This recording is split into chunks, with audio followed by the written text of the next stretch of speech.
Hello, everybody. We are back for the finals of the Classic WoW Mak'Gora, the OTK Starforge Classic WoW Mak'Gora, and I'm here with Zeroi joining us today, and it's going to be phenomenal. 63 people will die today, and it's going to be great.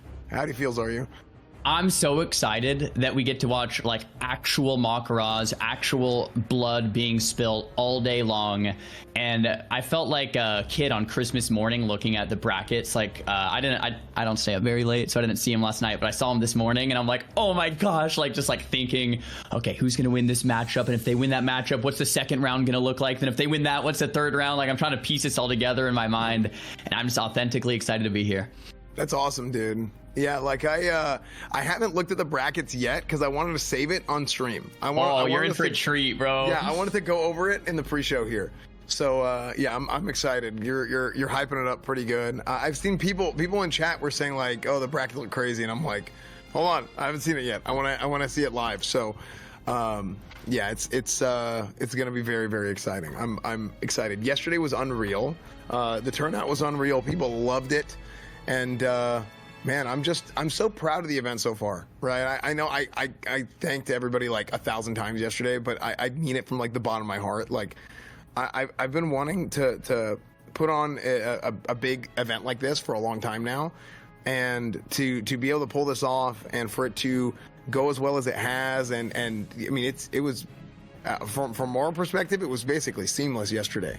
Yeah. So I mean that was an unbelievable job from the team, the volunteers, from production, everybody on the back end, just putting an insane amount of work. Here they're summoning right now. They're getting our guys to our dual spots right now. So yeah, it's been pretty amazing, man. Yeah, it's been pretty amazing. So I'm very proud of us being able to put this whole thing together, and I'm proud of the team, and I'm glad to have everybody involved and everybody being so supportive. I'm happy to have you here, Zeroi. So yeah, it's been great.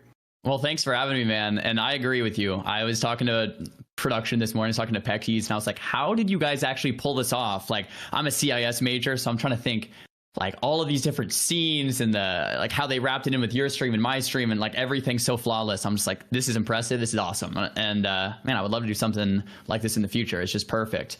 And yesterday, yeah, everything seemed really smooth. There was pretty much no drama.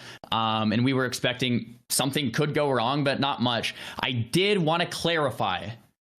Showbeck unfortunately did not make it on broadcast yesterday. We misspoke just a little bit. So the Mak'Gora that Showbeck was in yesterday was more about the loser not making it. Showbeck was one of the rogues that went 3-2. The rogue bracket was very competitive. A lot of the rogues went 4-1.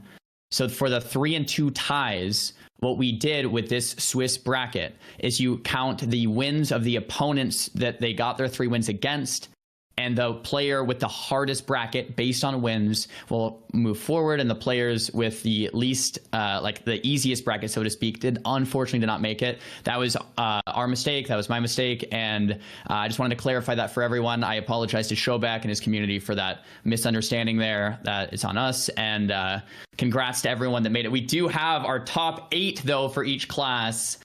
And we can look at the brackets here in a minute. I'm excited for you as fan to see the brackets, because it's here it is. Oh my gosh, Ziko and Flixie right off the bat, dude. Yeah. Okay, look at that. You got LT Xzan. Damn. Okay, you got Savix versus Seidu. Damn, dude, this is gonna be great. Okay. Yes. Mez versus PS Hero, Spo and Bobka. Bean and Relay, Spicy and Proxy. Sot is another player that we have not talked about that much, but he went 5-0 as a priest. He's the top ranked priest going into today, so I'm really excited to see more of his duels. Yeah, man. Fuch and Mad Knx. Fuch that's another Crusader. That's another one of my guildies. Look at that. That's good stuff. Perplexity versus Xen, Payo versus Flops, Zero versus DJ. And we got Steven versus there at the bottom. Yeah, we have a couple mirrors. And then I think Snuts is towards the bottom.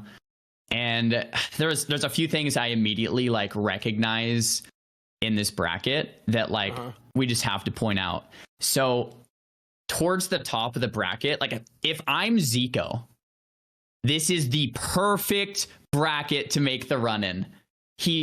I think as a mage, you want to fight shamans, rogues, hunters, and warriors. As a mage, you want to avoid druids, priests, and warlocks. And Ziko has only classes he wants in his entire bracket besides Spo.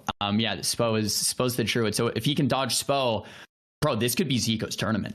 Yeah, I mean, he's got like you said, he's got pretty much it's not a free shot, but he has the rock paper scissors in his favor. Yes, essentially. I would be happy if I was Ziko. Like I would be mad fighting a lock first round or druid or something. Yeah, that would if you're a mage, that's gonna be kind of rough. But like, yeah, I mean, you've got either hunter or shaman for your first 2 rounds total. Yep. And then going down from there, yeah, you're absolutely right. I mean, it'll be either. I mean, dude, we might get a Ziko Savix rematch. Yeah, that'd be great to watch. A Ziko, dude, that Ziko. I went back and I watched that Ziko Savix duel, and my gosh, that was amazing, dude. Yeah, that was absolutely amazing. I would love to see a Ziko Savix rematch because that thing was like this close. That would be amazing. So it could have gone either way, man. It was super, super close. Both these guys are playing at absolute skill cap, and yeah, I would love to see that again. Seidu versus Savix round 1 in that A3 position there. So Stadman is Seidu for the viewers maybe wondering, and that Seidu is playing Enhance. So it's going to be Enhance versus Rogue. Now, I'm not completely versed on this specific matchup, but I would think it would be Rogue favored. It seems like an uphill battle for the Shamans. I don't know how happy Seidu is about this specific matchup, but that's the way the dice rolls sometimes, you know? Yeah, I mean, it's just that's the thing. And we talked about bracket RNG yesterday, right? We talked about bracket RNG yesterday, and I mean, that's just it. I mean, it's sometimes you get a really good bracket, and sometimes it's an uphill battle right off the gate or right off the bat. So right out the gate. So yeah, no, I mean, it's I think Seidu might have kind of drawn the short end of the stick here potentially, but I mean, it's Seidu, right? I mean, he's a god. He's one of the most decorated players ever. Yeah. So yeah, I don't know if you watched the recent AWC finals. I mean, you might have been traveling or there's a lot going on, but with the AWC finals, they were down as a best of 7. They were down 0-3 against Luminosity. I heard about it. I didn't watch it, but I heard about it afterwards. Yeah, they reverse swept them. I was watching it live, running around my kitchen, screaming screaming at the top of my lungs. It was great, man. Never count Seidu out. It might be a hard matchup for him, but it's Seidu. You know, it's hard for me though in this position as fan because here it is. Oh, there you go. You have the clip ready. That's awesome. Look at that emotion, man. You love to see it. AWC champion. He can't believe it on the reverse sweep. But it's great, man. Dude, it's so hard here as a caster and as a host because Savix is also my good friend. You know what I mean? Yeah. See either of them lose. I mean, that's one of the things, dude. It's like we've been around for so long at this point. A lot of the people in the WoW community, not that there's not people that come in new all the time, but there are people that have been around for just years and years and years. And at this point, like, we're all friends. Like, everybody knows each other, and even if you're not like close with somebody, like you know them in passing, and it's very easy to like get to know somebody. So yeah, I mean, it's that's just how it is, right? Like. We know like half these guys competing at this point, you know, at least in some way or another. We've like played against them in arenas, we've raided with them in Classic, we've done something with them or against them, and it's cool to see. So yeah, cool to see how well everybody's doing. I was just talking to Shannon this morning on my walk, saying that exact same thing. I've known all these guys for so long, and that's the number one reason I'm sad to miss BlizzCon. I mean, the announcements are one thing, but I'm gonna miss you guys there this year at BlizzCon, man. I really am. Yeah. So yeah, at the bottom of the bracket, if we scroll down, one of the other things that I was looking at, so Snuts, first round is against a mage, and Snuts is another one of those players that we really want to be on the lookout for. Of course, I mean, he's decorated as you can be, and that first round against a mage, I don't see any issues. I think. Yeah, no, I was just going to echo that. I think you're right, 100%. Yeah, and then in that second round, same thing. But I was watching Snuts' stream last night, and he said the player he is most afraid of. Well, he felt very confident, but he was talking about, you know, the matches that are mostly on his mind, and J-Law is one of them. I believe J-Law is a top tier undead warrior, and warriors or warlocks probably hardest matchup, and he's undead. And Snuts is going to be potentially fighting J-Law in round 3. So if J-Law against Cheerios, J-Law versus Warlock, say J-Law wins because Warriors do really well in the locks. I don't know if he's going to win or not, but just say he does. And then against, that second matchup, say J-Law advances again. We could see Snuts versus J-Law in that C8 spot. And, you never count Snuts out. I think personally he's, one of the greatest in this tournament. But it could happen where we see Snuts fall in like an early round. Yeah, no, it's not completely out of the question. I mean, Snuts is obviously one of the all-time greats, but it's a hard matchup into a warrior. And J-Law is a fantastic warrior. He's really, really good. I could see this going either way. I do think, I think going in that, like you said, like Mage is not going to be a problem. I don't think he's going to have a problem with Druid or I would take Snuts in a mirror almost any day, right? Yeah. But I don't really think. I mean, there is a world where J-Law beats Cheerios and then he plays Vitochi in the second round and he loses to Vitochi. So if he loses to Vitochi, and I think I would take Snuts over Vitochi, Mage versus Warlock at C8, and then Snuts is probably gonna go all the way really at that point. So it's gonna be really interesting to see. I think the key matchup in this side of the bracket, I think is going to be J-Law versus Vitochi if Vitochi goes to the next round, and if J-Law makes it to the next round. That's what I would like to see in that second round. I'm 100% with you, man. If Vitochi takes out J-Law, then Snuts is probably going to be like, okay. I don't have to fight J-Law. J-Law could really throw a wrench in things. And for the rest of the bracket, we have Josito starting off with that Priest Mirror versus Sibs. That'll be a good one to watch. Josito, just such an experienced player on that Shadow Priest throughout many different expansions. It'll be great to see that mirror matchup. We have Hydra versus Saga. Saga's that elemental shaman we watched yesterday, and that will be a really, really great one to watch. What about Sony? Where's Sony sitting at? Oh, so we have Sony versus a Warlock. He's probably feeling good. I'm trying to get confirmation on something real quick. So we have Sony versus Yones in that A13 spot, and once again, it's not like, oh, Warrior versus Lock. Warrior wins. That's never the case, right? Because it's always players playing their game. Someone can make a mistake. Someone could be more or less prepared. Someone could just have bad RNG. Anything can happen, right? So, maybe there's upsets that happen. And then we have Rocket Man, who's Perplexity right under him. And man, once again, Warrior versus Rogue. Look at all these duels, man. Yeah, bro, I'm excited. We get to see a lot of great duels, and just the hype yesterday when Showback was doing that Mak'Gora. That's how every duel is going to be today, man. Yeah, no, I mean, I think I think yesterday was just like a taste of how crazy this tournament's going to be. Because, I mean, your character is dead. Like, like 63 people will die today. This is Bloodsport. This is like, you're in the arena with gladiators, okay? Like, this is just full on, people are going to lose their characters. People have been grinding, working their ass off for a month straight, getting ready for this tournament, getting ready to get their piece of $100,000. And there's only going to be one person at the end who survives. It's crazy. I'm every second of this, man. I love it, man. There's never been anything like this, like pretty much at all, right? Like there's never been a tournament where everyone else is going to be dead on the ground and they can't play their characters anymore. And right when we were like talking about and like getting ready to announce this tournament, I was like, that is so unique and it's just so cool. And today's the day, man. October 31st. Today's the day. 31st. We get to see it. Dude, the Day of the Dead. On Halloween. That's what it is, dude. Yeah, we should get somebody said we should get a picture of everybody who competed dead. like dead or the ghosts. It'd be great. So. Oh, that would be perfect. Yeah. Or just like all of their bodies on the ground in a pile. Yeah. That would be perfect. Great. So yeah, it's gonna be fantastic, man. We have such a great day planned. I know the competitors are already getting summoned and everybody's getting ready.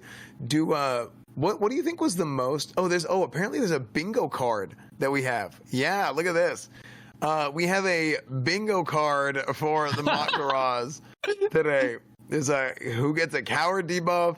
No. Shadow Reflect, a Death Coil, Keyboard Turn, Snuts loses, Juke and Interrupt, accidentally kills themselves. Dude, if somebody accidentally kills themselves, dude, can you imagine if we have a sapper crit backfire? Not I backfire, can see it happening. Return damage. Dude, oh my gosh, dude. Today's going to be great because any of these things could realistically happen. Like, we could have both players die. You know, like a disconnect could happen. Warrior beating a mage could happen. Yeah. An upset. All of these things are very realistic. Yeah. Today's going to be Competitor great, man. complains about a rule. Hey, if you're complaining about a rule in this tournament, like, there's a very short list of things that you can complain about. Yeah, true. So Not many rules in this one. Yeah, wait, Peo is late. Wait, is Peo late? Okay, you can check one off if Peo's late. Yeah, unbelievable. No, Peo's not late. Peo's doing fine. Okay, unbelievable. So, yeah, no, it's... look at that. Yeah, look at that. Look at everybody getting ready, man. I can't wait, dude. Who's your number one favorite for the tourney? And I'm not talking your heart here, I'm talking your brain. If you were like putting a bet on someone to win, who is like, what's your brain telling you? We'll get to the heart next. Yeah, let's take a look at the brackets here. I think Ziko has a really, really good chance with the way that the draw worked for him. Yep. Damn, I would love, dude, the storyline of Savix coming back. I know you said not your heart, but the storyline of Savix losing to Ziko at the beginning of the tournament and then coming back, and if he, because that was like this, it was this close. I mean, this might be too big of a difference that I'm showing. It was that close of a duel. If Savix were to come back, that'd be amazing if he were to come back and kill Ziko. But let's see. Ziko does probably have like he has the best like mathematical chance. Let's scroll down a little bit. Yeah, I think Sony has. You know what? Sony has a pretty good run. Sony could have a really good run, dude. I think my see, I love all these guys, right? Like I love Ziko. I like it. Just for me, like I'm thinking about like the storylines. I think the storyline of like Sony's storyline of, because Sony has gotten the short end of the stick basically nonstop in every classic event for the last like 4 years, and he'll let you know that, right? But he's right. He's not wrong. Like, because there's so many arbitrary rules that are put in for warriors and all this stuff that like they don't really get to do everything that you can do in classic WoW. Now, when we're like, let the kids play, like he's kind of owning, right? He's 5-0. He has a pretty, like, as far as the class matchup goes, he has a solid like a solid draw for the way the brackets are shaking out. I think we could see Sony make a big run. Because Sony say Sony wins against the lock, and then say Perplexity beats the priest, and it's Warrior versus Rogue, and if Warrior, we've kind of decided, has maybe a slight advantage there because the poison cleanse, then say Sony beats the Warrior, and then he's either against like a Rogue or a Hunter or a Warrior or a Druid, and I think those are all fine match. Sony really wants to dodge mages, right? Let's just say it. Yeah. Let's just say it. And Sony is probably going to dodge almost every single mage until he eventually, if he makes it up in the bracket, he'll be against Ziko if Ziko makes it there. So then we could see a Sony versus Ziko, which for me, bro, I want to see, like, if the bracket could turn out anyway, I would love to see Snuts versus Ziko grand finals. Snuts Ziko, yeah. Grand finals. That'd be hype. That would be the Ziko best. Would be hype. Yeah, for me, I would say it's between 4 guys. Okay. I would like to see some combination of these 4 guys make it. I would love to see Ziko, Snuts, Sony, or Savix. That's what I think is within the realm of reason. I mean, Mez too. I mean, first I thought Hunter was going to be really good, but the poison cleanse really stacked up against him, I think. Yeah. Because I really felt good about Hunter. Mez has honestly, Mez could have a pretty solid shot. I mean, the thing is, it's hard. Look, we have PS Hero. Yeah. We have Bobka. You know, we have Hosito. We have Hydra. We have Perplexity. We have Sony. I mean, like, Peo. We have some of these guys that have been playing duels their entire lives. It's like the bracket is stacked. Like, we're talking like, oh, you know, there's only a few. But when you really like start looking, it's like, oh my gosh, dude. Yeah. Like, this can shake up any way. Yeah. I mean, Perp. I mean, I think we'll probably see Perp versus Sony in that round 2. That would be a good duel. That would be really good. Yeah. Let's get I mean, we could get some interviews too if we want. I mean, is there anyone available? Production? This is my production. Whenever I do this, I'm talking production chat. Let's talk to let's talk to somebody we didn't talk to yesterday. Who did we not talk to yesterday? Let's talk to Snuts. Is Snuts available? Snuts would be great. Yeah, if we could talk to Snuts about how he's feeling today. You know, Snuts is in such a unique position for this tournament and for all tournaments that he plays in, because a lot of people say that he's like the favorite. And it's like, when you have that expectation, there must be so much pressure at the same time, because he's so good. And it's like, you're so good, but then it's like, if you win, everyone's like, okay. Yeah, he won again. And if you lose, it's like, oh, you are washed up. You know, dude, like, it's just a lot of pressure. It's so dumb, dude. People are so obnoxious about some of this stuff, man. Like, because you hit that point of an expectation, and then it's like, okay, well now you always, if you don't always win, my nerves, like I'm not, like, in my lifespan, I haven't been like a historically like real nervous person, but I feel like for something like this, my nerves would just be shot. Like I would be, I don't know if I could do something like this, man. Like these guys are putting it all on the line. Like, this is crazy. One thing we haven't mentioned too much is that some of these guys that are newer to the competition scene, they might be just like up there in terms of their gameplay, but their nerves might be getting the best of them, because there is so much money on the line. There's so many people watching, and they might not be able to bring their A game in a position they haven't really been in. And then some of these guys are tournament veterans. They've played on big stages. They've played at BlizzCon. They've played at MLGs. You know, I'm thinking like Seidu, right? Like these players are used to that pressure. They're used to having a bunch of eyes on them, and it's, you know, it's just like another day at the office for them. You know, it's like, yeah, I'm playing in a $50,000 tournament, and the nerves aren't going to be there. They'll be able to pull out their best plays, and it's not going to be a big deal. And yeah, like, here it is, guys. The prize pool, $100,000 total. The way that's going to be divided and distributed is $50,000 will be going to that Mak'Gora champion, the first place, and these will all be best of ones because it's a Mak'Gora. Now, $6,250. The remainder of that $50,000 will be divided between the top of each class. And just to clarify, if say a warrior wins the tournament, then the second place warrior would get that extra, or that, you know, top of class warrior $6,250, because a warrior won the $50,000, just to be fair. And yeah, this is like, you keep mentioning it as fan, the largest prize pool tournament maybe ever. Like, this is just insane. Sure it's ever in like WoW history. Yeah, which is just insane. So getting back to the point, if some of these players are top tier players, when they're playing alone outside Orgrimmar with their friends, they might not have the practice of being on the big stage and having that pressure, you know, coming at you. And oh man, we get to talk to the legend himself. We get to talk to Snuts here in just a moment. I'm so excited. Snuts, how are you feeling, man? How are you feeling? Good morning. My boy. Yeah, what's going up, on, man? guys? How you feeling? I'm nervous. Actually, really nervous right now.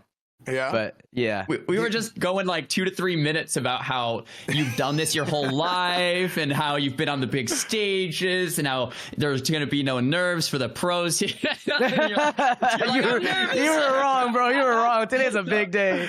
Oh my gosh, man. that's great. That's great. Yeah. Man, no, I mean, you absolutely killed it yesterday. You always do. I mean, yeah, like, I mean, that's exactly like what Zeroi said.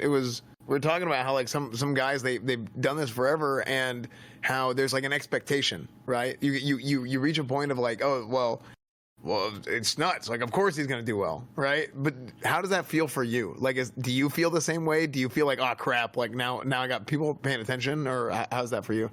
Yeah, I've had that feeling for a while now where, like, I'm usually the favorite to win something. So it sucks when I lose as the favorite. But, you know, my mindset is I just got to play my game, play well. And if it goes my way, then we can make it far this tournament. Looking at the bracket today, I wasn't the happiest, but I'm not gonna make any excuses. I'm just gonna try to do my best and play well, and I feel like if I just play my game, I can take this thing. Yeah. Well, a lot of times, you know, that's a big part of these tournaments is the brackets. They play out the way that they do. I've used the Evo example a lot with this tournament because that was a big inspiration for, like, the design of this tournament.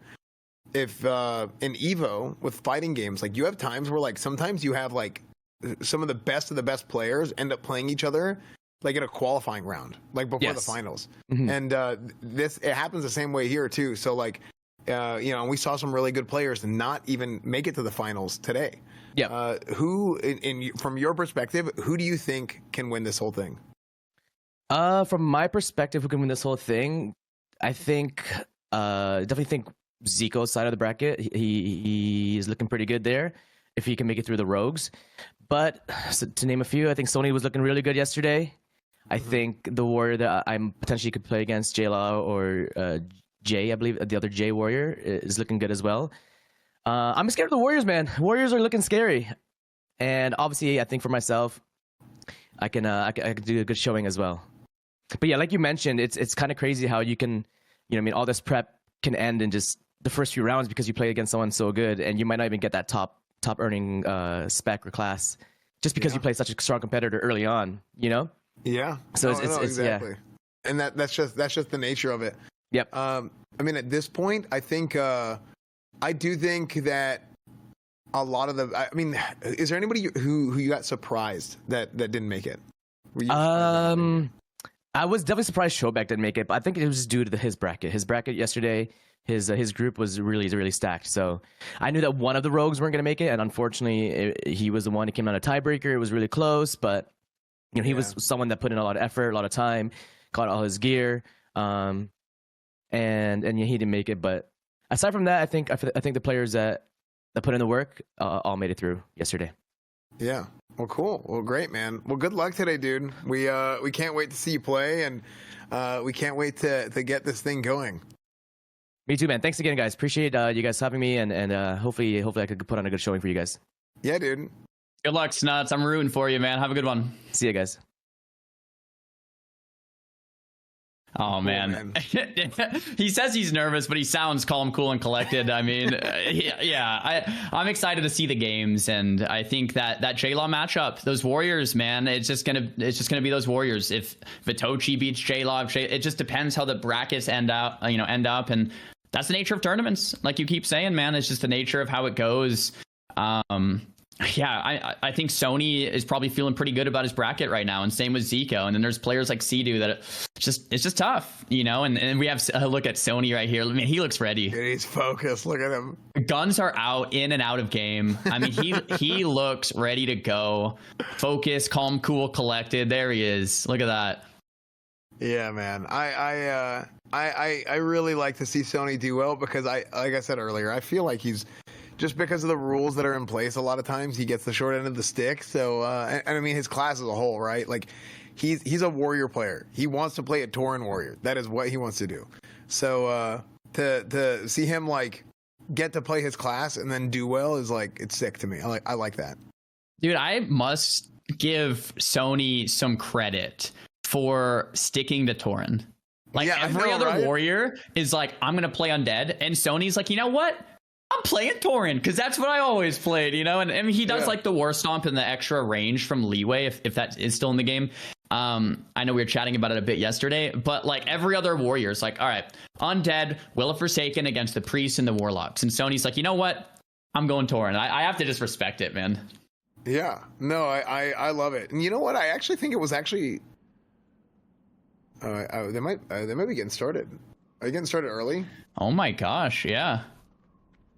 Looks like Ziko versus Flixie's getting set up. Oh my, I can't wait, They might dude. just be getting set up here, but yeah, let's take a look at their gear. So Ziko, he's coming out. Ziko's armed to the teeth. I mean, he's got his Gnome Net on, Book of the Dead, Sage Blade. He's got a Spirit Enchant. The Spirit Enchant's nice too. I wonder if he has a second weapon and he switches between them.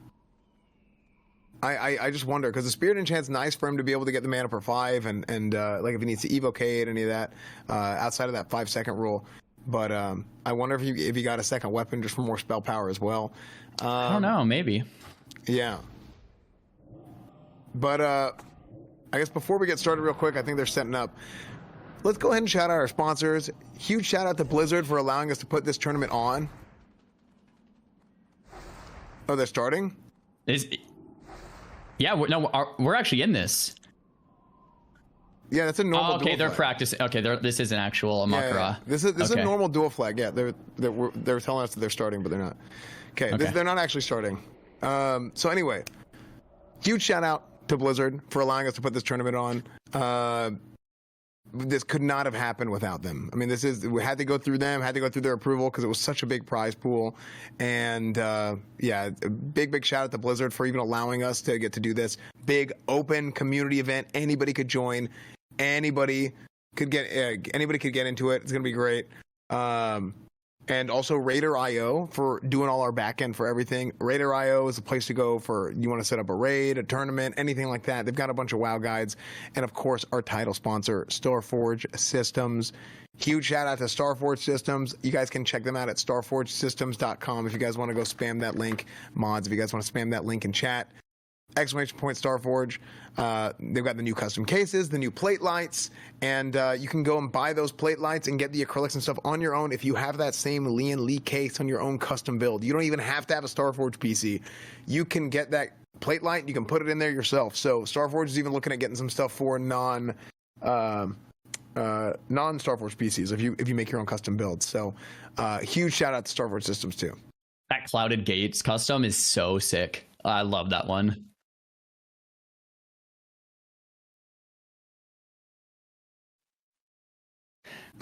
Great. Okay, so what ended up happening there is Ziko versus Flixie. They accidentally put down a normal dual flag instead of the Mak'Gora. They did end up using longer cooldowns, so we're gonna move on to the next match and wait for those cooldowns to come back. That was a mistake. Was not a warm up. So we'll be moving on to the next one. Can we get the bingo card? Was that on the bingo card or not? Probably. Let's see. Let's see if that was on the bingo card. Do we have that available?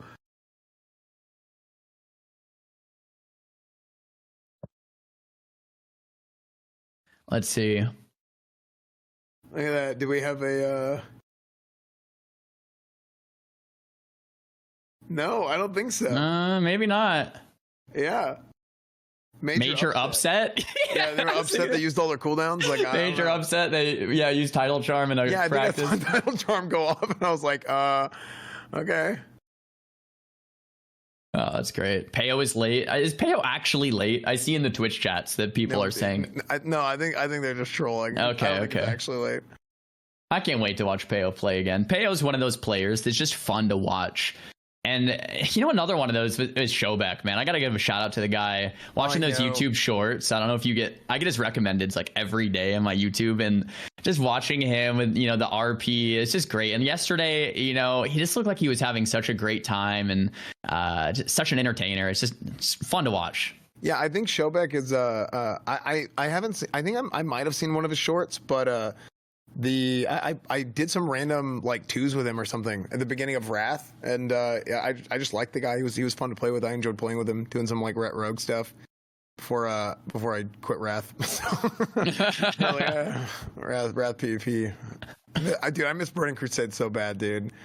Dude, actually, I don't know. Like, do you remember Zaryu's team and my team? Oh, I forgot about this. Dude, we played each other at the end of season 1. I think we both put together that like our teams that week, didn't we? Something like that. Yeah, like I know for us, like we only were around 6 days, and we were both of our teams were right at the glad cutoff, and then we were facing each other back and forth, and we knocked both teams got knocked out of glad because of each other. We knocked each other out of glad. It was so annoying. Yeah, I remember the last night of that. That was yeah, I felt a little bad. Well, that was not good. Yeah. All right, so in this first matchup, guys, like we said, Ziko versus Flixie is going to be moved until later because those cooldowns were accidentally used. But today, the first matchup, we're going to be watching Xzan versus LT, Hunter versus Elemental Shaman. Xzan is actually, he leveled to be in our guild, Fallen. LT's gear, not 100% here. Wow, a couple green pieces, impressive. He's made it to these top 64. But yeah, Xzan leveled to be in our guild on Horde, and then this tournament got announced like the next day. So Xzan leveled to 60 and then got like pre-bis, so crazy grind. This tournament got announced, and then he re-leveled to 60 for this tournament, and I'm just excited to see a guildie in here. I'm really rooting for Xzan here. Looks like he has the gear advantage. Ellie Shaman versus Hunter. I'm not like extensively aware, but look at that Mak'Gora flag, Xzan. Dude, look at that, man. I know, dude. Like you could just feel it, man. You can feel the intensity. You got Xzan versus LT. I mean, I could see this really going either way, to be honest with you. Xzan getting all of his totems and stuff set up. He's ready to go. LT, opening with a charge. Okay. So Xzan wanted to. Yeah, he wants to open up with a charge because I think he's trying to set up to get the big open. He's probably going to want to purge him. He wants to clean him, and then he wants to go in and hit him with a big chain lightning or a shot combo. You can see he's going here. He wants to get as close to him as possible. And so here's the big thing: is he's trying to keep him inside of that dead zone. And he is a Beastmaster Hunter, so he has a lot of pet damage coming in. But as you can see, he's chasing him, trying to stay in that.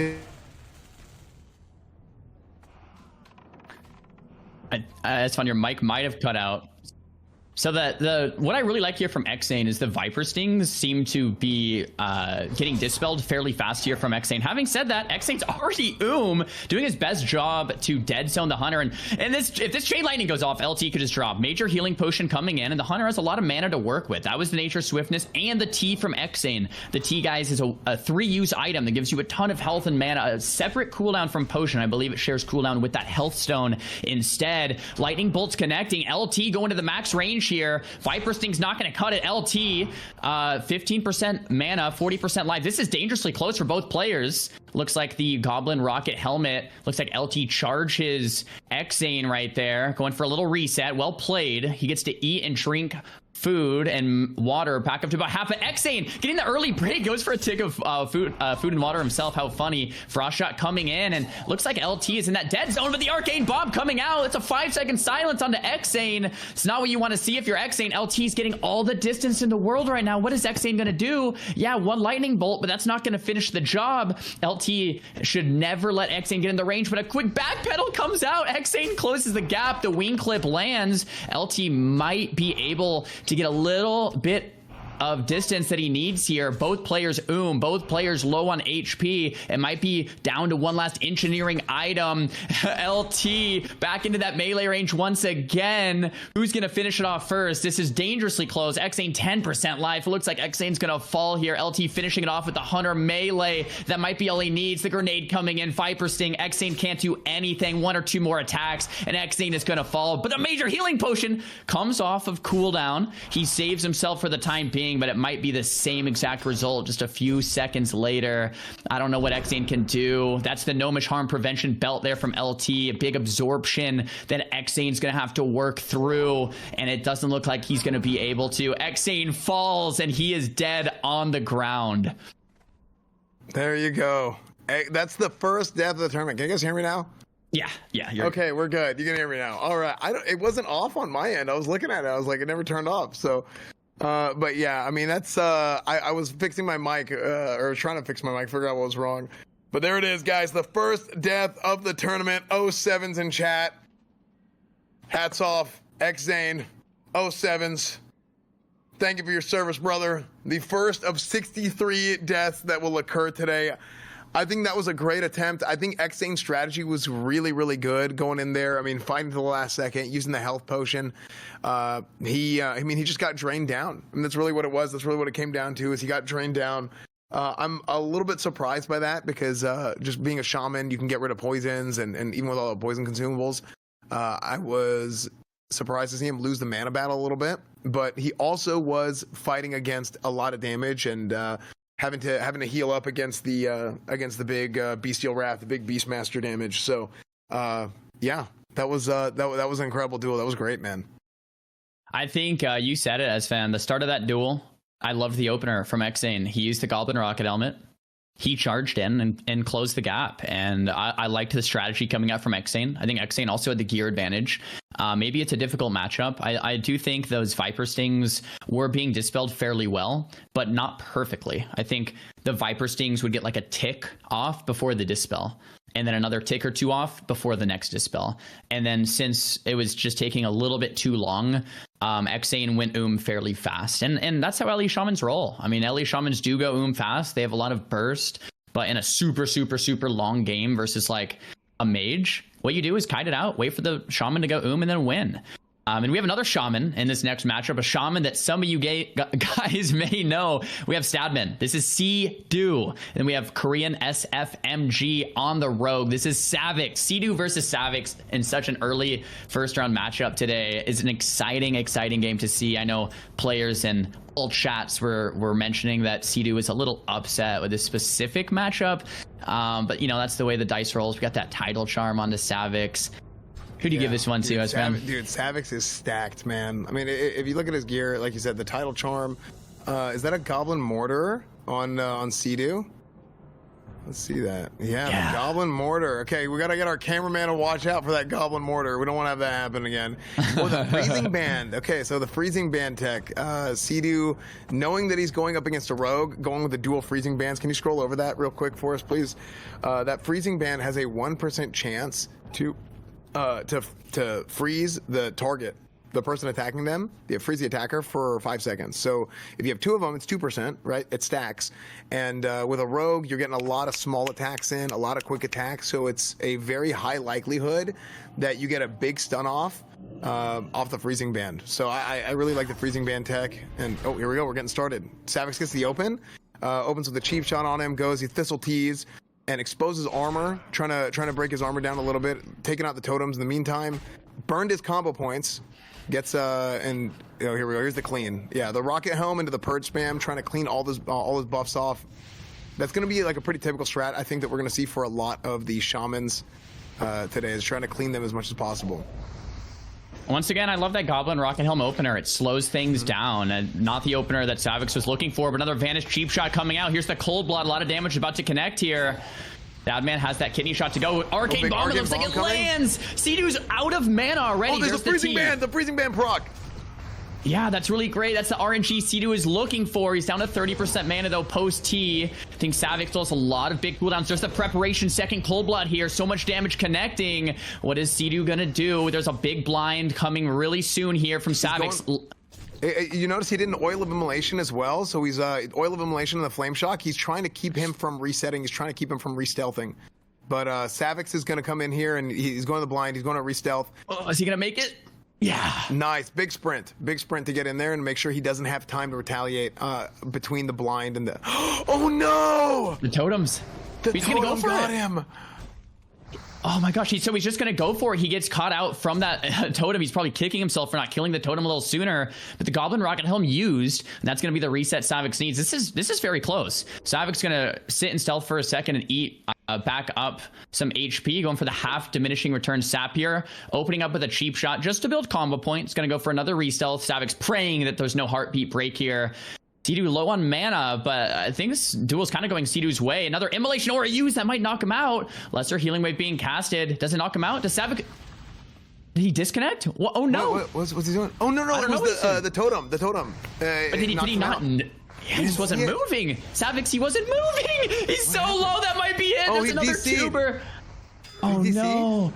I think at this point, like the duel, I mean, it's almost over. That was too short of a time for a DC. I mean, he logged in really quick if it was. I'm not 100% sure. We'll have to get Dude, that's the Korean reflexes, confirmation dude. from admins. It looks like Seidu and Savix have a gentleman's agreement to restart the duel. I mean, it looks like they're both honoring that maybe Savix disconnected. What great sportsmanship from both of these players, especially Seidu, because Seidu could have taken the win there. Decide to let Savix re-stealth, bandage to full. Seidu gets full mana. Now, the duel restarts essentially, but Savix has no prep.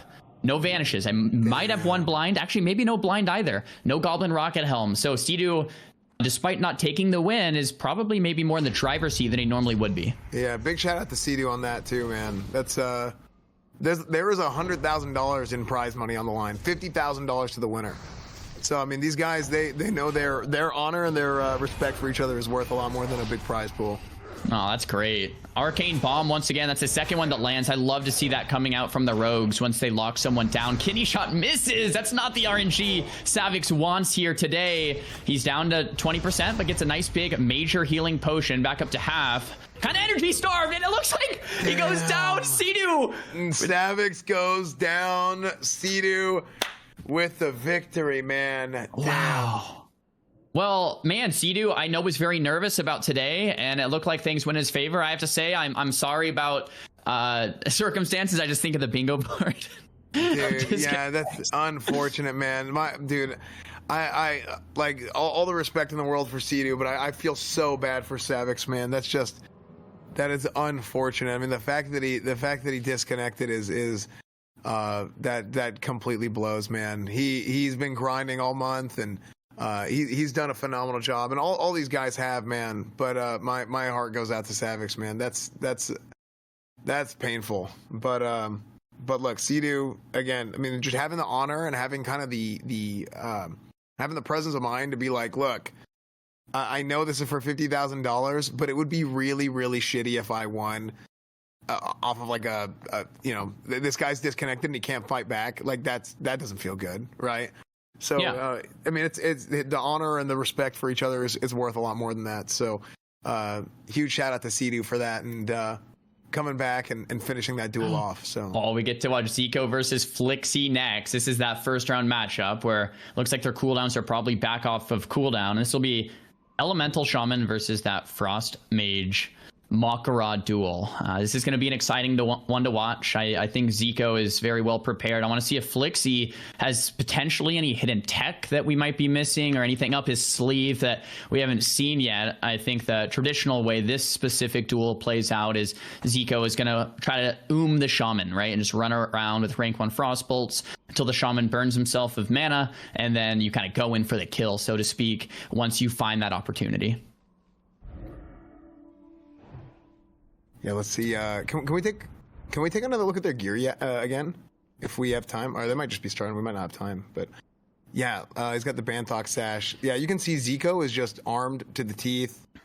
Got absolutely everything. Got the swords of road. Flixie as well. He's got the big. Is that a flurry axe he's using? He's using a flurry axe. Okay. Oh, is he enhanced then? I said elemental. I might be mistaken. Well, he was elemental, and his gear is elemental. But you know what he might be doing? He might be doing something with the flurry axe and just hoping for like a big win for you. Oh, open with a tidal charm into the polymorph. Okay, this is yours. You're the mage guy.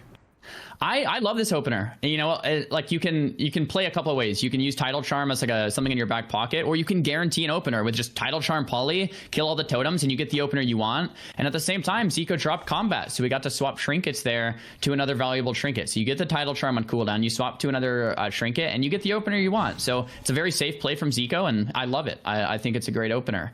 Once again, Ziko's playing max distance and taking it slow. He's using Frostbolt, very mana efficient spell here, trying to slowly DPS the Shaman down. The hard thing from the mage perspective in this matchup is the Shaman has Earthshock to interrupt spells. He has Grounding Totem to interrupt spells. But the nice thing about the mage perspective... Oh, Nature Lock! This could be it, actually. Wow. The healing potion comes out. Flixie's going to have to use something. Dude, he's locked out. He can't heal. That might be it. There's the Goblin Rocket Elm. Blocks it. Ziko's playing aggro. And Magic Dust aggressively for the kill. It's a pseudo interrupt. Wow, this is not normally what we see. Flixie getting caught there on the healing wave. Ziko decides to use the mana pot to just finish it. He's probably just going to go all in here with Arcane Explosions, Conic Holds, Fire Blasts. Let's see what happens. So did it break and he got the grounding off? It looks like he got a heartbeat resistant and he got the grounding off before it actually landed. Yeah, that might have been the case. And the issue here is Ziko playing very close is kind of like the kill shot, right? But if he doesn't kill, Flixie, this is what Flixie wants. Flixie wants to fight close so Flixie can get value out of shocks. Ziko wants to kite far. So Ziko's kind of going in for the kill here, but there's the ice reflector. Ziko sees it, cancels his cast. Ziko playing very aggressive, and if he can't kill, he's gonna have to reset. But another counter spell. That's it, man. There's I think he's got him right here. Scorch. Oh man, what a duel, man. Man, when he got that first lock in, the pressure just tilted, just full tilt. I think Flixie did as good of a job as he could have trying to stop it, but then the offensive block to stop the rocket helm and then to come back with a sleep and to keep that pressure on and not give him an opportunity to take a step back and heal and to reduce the pressure was insane, man. That was a unbelievable play by Ziko. Having the thing that's a lot of these guys do that's so impressive, a lot of the really good duelists, is they can swap between like a defensive mindset and an offensive mindset really quickly. Just off the bat. Like, they don't go into the duel and they're just like the whole time they're playing defensive. It's they go and they're like, okay, like I'm waiting for this. And then whenever they have their go, it's just full tilt and they press super hard. And that's what it was. I mean, that's exactly what happened there. Yeah, exactly. You said it great, man. Like, Ziko is so much experience. He knows, okay, I need the run here. And I need to play defensive here, or I can go in for the kill. This guy's dead. Let me switch and just play aggressive. And we were taking a look at the brackets. We have Ziko moving on. His next matchup is going to be versus that Hunter LT. It's exactly what Ziko wants, is to be fighting these shamans, these hunters, rogues, warriors, and that'll be exciting. Seidu moving on as well. And we have this next matchup underway. It's going to be another mage versus shaman matchup. This is going to be Vamp versus New Jack. That Sage Blade. Wow, Vamp is very geared here with the title charm. We haven't touched too much on Vamp's gear and gameplay, but he looks as prepared as you can really be. And New Jack looks similar. Ice Reflector equipped, Medicine Pouch, Veramondis. This is a very min-max gear set here from both players. Should be a similar style duel in terms of the strategy both players are bringing out. I'll be curious to see if Vamp pulls what Ziko did and kind of goes in early for the kill with that lockout, or wants to play a longer duel and fully the shaman. Yeah, I think we talked about this yesterday. I really don't know how the I really don't know how the shaman is going to be able to play this and be able to come out with a win here. I mean, this is going to be one of those situations where you almost have to play and you have to hope that the mage makes a mistake at some point and then really capitalize off of that mistake. The way the shaman wins is honestly like a Chain Lightning, NS Chain Lightning one shot. Right. Yeah. And the mage doesn't block it and you can just get, like, the mage can get one shot. You know what's so cool? Bro, look at the dead bodies on the ground. We're seeing dead bodies stack up. By the end of today, there's going to be dead bodies everywhere on the floor from these Mak'Goras. And the duel commences. Duel of the death flag down. Looks like some totems are already chunking down Svamp's life bar. And Svamp going in early for the Nova. Kona Cold and blinks out far. Another totem dropped. Yeah, kiting for that distance. Well played. Going for the polymorph. Grounding has been destroyed. Wands to kill the totems. Very mana efficient play here, and I like it. Not like a crazy action-packed opener. Is the mage once again trying to slow things down? The mage not using the title charm yet, but using it now. Could have used it to burst. Barov's trinket being used as well. Looks like he might have a strategy wanting to rotate through those trinkets. Looks like both trinkets from New Jack used as well. Looks like a Pokemon battle. Yeah, all these pets coming out. Yeah, you love to see it. And Svamp rebuffing with a bunch of scrolls, it looks like there. New Jack, though, closing the gap with the Goblin Rocket Helmet and Ice Block immediately coming out from Svamp to break that CC and to gain distance once again. Man is looking equal here. I think from the mage perspective, you want to go for that sheep soon. And then, well, you can like the shaman a little bit more, then sheep, then Evo back up. I really like the strategy that he's using to spam scrolls. He's been spamming scrolls, and I don't know if it's rank 1 scrolls or not, but he's basically putting up a bunch of trash buffs so that he's essentially burning the shaman's mana with the purges. Dude, yeah, that's brilliant. A lot of the times, but ooh, here's the Ellie Mastery Chain Lightning. Be careful. Ice Barrier put up just in the nick of time. Vamp negates a lot of that damage coming in. Celestial Orb, level 30 Mage Quest offhand being used to regenerate some mana there. He's going to swap off of it after that cooldown has been used. Mage blinks out of range. Polymorph being casted, and now this is not what New Jack wants to see. Vamp now able to Frost Nova the Mechanical Yeti, bandage back to full, and then get ready to set up an evocate after this. And now New Jack's going to be in the situation where the mage is fully reset, and he is not. There's the evocate on Vamp. He's going back to full mana now, and Jack is kicking himself because this is exactly the mage's game plan that he wants to see. Now Jack going for a drink himself with the grounding totem. It's going to force Vamp back in to cancel this. Frost Nova misses, unfortunately. Kona Cold with the nice Frostbite RNG lands. This is going pretty decent for Jack here. Counterspell misses. Grounding totem has been killed. New Jack going for some more purges, and Svamp forced to kite out once again. I think Svamp has a big opportunity here New Jack has a big opportunity here. If he doesn't get polyed, good. He stopped the poly. He can get a big burst here. It's another full duration polymorph sitting, and that's really a great awareness from Svamp. Those polymorphs need to reset off the diminishing returns, about 20 seconds for the poly to go back. It seemed like he was at max range whenever he polyed. It would have been nice to see him be able to range that poly and to come back in, but I think he was just going for the full send, trying to go for the lightning bolt combo and finish him off, just hoping for the best. Kind of like what you said earlier, like he knows that's his win condition, is just get him low and then go for the big burst. Yeah, and Svamp's getting so close. I'm really worried for him because this is the range where Earthshocks can come out, where you can...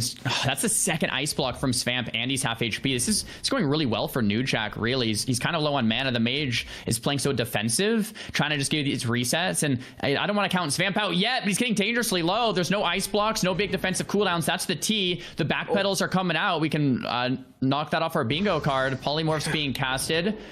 Looks like New Jack is out of mana completely. He's going in for the pokes with that Varamondi's dagger. Polymorph lands, and once again, it's going to be 20 seconds. Svamp here is going to have to kill the totem. He's going to have to regenerate HP. And really, though, this is kind of what the mage wants to do. Look at this. New Jack. I was just going to say, New Jack's completely out of mana here, but when he's getting polyed, I mean, he is regenning just a little bit. He comes out with a sleep. This is going to give him a big chance to drink. If he gets a drink here, if it doesn't heartbeat resist. Oh, heartbeat. Oh, but see, he reacted so slow, man. He reacted so slow. He had an opportunity to stop another tick.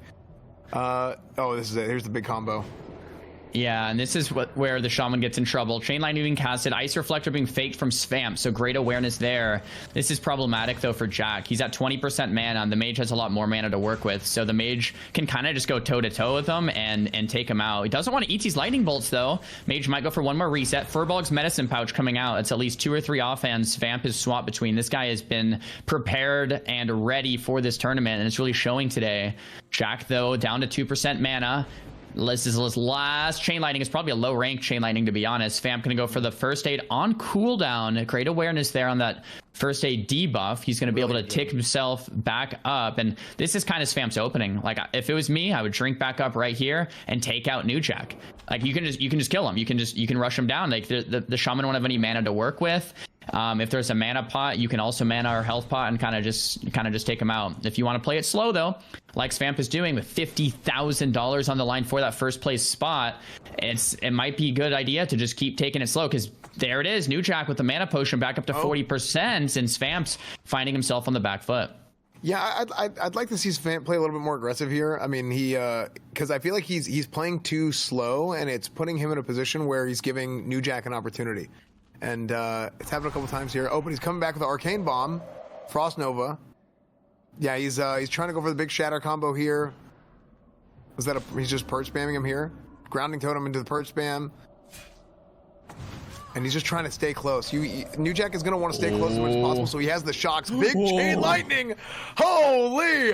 So much damage, but it's not enough. Svamp gets grounded again, trying to separate, trying to get distance. He's probably going to want to reset with the polymorph here. Earthshock. Gets Earthshocked. This might be a finish for New Jack. No! The polymorph at the last second. Holy, dude. This duel is starting to go crazy, man. So that's what LE Shamans are known for, right? LE Mastery, Chain Lightning, boom, one shot. And we saw Vamp go from 60% down to 20 or 15 right there in a second. And New Jack, maybe with one more crit, would have just killed him. There was no ice blocks left. So that could have close, been, man. Yeah, it could have been game, set, match. And Mage, once again, trying to kite it out more. And I think you mentioned on this this morning as fan, but the top tier players are going to know when to play defensive, but they're also going to know when to push in aggressively, right? It's like, okay, I can finish this now.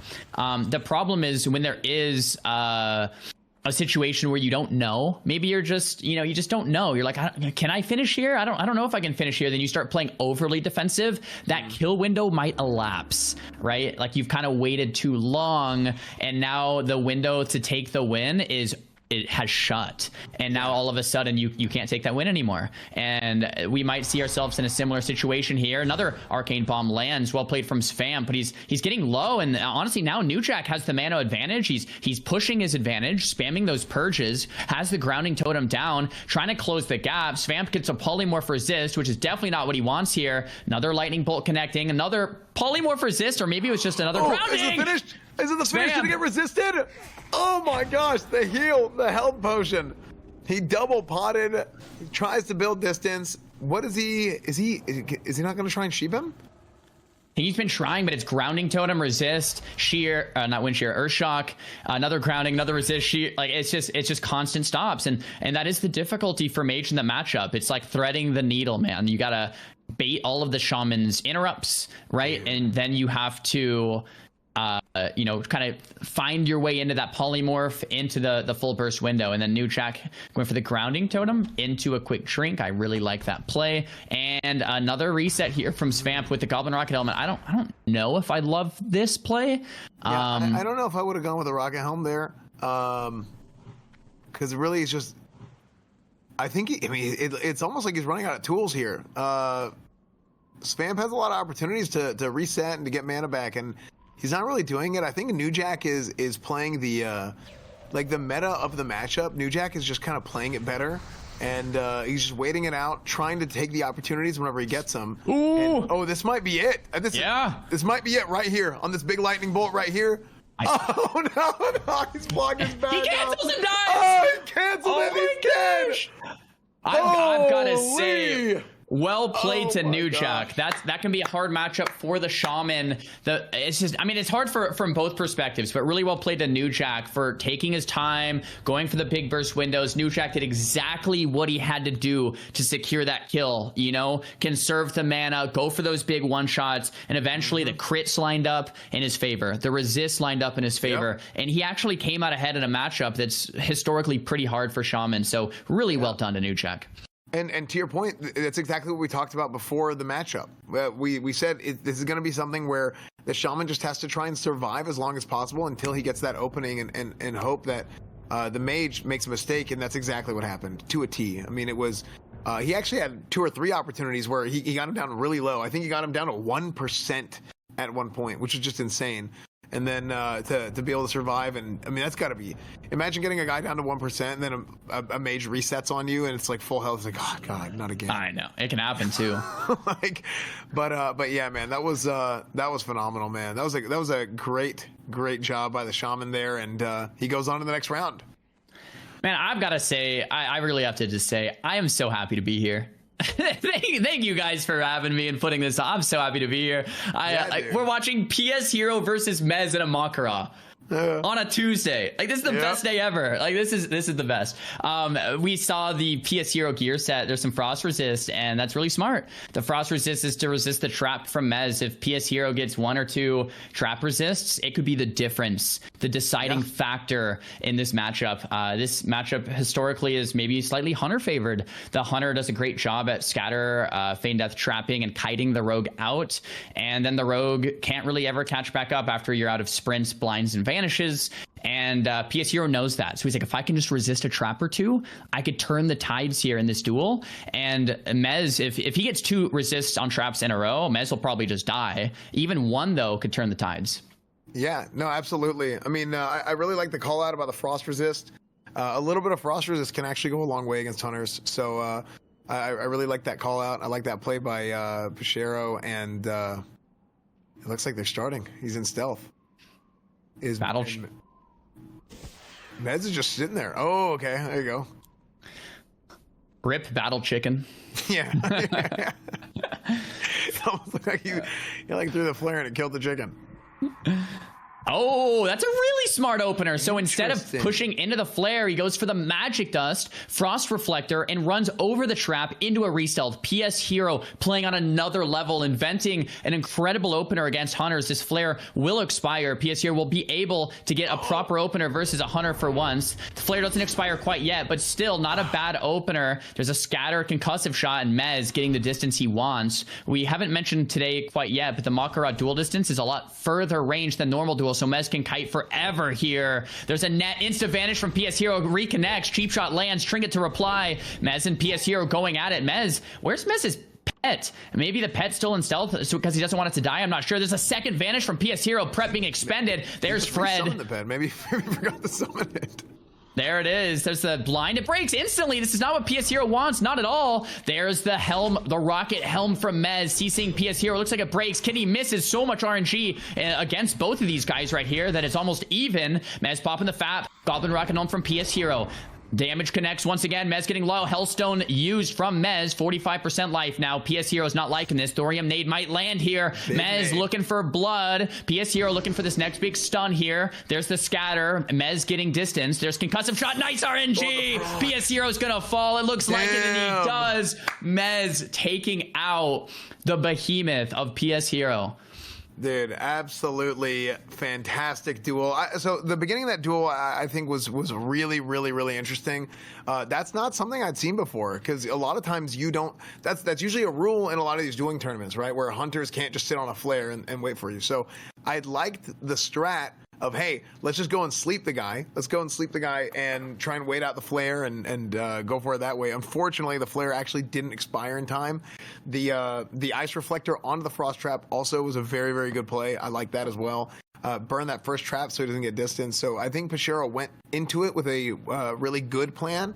But, I mean, Fred came in, man. He called on Fred. Fred came in for the assist, and next thing you know, it was over. I mean, that concussive shot stun proc is pretty massive. I mean, that's one of the biggest things against rogues is if you can get a good stun off of them with the amount of agility they have, and between evasion, ghostly strike, just the amount of avoidance they have is huge. So if you can get a stun off on them, then you can just really tee off on them right then. So huge shout out to Fred, and a huge shout out to Mez as well. So that last duel, man, was like watching a masterclass in classic WoW, Hunter versus Rogue. Both players played so well, such great strategy coming out, and despite RNG, honestly, they both got unlucky with RNG, but that's classic WoW PvP, right? You have to bake in room in your strategy for things like resists, like crits, like just things not going your way, and that's part of classic PvP, and that's something that you have to account for. In this next matchup, though, we have Bobka on the Rogue and Spo on the Druid. Oh man, I wish Soda was here to cast this one. I know he loves those Druid matchups. Spo very experienced. I would love to see the gear choices from Bobka and Spo going into that Alarma bot. I'm not actually sure what it does, but it looks like a little Alarma bot from Nomergon or something, and the duel to the death flag drops. Here we go. Spo having the big armor on his gear, stacking up all that armor to get the bonus in bear form against the rogue. I mean, Spo is stacked up. I mean, so Spo competed in MLG back in the day. Is that right? I believe so. Yeah. So that was that was during the time where I wasn't really playing WoW, so I wasn't really familiar. But Chance was talking about yesterday how he used to watch all this guy's videos, like growing up. He used to do a bunch of videos and like a lot of the content that he made. So it's kind of cool. Like this is like an OG vanilla, like OG classic player coming back. So here's a big open from Bobka. Bobka opens up with the cheap shot into a gouge, taking his combo points, stacking it up, expose armor into a gnomish death ray. Doesn't really do a whole lot of damage. Reloads on him. He's got a couple combo points saved up right now and goes with a blind. He probably... Oh, there's a slice and dice. He uses the slice and dice. She's going to try and kill the pet, so he has no combo points. Banana died. Wait, who died? What? Somebody Is that died? a competitor later today? Oh, I don't know. So done. Anyway, Thistle T, he's teeing off. He's really going off on him. He's got the Cold Blood. Big Eviscerate out of form. I think he hit him out of form. He's low. Spo is on the ropes right now. He went out of form to use a Health Stone, I believe. Bobka is using everything. He's got a Rupture on him, and he is teeing off with the Sprint. He's ready to go. Spo trying to stun him, and I believe it got dodged. So this is his reset right here. He's going with the Gnomish Rocket Helm, or Goblin Rocket Helm, excuse me. Going for the reset. He's going to want to heal up. He's going to want to drink, but this is going to give Bobka an opportunity to open back up with a stealth. That Fairy Fire is going to prevent him from doing so. The Thorium Nade. Yep, there you go. Going out. Soda would be proud of Spo right now, keeping those stacks up. I know Soda yesterday was like, keep up those Fairy Fires. There it is, the refresh in bear form. Spo going toe-to-toe with him in bear. That big armor reduction there for that physical damage coming in. Kidney shot, though, on to Spo. Doesn't get too much done, and blind. Insta breaks it. I don't know if it was a mistake there from Bobka. I don't know if it was an instant heartbeat or if there was something that broke that there. This is not really what Bobka wants. I think Spo is playing this really well. I think that's the second blind, the net coming out, and now Spo is in a really great position to just net, to Moonfire, keep up dots. And like you said, that's a good call out on that Fairy Fire, because he had some trouble with that yesterday, dropping the Fairy Fire, and he's doing a good job of that today for sure. Yeah, the Moonfire, I don't think he is. Looks like he's not expecting the Insect Swarm. At least he's not using it here. Oh, no, there is the Insect Swarm. My apologies. The Gouge coming out. Bobka looking a way to set up this kill, but man, how do you kill a bear a full life? Like, the kidney shot isn't going to do much at all. Bobka's down to 50% now. There's less and less cooldowns available for him. I think Spo is looking really great here. Bobka committing another Vanish, tries to get an opener. Doesn't look like that cheap shot connects, though. Bobka and Spo evening out here in terms of the total health. There's the T being used from Bobka. Only 3 uses of that in the whole tournament, and that's one of them. Stun coming out from Spo into the entangling roots, hoping for no resist there, and he gets that root landed. Spo going max distance, using a T himself, and mana and health evening out from both players' perspectives. Maybe another Moonfire Insect Swarm to connect, and it does. Looks like Spo's going to want to just max range this. There's the Yeti coming out to assist Spo in his endeavors here today. He's sitting down, shrinking his mana back up, and bear form once again committed from Spo. I think Bobka's really in a unfavorable position right now, because rogues have like a list of cooldowns, right? And he's burning through. He's trading all his cooldowns in right now. He has a slice and dice. He's going to try and kill the pet. Calling his own pet up. Is that a Battle Chicken? There it is. It's a Battle Chicken coming up. Maybe he's hoping for that haste proc. We'll see what happens. He's now trying to separate. He did just get Fairy Fired. I'm not sure what exactly Bobka is trying to do here. He's getting teed off, and he used the Gouge. He can't re-stealth because he does have that Fairy Fire on him still, and he's got to find a way to stall this out and try and get a bandage off. He doesn't have the bandage debuff yet, and I think that's what he's trying to do. But I don't think he really is going to have that opportunity, and he might just try and turn it around and go for it. Stack up as many combo points as he can and try and tee off in a stun is what it looks like. He is just going to keep that Fairy Fire on him the entire time, and he is just going to keep that pressure on. Spo making a smart play with the stun into the heal, making sure that he doesn't get too low for Bobka to get a chance to tee off on him. Bobka seems to be completely out of cooldowns, and he doesn't really have an answer for Spo being able to keep him out of stealth with the Fairy Fires, with the Roots, with the Moonfires, with the Insect Swarms. Bobka is in a bad situation against Spo, the MLG competitor from years ago, the OG classic player, and he lets the Fairy Fire drop. Did that drop, or is our UI bugged? Because we saw it take all the way down. I think our UI bugged and it's back up. No, it did drop. Okay, so the Fairy Fire dropped. This is Bobka's opportunity. Spo knows it.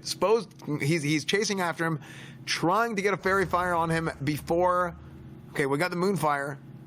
Let's see if he can get a Fairy Fire off on him, because that is huge. That is so important right now. Bobka stalling out long enough to get a big heal, big health potion. He's got his health back up. He's going to start getting his cooldowns back up soon. Going for the exposed armor right now on Spo. Seeing if he can get a chance to tee off on him. I think he's jousting with him here to try and build up combo points and make a play. Try and go in with a kidney shot and try and push him. And he goes for the kidney shot there, but it misses. Goes for the Goblin Mortar. And Bobka is just going to try and rinse and repeat that. He's going to try and kite, going to try and joust him, build up combo points, make a play. And I really think Spo needs to try and push the advantage as much as possible here. Make sure to keep his health up. Don't give Bobka a chance to turn back around on him with a big kidney shot. Obviously, try not to get caught out of form. But Spo's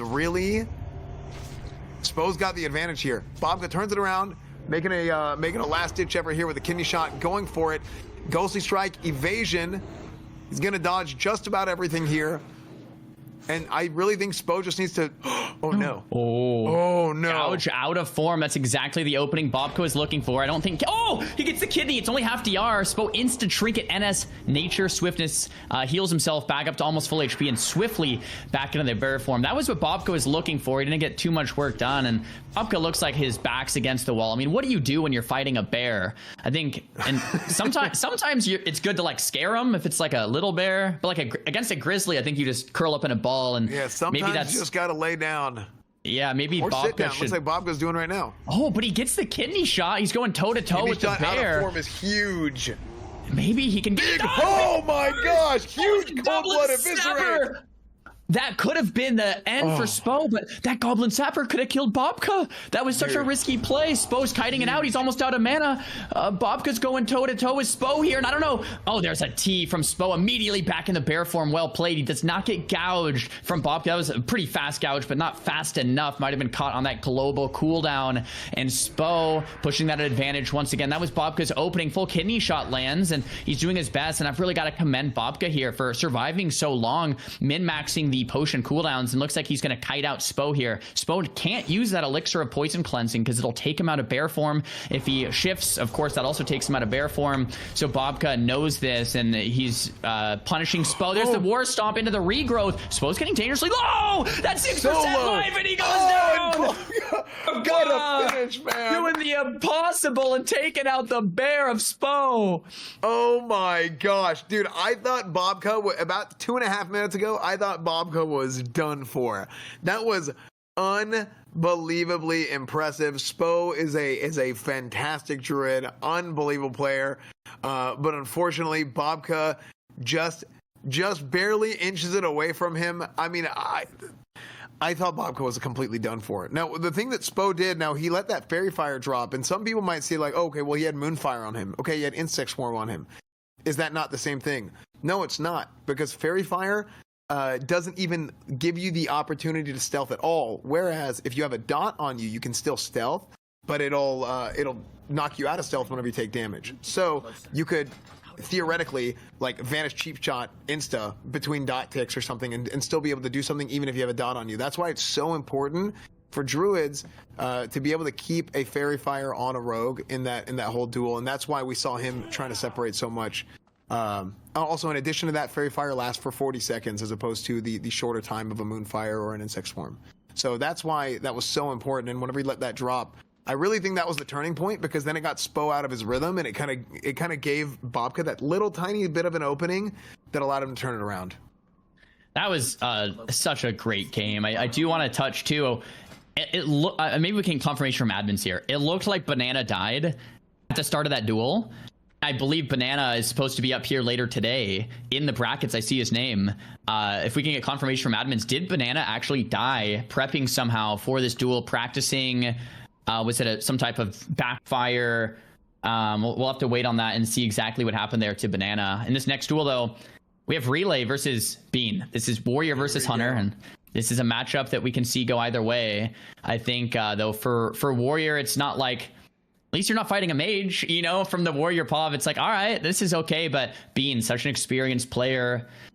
He came second place in BlizzCon with Seidu, and he is multi rank 1 through many expansions. Relay getting the charge off and starting things off right. There's the last stand immediately, getting on a cooldown for that health optimization. I love it. The Thorium nade unfortunately misses, though, for Relay. Big Bean kiting it out, and I don't know where Bean's pet is. Maybe it's starting in stealth once again to prevent the pet from being killed. Scatter Feign Death trap coming out, and Bean looks like he's going to go for a couple ticks of water food, make sure he's fully healthy before kiting it out. But the mount comes out and the heartbeat breaks the trap, and that's not what Bean was looking for at all. This is really bad for Bean. Relay's teeing off, and there's no scatter quite yet. Having said that, Bean seems like he has a decent positive exchange there. Relay at 50%, using the health stone from the Warlock, which is allowed here. Anything pretty much allowed in a Mak'Gora. We have the slow fade from Relay and the scatter feign death trap coming up from Bean once again. That was quite the blunder, but it looks like the trap resists, and that is two unfortunate events here for Bean back to back. Oh no, yeah, Bean's he's definitely on the back ropes here. He tried to get on his mount to separate and gain more distance, but whenever heartbeat resisted, a big problem, something to keep in mind in vanilla versus the later expansions, vanilla mounts are 3 seconds. So he didn't move for 3 seconds. He was standing in place for 3 seconds, where he could have just kept running, but he got a little greedy with it, and he was trying to get as much distance as possible. But it might not matter because he's got all the distance he needs right now. Relay, Flask of the Titans, Sapper doing anything he can to kill the pet and try and get away, but Bean is pressing him right now. Oh, and snipes him from across the field. There it is, Bean. No, man. Bean with a big win, just teeing off on Relay and getting the ability to separate after having pretty much as bad of a start as you could possibly imagine in that matchup. I mean, he got greedy, went for that mount, ended up not moving for 3 seconds. Heartbeat resist gets him, and then he has the second trap resist. So I mean, I thought Bean was in a terrible position. Yeah, I mean, it was just that was something else, man. That was really good.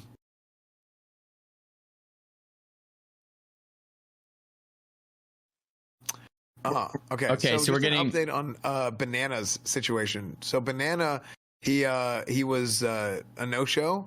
So he was DQ'd because he was a no-show and was replaced in the bracket, and his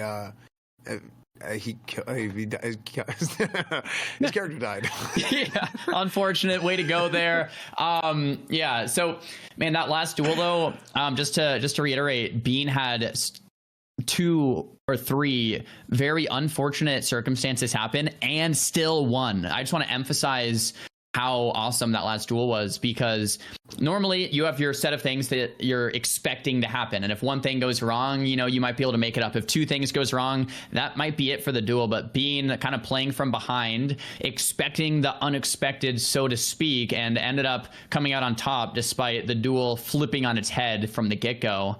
In the next matchup, we have Spicy versus Proxy. We have a Rogue versus Hunter. Looks like he accidentally fapped there. Unfortunate timing. I don't know if they're going to be able to wait out 2 minutes for that cooldown or not. We have almost full Shadowcraft set here from Spicy. Spicy did fairly well here in the standings, and Proxy crafted boonstick. I like that. Yeah, very nice. And a lot of these players opting for that Goblin rocket helmet, and I mean, as they should. It's such a great CC, but not only that, it's such a great gap closer for something like a warrior. Yes. Something like even like a mage that wants to dead zone and push a hunter, but having that CC in your back pocket on a separate cooldown than a lot of other items is a really great cooldown to have. And looks like the dual flag drops and Spicy goes stealth, and Proxy's posting up on the flare with the freezing trap. Mm-hmm. I like how you mentioned how the Goblin Rocket Helm could also be used as a gap closer as opposed to just a reset, because I think a lot of people look at the Rocket Helm as a reset, but there's so much you can do with that. With sometimes you just want to use it to close the gap. Oh, here we go. The duel's starting up.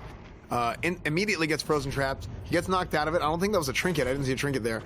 But he's getting scattered here. His trap is still on cooldown, so he's not going to be able to trap again. Goes ahead and does the Rocket Helm on Spicy, but the Rocket Helm is DR'd, so he's not going to be able to get the full distance and the full benefit out of that.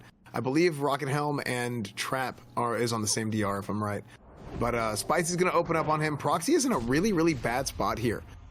He goes ahead and faps, so he's able to get away from the crippling poison procs, but you have Spicy using the blind to go ahead and, I don't know why he tried to, maybe he was just trying to get a tick off while the pet was hitting him. I'm not sure why he bandaged there. It might have been a mistake. But yeah, Spicy is using that as a gap closer. I don't know if he's not using his combo, if he's not hitting the pet because he doesn't want to use his combo points, Because I feel like the strat here should be go ahead and just burn a slice and dice or something and kill the pet whenever you're sitting there. Because I think if you can't re-stealth and you can't do anything else, it might not matter though, because it looks like he's just able to go in, and if he doesn't get trapped, which he does. Yeah, there's that full trap that lands on Spicy. That's what Proxy needed. I mean, look at him. Geez, 20% life. Trying to get some distance here onto Spicy. Spicy has to find a way to close the gap. Another FAP coming in. A full blind, though, to reply. That's FAP plus blind. What's Proxy going to do? I mean, what do you do? I don't think there's anything you can do. Full kidney shot lands, and that's going to be Spicy's tool. That's it. Good night, Proxy. Well played to Spicy. Oh, wow. That's a good one. Just for clarity, too, FAP is a free action potion. FAP, free action potion, just for clarity. Yeah. So one of the things I was confused there, I don't know why he was standing around and not killing the pet instead of, like, I think he gouged it and then he was just waiting it out. But I don't know, how did you feel about that? I mean, he ended up winning the duel, so it kind of doesn't matter. But what did you think about that? Would you have tried to kill the pet there, or? I think I agree with your assessment. Like, it seems like, why not? At the same time, it really worked out for Spicy. And yeah, like you mentioned, maybe it was a combo point thing. Like, I have 5 combos. If I can get their kidney, I can just end it. I don't want to, like, even mess with my pet. I just want to keep up the pressure and kind of maybe just back turn the pet with an evasion and just kind of ignore it, you know? And it looks like that strategy really paid off. Now for this next duel, Snuts. Snuts is a player we haven't covered too much of, but he was one of the, I believe, 4 players that went 5-0 yesterday. It was Sony, Snuts, Ziko, and Snuts, if I'm not mistaken. And that's really impressive to go 5-0 in a Swiss bracket, because the matchups get harder and harder as you go on, because it forces you into harder and harder opponents. So Snuts 5-0 on the Priest. I can't stress it enough.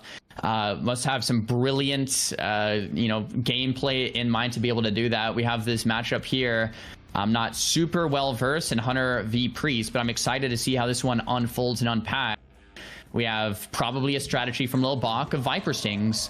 Song is sweet. And there it is, the Viper Sting right off the bat. Snuts trying to close the gap. We have Cat back with the BM connecting on the Snuts in the opener. Another Viper Sting being pressed, and Snuts doing a great job of not only closing the gap and landing the fear, but also removing the Viper Sting swiftly so it doesn't drain his mana. And Lil Bach's going to come out on the negative side of the mana drain exchange if Snuts keeps up with the incredible reaction time to those elixir cleanses on those Viper Stings. We have some decent RNG there on the concussive shot. Another Viper Sting coming out, but Lil Bach's mana burning himself because Snuts doing so well at the dispel. Snuts miles ahead in this duel so far. Stuns coming out. Thorium nade is being chucked into the air. Snuts does have the Viper Sting and realizes it, takes it off there once again. Snuts has the mana advantage, the health advantage, the pressure advantage, the cooldown advantage. The sleep. I think that's pretty much it. Mind Flake connects. Little Bot goes down, and Snuts looking like an absolute professional in this first round of the day. Damn. Yeah, the thing is with Lil Bach there, I mean, he had the pressure on him really, really heavy right off the bat. He tried to separate with the sleep. Unfortunately, he had him serpent stinged, and I guess it was just it got to the point where you're just trying to, oh, what do I do? Panic, throw out the sleep, can't separate, can't reset, and it just kind of fell. So some of these duels are going to be like that. That is vanilla. Some of these duels are really, really long, and some of them are just going to be like that. So great showing by Sot, man. Great showing by Sot. I think Lil Bach went in there with one game plan. The game plan was to use those Viper Stings, kite it out, the Priest, and then take the win.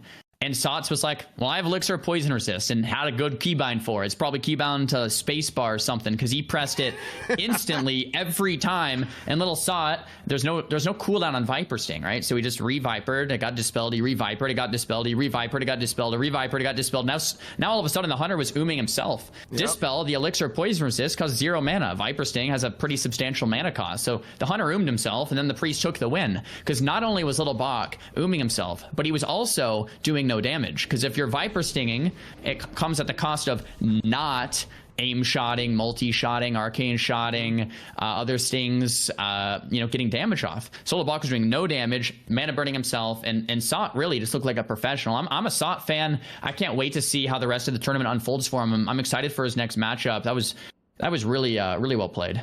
Yeah, and I mean, that's that reverse mana burn that we were talking about yesterday too. It's like a lot of times you can make these classes that mana burn. Ironically enough, hunters and priests both do that, but you can make people burn their mana with dispels or with other abilities, putting up rank 1 buffs, and they'll like spam dispelling you, stuff like that. Like for a hunter, he's shooting that Viper Sting and he's forcing it. So that's great assessment on that. I think the trying too hard to do nothing basically because it's just immediately getting removed and doing no damage. It's just you're not going to get anywhere with that.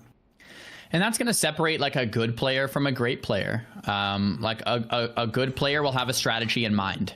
A great player will have a strategy in mind, and when it's not working, change that strategy in real time. And here we have this next duel underway. It's Shadow Priest versus Warlock. Generally, we've seen Warlocks have a slight advantage here. Shadow Priest looks like he's going for early dispels, using max range to dispel the priest and to avoid, or to dispel the Warlock and to avoid a lot of the incoming pressure, incoming assault here from Mad Knx. And Futur's doing that to quite a successful degree here, using Shadow Word Pain, building up stacks, but the Death Coil comes in. Looks like Futur's actually killing the Fell Hunter here, going for the pet kill. When that second pet comes out, he might go for a second pet kill. Let's go for a long game. Shadow Reflector used, not too much value coming in. And yeah, this might be a little bit longer of a matchup here. Yeah, I could see this going back and forth for a while now. I mean, this is it's a pretty classic thing that we see with Shadow Priest Warlock. They're constantly going to try and separate. Obviously, Warlocks have a ridiculous amount of sustain, not only for themselves, but for their pets with that health funnel. So if you're trying to kill the pet, they're going to be able to heal it. The life taps, the drain lives, using health as a resource, just large part of their kit. And then the priest as well, you know, being able to pop out of shadow form, being able to heal themselves. So I really think this is going to go back and forth for a little while. Fuch, actually, by the way, Fuch is actually somebody who was in my guild, was in Crusade, and I actually met him a week ago. So just saw him at TwitchCon randomly. But yeah, he's been grinding real hard. So it's cool to see a guildie of mine get in this. Yeah, that's great. I was talking about that with Xzan too, like seeing those faces that you know, and look how cool this is. Health funnel healing the pet, mind flay damaging the pet. It's like, you will not kill my pet. Mad Knx knows if that pet goes down, it's not going to be great for him, but Futur looks like he's certainly on the back foot here. Down to 20% mana and 40% life. This is exactly the position Mad Knx is looking for. Drained mana is coming out. Mad Knx looking for that long game. Looks like a potion might have been used, a mana pot being used. Looks like Futur comes out of shadow form, gets counterspelled or spell locked on the heal, and that might be the beginning of the end here for the priest, because it's going to cost mana to go back into shadow form, which he does, but now he's pretty much so how are you ever going to create pressure from the position of Mad Knx? You just want to keep the priest Looks like he does regenerate some mana. There might have been a T, health and mana regenerated. Looks like the nade come out, the inner focus mind blast connects, but it doesn't do as much as Futur wanted, and this might spell out the end for him. Furball medicine pouch, but Futur drops and Mad Knx takes it. Rip to your guilty as fan. I'm sorry. I know. I was hoping to see Fuch make a run. Fuch was a great. He actually mained a Warlock in vanilla, but I was hoping to see a great run from Fuch, but unfortunately it did not pan out. But yeah, what a great duel, man. I mean, that was one of those where it goes back and forth for a little bit. I actually thought it was going to last a little bit longer, but going for that medicine pouch late, it just wasn't enough to keep him up and keep him going. So. Yeah, some of these items are, man, low-level quests that, like, mages, for example, will use Celestial Orb. I believe it's a level, like, 30 mage blue offhand. And normally, like, most players will use it for a bit and then, like, vendor it. But for this tournament, players had the foresight to be like, wait a minute. I could get back a couple hundred mana. That could be the difference between winning and losing. And, like, once again, that medicine pouch, it's not like it's not like an innervate, or it's not like it's a full heal, but that little edge, all of these little things add up, right? One more resist, one more miss, 300 more mana, you know, and that's why Classic WoW is so cool. Like, even in PvE, like, warriors going for like 1% more crit, like, that's a big deal, you know, and that's what's so cool to see with these duels. Every inch they can get, they're going to take. And competitors really went out of their way with such a big prize pool to min-max their gear as much as humanly possible. We have Gripping versus Crazy here in this next matchup. This is a Warlock Mirror matchup. We saw a couple of these yesterday, and some of the Warlock strategies were to kill the pet and then kill the resummon pet. And another strategy is just to go for the kill on the Warlock and see if you can rush him down. I'm curious what these two specific Warlocks are going to opt for in this matchup. We have dots coming out to the pets here. Both Warlocks opting for the pet kill. I wonder if health funnels are going to be committed. Well, that's something we saw yesterday in the Warlock duels. We saw that at the end too, where it was like going to kill the pets was a win condition. Ooh, Arcane Bomb. That Arcane Bomb finished off the pet, and the swift resummon coming out there from Crazy and from Gripping. So one pet down from each Warlock, second pet is up from each Warlock, and it's really going to be the race to finish on this next pet. They're kind of ignoring each other for the time being. Whatever pet falls first, it might be a situation that where both second pets fall. In that case, it would be a true 1v1 with no Fell Hunters to disrupt the gameplay here. But Rowlem's pet looks like it's going down. Yeah, so Gripping is going to be the one with the pet, I believe, and Crazy is going to be stuck without it. Crazy is going to be on the back foot for a little bit. Actually, I might be mistaken. It might be the other. Yeah, it looks like it's the other way around. Crazy has the pet. Gripping does not. Gripping at 50% life. Still needs to kill that pet. No, it is Gripping's pet. I was right the first time. It's like confusing me, that health funnel. He's trying to save him. He can't quite. Okay, both Warlocks have no pet. Summon Fell Hunter coming out from Gripping. That chicken is so annoying. Dude, Gripping. the pushback from the chicken, and the pushback from the chicken actually gave him enough time for is that I'm getting confused back and forth now, but it gave him enough time to actually cast the Fell Hunter as well, for Crazy to cast the Fell Hunter as well, after not starting it until he was maybe halfway through the cast. So it was super funny, the difference that it made. That chicken was actually big time. It was, man, and Gripping's really low, and Crazy might have the advantage off that. Arcane Bomb misses, unfortunately, but Crazy has such a big lead here. I'm curious if the Warlocks are gonna go for the kill now, or kill the third pet. It looks like both Warlocks opting to actually play the game and go for the kill against each other. Crazy using that offhand Spellstone, I believe, and Full Fear comes out through it. Banish comes out from Gripping. Maybe gonna go for a first aid on the Banish. That was really well done from Gripping, evening the tides here. Crazy's getting feared so far. I don't think it's gonna be far enough for the duel to expire. The nice thing about Mak'Gora is the duel range is really far. We'll see if that is in or out of range. Yeah. Looks like it's in range. He's coming back. Crazy, not quite full life yet. Yeah, I think it was life tapping while he was running back is what that looked like. Okay, okay. So he's going for a bandage. I mean, they're basically going for like a full-on reset here. They both got their pets up. They're manaing up. They're drinking up. They're just kind of waiting it out. Looks like they're going for a full-on. They're starting the duel over essentially. Both Warlocks, though, no Felldom, so these pets are going to be extremely fragile. No resummons when they die. So the first player to kill the pet and to commit after that might be the victor. There's a Death Coil coming out onto Crazy, and Gripping is probably pretty happy with this exchange and this reset, because Gripping was definitely on the back foot there, and I think Crazy might be kicking himself for not pushing his advantage and instead opting for the reset. Dots coming out, and Gripping gets the first pet kill. Now Gripping is totally in the driver's seat here, and Crazy must be super upset with this last minute or so of the duel. Spelllock into the Full Fear coming out. Gripping getting full dots up, actually confident enough to go for a life tap into a Hellstone, keeping his health and mana healthy. Drain life coming out instead of the drain mana, just really pushing this advantage. Barov's trinket being used, it's going to summon 3 helpers to help the onslaught of Crazy, but using it defensively like this, we'll see if it can turn the tides. Yeah, it's really important for Gripping to keep pushing this, especially given that they don't have Felldom, right? They did a full reset, but they did lose some of their cooldowns, right?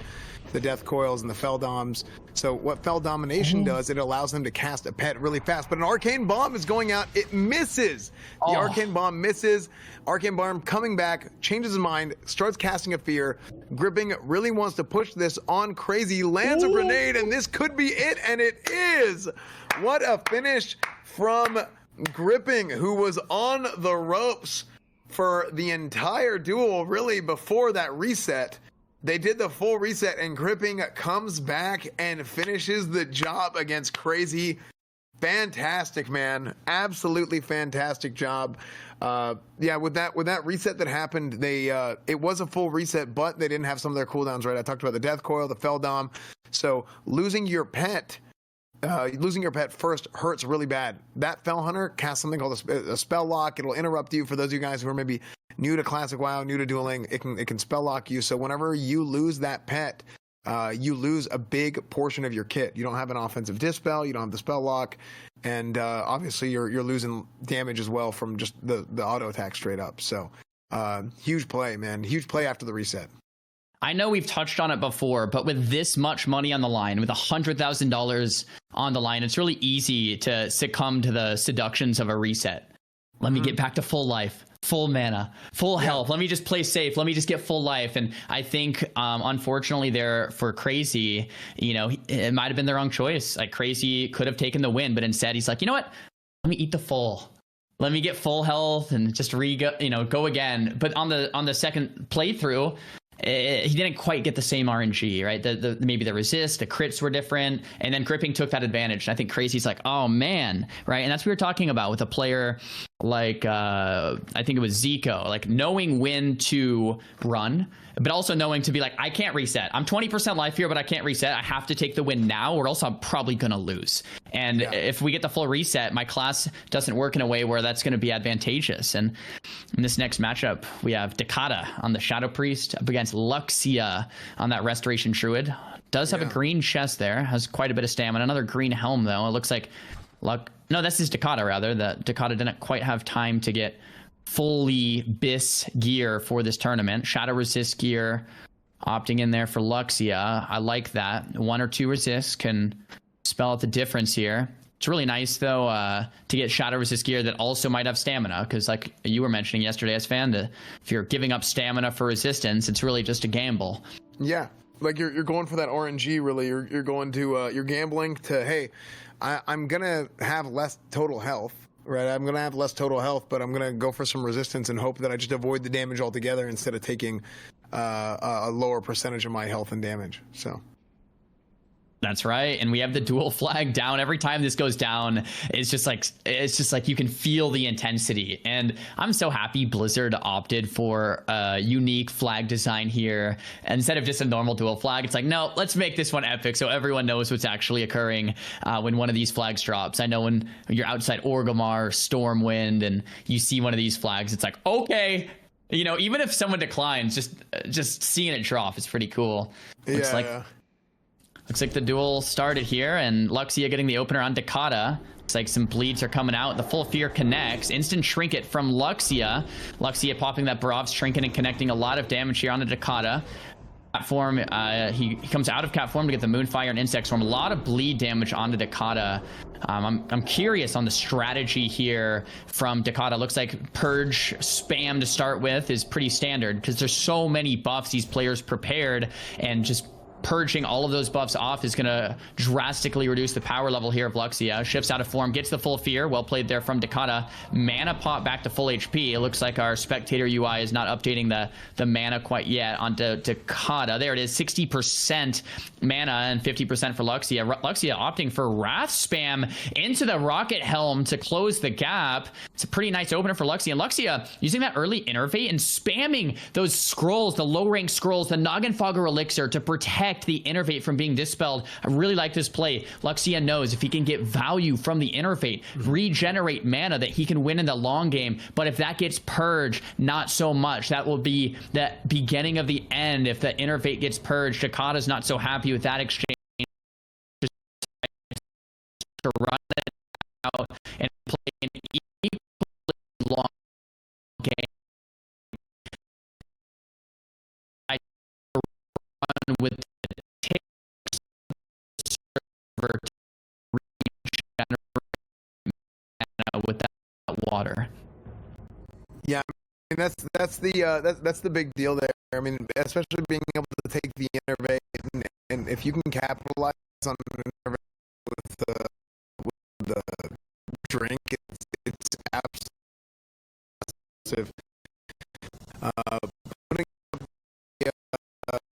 putting up the scrolls was also big, like you said.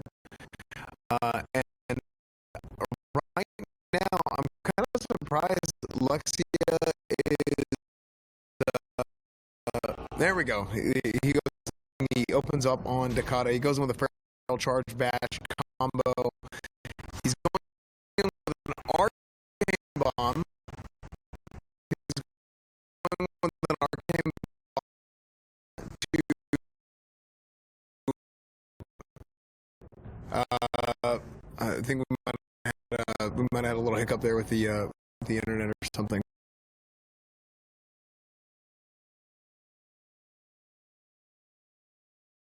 The thing about a wand is that it doesn't count towards this 5-second rule, and the second is generation works not only in classic WoW. Another arcane bomb coming out. Luxia trying to even out that mana advantage, but what's nice about wands is the 5-second rule doesn't get activated. So if you guys are unaware, after 5 seconds of not casting an ability, you will start to regenerate mana. And Dakata knows this, and he knows it, and he's playing into that 5-second rule by using the wand to push the damage primarily. Another nice play from Dakata, drinking with the server ticks, using that 5-second rule to his advantage, optimizing wand usage to conserve as much mana as possible so that when he needs that mana to finish it off, he'll have exactly what he needs in his back pocket here. Luxia on the back foot, 10% mana kiting it out. We've seen Luxia come back from worse, but Innervate has been expended. Dakata's in hot pursuit here. Insect Swarm from Luxia. Mana pot used, and I like that. Nice and early. We want to make sure to get the pots on cooldown so we can wait until the next pot comes back up, and this could be a longer duel on our hands. Yeah, I mean, it looks like this one's just going to go back and forth. Sorry about the lag issue. Apparently, I had an issue with the lag. I don't know where it came from, but it's fixed now. So yeah, sorry about that. We're all good. I really think Dakata's going and playing the slow game on this. Like you said, you mentioned the taking advantage of like a spirit regen, casting with them, saving with that mana, the 5-second rule, getting his mana per 5 back from spirit. And using that wand a lot just to get a little bit of damage in. It's not very much, but just getting that little bit of damage in and not actually casting a spell goes a really long way. Kiting out, going back and forth with this duel. This could be a long one. This could be big back and forth. Another full fear connects from Dakata. We get a blackout proc, and that's kind of what Dakata needs, right? Like, we need nonstop RNG. We need the stars to align, so to speak, for Dakata to actually line up that kill. And Luxia knows that, and Luxia is waiting for his opening. And like we've mentioned a lot before, a lot of the times in a duel like this, it's waiting for that first person to make a mistake, right? You're kind of just staring them in the eyes and waiting for a mistake to happen, and boom, when they make a mistake, you take your kill. And that's exactly what Luxia is doing. Luxia, very experienced player here in the PvP scene, and he knows this, and he's maybe not in the matchup that he wants here, but waiting for Dakata to slip up. The unfortunate truth here for Luxia is Dakata is not slipping up. He's playing an incredible game here. There's that bomb being used. Silence coming out from Dakata aggressively. Luxia getting very low. Bash comes out. Swift Men to follow. So Luxia is talented in that Swift Men, just like yesterday. Inner focus dots coming out to keep that mana conservation up from Dakata. Luxia uses the mana pot, and I really like the early mana pot from about 2 minutes ago because it probably saved him there to have that another mana pot. Now here's the thing. If Dakata presses his advantage too hard, Dakata will and then Luxia can win. And Dakata knows this. He's keeping that mana around 30 or 40%. You might be thinking, why doesn't he just spam Mind Flay and Mind Blast, whatever? It's like, well, if Dakata goes Luxia doesn't die, gets the reset, Luxia can then keep Dakata and take the win. And that's why both players are playing so passively here. It's like, well, you know, we don't want to get to that situation where we're going We want to save a little bit of mana to maintain a little bit of healthy HP here. Luxia, though, pushing in with that arcane bomb, and that could turn the tides for him. Dakata dotted up that mechanical mithril dragonling doing damage to Dakata, and Luxia is just taking any little bit of help he can get. Yeah, I mean, like you said, I mean, Luxia, this is how Druids play, right? Druids want to kite it out. This is their game, trying to run around a whole bunch. Chance mentioned it yesterday too, and that's with the Mak'Goras. When you have 3 times the duel range of like a normal duel, that's a huge advantage for Druids. If this is your playstyle, if this is your game, if this is your matchup where you want to go and you want to kite out as much as possible and you want to stall it out as much as possible.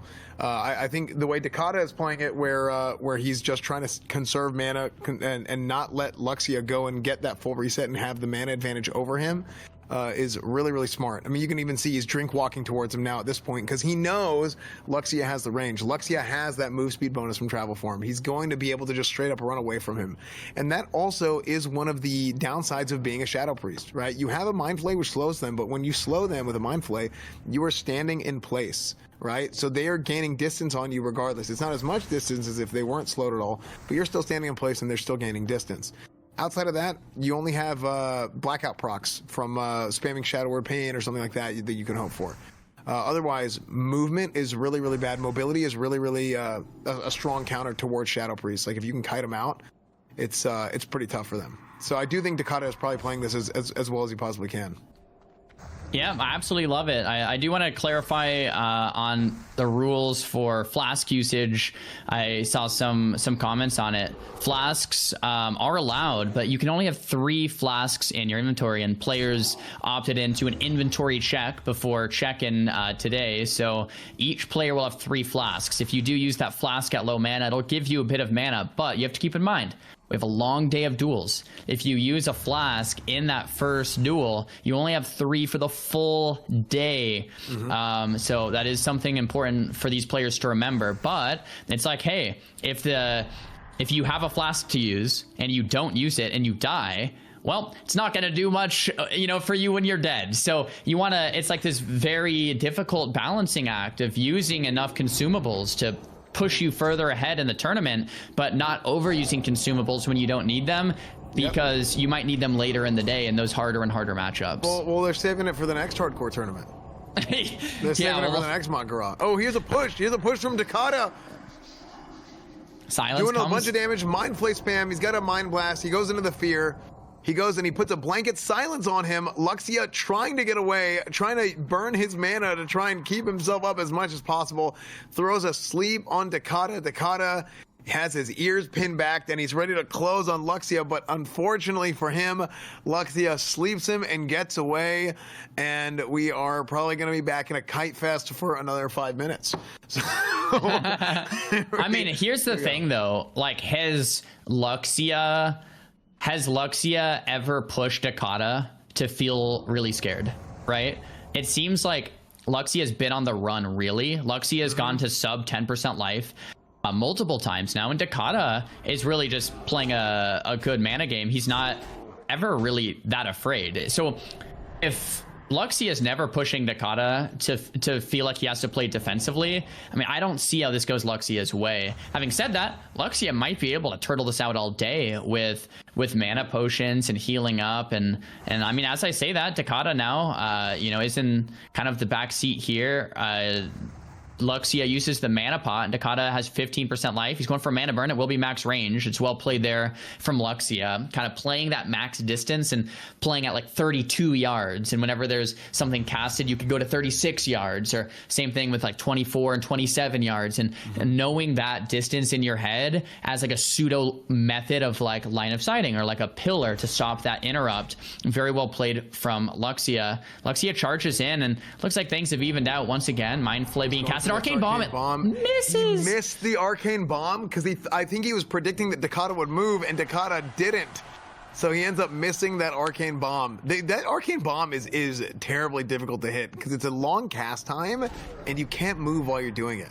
So it definitely throws it off compared to like a thorium grenade or something like that. But Luxia getting very, very, very low. That's the War Stomp. Dakata might be able to finish it off here, depending on what consumables. Luxia, I don't think, has a mana pot available. Nothing left. His Mind Blast, if it crits, could spell it out for Luxia. 5%, and Luxia goes down. Huge finish from Dakata. It was the perfect RNG, right? Like, Luxia is kind of low. He's caught out. He's trying to reset, and that's when the blackout came in. That's when you start seeing the crits. No resist. It went perfect for Dakata at the end, and I've really got to commend Dakata here today. That was really picture-perfect play with the server tick mana drinking, with the mana consumption, with the wand usage, with the consumables. He played patient. He didn't let Luxia, turn it around. He was persistent but patient. And it's exactly what you need in that matchup, and Dakata came out ahead. Well played. Yeah, I think the patience was what was so impressive. I mean, some of these matchups will come down to it's like a boxing match where they come in and they're not coming in swinging, but they're trying to tap and kind of just jab each other, feel each other out, get hits on people and see what happens. And when they get the open, they go for it. And right there with Dakata, to your point, it was he got the blackout proc and he got the tee off, right? He had the chance to tee off earlier, didn't finish, right? Didn't finish because of the sleep, and Luxia got to separate there. It happened again, I think, really after that arcane bomb, and I would say even before the arcane bomb, right before that, if you noticed, Dakata had low mana, started drinking, and got debuffed before Moonfire. I think it was an insect swarm. Now, if you get hit with a debuff, it doesn't stop your drinking. You can get hit with a debuff and it won't stop your drinking. You need to get hit with something that does damage, like a Moonfire, that does instant damage and then ticks afterwards. So that's why you saw Dakata's mana tick up after he was casting on him, is because he didn't do that direct damage to him yet. So yeah, he ended up getting a little bit of mana. After that, the arcane bomb missed, and then it was the tee off. So super impressive. Super impressive by Dakata, that patience and being able to finish. I love it. This is an important right here. This is an important duel here. Sony on the Warrior versus a Warlock. Warlock actually having a really nice opener. Summons the Voidwalker, sacks it, and summons another one. So Sony has so many shields to get through. Yones doing a really great job of kiting with the FAP and the sprint boots, and Sony's finding himself in a really tricky position early on in this matchup. Sony had that full rage, but already expended it. Now he's going to go max range, potentially look for a mount up here. The charge was stopped with that Curse of Agony. That was well played from Yones. And this Warrior versus Warlock matchup, I can't stress enough, could be the information we need to see how the rest of this tournament's really going to play out. We have the Arcane Bomb, and it lands. Arcane Bomb. Well played from Sony. That's a 5-second silence, mana drain, and damage done onto Yones. There's a 2-stack Sunder from Sony. He's building damage. Big shadow to really lock, go. big pummel. Yeah, to really go crazy here. The first pet is about to die. Hopefully the sacrifice comes off from Yones. I don't know if he knows it's about to die. If Sony gets that execute before the pet goes down, there will be no sacrifice shield. There's the coil and the fear. Great Berserker Rage into an intercept. A lot of damage connecting. There's a second shield, summoning another Voidwalker. So much damage for Sony to get through. But not only that, it's preventing the rage generation because he's hitting into the absorb shields. Yones going in for the auto attack, popping the lip into the full fear. No break for Sony. He's Tauren. No Berserker Rage available to him, and this is the time Yones needs to life tap and bandage up. This is your safety zone. When that Warrior gets back on you, it's going to be a world of hurt. But Sony at 95% life still, and mounting up before he gets hit again. Look at him avoiding that Voidwalker. Just reducing the damage just a little bit, and it keeps him out of combat so that he can go and get a charge in. Huge play by Sony. Yeah, and it looks like Sony's reconnecting and getting a second Arcane Bomb. I mean, dude, this looks like Sony's duel to win here. Mortal Strike comes out. Another Fear being casted, but immune with the Berserker Rage. That's going to be 30 seconds. We get to tee off here from Sony, or maybe not quite 30. There's the net coming out. Yones gets the distance, and Sony closes the distance with the Goblin Rocket helmet. Immediately Howl of Terror, but how is Yones going to get out of this situation? Sony's full life, shadow locked here on the drain life. It's not going to be enough. Sony is doing so much damage, going for another intercept play potentially. There's another pet to sacrifice from Yones, a Howl of Terror coming out potentially for those pets as well. Sony finds himself pretty far from Yones here, the Warlock, but I just don't know how Yones is ever going to get enough pressure going to kill him, and this makes me scared for any Warlock in the tournament against a Warrior. The sack comes out just in the nick of time for the shield to come out, and Sony, aware of that, decides to maybe just play defensive and kite out this 30-second shield and then go in afterwards. I think he's going to try and mount up here. He's trying to he's probably going to try and mount up if he can and try and re-engage. He gets back in combat, so he's not able to. And re-engages here. Now, keep in mind, Yones does not have any more absorb shields. The absorb shields do prevent you from getting rage, which obviously is pivotal in this matchup. I think he missed that Arcane Bomb right there, and he's just pulling out the crossbow, trying to make sure he doesn't get out of combat so he can drink. So that one hit of that crossbow, while it might have not been any damage or much damage, it keeps him in combat, and he's going to have Berserker Rage back up. He uses it, and he's going to be able to tee off here, and this is his chance to finish. He's going to get him in execute range and finish right here. Boom, there it is. Sony winning his first match of the day against Yones. Incredible. And excuse me, I was wrong. I said Arcane Bomb did hit. I didn't see it hit, but it did hit. But incredible, dude. Absolutely incredible. Dude, something really cool about this tournament that I just kind of realized is the winner is going to have, what, like 5 or 6 ears just by default? Yeah, true. Like, they're going to have this character forever with like 5 or 6 years kind of vibing, and everyone will know like what kind of happened here. And that's so cool. Like, so Sony got an ear there for beating the lock. If Sony wins today, he's going to have a bunch of ears racked up. And man, if I was a Warlock dueling Sony, I'd be scared. Like, I'd be scared. Like, Sony just played that so well. So much damage was coming out. There was no blunders. I mean, I must say it was well played from Yones. I can't really pinpoint any like large mistakes. Yeah, no, I think Yones played great. I think it was just Yones played great. Sony played great, and that's a matchup that favors them and that favors the Warriors, and it just panned out for him. So. Man, I would love to see like a Sony versus Snut later today or something like that. It would be a really fun matchup to get to watch. But speaking of fun matchups, we have Rocket Man, which is Perplexity for those of you Perplexity fans out there, versus Exens, the Shadow Priest. We've seen matchups like this go back and forth. We saw Perplexity in the qualifiers yesterday win against a Priest and lose against a Priest. And today I think he's going to try to do everything he can to build up that advantage to not take another loss against the Priest. Exens, though, knows this. I believe has some practice versus Rogues as well, and this could go either way. It's a close matchup here. Yeah, no, for sure.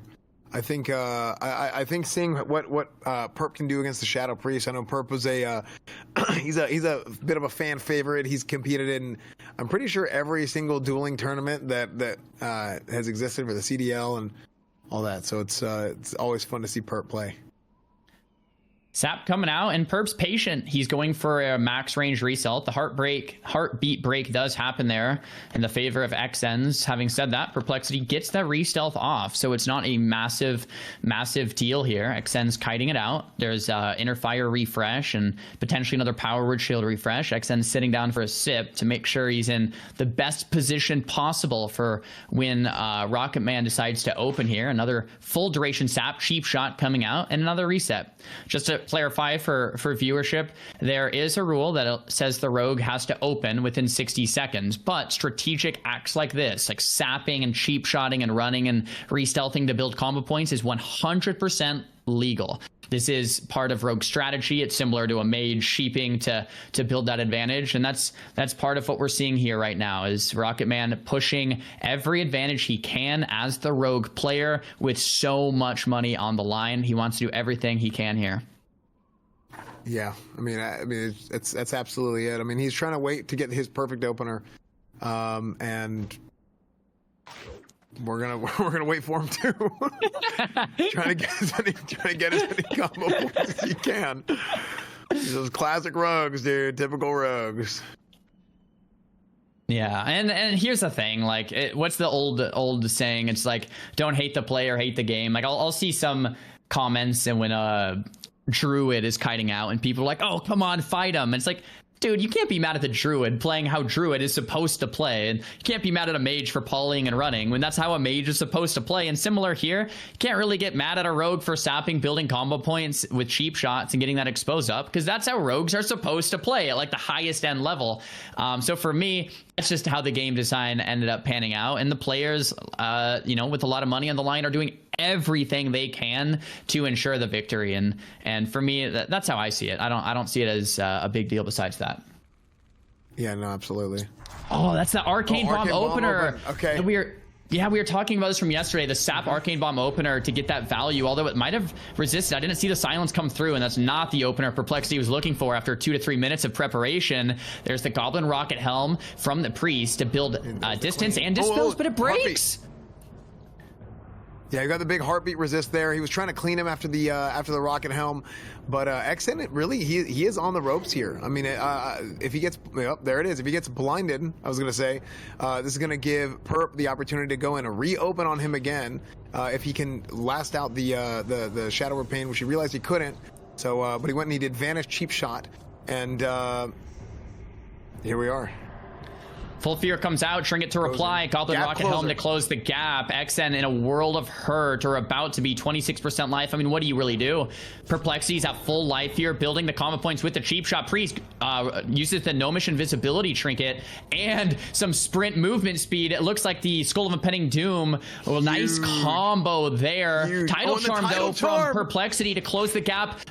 Blind Sand misses. Vanish cheap shot coming out. This is fantastic play from both ends. Will of Forsaken to answer the fear from Exens. Power Word Shield used, but he's tapped. Sprint to close the gap. Cold Blood comes in and Exens falls. Huge play by Perp. So the thing we saw there that Perp did, and we talked about it with Fairy Fire in the Druid duel earlier. So he had a dot on him, but he got out of combat, right? So he looked at the dot tick, and it's ticking. It ticks. He stealth cheap shots in between the ticks. So even though he has a dot on him, he's still able to reopen on him. And Perp played that beautifully. Just absolutely phenomenal. Just going in with that blind reset, and then the gap closer with the Goblin Rocket Helm as well. So phenomenal duel by Perp, and we have him facing Sony in the next round. That'll be a fun one to watch, man. I can't wait to see how these brackets shape up as we get closer and closer to these finals. In the next matchup, though, we get to watch Peo. And Peo, if you guys haven't seen him, he's a great streamer. He's always fun and entertaining to watch. And he's just an absolute character. He's a ball to watch. If you guys want to watch it from his perspective, I do believe he's live right now. Check him out. And we have Peo versus Flop. And Peo looks like he has the Cold Blood pre-pop, the Goblin Rocket Helm equipped, and Flop probably, a little nervous for the burst that Peo has prepared here today. If the duel goes long, though, and Flop kites it out, it can be a bit scary because once the rogue's out of those big cooldowns to press, and that's kind of what the Druid is turtling for, that's it. Like, there's nothing the rogue can do. But the cheap shot opener comes out. There's the Cold Blood gouge, and here's a lot of bursts about to happen from Peo. The bear form, though, might circumvent that a little bit. Crusader proc, kidney shot lands, and Peo doing his best to collect as much damage as possible.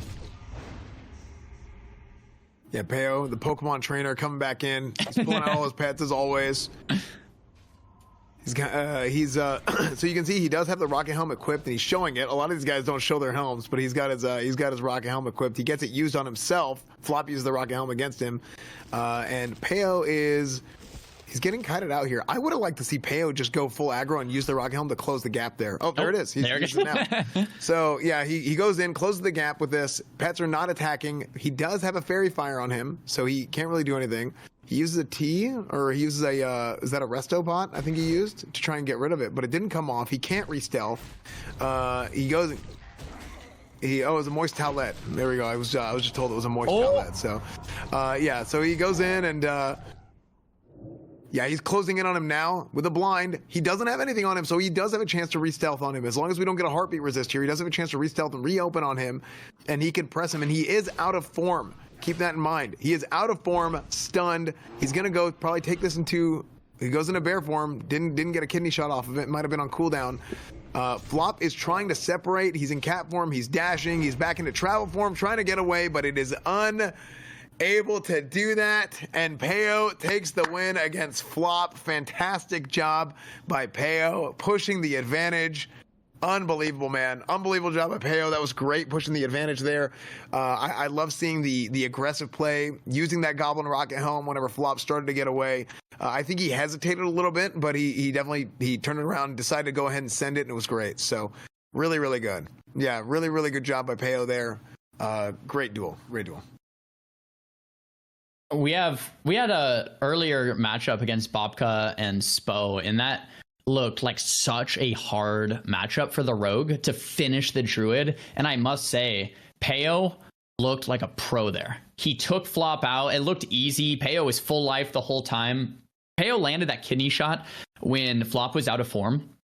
Flop was forced to trinket, and then Peo instantly throws out the blind. The Fairy Fire fell. I mean, that is just not the duel Flop was looking for by any means. Peo must be feeling pretty good with himself after that one. We have Hunter versus Warrior up next, and man, just another shout out to the team behind us. Like, the fact that we're just getting duel into duel into duel, it's just nonstop action for hours is great.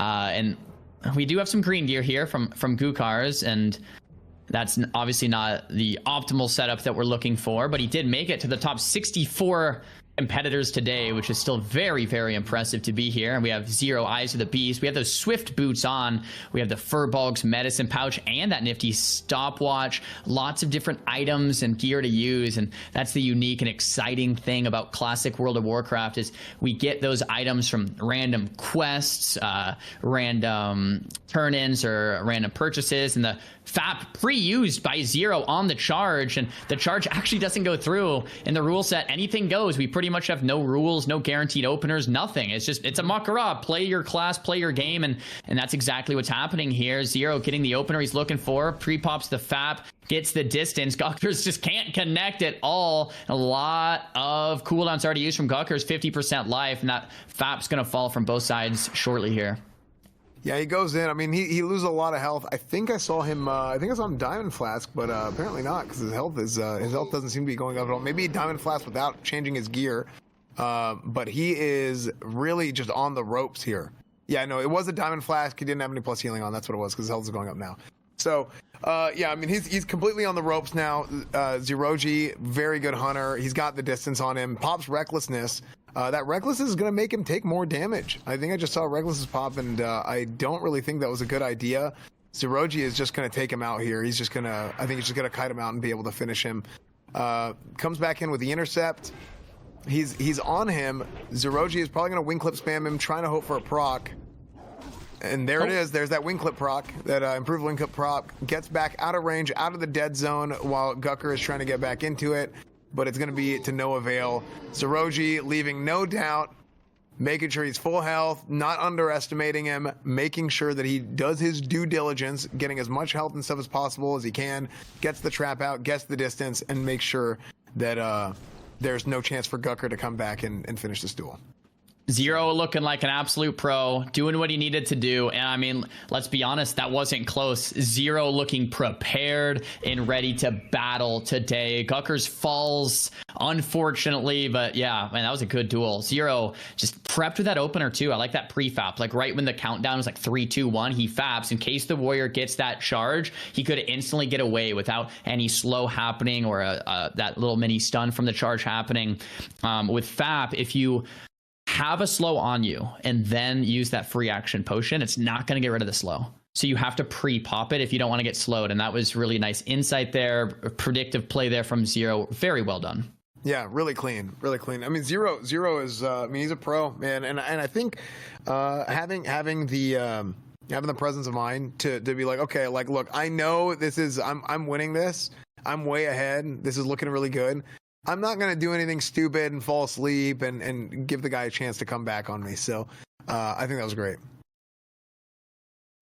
Yep. In the next matchup, we have Steven versus Gordon. It's going to be a Druid Mirror. I'm really sad Chance isn't here to cast this one. Just for clarity, too, guys, Chance could not be here today. He was doing a planned 24-hour stream for Halloween. And we're missing him here today with this Druid expertise. A lot of the expertise of these duels. We have Steven and Gordon up after this. And yeah, that's going to be potentially one of those longer duels. Chance was explaining how it works yesterday in detail. And what he was saying was, if you go cat form, you get hibernated. So you don't want to go cat form. Yeah. And if you use like Moonfire and Insect Swarm, you can't hibernate. So you don't want to like use Moonfire or Insect Swarm. And if you cast Wrath, it's less mana efficient than just healing, because someone else will take the damage, heal, and get the mana advantage. So you don't want to cast Wrath. You don't want to Moonfire. You don't want to Insect Swarm. You don't want to go Bear. You don't want to go Cat. So Chance was kind of saying, like, the best thing you can do in a Druid Mirror is just to start hitting them, and you just whack them down, and that's it. You know what I mean? And so we'll see if that happens, or if some of these competitors have planned out a strategy that might be unique to that. Yeah, no, absolutely. I mean, I think you hit the nail on the head with this one. And it looks like they went ahead and started. We are going to take a break, a short break after this duel, because I suspect that we are going to need it. Druid versus Druid. This could last a long time. We'll see. Looks like it might be going a little quicker than expected. Gordon at 40% life, already in cat form. They're kind of committing. Stevenson Bear, Gordon's cat, and I respect these players for giving us some quality entertainment today. Gordon, though, coming out of form, War Stomp into that regrowth. 69% mana back in the cat. Once again, Gordon's committing. Not that he necessarily needs to, but he is. And Steven playing the long game of just efficiency and bear. More armor, a little bit less damage. But in terms of the trade, looks like he might be coming out slightly ahead. I don't know Steven's exact mana total, but since he's been in bear so long, probably close to full. Gordon just going with claws, trying to build damage, and maybe Gordon has built himself a slight lead here. Steven at 68% mana. Tidal Charm from Gordon, out of form on Steven. Very well played. Looks like Innervate's being used from Gordon. Not sure if Steven has it quite yet. Innervate from both sides being committed, and this duel looks fairly even. Yeah, I mean, this is just it's just going back and forth right now, and I fully suspect that this is what we are going to get for a few minutes here. I mean, even though their healths are both low, I mean, they've got a fair amount of mana out of form. You see Steven just hopped out, and he's at 84%. I'm sure we're going to see what Gordon's at in just a moment here. Yeah, 100%. So, yeah, these guys are going to be able to keep themselves up. These guys are pros. They're this duel is going to take a minute for sure. Absolutely. I can't remember the exact item name at this moment. It's escaping me, but there is an item that makes the druid flee if they're flash bomb, if they're in cat form or bear form, and that flash bomb coming in so like pro there, and it's like one of those things that the competitors have to keep in mind of like, okay, if I'm in form, flash bomb can happen, you know, and then that can build your advantage here. Looks like Arena Grandmaster being used here from Steven, coming out of form, getting dots up, then back in the bear form. And this is super interesting, right? Because we have Steven who's opting for a slow bear form strategy, and we have Gordon who's spent the majority of this duel in cat form. Arcane Bomb coming out in human form. Such a good play from Gordon. He's burning the mana from Steven with the bash. He went bear. Oh, and there's that tweet. That's that tea with sugar that he just used. He just used that tea with sugar, that mana and health potion. Another flash bomb used as well. The T would use all of these different items being used. I just want to stress that was such a good play from Gordon. Gordon catches Steven in human form by going to bear form, bashing him out of form, and then arcane bombing. Like, plays like that are going to be the difference maker here today, especially in a mirror matchup when you're playing the same class as yourself. Steven, though, replies with a stomp. Great War Stomp. Yeah, that awareness on the re-stealth. He gets the War Stomp, one of the few AoEs available to him. The Hibernate comes out onto Gordon, and this he gets duel... the Hibernate out of form. I guess it got batched. That tiny little batch window that exists. So something else that happened there that was really impressive from Gordon. Gordon separated, and he popped a mana pot before he drank. And a lot of people might see that as a waste of a mana pot, but it's not, because he knows he doesn't have enough time, and he was able to get to 100% mana before they re-engaged. Super impressive. Definitely. We have the double bear action going on. I am curious what's going on inside of Gordon's head right now, right? He spent the majority of the duel in cat there's that form. flash bomb going out again, that fear. So he got a flash bomb off him, and it gives Steven a chance. Steven was on the ropes a little bit, gets him a chance to separate. He is majorly losing the mana battle. So we'll see what he does here. He's it looks like he's going to try and get out. Oh, nice. Huge stun. Steven using that Goblin Rocket Helmet for another reset. Steven at 10% mana. I'm curious if what Gordon's mana, it says 100%, but I don't know if it was a UI error there. When Gordon leaves combat, we can maybe see. Maybe he is just at full mana. Oh my gosh, if that's true, Gordon has a huge lead right now. He can press the Hibernates, though. That's what's tricky, right? Because the Hibernates are being casted, and if he stays in cat form, he eats them. But if he leaves cat form, it's a pseudo mana train coming in from Steven, right? Because he's faking these Hibernates over and over, forcing the shift, and then all of a sudden, if look at the Gordon's mana down to 40%. So it's really well played from Steven to just spam those Hibernates to force the shifts to come out. And Gordon eventually is going to have to succumb to the Hibernate and just be like, okay, I'm going to get hibernated here because I won't have mana to shift forever. So then it sits. And that's the reset Steven's looking for. And that's why Chance's explanation yesterday was so on point, is because I mean, what are you going to do if you can't go in cat form and you have to shift? Then really one of these optimal plays might become kind of just waiting and playing responsively to the other druid. Yeah, no, absolutely, and that's a really good point. Because whenever you're in that situation, it eventually just turns into this back and forth that we keep seeing, right? Like it's because they go one guy does it one way, one guy does the same thing, and they all know what you're going to do. You got the Hibernate going out. But he changed forms, got him to swap forms, doing that pseudo mana drain that you talked about. And then Steven is low, but he still has plenty of mana, so he's going to be able to heal up here. Arcane Bomb, Arcane out of Bomb form with going the out. bash. Massive Arcane Bomb. Is he going to be able to do anything off of it? No. We are in a Druid versus Druid battle because Gordon got Fresh Bombed again. Some of these matchups just go this way, and that's classic WoW. You know, sometimes it happens. Gordon using the or got magic dusted there from Steven. Steven trying to drink and eat back up. If we could get a mouse over on Steven. Yep, 94% mana now. And Steven going bear. Gordon gets that re-stealth with Cat. Gordon can sit in stealth for up to 60 seconds if he would like, but after that he has to open up. Steven in the mana lead. Steven maybe even with a slight health lead, but we've seen this duel go back and forth here. I must commend the players. I'm really excited that they're actually, you know, in cat form and in bear form instead of just auto attacking though. This is great. I think seeing gameplay like this, we will see an end at some point. Fairy Fire landing onto Steven just in case the re-stealth comes out. And then, yeah, once again, I'm really curious why Gordon is opting for that cat form and Steven opting for that bear. It looks like Gordon is just taking so much damage. I think what he's trying to do in cat form is he's trying to put the bleeds up, right? And the bleeds go and they avoid the armor. So I really think he's trying to go for just damage at the cost of, hey, I'm in cat form, and bear doesn't really do much damage anyway. That's what I think he's thinking. Now you're probably spot on there. Steven now pushing that advantage with the flash bomb, with the insect swarm, with the bleeds, and Steven himself going cat form, and Gordon now back to bear. So they kind of swapped roles here, so to speak. Now Steven popping up the insect swarm, has the bleeds rolling as well from cat. Decides to kite it out a little bit with the root. Gordon getting out of that root, bear charge into the bash, into another arcane bomb. I love the arcane bomb plays here from Gordon. It's great that every minute or so he's trying to get that bash out of form on the arcane bomb to kind of burn Steven's mana. Like landing one of those might not be that big of a deal, but landing 2, 3, 4, 5 of those could be the difference in like a 10-minute duel, because over 10 minutes you're burning like 15,000 mana, and that could be the difference. Gordon gets stunned here. Steven kites it out, gets nature locked though on the feral charge. Gordon reconnects. Damage coming in from Steven, and that's another T committed from Steven. So all that hard work from the arcane bomb from Gordon's kind of been erased with that big T coming out. Once again, that's a 3-use item. You can use 3 times from a quest. It'll give you a substantial amount of health and mana. And Gordon committing that second innervate of the duel. Steven has that innervate back up, because last innervate they used him at the same exact time. Yeah, I mean, you can see both their health is getting low here, but I don't actually think it's nearly as close to finish as people might think.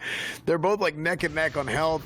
I mean, you get that stun out flash bomb. Oh, maybe I'm wrong. Maybe the flash bomb can finish it. Hold your horses. Steven! Hold your horses. Gordon finishes it. Oh my wow, gosh. Right when we were thinking, like, is this ever going to end? Gordon's like, yes, yes, it will. I was so like, dude, there's no way this is going to end right here. That's great, man. Fantastic with the flash bomb. So the flash bomb is a fear, but you can hit them while they're flash bombed. It doesn't break instantly. So that's why he was using the flash bomb that way. A lot of times in duels, you'll see people use a flash bomb. It's a consumable that you can use to scare beasts. They'll use it to separate real quick. They're separate and be able to heal. Sorry, I had production in my ear.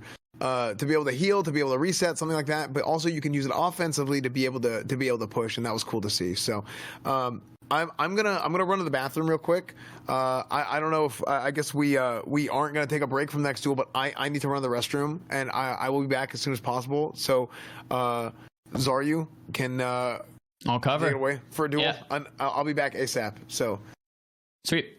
Next matchup, right, we have Flames versus Stars. This happens to be a mage mirror matchup.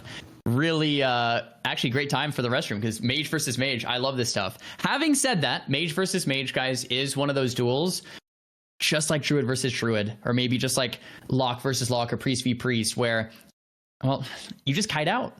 Right? And the mage that gathers a mana advantage over many minutes, over a lot of small plays, will come out ahead. Now, alternatively, there's a rush down strategy that mage versus mage often opt for. So if both mages are kind of impatient and they're like, you know what, let's do this thing, let's play, both mages can kind of just run in, collide, Kona Cold Fire Blast, Arcane Explosion, spam with Arcane Bombs, and it's just a lot of damage coming in at once, and one of the mages can just die.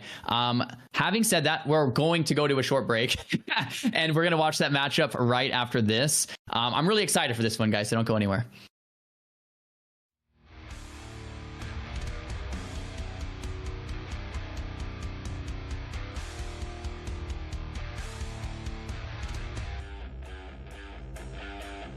Mak'Gora.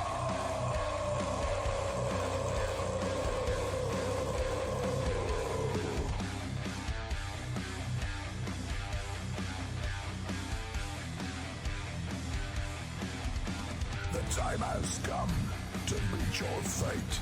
Unleash your battle cry. Your destiny is calling. Will you win or will you die?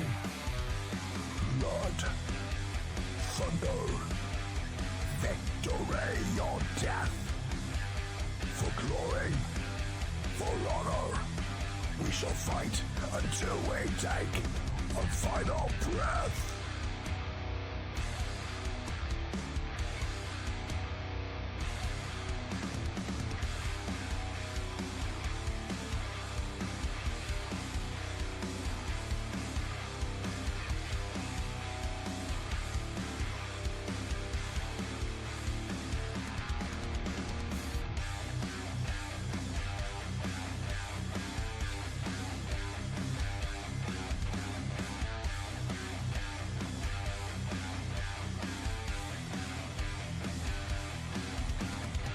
Has come to claim your soul as you meet your demise. All shall fall, but one will stand, a champion will rise. Blood, honor, victory or death. For glory, for honor, we shall fight until we take our final breath.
All right, guys, we are back. And like we were mentioning before, and Xzan's back too in just a second, we have Flames versus Stars. It's going to be that Mage v Mage matchup. And I don't think we have seen a single Mage v Mage yet. I might be incorrect there. Maybe we can get the admins take a look at the brackets from yesterday. I don't think we've seen a Mage v Mage at all. So this will be really cool new ground to discover. Welcome back, Xzan. We have not jumped quite into the game yet, but we're about to see a pretty epic duel on our hands. Yeah, I mean, Mage v Mage can be pretty crazy because you will get a lot of resets. I don't know. I think we did. We may have gotten one yesterday. I don't know, but admins can check and they can let us know. But yeah, Mage v Mage can be kind of crazy because we talked a lot about the how people can go from playing defensive to offensive, and Ziko is a really good example of somebody who does that really, really well. That I think is a key trait that you need to have whenever you want to win that mirror matchup as a mage. And you know better than anybody. I mean, you're I mean, you're the mage guy. So how do you feel about that? Yeah, I mean, so there's two ways the duel can go, and I was starting to explain that before the break, right? Both mages can decide, let's go all in. The downside is if you're one of the mages that decides to go all in, the other mage decides to play patient, then you kind of spend all your mana, the other mage resets on you, and you just lose. It's over. Like you're done. If both mages go all in, it's just going to be like a 1 minute duel, and whoever gets more crits, more RNG, less resist, and uses better globals and better items is going to come out ahead. Now, if both mages decide to play patient, and I would expect with this much money on the line, that's what we'll see.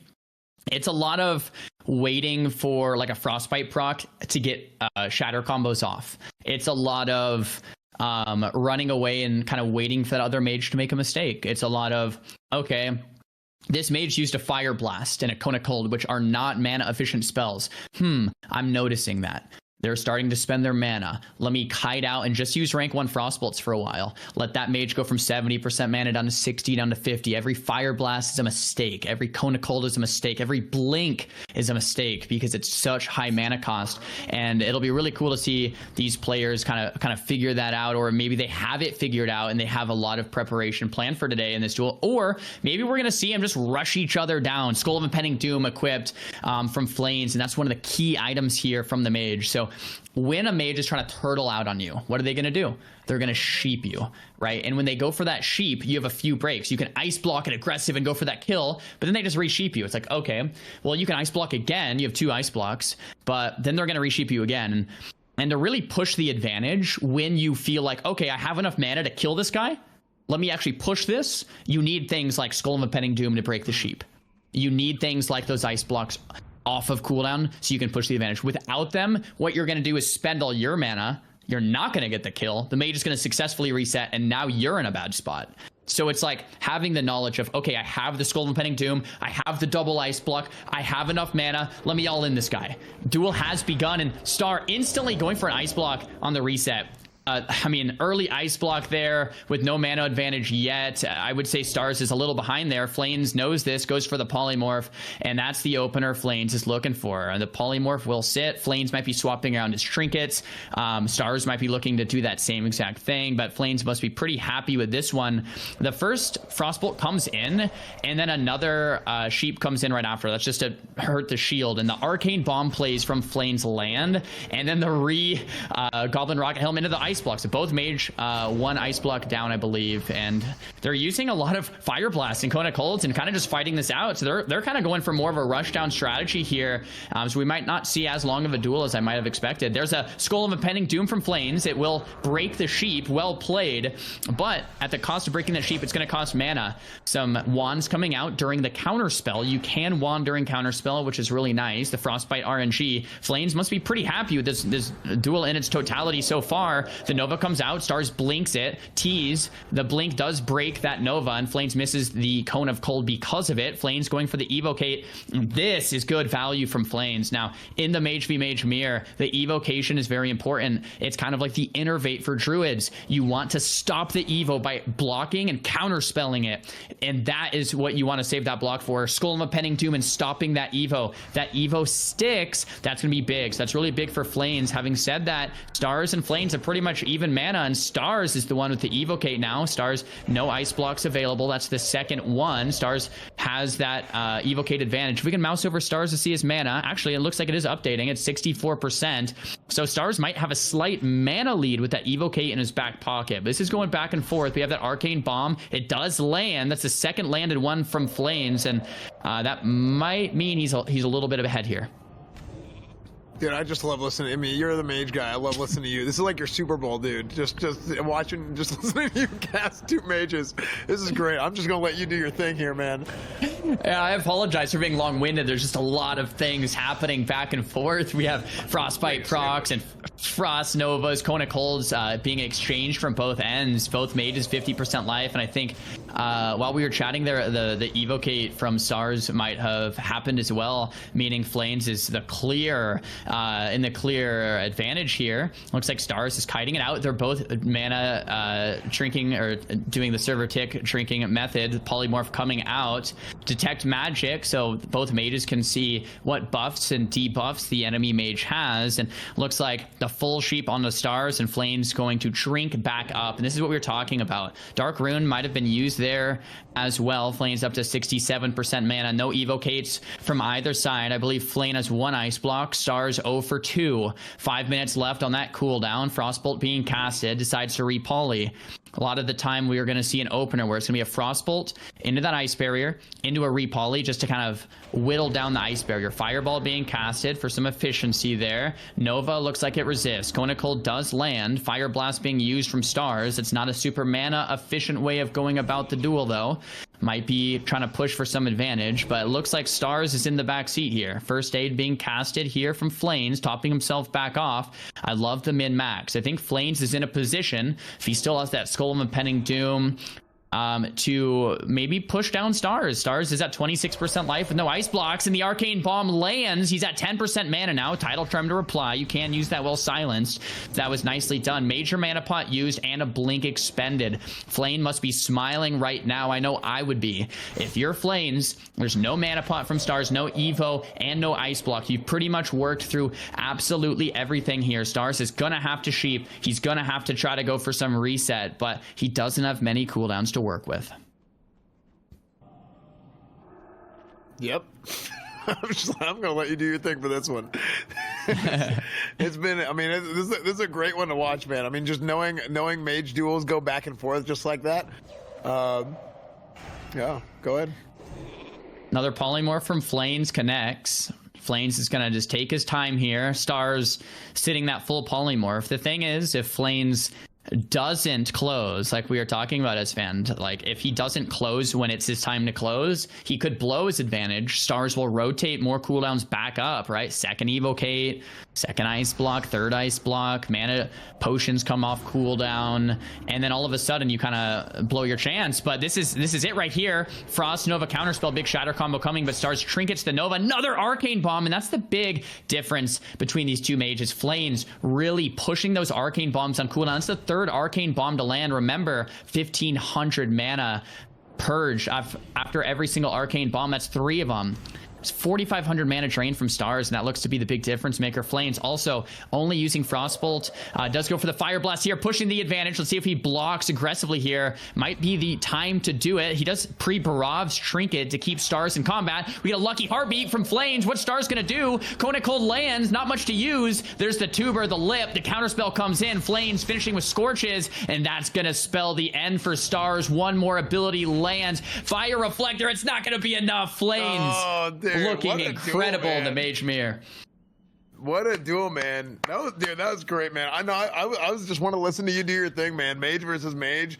You're the mage guy. That was great, dude. That was killer. I love how you pointed out the exact point whenever when it flipped from like defensive to offensive.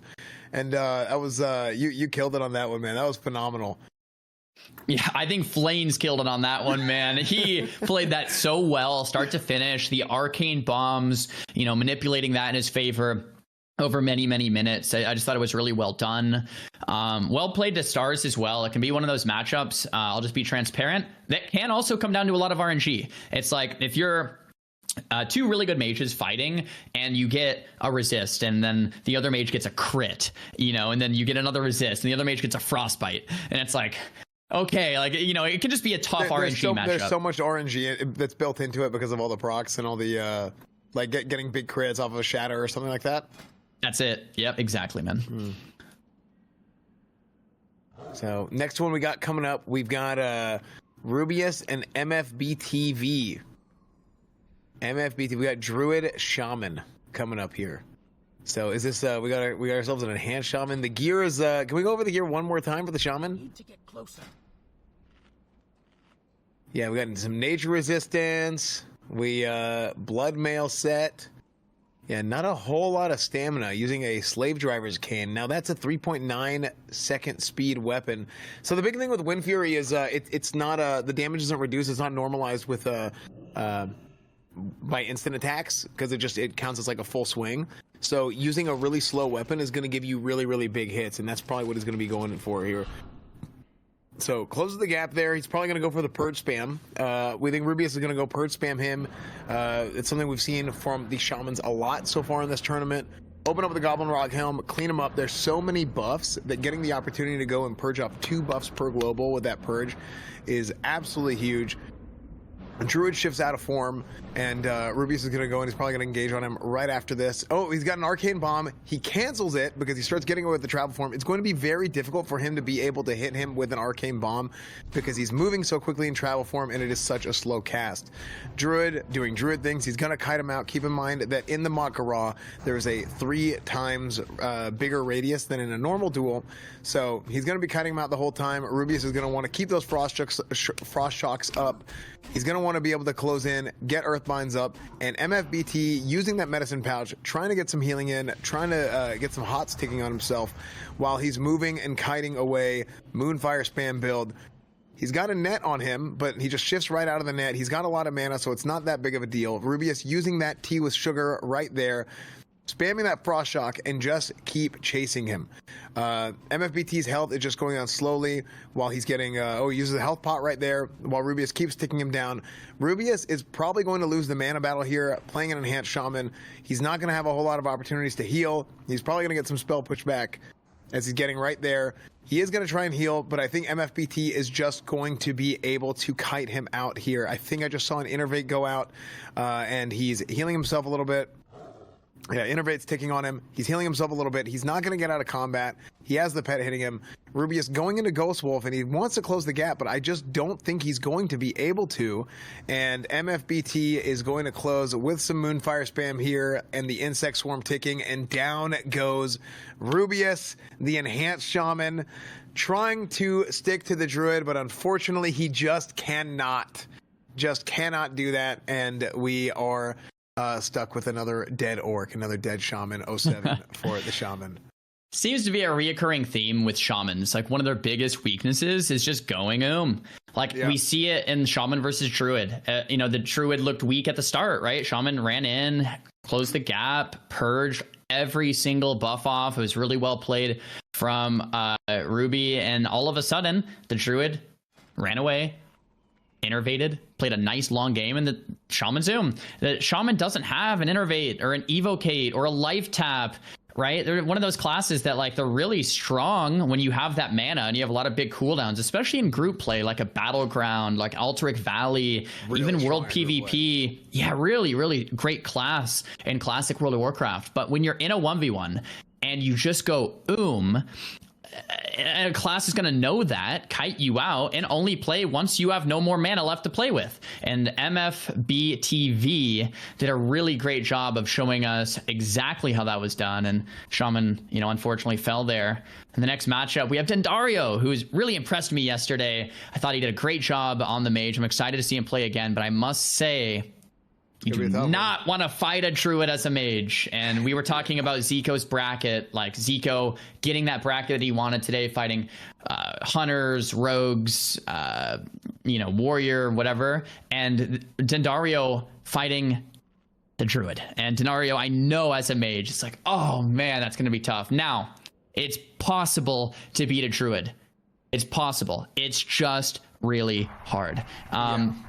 The way Dentario will win this is by bursting him down with like a Goblin Sapper charge, with a 6 Demon Bag, Shatter combo, everything crits, and you kind of just kill the Druid in one hit. That can happen. It's not like it's impossible. Like, the mage is still a mage.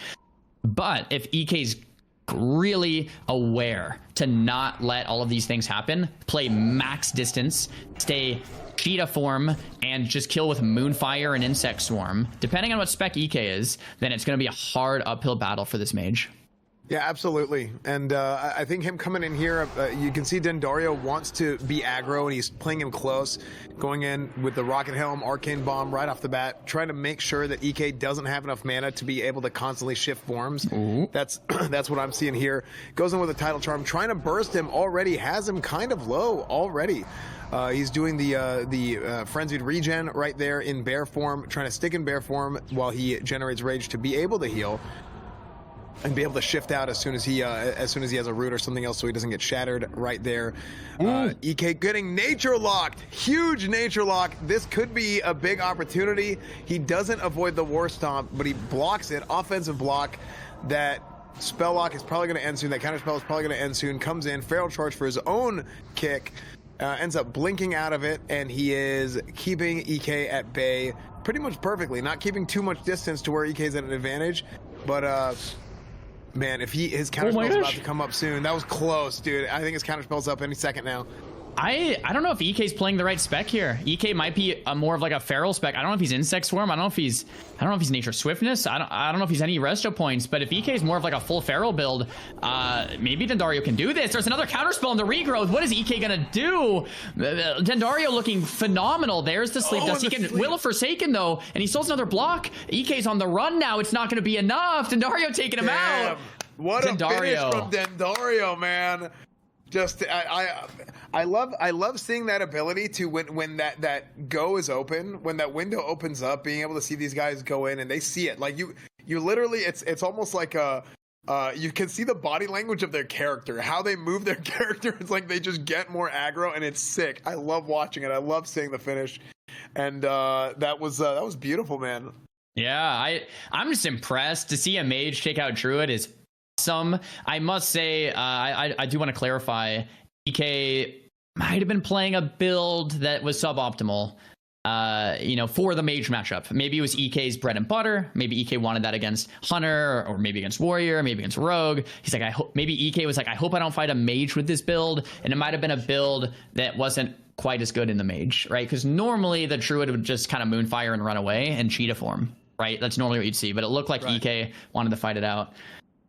Yeah, he was playing pretty aggro at the end there. He was getting in range of him, which I thought he was going to be in. That's Dendario's advantage, but no, I think you're absolutely right. Ooh, Fell Striker. Okay, Dalren Fell Striker combo here for Vanis. I didn't see that yesterday. I don't recall seeing the Fell Striker, but he's got the big dagger offhand, and yeah, good stuff. Can we take a look at they might be starting. I don't know if we'll see his gear in time. It's too far away. Tony Deflector, nice. Like puts the hairs on 4-piece of the tier 0.5 Magma Forge band. Here we go. Big open from the Rogue here. He's going Blade Flurry. Blade Flurry. He is getting kited here, but Jimmy switches back to a two-hander. Oh, huge crit off the intercept. Closing back in on him. He's kiting him out. He's jousting him essentially because he doesn't want to have Vanis come in and build combo points on him and be able to get a kidney shot and be able to re-engage on him. The pet knocks him out of. Oh no! It knocks him out of the bandage. The bleed from Jay broke the Vanish and it stopped the bandage. Vanis is not having a great duel at all, and this is Jay's duel of his life right now. It's just so one-sided. Vanis had the kidney miss, the Vanish break, and the bandage interrupt. So Jay is feeling good. Having said that, Vanis has 60 seconds to kind of sit in stealth and collect himself. Having like there are still there's one blind or maybe two blinds and one Vanish remaining for Vanis. So like things could still happen, but Jay must be smiling right now with an opener like that. Jay mounts up, has the shield, the sword and board on, probably sitting T-stance, just ready for this opener. We do want to maybe have a clock from the admins running here, because this is a situation where Vanis probably wants to wait as long as he can, like 59 seconds, but he has to open up according to the rule book. After that first aid debuff just about ended. I mean, it's over now, so he's getting close to that 60 seconds. He probably at this, but if he doesn't open within the next couple seconds, that's 60. Oh, he's out of stealth. Oh, he's out of stealth back there. Oh, he's out. Oh, Jay doesn't see him, bro. You got to pull up the binoculars, Jay. Oh, no. He sprints back in and goes for the re-stealth. Jay just didn't notice he was out of stealth there. Cheap shot comes out. Vanis maybe like, okay, maybe I can get better RNG this time. Kiting it out with the poison. Kidney shot does not miss this time. Trinket in reply there for Jay. There's the Zerker stance. Big damage connecting. Vanis, though, kiting it out with the net. But I don't know if it backfires. If that was just a double the first net. thing gets stopped. Yeah, once again, Vanis is just not having the duel he's looking for. We have the sticky glue coming out from Jay to counter the net from Vanis, and the evasion being committed here, but those overpowers might hit through. 3-second stun on the intercept. He's going behind him. Execute might land. There's a health potion into the Mortal Strike. It's not going to be very effective. Blind connects, but the Mithril Dragonling is going to chase Vanis down, keeping him combat, stopping the re-stealth from being able to happen there. The cheap shot comes in. Vanis is just so dangerously low, and Jay is so tanky. Execute lands. Vanis falls, and Jay takes it in a very convincing Warrior versus Rogue duel here. What an unbelievable showing by Jay. I mean, dude, that first open from Vanis was rough. I mean, that was unbelievably unfortunate. That rough is a good word. Yeah, that was. Yeah, the kidney shot miss. Just everything that could have gone wrong. He had a bleed tick on him. The pet was hitting him. It was just, it was brutal. He lost the stealth. He lost the bandage. Now I love how crafty it was that he was like, okay, well, I have to get out of stealth within 60 seconds. So he just went and stood on the other side of the map. Was eating and drinking out of stealth. Was hilarious to me. That works. I didn't see him. I was like, what's going on? He needed binoculars or something to spot the rogue there. And in this next matchup, we have Gorthax and one hit. Gorthax is my editor for my YouTube channel, actually. Hell yeah. Maybe he can edit his own video here. Yeah, maybe Gorlak's gonna edit his own video here. We'll see what happens. Okay, let's see. Warrior versus Shaman. I mean, Wait, can we take a look at the Shaman's gear again one more time? Yeah, I was gonna say some of those greens, they are green, but they're actually some of the times best in slot. These greens have damage and healing and stam and int, so they're actually very good greens. Yeah. See, Gorthak's coming in. He's going. He's got some hamstring spam on him. Pops wreck, so he's going aggro right off the bat against one hit. But he has chain lightning coming up on him with the recklessness. That's a lot of damage. He does a tuber major health pot combo, and just trying to spam hamstrings on him. Goes for the whirlwind, just going for big damage. Nature lock. Gorthax actually might have a chance here. Arcane bomb with the wreck, with the arcane bomb. He might actually finish. Huge! Well done to Gorthax. Gorthax, let's go! Let's go, Gorthax. I love that arcane bomb 5-second silence. Like, bro, if you're 5 seconds silence and a warrior is on you and you're in execute range, it's just like, I mean, all you can do is alt F4, really. Like, I don't think that's brutal, dude. Dude, popping wreck and then having that chain lightning combo hit you, that's so unbelievably scary. I thought it was gonna kill him straight up, because you take so much damage. The thing is huge to begin with, but then you take so much more damage with the wreck and everything else. That was great to watch, man. I love watching like bang bang duels like that. It's fantastic. Yeah, that was a good one. I like that. I appreciate both players just like going in. A couple more greens here from Lapons we were talking about. Oh, this is the Diamond Flask set, rather. Okay. Yeah. Diamond Flask set just with the plus healing to get himself a big hot. And Okos is a mage we saw perform pretty well yesterday. Pops that freezing band for the RNG. Novas. We have Witchblade for Bug Medicine Pouch. Alana's Embrace from Scalo. Some really, really great gear here from Okos. And we all know this is mage favored, right? It's mage versus warrior. I mean, come on. Having said that, warriors in this tournament are allowed pretty much anything they want. And Skull of Impending Doom looks like it might be on for Lapons here, which will give him the opportunity to take damage, breaking a polymorph and other crowd control effects, and increasing movement speed. And at the same time, you can pair that with a FAP and just kind of go ham. Like right here, it's off the bat. Skull of Impending Doom immediately, and then looks like some type of CC break into the Skull of Impending Doom. He hasn't clicked it off yet. Lapon's just wanting to go in on the mage, but no charge or intercept yet. But I actually like that, because the intercept will be able to come in after the mage blinks, and that's key. I like the Skull Diamond Flask combo, because you're taking damage from the Skull, but then you're also getting healed from the Diamond Flask to not get CC'd at the beginning. I thought that was pretty crafty, but unfortunately, it didn't really amount to much. Yeah, looks like the Kona Cold resisted, and this is probably not the opener Lapon wants. I mean, the mage can turtle this out forever. Nice Frost Reflect there from Lapon. The mage wants to obviously kite this out. What Lapon's going for here is really ooming the mage, not dying and letting the mage go oom. And look at this. The mage is 40% and Lapon is still full life from all of the magic resistance potions he has on and all of the maybe frost reflector and frost resist, and the heartbeat breaks. Charge comes out into an intercept. No more blink, and that's an ice block. Frost Nova resist. This is like perfect RNG for Lapon to win this. This is exactly what he's looking for. And now the Goblin Rocket Helm instant breaks from the Zerka Rage. This is what Lapon has been waiting for. Arcane Bomb. Sleeping Dust, though, comes out. Will Forsaken! The poly gets interrupted. It misses. Arcane Bomb once again. Does it land? It would be huge if it does, and it does! Oko is popping the mana pot. He has the second block available. He's down to 30% mana. We might see a warrior take out a mage in our bingo game from earlier today. We have the Frost Nova. Might break so many of these sheeps are resisting. Okos is probably feeling terrible right about now. Gnomish cloaking device. Invisibility device. Yeah, the bleed is going to take him out, though. Lapon getting another charge. Okos might have to use his second and final ice block in just a second. Cold Snaps, another Frost Nova. Polymorph First Aid, Evocate combo from Okos probably coming out here. He needs to get that Evocate off because he's very low on mana, assuming he still has it. Lapon, though, had a great stretch in this last minute or two. Dude, this has been an unbelievable start for Lapon. Not right at the beginning. Right at the beginning, it looked kind of bad, but then he turned around. Every single thing was going his way. He's got to do his best to keep Okos from being able to reset this. You can see he's drink walking. That's what that pausing is, and his mana is ticking up. Lapon goes in, gets the charge on him. Blink, intercept. Okos is going to try and separate here. He blocks. I'm assuming trying to stall out cooldowns. He's going to get his blink up. He's probably going to be able to get a Nova up here. There it is. There's the Nova. The resist. And resist it again. Lapon is getting the RNG of a lifetime, and Okos is tapped. I think he has Evocate, unless I'm mistaken. He used the Mana Gem.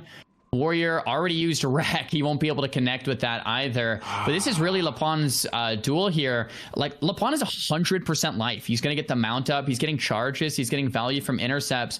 Okos is back to 60% mana, but 0 ice blocks. He needs that Sony. He needs that Sony digital epic mount. That's what he needs. Yeah. Lapon is going to have another free action potion coming off cooldown. Some of these things, though, are like 30-minute cooldowns, and they'll pretty much never rotate back up. Okos is still in this. He has 45% mana, but these heartbeats, the resists, the RNG is not going Okos away. Lapon must be smiling with that. Rank 1 Blizzard to keep the combat, and it actually was maybe just out of range. Lapon mounting up despite the Blizzard. Charge comes in once again. Nice nade into the poly. Great combo there. Okos building some distance, popping some fireworks. Zerker stands charge on that Frostbolt, and Lapon is just so tanky. He's using those potions probably on cooldown to keep up as much resistances and damage protection as possible, and the mage is trying to burst through it. Lapon, though, as I say that, dipping to about 60% life. Hellstone to top him back off, and this is going to be the mage's mana versus the warrior health bar here. There's the Will of Forsaken on the Fear. Mage good bandage too. Going for another reset. Oh, there's the Evo. So something that's interesting for me to watch here is with the mages. A lot of times, mages, you guys have the ability to reset the duel, and you go until it's like an advantageous situation for you to really be able to go. What happens in these duels with the warriors now, because this is an anything goes tournament essentially, you're using a greater frost protection potion every 2 minutes. So if you stall too long, then they're going to get a massive absorb shield on your next go. So you don't really have that same opportunity that you normally have as a mage versus a warrior to be able to just stall it out as long as possible. And it's made it really, really, really exciting to watch. I love watching these warrior mage duels. That's a great point. Like, Lapon is getting those cooldowns back. He's getting another free action potion, another magic resist pot. So Okos can turtle all he wants, but now, like, let's be honest, Okos has no ice blocks. Okos has no Evo. Okos has, and there's another Nova resist, and he's just waiting until he gets the right RNG. Like, Lapon is walking in, just like, okay, let me get a resist here, another resist or two, and I can finish him off. And Okos he's kind of in a bad spot right now. I mean, to be completely honest, he's low on mana. Now, it doesn't mean he can't win. I mean, it's a mage. Okos can kite forever. Having said that, the sticky glue comes out after the blink. The arcane bomb connects. You cannot counterspell that. It's going to land. Okos has no outs and no mana. I don't know what the mage is going to do here. The polymorph casts and does land. Unfortunate for Lapon. That's going to maybe be another successful reset. It was well played from Lapon there. That and that last advantage. It really was. It really was. I like seeing the counter spell. The arcade bomb was funny, but yeah, man, this is going great. Okos has to get mana here, man. He has to get mana. You can see him drink walking, even though he's so far away. He knows every single sip is important. Every single sip matters. And Lapon has just a little bit of frost resistance equipped, I believe, whenever we saw his gear earlier. And that little bit of frost resistance is going a massive, massive distance in this duel. And it is really looking bad for Okos, man. It really is. Getting that grenade, that was a good grenade. Trying to open a little bit here, trying to do as much damage as he can, trying to separate. Was that a resist on that first one? Did like no damage. He just has so much resistance. I see people in the chat are like, these frost bolts are doing nothing, and that's why with this specific rule set, Warrior versus Mage isn't so one-sided anymore. Warriors all of a sudden are raid boss tanks. Mages have their mana pool they can work with, and it's like, the question is, does Okos have enough mana to even take out Lapon? 20 frost resistance on that one ring there. There's that spider belt that's going to give him that freedom, get him out of the root break, and we've seen that. We have the second diamond flask used from Lapon, and we're probably going to swap trinkets. We have that frost resistance shoulder enchant as well from Lapon, and another 5 resistance on that cloak. So Lapon is just buying time till the RNG is in his favor. Oko is doing the same thing, but he's just not getting that RNG he needs. Lapon wants to connect. Now, these counter spells coming out from Okos, just to clarify the use case, Okos is keeping combat on Lapon with the counter spell so the charge doesn't come through. If people are wondering in the broadcast, like, why the heck are you counter spelling a warrior? That's why, and it's very well played from Okos. It's you know, nice foresight there. The piercing howl lands, Mortal Strike connects, looks like it's a crit with the deep wounds. Lapon lands another arcane bomb. Okos, it's once again, but Lapon's getting low too. But if the mage decides to fight this head to head, he's gonna lose. Lapon, he might have a chance here with a big shatter. Lapon might be done for. There's a Zerker stance charge. Mage has just enough mana to blink. Here's a tough decision for Okos. You can sheep the warrior back to full and reset because you're but Lapon is already so low that it's like, should I just finish and kill him? Now, Okos has the decision to make here really soon, right? Do I reset or do I fight? Lapon at 60% life. It looks like Okos is 40% mana, 50% nearly with the drink walk. And it's like, okay, I think I have to fight him out here. I think Okos might actually go for it here. There's the counter spell to maintain combat to stop the charge and battle stance. Another Frostbolt resists, it looks like. No damage nearly coming through. A frost resistant pot committed from Lapon into an intercept, into a Goblin Rocket Helm, answered with the Ice Block quickly from Okos. Thorium Grenade lands. Frostbolt being used, decides to cancel the Frostbolt, go for the Polymorph reset. We get a resist on Polymorph, another resist on Frostove, another resist on Kona Cold. That's 3 in a row, my friends, and that is not what Okos wants. He's trying to fake out the Polymorph cast, and 2 more resists. What is this? This is unbelievable. Okos had like 5 resists in a row there. He's not happy with that. He finally lands the Polymorph and runs away for his dear life. But man, with the RNG like that, it's going to be really, really tough for Okos to ever secure a kill onto Lapon. You know what's crazy is I actually think this duel might have already been over if Lapon had an epic mount. Because Okos has been able to get so much more mana, like 2 to 3 ticks per one of these resets, because he doesn't have the epic mount. Oh. I don't know what happened. Question mark. Okos has defeated Lapon. Was that not a Mak'Gora? It timed out because it was a normal duel. They forgot to Mak'Gora.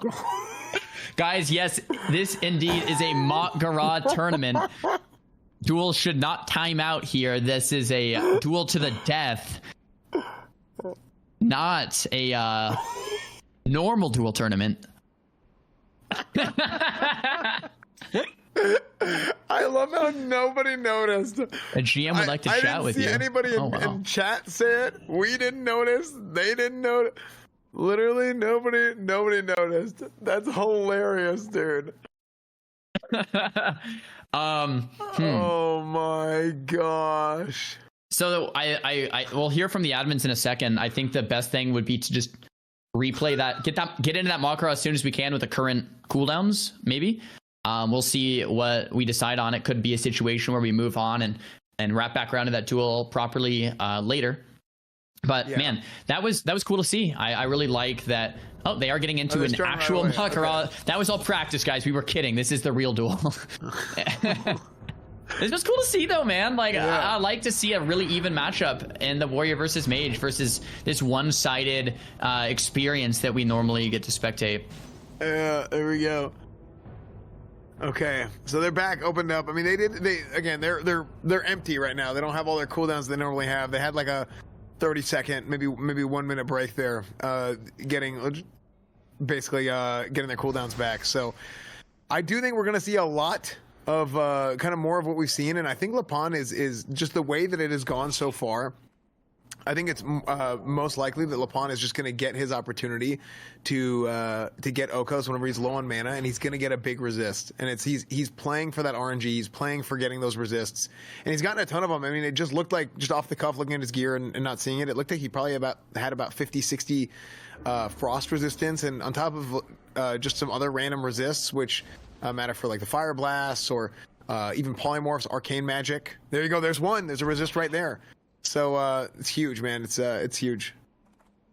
Yeah, and when you're coming from behind here in this matchup, like the Warrior is, a lot of the times, yeah, you're just praying for those resists. You land a resist, and it's like, okay, that's my opportunity to strike, and Lapon is doing that very well. I think the difficulty for this mage is like, do I have enough mana to even kill this guy? Like, if I have 100% like, Okos needs full mana and a mana pot and a mana gem to probably kill Lapon. If Lapon was AFK, just kind of sitting there doing nothing, because so many of these abilities are resisting, and he has so much life, and even partial resists, and stuff like that. It looks like there's a coward debuff. We'll need to see from the admins and hear what that was. Looks like he fled. We're getting word. And when you flee from a Mak'Gora, there is a 3-day debuff that reduces stats by 20%. Lapon, unfortunately, now has that debuff. It looked like it was an accidental flee. Now, we'll hear from the admins on the ruling. You can still duel with his debuff. Like, they could go for a rematch, but that coward debuff will mean he has 20% reduced stats. And that's 3 days of play time, by the way. It's not 3 days of real life time. So it's not what you want to see for Lapon. We're gonna figure out the answer here. We're gonna figure out the coward debuff. Druid wins a duel. Major upset.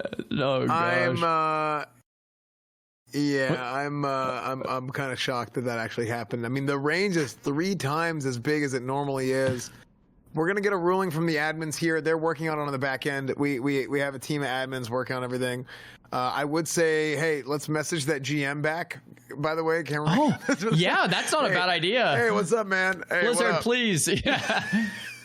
Remove that. Yeah, that would be the ideal situation. I don't know if we'll actually get that or not, but we'll get an answer from the admins here shortly, and we will hear what we're going to be doing next. How do you think that duel was going to go, Zaryu? How do you think that was going to end? I thought Lapon was going to. I mean, I thought he was kind of playing for RNG. He was playing for the resist and hoping for the best. But it looked to me like he did have the upper hand. I think he was going to be able to win that. Look like Lapon had the upper hand. Having said that, it's a mage. You know, Lapon was down to 30% one time in a Nova with the Shatter.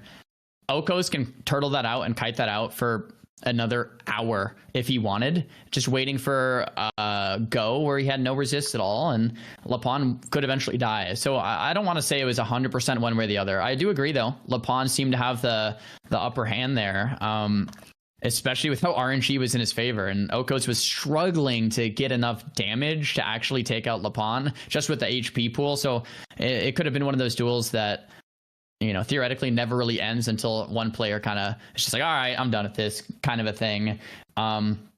We are going to review that footage from where I'm sitting as fan. I did not see any malicious intent from the mage there. I really didn't. Maybe I missed it. And maybe when reviewing the footage, the admins can give me more clarity. I don't know if I saw malicious intent in terms of baiting someone outside the duel area and then CCing them. I don't know if that was the case, but we'll have to review the footage and get the final wording on that. And see, I mean, so this is one of those situations in a Mak'Gora tournament where if someone dies or if someone gets that deserter, it's tough, right? You have to make a call at the end of the day. No matter what, Lapon has deserter or coward, right? He has that for 3 days. Yeah, So for the rest, for 3 days. no matter what, if they replay it, just saying that out loud is such a funny phrase. But he has cowered. Yeah. He has cowered for 3 days. But yeah, we're gonna try and find out and see what happens. I'm talking to some people too, to see what's gonna happen here, and then we will get word from the admins. So, yeah, that's the case, and that's the current case of what's going on here. Oh, hold on. Let's see. Chatting.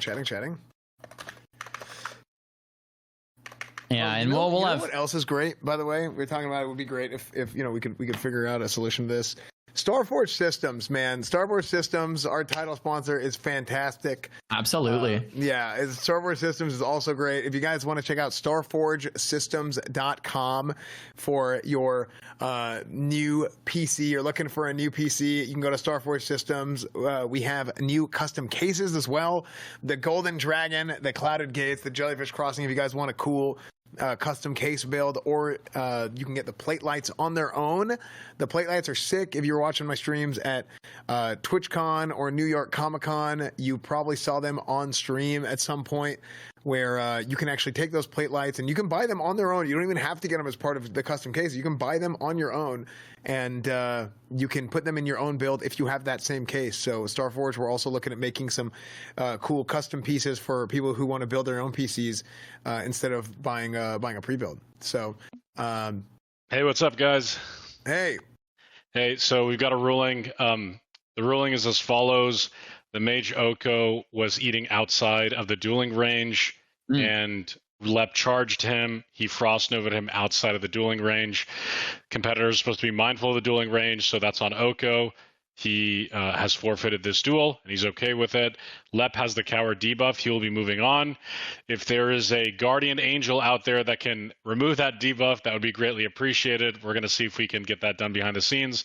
But for now, Lep moves on. Oko loses that duel, and we're going to the next duel. Okay. So perfect. Thank you. That's the ruling, and I'm praying a lot. I'm praying a lot on the keyboard right now to see if we can find a guardian angel. So we'll yeah, that would be the ideal situation. Obviously, it's tough to be where we're at, but I do think that's a great ruling, especially after relooking at the footage. If the mage was already out of bounds, the rules do say to be mindful of that duel. If the mage was out of bounds drinking, and then the warrior charged him and then CCs him out, that could have been prevented. I don't think it was malicious. I don't think it was intentional, but it could be seen as like a bait or something. That's why that rule is in place. That's why that decision is left up that way. But I want to say props to Okos. I mean, Okos being like, hey, like I get it. I see how it is, and good on him, man. Good on him for kind of accepting that, because I know that's like a tough way to lose whenever it's like off of a weird like technicality like that, but him kind of seeing how it was going to play out or whatever, I'm accepting it. Hearts in chat for Ogos, for real. Yeah, seriously, being mature about it, just being like, all right, these are the rules, I respect it, and we'll move on and hopefully find something to circumvent that coward debuff. Next matchup, we have Hydra versus Saga. Hydra, the Shadow Priest, household name. You guys know and love him. He's been here since the start of WoW PvP, pretty much. And I'm a big Hydra fan. I can't wait to see this next match. Saga, the Elemental Shaman, and we've been seeing a lot of shamans in this tournament, and a lot of the times when the game goes long, the shamans and Hydra ends up, or the enemy player ends up building the advantage. But wow, Saga's gear, I didn't realize, man, look how stacked he is. He has that Shadow Reflector robe, the Ogre Magi from Dark Moon Tribute there, the shell necklace. Saga is stacked. Hydra, though, same thing. Also, best in slot gear here, pretty much all around. Hydra has the zoo trinkets on, the Barovs and the chicken. Necropile robe, tons of stamina, tons of resistance, and of course, both players with the Goblin Rocket helm. Should be a fun one to watch unfold here. Yeah, no, absolutely. I mean, you can see I like seeing these guys gear out for the long haul, right? Like getting the spirit enchants on the weapons, and knowing that a lot of these duels against other really good players, they're going to be long. Naturally, they are going to be long duels, and they are prepared to play it long. and it's just having that having the presence of mind to be able to flip to like aggressive mode whenever you need to. Yeah, that's right. And Saga, I'm curious if he's mindful of Shaman mana and that being a weakness, if he has a strategy to play against that. Like maybe there's Dark Runes, maybe there's an early mana pot. Ghost Wolf being casted, and the charge helmet to interrupt it. Hydra saving the mana and using his auto attacks in between the global cooldowns, kind of swinging, purging, and auto attacking down the totems. I'd love to see it. Full Fear coming out from Hydra after the full purge. Inner Focus used early to get it on cooldown. Both trinkets used. Hydra playing aggressive right off the bat. Grounding Totem instantly slain there from Hydra. Mind Flay's being casted, and Saga actually the one trying to slow the duel down with the magic dust onto Hydra. Will of Forsaken, I believe, comes out to interrupt that. Major mana pot used early from Hydra to keep the mana nice and healthy for the long duel, and Saga seems to be on the back foot from the start on this one. Yeah, absolutely. I mean, seeing Hydra go in and play aggressive, and he's staying in range of Saga for the whole time, which is kind of odd, because you would think it'd be kind of odd because Saga gets the advantage of his shocks and stuff. But what this does for Hydra is it keeps Saga from being able to separate from him. That rocket helm is huge. Yeah. He was absolutely massive, by the way. Trying to get a reset here, healing himself up first, as opposed to going for the purge spam, which we've seen a lot from a lot of the other shamans the whole time. Absolutely huge, because he doesn't want to. Hydra wants to keep close to him, so that if Saga gets away, he doesn't reset or whatever we talked about earlier with Shadow Priests having trouble with mobility. Shamans do have a fair bit of mobility between Frost Shock and between Ghost Wolf, being able to separate like that. Hydra's doing a phenomenal job, man, sticking to him really, really good, and being able to keep that pressure up the whole time. Going for a big chain lightning combo. That was it. That was the one opportunity for Saga to win. It didn't connect as hard as it wanted to, and Saga falls. Hydra made that look easy, man. Dude, Hydra was on fire, dude. That was textbook. Unbelievable by Hydra right there. Really, really good. I mean, start to finish, he just looked comfortable. He looked like he was in his groove. It wasn't like, like all these decisions were thought out. He just played perfectly. Like every button just used, every global expended, played aggressive from start to finish. Shaman Winoom. Saga had that one chance, like if we got like double crits maybe, but Hydra had a shield up and ready and doesn't get one shot, and Saga lost. And so yeah, I'm really impressed with Hydra. I'm excited to see who he moves on to next year in the brackets. We have Big Sad and Nick, another Shaman Priest matchup after this, and man, Hydra made that look incredibly priest favored in that last round. So we'll see if Big Sad has anything different in store for us. Yeah. No, that was a beautiful last round. So Big Sad's going into this. He has a shadow reflector on. He's running the Axe of the Deep Woods. We've seen that a little bit this tournament, haven't we? A few times this tournament. And I think he's got. Can we scroll over a little bit slower? How much was he wearing much resistance gear on Big Sad? It didn't seem that he had much resistance outside of that shadow reflector. So we'll see how this goes for Nick and Big Sad. Let's see if we have a similar outcome.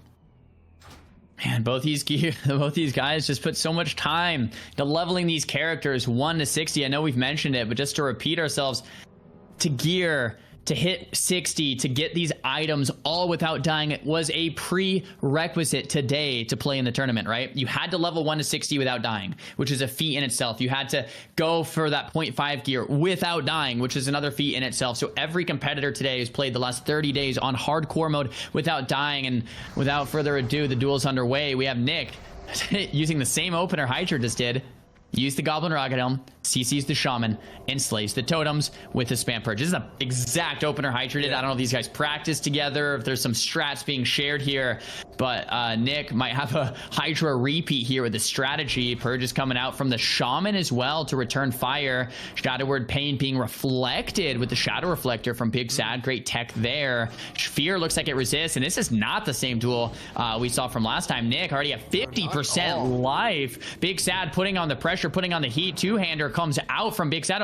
Maybe it's an in-hand Shaman. That was my mistake for not pointing it out sooner. It looks like the Shadow Word Pain reflected, though, broke the Goblin Rocket Helm. But Nick is one shot, bro. It could be over. Nick is 10% life. Big Sad made it look easy the other way around.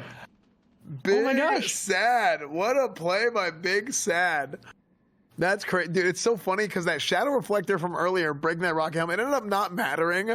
But how funny is that? That it's like this one a random thing that it's an ability you don't have, whatever. It's just this one random thing. It's like, oh yeah. Ends up breaking the rocket helm, but it's all good because he needed that gap closer to come in and to be able to finish the job. So yeah, huge. Wow, it's so funny. Like, we talk about these duels, like this is favored and this and that, or that looked hard or easy, and then you see a situation like this where Hydra takes out Saga, like no issue, and then you see a Shaman versus Priest again, and Big Sad takes out Nick. No issue. And it's like, oh, wait a minute. What's going on here? Yeah, I guess for a bit of clarity, I think Big Sad was in hands. And so that is a different matchup, to be fair to Saga. You know, the Ellie matchup, you go, you're trying to go for that big one shot. Big Sad just put on that two-hander, got some good swings off. And Nick, by the way, he's the same opener Hydra did. It just didn't go the same for him. Even though it was a nice shadow reflector, that Shadowward Pain actually broke the Goblin Rocket Helm, which was kind of funny too. Yeah, no, absolutely. I think it's we're going to be able to see stuff like that happen in Classic WoW all the time. Where I said we're going to, but we see stuff like that happen in Classic WoW all the time, where you think there's one matchup going one way, and whenever it comes down to it, it's like, oh, well, never mind, we were totally off. So it's just gonna happen. That's just part of it. So cool to see. I mean, I love that we got two of the same classes, and like you said, there might have been two different specs, right? Where you had one Ellie and one Enhanced, but still, it's two of the same classes going back to back, and having two completely different types of duels, really outside of the opener. So. Yeah, in this next matchup, I'm really looking forward to another Warrior versus Hunter. JMD, we saw perform very, very well yesterday. One of the top performing Warriors of the qualifiers against Big Traps. Normally, once again, it's a Hunter maybe.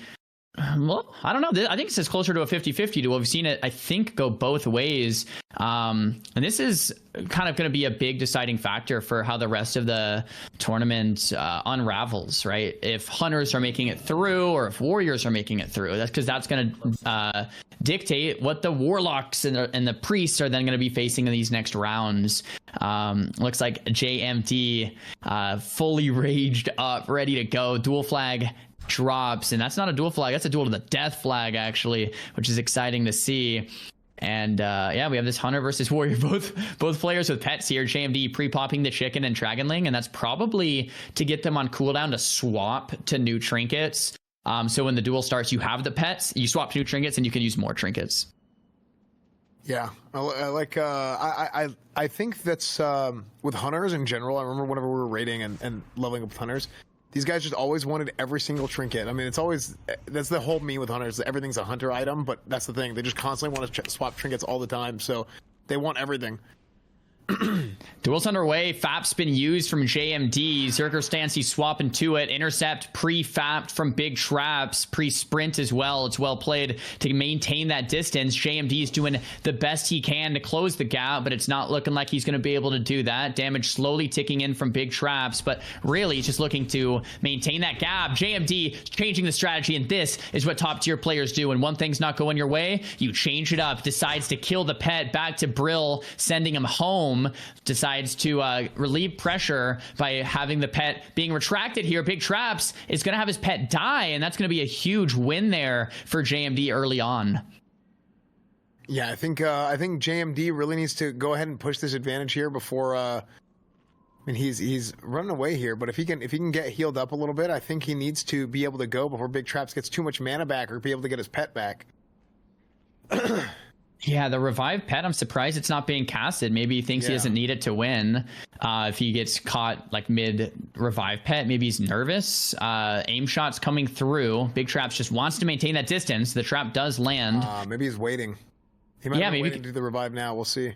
Yeah, good call. He's popping the aspect of the cheetah. Decides to go for the aim shot. He's like, you know what? I don't need a pet here. Screw my pet. Boar died. You can stay dead. I don't know. Thorium nades land. That's a long range grenade. If that lands, that would be insane. Oh, that would have been sick. Yeah, that would have been sick.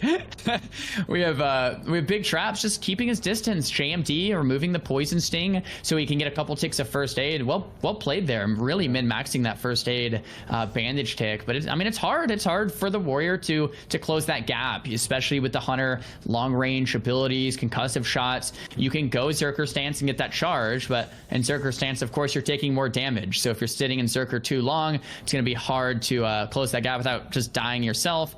Another elixir of poison cleansing, removing the sting there from the Hunter, and a diamond flask has been used from JMD. Maybe that'll be able to top him back off. Yeah, I think the way JMD's playing, it seems like he's worried about taking too much damage, trying to engage on big traps, and then getting stuck in a frost trap, which he might get right here. Yeah. There it is. Yeah, yeah, he'll get right here, and then big traps is going to open on him again. That diamond flask is now gone. Keep that in mind. So he did lose some of his healing, and it does look like he has a Skull of Impending Doom used.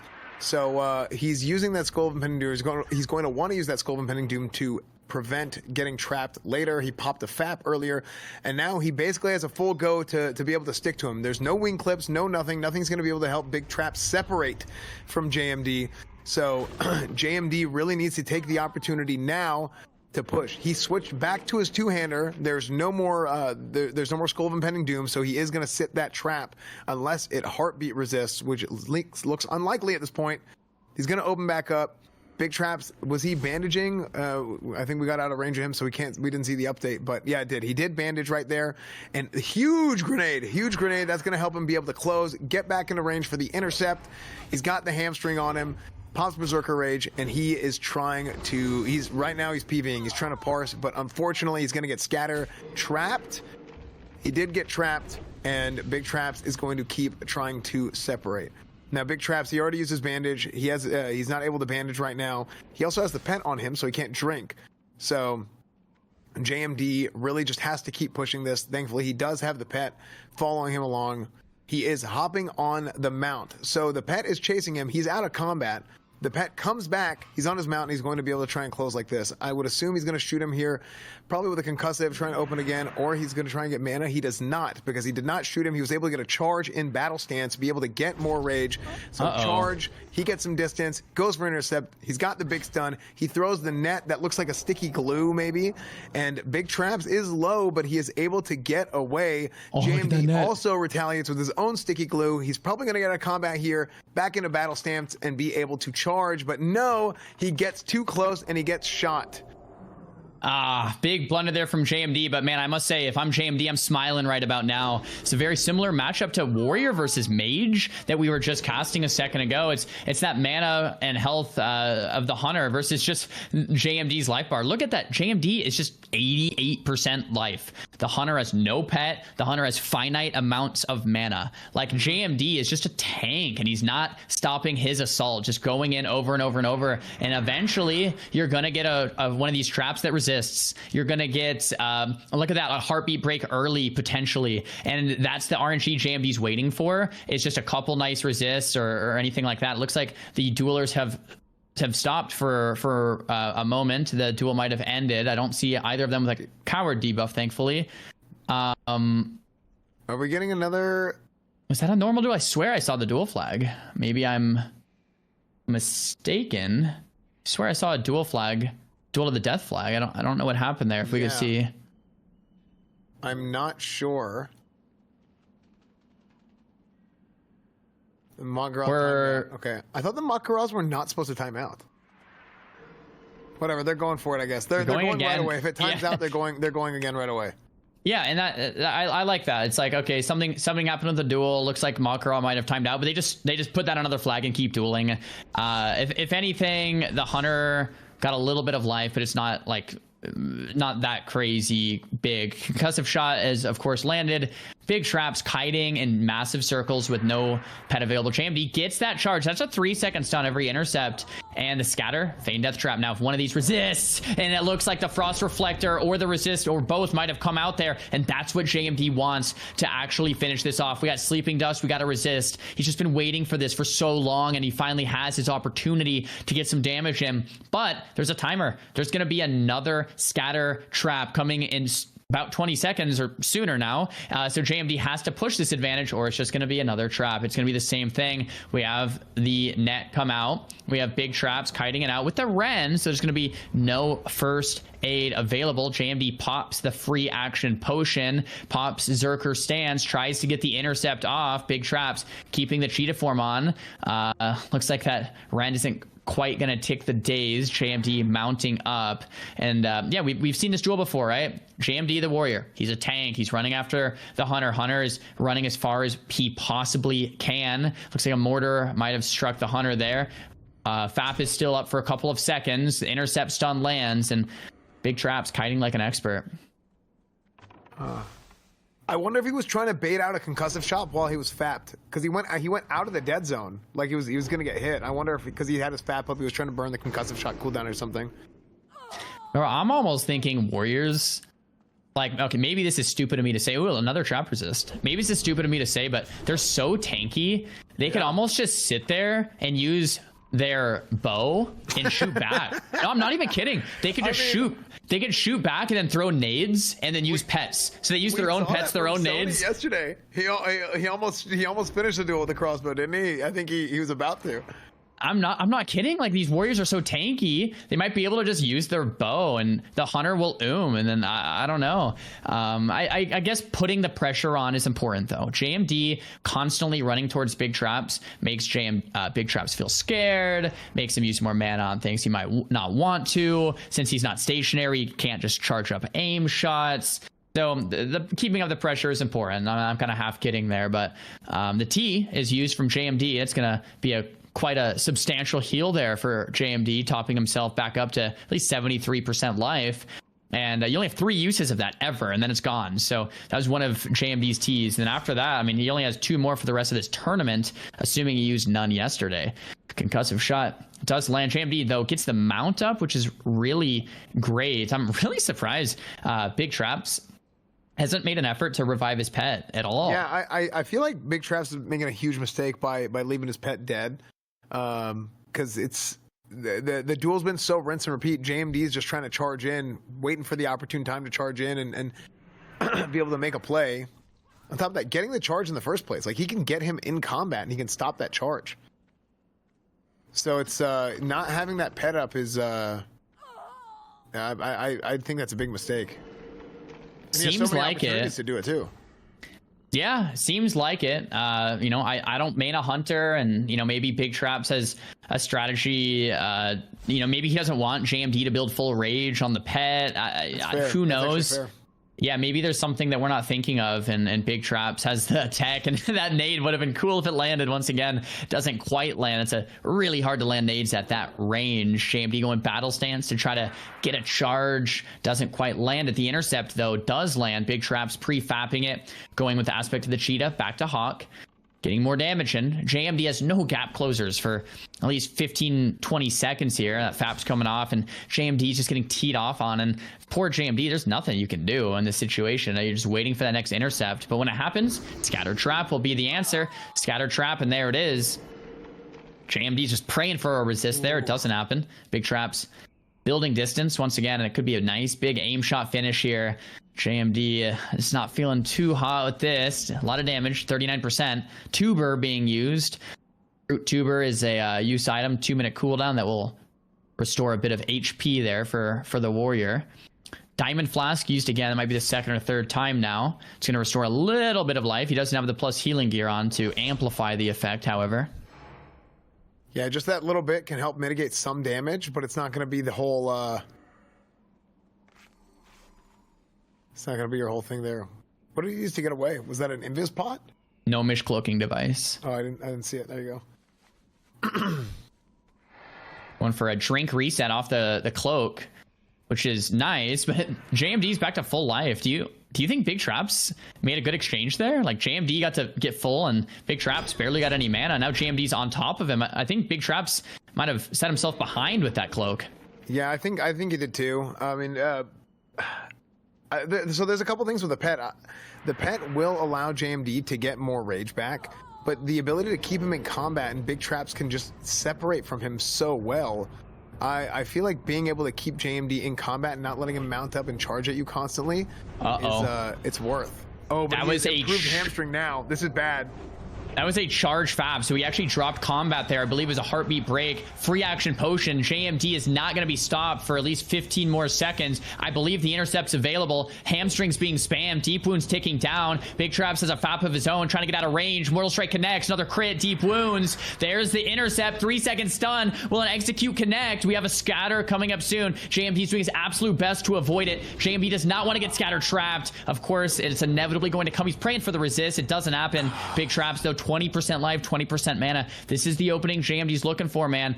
Big Trap's running as far as he possibly can, but the trap's going to end. JMD might be able to get a long-range nade, a mount up, or a charge, and I mean, this isn't looking good for Big Traps. It reminds me just of Lapon versus Okos. It's the same thing. The Warriors can get kited so easily, but for Big Traps, you can't kill him easily. It's really hard. You dump in so much mana and so much damage, and JMD just tanks it. So it's like, what are you supposed to do? Another charge. Frost Reflector comes out on the pre-scatter trap. That might be reflected. There's a sticky glue to reply. It gets resisted. That's pretty lucky for Big Traps and unfortunate there for JMD. We have the opportunity to swap to Zerker and to get the charge off, but a concussive shot RNG once again helping out Big Traps. There's a sprint. Big boots. Yeah, sprint boots from JMD. He's coming in with a rocket boots now. And Big Trap's got rocket boots of his own, trying to separate. He's got a concussive shot on JMD, and he's going to keep trying to build that distance on JMD. It really was looking bad for Big Traps. I'm assuming he's going to be able to come in, drop a trap right there, exactly, and be able to separate and be able to turtle this thing out even longer. I'm surprised he did not bandage or heal up at all before shooting him. That might have been a big mistake as JMD comes in with the intercept. He's gonna scatter. Is his trap up? It is, and he traps him again. No way. Big Traps dropping the traps, shooting him again. Not able to get his health up at all. He has his bandage cooldown up, so he's not able to bandage. And he is getting chased down by JMD. JMD putting on, it looks like he's wearing the skull and the one-hander. He is, and he is getting ready for that next trap to hit. Keep in mind, there is a 30-second cooldown. The nade misses. There is a 30-second cooldown. Excuse me, he's fapped, so the nade didn't miss, but he's immune to the stun itself because of the fap. His skull might still be on cooldown. Never mind, he took the skull off, and he cannot get out of the trap anymore.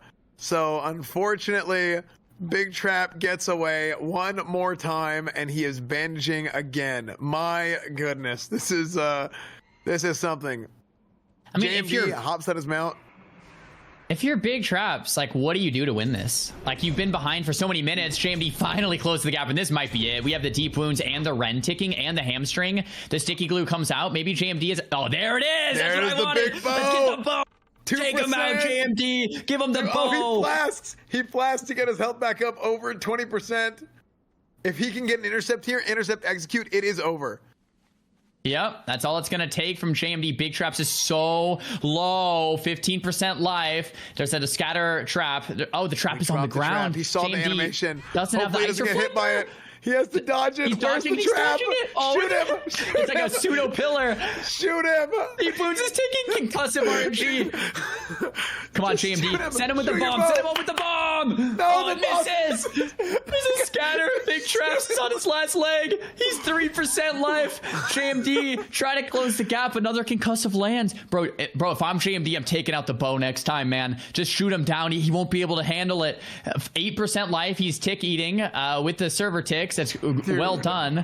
Mount is off. Charge connects. This might be it. This might be it. One execute. He's trying to dodge that trap. Really crafty play there from JMD. Another fap from Big Traps. Could be a fap to answer with JMD. Is he going to pop it? Maybe not. Execute is all it's going to take here. Another scatter. If this resists, he's dead. Oh, it resisted. Oh my That's god. gonna be it. Oh, the concussive stun proc. No way. Oh my gosh. What is this duel, man? Holy. What is this duel? This is insane. Complete insanity, dude. And he is back over 20%. He is out of execute range. Oh, no. Oh my There's another scatter. Let me guess. Feign death trap. There it is. We get big traps with the big trap once again. Aspect of the cheetah.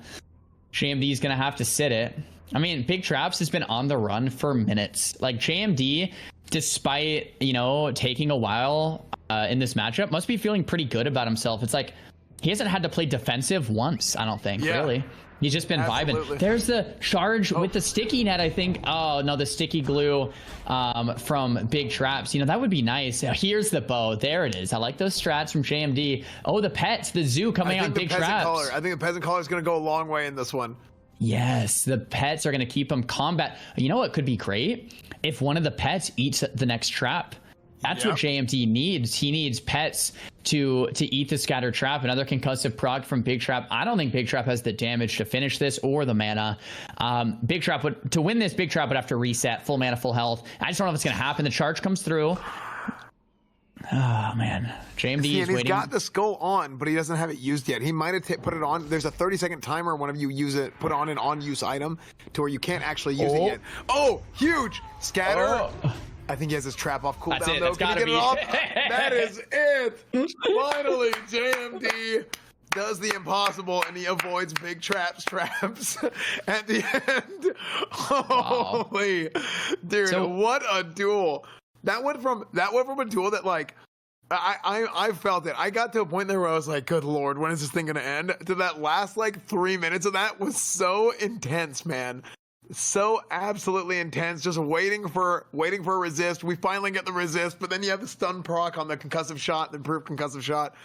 Huge, man. That was insane. That was huge props to Big Traps, making that thing last as long as it did, and JMD as well. That was a really, really good performance from both of these guys. Phenomenal, man. Really impressive. Yeah, that was a great one. It took a while, but still a really fun duel. And man, I feel like the story for this tournament is Warriors just being so tanky. Like so tanky with all of these potions up. It's like if a hunter can just sit there and tee off on a warrior, the hunter's before the warrior dies. Same thing with a mage. And with that amount of resistance, it's like warriors can just be like, sure, tee off on me all day. I'll wait till you're and then kill you. Like warriors just they have it. They have that longevity with this rule set. No, absolutely, dude. You were 100% right. Like it's the ability to sustain for a warrior with all the cooldowns, all the consumables, all the potions, everything that's available to you in the game. The warrior doesn't use mana or anything, right? So there's a bunch of consumes that are good for like spellcasters that they don't have to worry about, and a lot of those things share cooldown. Like a health and a mana potion share cooldown, for example. So you can just focus on the things that are going to help you sustain, whereas a lot of the spellcasters use their cooldown on things that focus on both. So it's very, very cool to see the Warriors playing at a high level and competing toe-to-toe with everybody in this one. I know we mentioned this yesterday, but Josito has leveled 4 characters for this tournament. The first 3 unfortunately died. The fact that Josie is standing here today on a level 60 after 3 deaths with full gear is an incredible feat in itself. And same with any of these competitors. This is going to be a Shadow Priest mirror matchup. Josie has a pretty big name in the PvP scene. You know, he's multi rank 1 player on retail, on TBC, on Wrath. He's done very well in Classic as well. He's just so experienced on the Priest.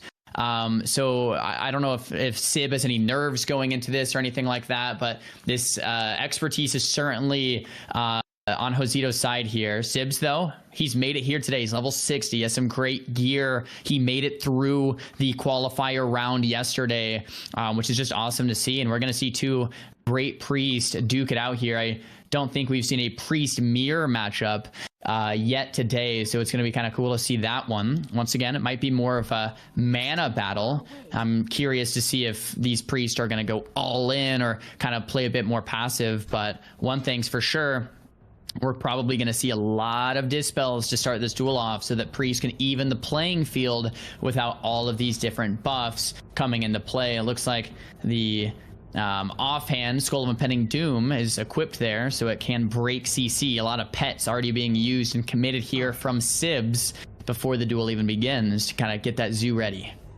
Yeah, exactly. I mean, they're coming out with everything right out the gate. So he engaged on him. He engaged on him right off the bat. I'm assuming to try and clean him up, and that's what they're doing. It's a lot of dispel spam.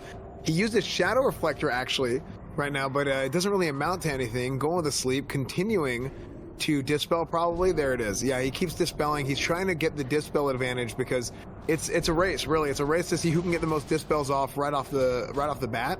And from there, that's whenever the duel actually starts. Sibs now gets blanket silenced by Xzan, and we're still dispelling. There's a lot of buffs. There's a lot of buffs for both these guys. Doing the inner focus, the mana potion. We got another inner focus that comes out from Sibs.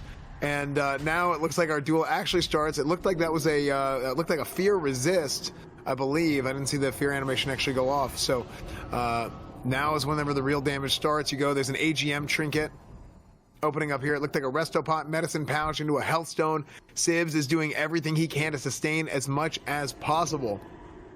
I must say, it looked like Sibs was in the driver's seat. Hosey using that T to kind of even himself back up in this duel. But Sibs is doing a really, really great job. If Sibs has a T, though, now is the time to use it. I don't know if he does. Arcane Bomb. Look, I don't know if that resisted or missed. Mind Blast coming off. And they're both very close. Duel neck and neck. What a great duel to spectate here between these two Shadow Priests. Xzan around 26%. Sibs 41%. So Sibs is actually in the driver's seat despite the T. This is incredible to see. I was not expecting this. Sibs is coming out with a very impressive performance. Shadow Word Pain is ticking down, and the Vampiric Embrace is up, so Sibs is receiving healing, and Shadow Priest is just one of the coolest classes in Classic, in my opinion. I've leveled 1 to 60. These are just so fun. You get to do the damage and the healing as a support class, and Xzan, though, getting a tick or two of food and the Blackout proc back to back. That might be the turn he needed there to take his lead, but Sibs playing max range on the silence.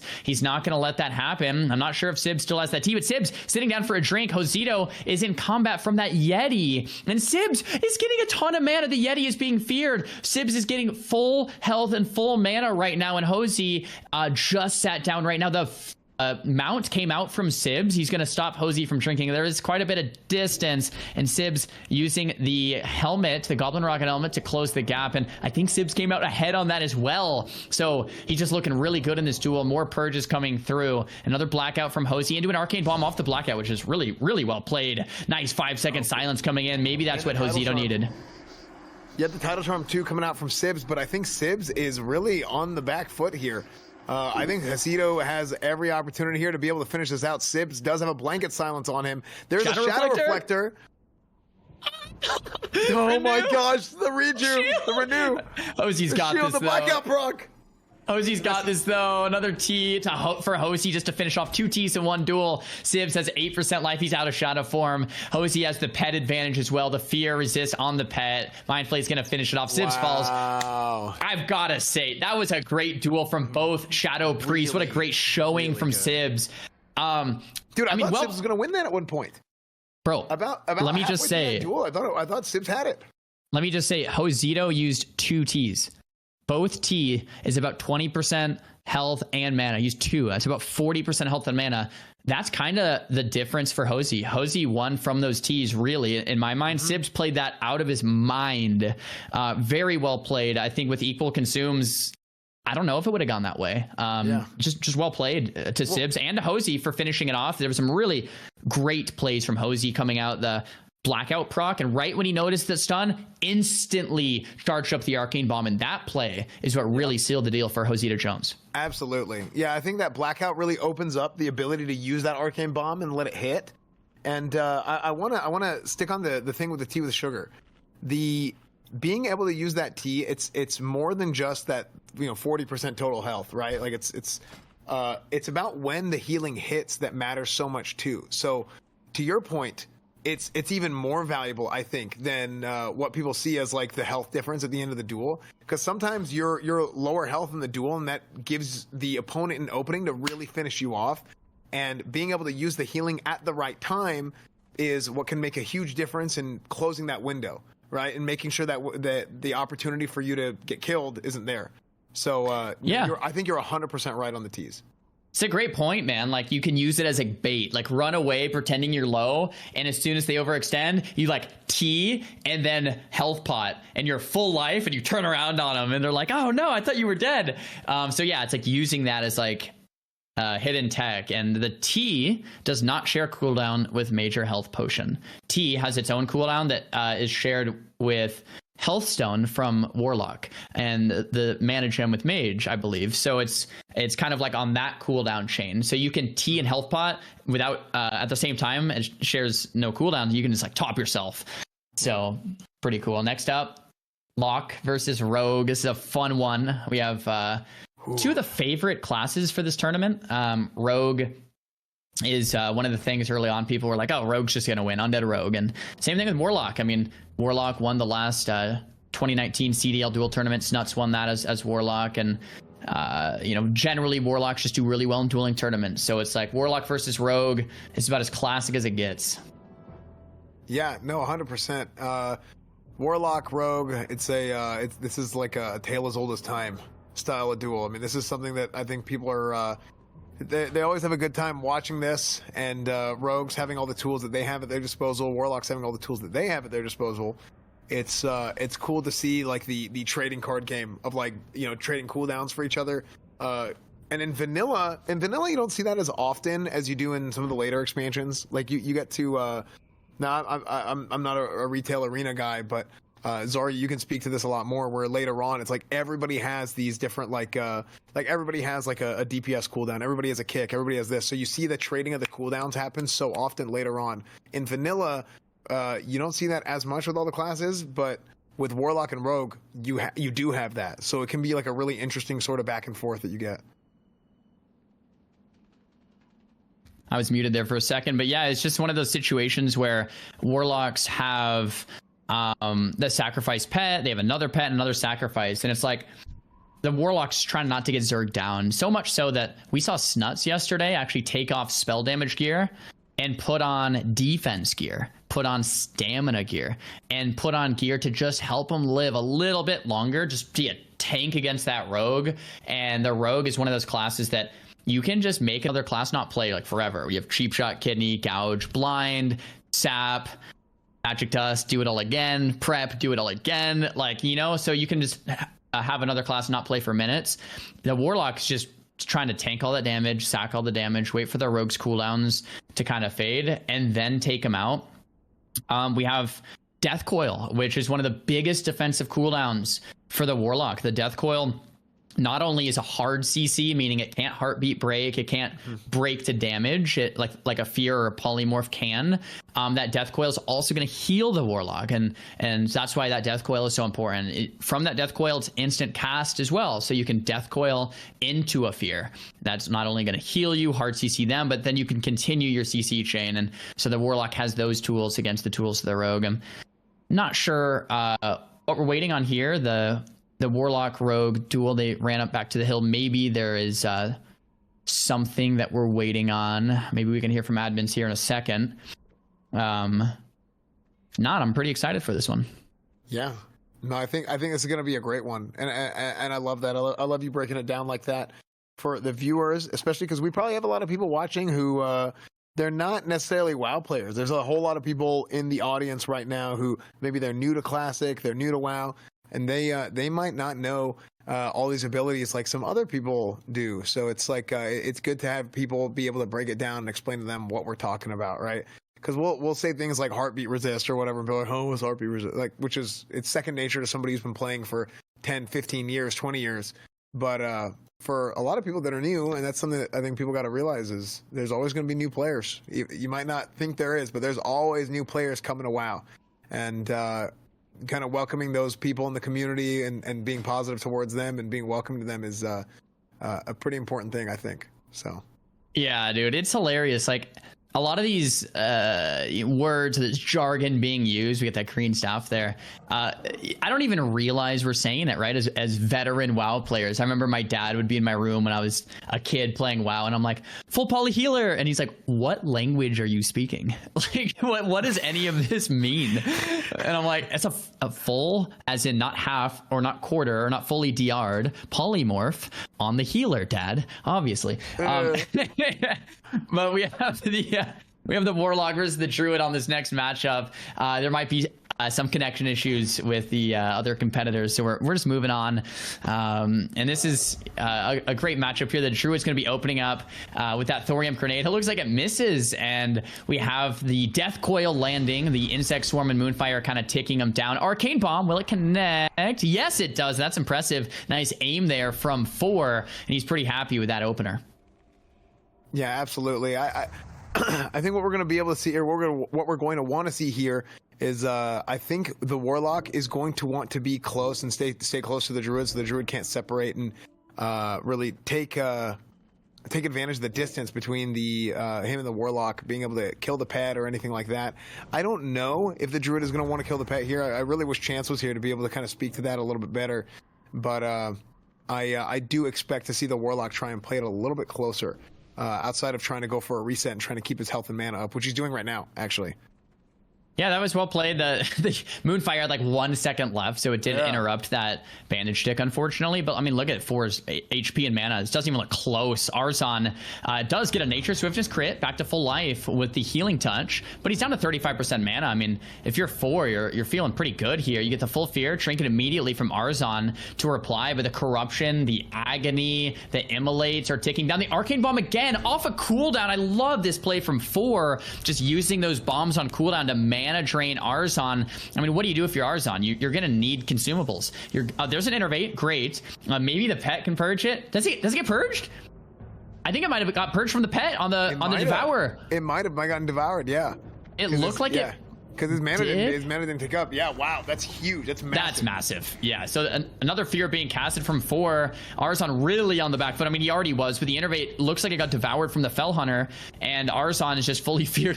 4 is just chasing him down, looking for blood here. Another Devour coming out on cooldown. I don't see a world where Arzon turns this around. I really don't. He's too low. There's a T. That's good. That's a consumable that we were talking about earlier that gives health and mana off of a separate cooldown than Potion. Arzon trying to get more debuffs and buffs up with the Noggenfogger Elixir, just spamming those low rank things. Arzon does have 63% mana now, a little bit of mana to work with, but there's like 0 pressure coming out from Arzon. And yeah, you have the Insect Swarm and the Moonfires taking down 4, but that's not going to be anything that the Warlock can't handle with Hellstones, with Potions, with Death Coil, heals, with Drain Lives. So I feel like 4 isn't worried at all. He's just pedal to the metal onto Arzon. Yeah, and that's exactly what we were talking about earlier, is seeing him try and make sure that Arzon doesn't separate, and this might be it for him, man. If he can get this regrowth off, it might be able to delay the inevitable, but I don't see a world where Arzon comes back from the current situation. He's hanging on barely. The Arcane Bomb misses, so it's not quite enough to finish just yet. He's redotting him up, putting up the immolates. He's got the corruption ticking. He's got the Curse of Agony ticking. And that alongside the pet, he's doing a Nature's Grasp to see if he can stop the pet from following him, but it's just not going to be enough. And Arzon is finished. 0-7, another death, another one gone. 4s advances to the next round. Congratulations, 4s.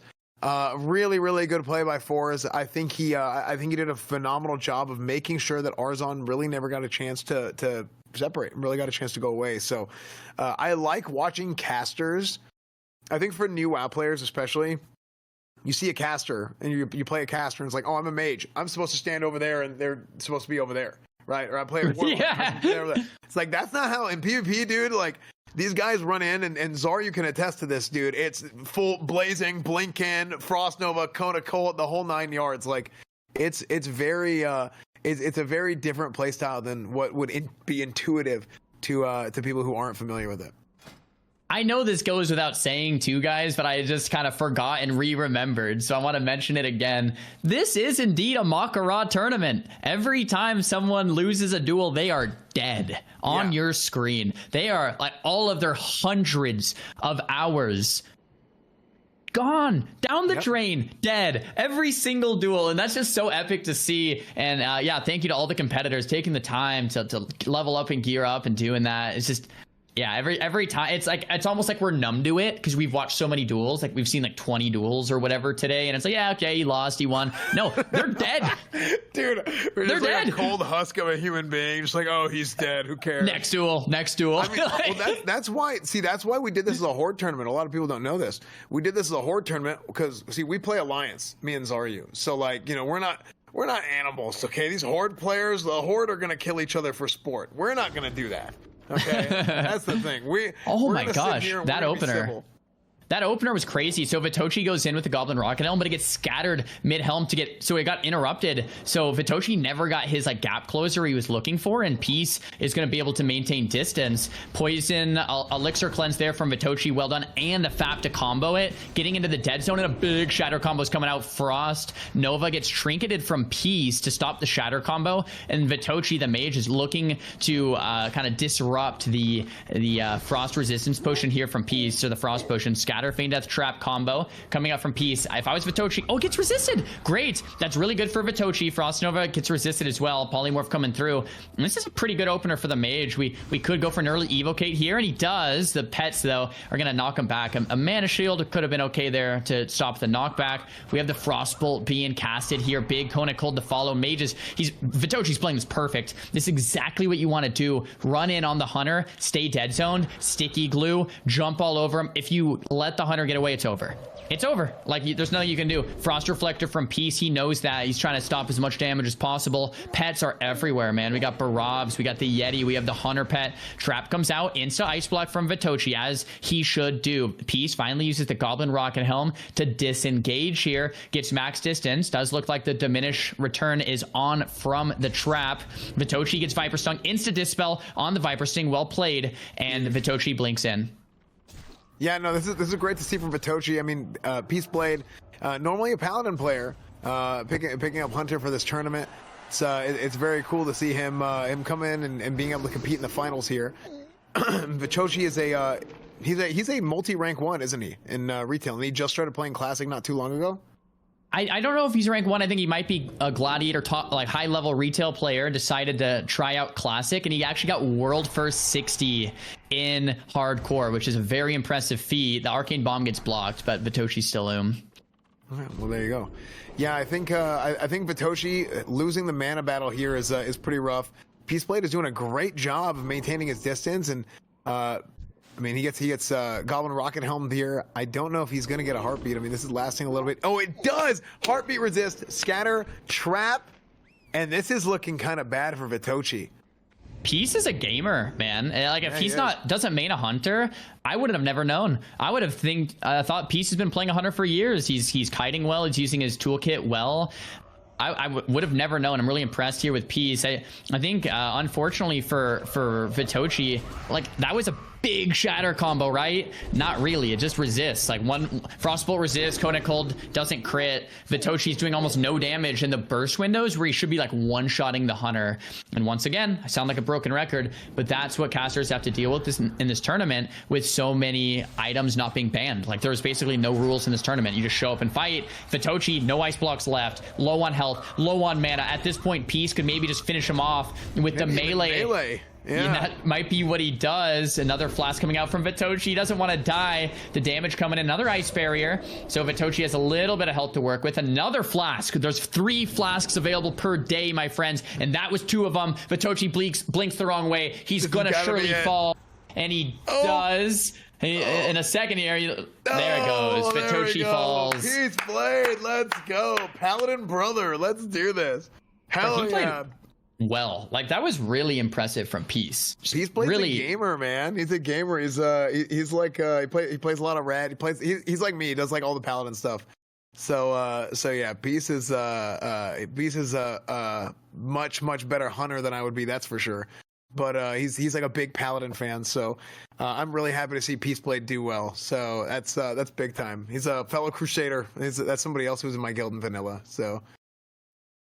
Oh man, I'm super impressed. If you never told me that, I would have been like, oh yeah, this guy has mastered Hunter over many years. You know, looks like he was prepared.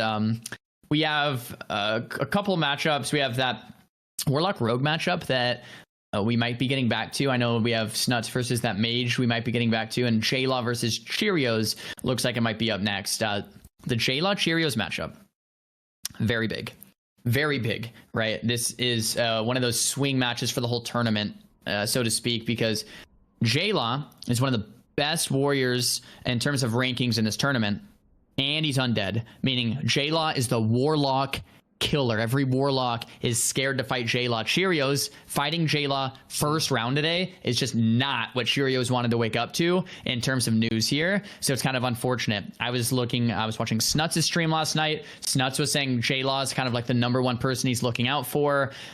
So J-Law is the Warlock Slayer. We'll see. I mean, it doesn't mean he's going to win against Cheerios. Cheerios is an incredible Warlock, very prepared. This could be a very close duel one way or the other. But if J-Law makes it through this bracket and goes against Snuts, like that's another crazy duel that we could see. I'm curious to see what Cheerios is going to bring out here. Absolutely. And J-Law gets the open here. He opens up with a charge. And he is getting he's trying to get seduced immediately. They're trying to seduce him, but no, he's getting those crossbow shots in, throwing the grenade to stop the pet. I wonder if he's gonna go kill it, and he does. He goes to kill the succubus, and then he's gonna go tee off. We get a fell dom for the Void Walker, getting that Void Walker ready to sacrifice for the Absorb Shield. That Absorb Shield being really, really powerful against warriors because it stops them from generating any rage whenever their attacks get absorbed. J-Law coming back in, he gets he does the Goblin Rocket Helm to close the gap, and he gets the net backfire on Cheerios, which is absolutely massive. That is an 18-second, I believe, net on Cheerios. Cheerios cannot kite because Cheerios tried to cast the net and it backfired. Oh, so they are both netted on top of each other right now. So he gets full go. He gets to fear right here, but it probably isn't going to matter because I believe he has an out. He does. He has Will of the Forsaken into an intercept from J-Law, laying into him. That net backfire was so huge, and that might have been the turning point in this whole thing. He is shadow locked. He can't cast a fear. He can't cast a drain life. The pet is back in range. I expect him to sack it anytime here. He is silenced. Are we going to see a sack? We do. There is the pet sacrifice, trying to cast a fear without any spell pushback. The pummel is back up. The pummel is used. The fear is blocked. He goes for the Searing Pain, tries to cast another fear. J-Law does not get hit by it, and this is his chance to finish right here.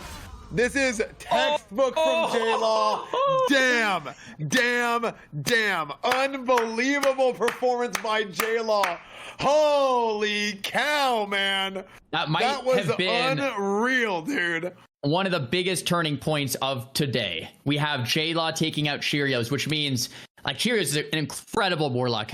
Given there was maybe some RNG things at play with the backfire, but J-Law looked good there, man. If I was Snuts, I would be a little worried. If you look at the bracket, J-Law next is going to be against Peace, the Hunter. If I was Snuts, I'd be like, Peace, take him out for me, man. I don't want to fight J-Law. Because, dude, J-Law could take out Peace, could take out Snuts, and could make a run up. And then all of a sudden, man, that's crazy. Hey, I was really looking forward to that player, one. Man. J-Law is a great player. I mean, I remember PvPing against him, ranking against him. J-Law is a very good warrior.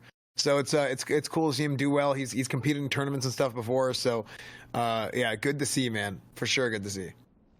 And we're back to NZ versus Infestors. Rogue Lock duel from earlier. The connection issues are probably resolved about now. The magic resistance potion used increases all resistance by 50, I believe, something like that, and makes it really hard for the Warlock to actually land anything against the Rogue. It does share a cooldown with potions, meaning there's no FAPs for 2 minutes, health potions for 2 minutes, and it only lasts 3 minutes, I believe. So NC popping that at pretty good time there, but the dual flag needs to go down because that's ticking. Also, the pets from Infestors are ticking as well. So both players are probably like, go, go, go, go, start the duel. Rogue goes in stealth. Flag has been dropped. And I believe we've seen this duel go both ways. And this is another good one where it's, you know, I don't know if I would call it favored one way or the other, but I know a Warlock isn't like excited to duel an Undead Rogue as they would be something else. And a Sapper coming out immediately, I kind of like that, because it's like if you use the Sapper early, there's no chance for it to just kill you. You can kind of see the damage that it's going to do. It doesn't do much. Full kidney shot. The Death Coil was reflected with a Shadow Reflector. Big play there from NZ. Tidal Charm coming in from Infestors into the Full Fear. No, this is absolutely massive. I mean, this is a very, very aggressive duel. You see NSZ, he gets gnome netted, ends up vanishing it, coming out, reopening with a cheap shot. Let's see if he follows that up. He's got a gouge. He has combo points. Does he go full kidney? He goes full kidney into it. He's going to be able to lay into him, but he doesn't really do any damage here. Gets the blind out. Let's see if he does anything to the pet. He doesn't do anything to the pet. I don't know how many combo points he has up here. Instead, he tries to vanish, and he's going to try and re-engage here. Hellfire doesn't get hit by the Hellfire. Opens up with a cheap shot, gouge. He's got the combo points. Does he go into a full kidney? He does. Full 6-second kidney shot. Ends up getting sent out to a fear. I'm not sure what that fear was. Oh, it was the Death Mist proc. Very good. Thank you, cameraman. Very good. Cameraman owns. 2-piece, or the Death Mist, the Death Mist 4-piece, excuse me, procs. The second set bonus procs. Huge turnaround there for Infestor, but let's see if he can keep it up.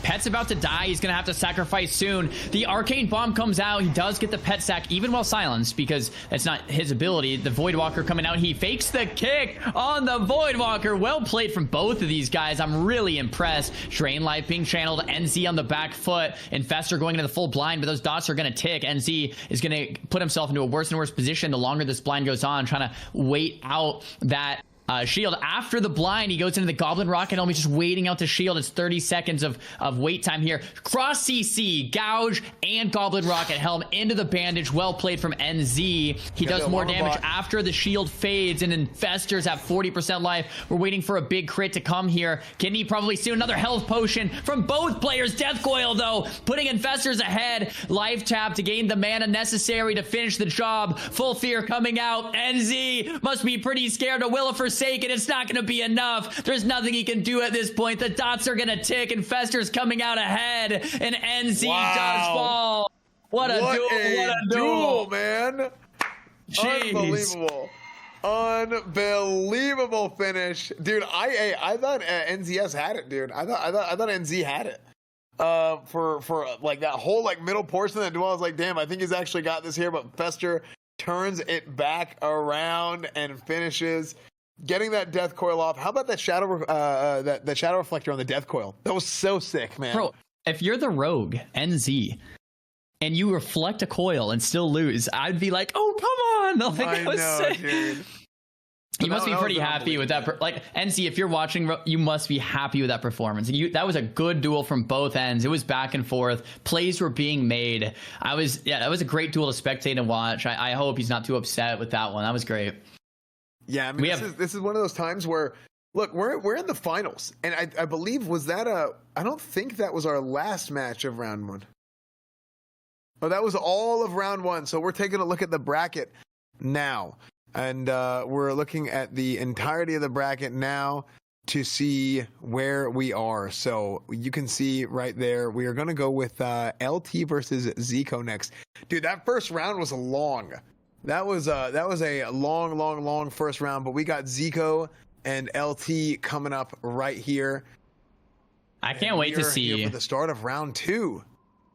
I can't wait to see this duel. Like, we saw Mage versus Hunter from Vitochi, and it seemed hard.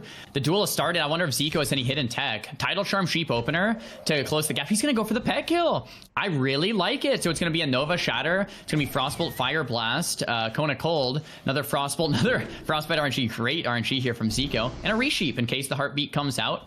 Nice and safe there from Ziko. And now Ziko is going to kill the chicken. Just killing all the pets. Kona Cold, there's a Yeti. There's still one more pet to go. And he kills the Yeti too, I think. Another Nova coming out. The pet eats the trap from Ziko. What a play. Ziko is aware of that Frost Reflector, doesn't cast into it. Kona Cold will not be reflected because it's AoE. Another Frostbite proc from Ziko. And this is looking really good from Ziko. I love the pet kill. Normally in the metagame, it's too slow. Oh, the Arcade Bomb gets blanked! Ziko's an absolute legend. And he's showing you guys why. Magic Dust connects onto LT and Ziko with an early Evocate closing the gap. I really love Ziko's gameplay here. He slows it down, sheeps the Hunter with the Title Charm Sheep, swaps the trinkets after that, kills the pet, opens up onto LT. Now LT still full life, but no pet to help him out here. Beautiful feign death. The pseudo interrupt, the Frostbolt being casted there. LT just stuck in the dead zone forever. Forced to use the Goblin Rocket Helm. Ziko instantly replies to the Ice Block. Another Frost Nova coming out on the Cold Snap. Ziko's going all in here with the Arcane Explosions. It's a desperate move for more damage. Another Viper Sting. Ziko's aware. Takes it off instantly with the Elixir. Blinks on top of LT. Kona Cold connects. There's another Wing Clip to respond. Ziko's in the driver's seat this entire duel. What a showing here from the Big Z. Kona Cold keeping LT slowed at bay. Mechanical Chicken and the Fab helping LT a little bit. Ziko, once again, using the Elixir and uses the Helm to close the gap once again.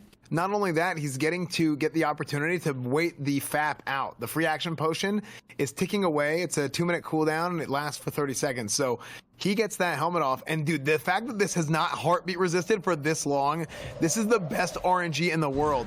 Perfect timing. The FAP falls off right after the Frostbolt.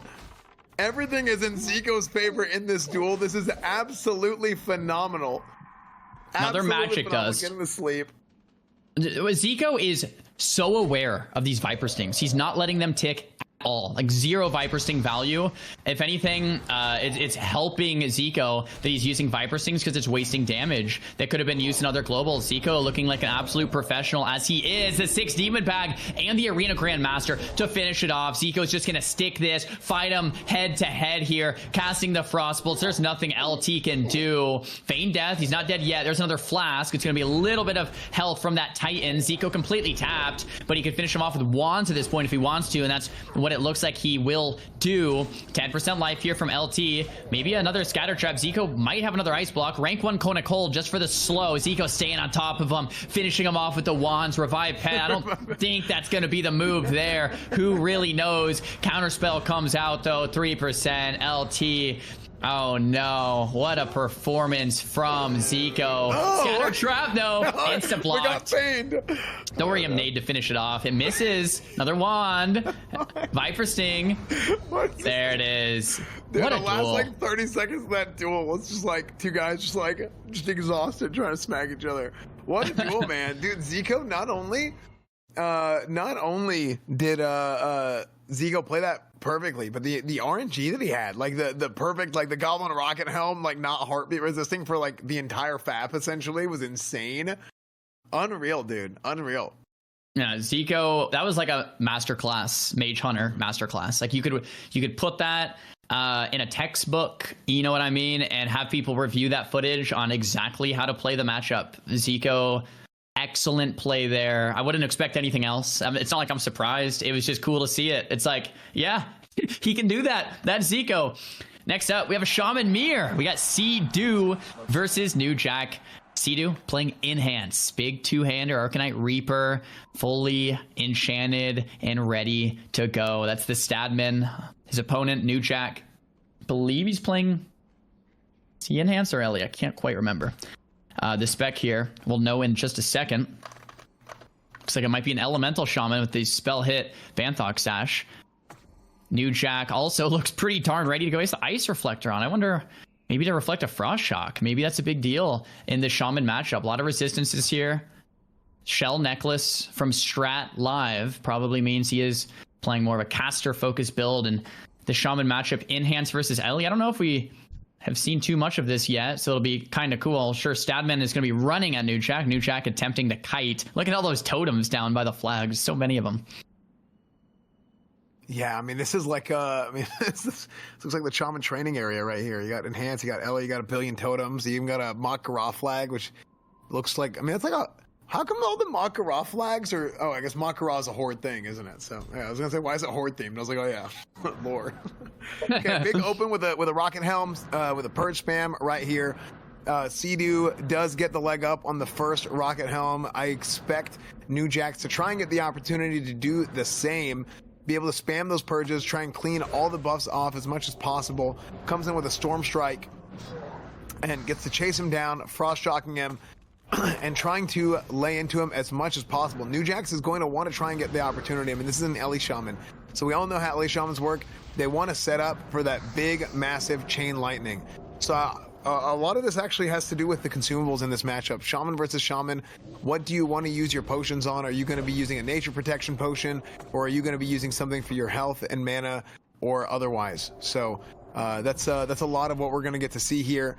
Obviously, for Seidu, that's going to make a bigger impact. Nature Protection makes a bigger impact. Huge Rocket Helm to stop the Arcane Bomb as well. Getting a first aid, getting a reset. Seidu is almost out of mana, and New Jax is sitting at 40% mana. He's going to go for some heals here. Pop a mana potion, and let's see if he tries to heal. No, he's not risking the heartbeat. Trying to go for the big dam, and Seidu comes back with the T to try and get his mana and health up.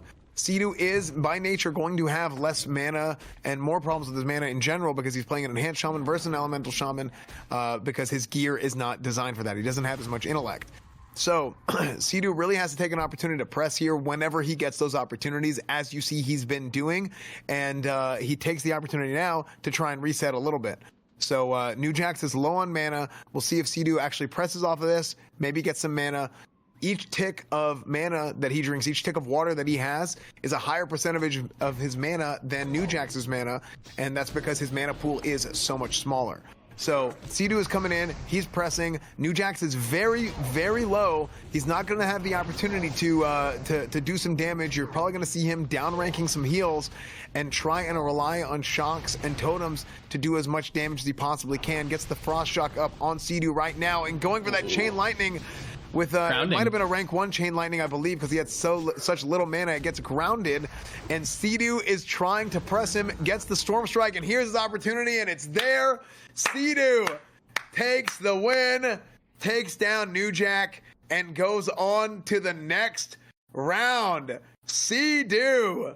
Dude, we get to watch Seidu versus Ziko in the next round, because Ziko beat the Hunter, Seidu beat the Shaman. We're gonna see Ziko versus Seidu. That's gonna be great, dude. Yeah, that'll be so fun. Beautiful, dude. That's crazy because, man, this very well could have been an entirely different. I mean, this could have been that Ziko Savix rematch. So either way, this could have been this was gonna be a big matchup coming up in the next round with Ziko and Seidu. Man, I really wonder what's gonna happen here, man. Ziko Seidu is gonna be a duel for the ages, that's for sure. Yeah, I must say it's a little mage favored. Unfortunately, for Seidu's been fighting his uphill battle today, man, against Rogue and then Ellie and now Mage. Seidu's probably like, come on, man. Yeah. But it'll still be a fun one. He's a phenomenal player that he's done it for so long that I feel like we're going to get the best showing that we possibly can against a Mage. Yep. And I think that's going to be really fun to watch.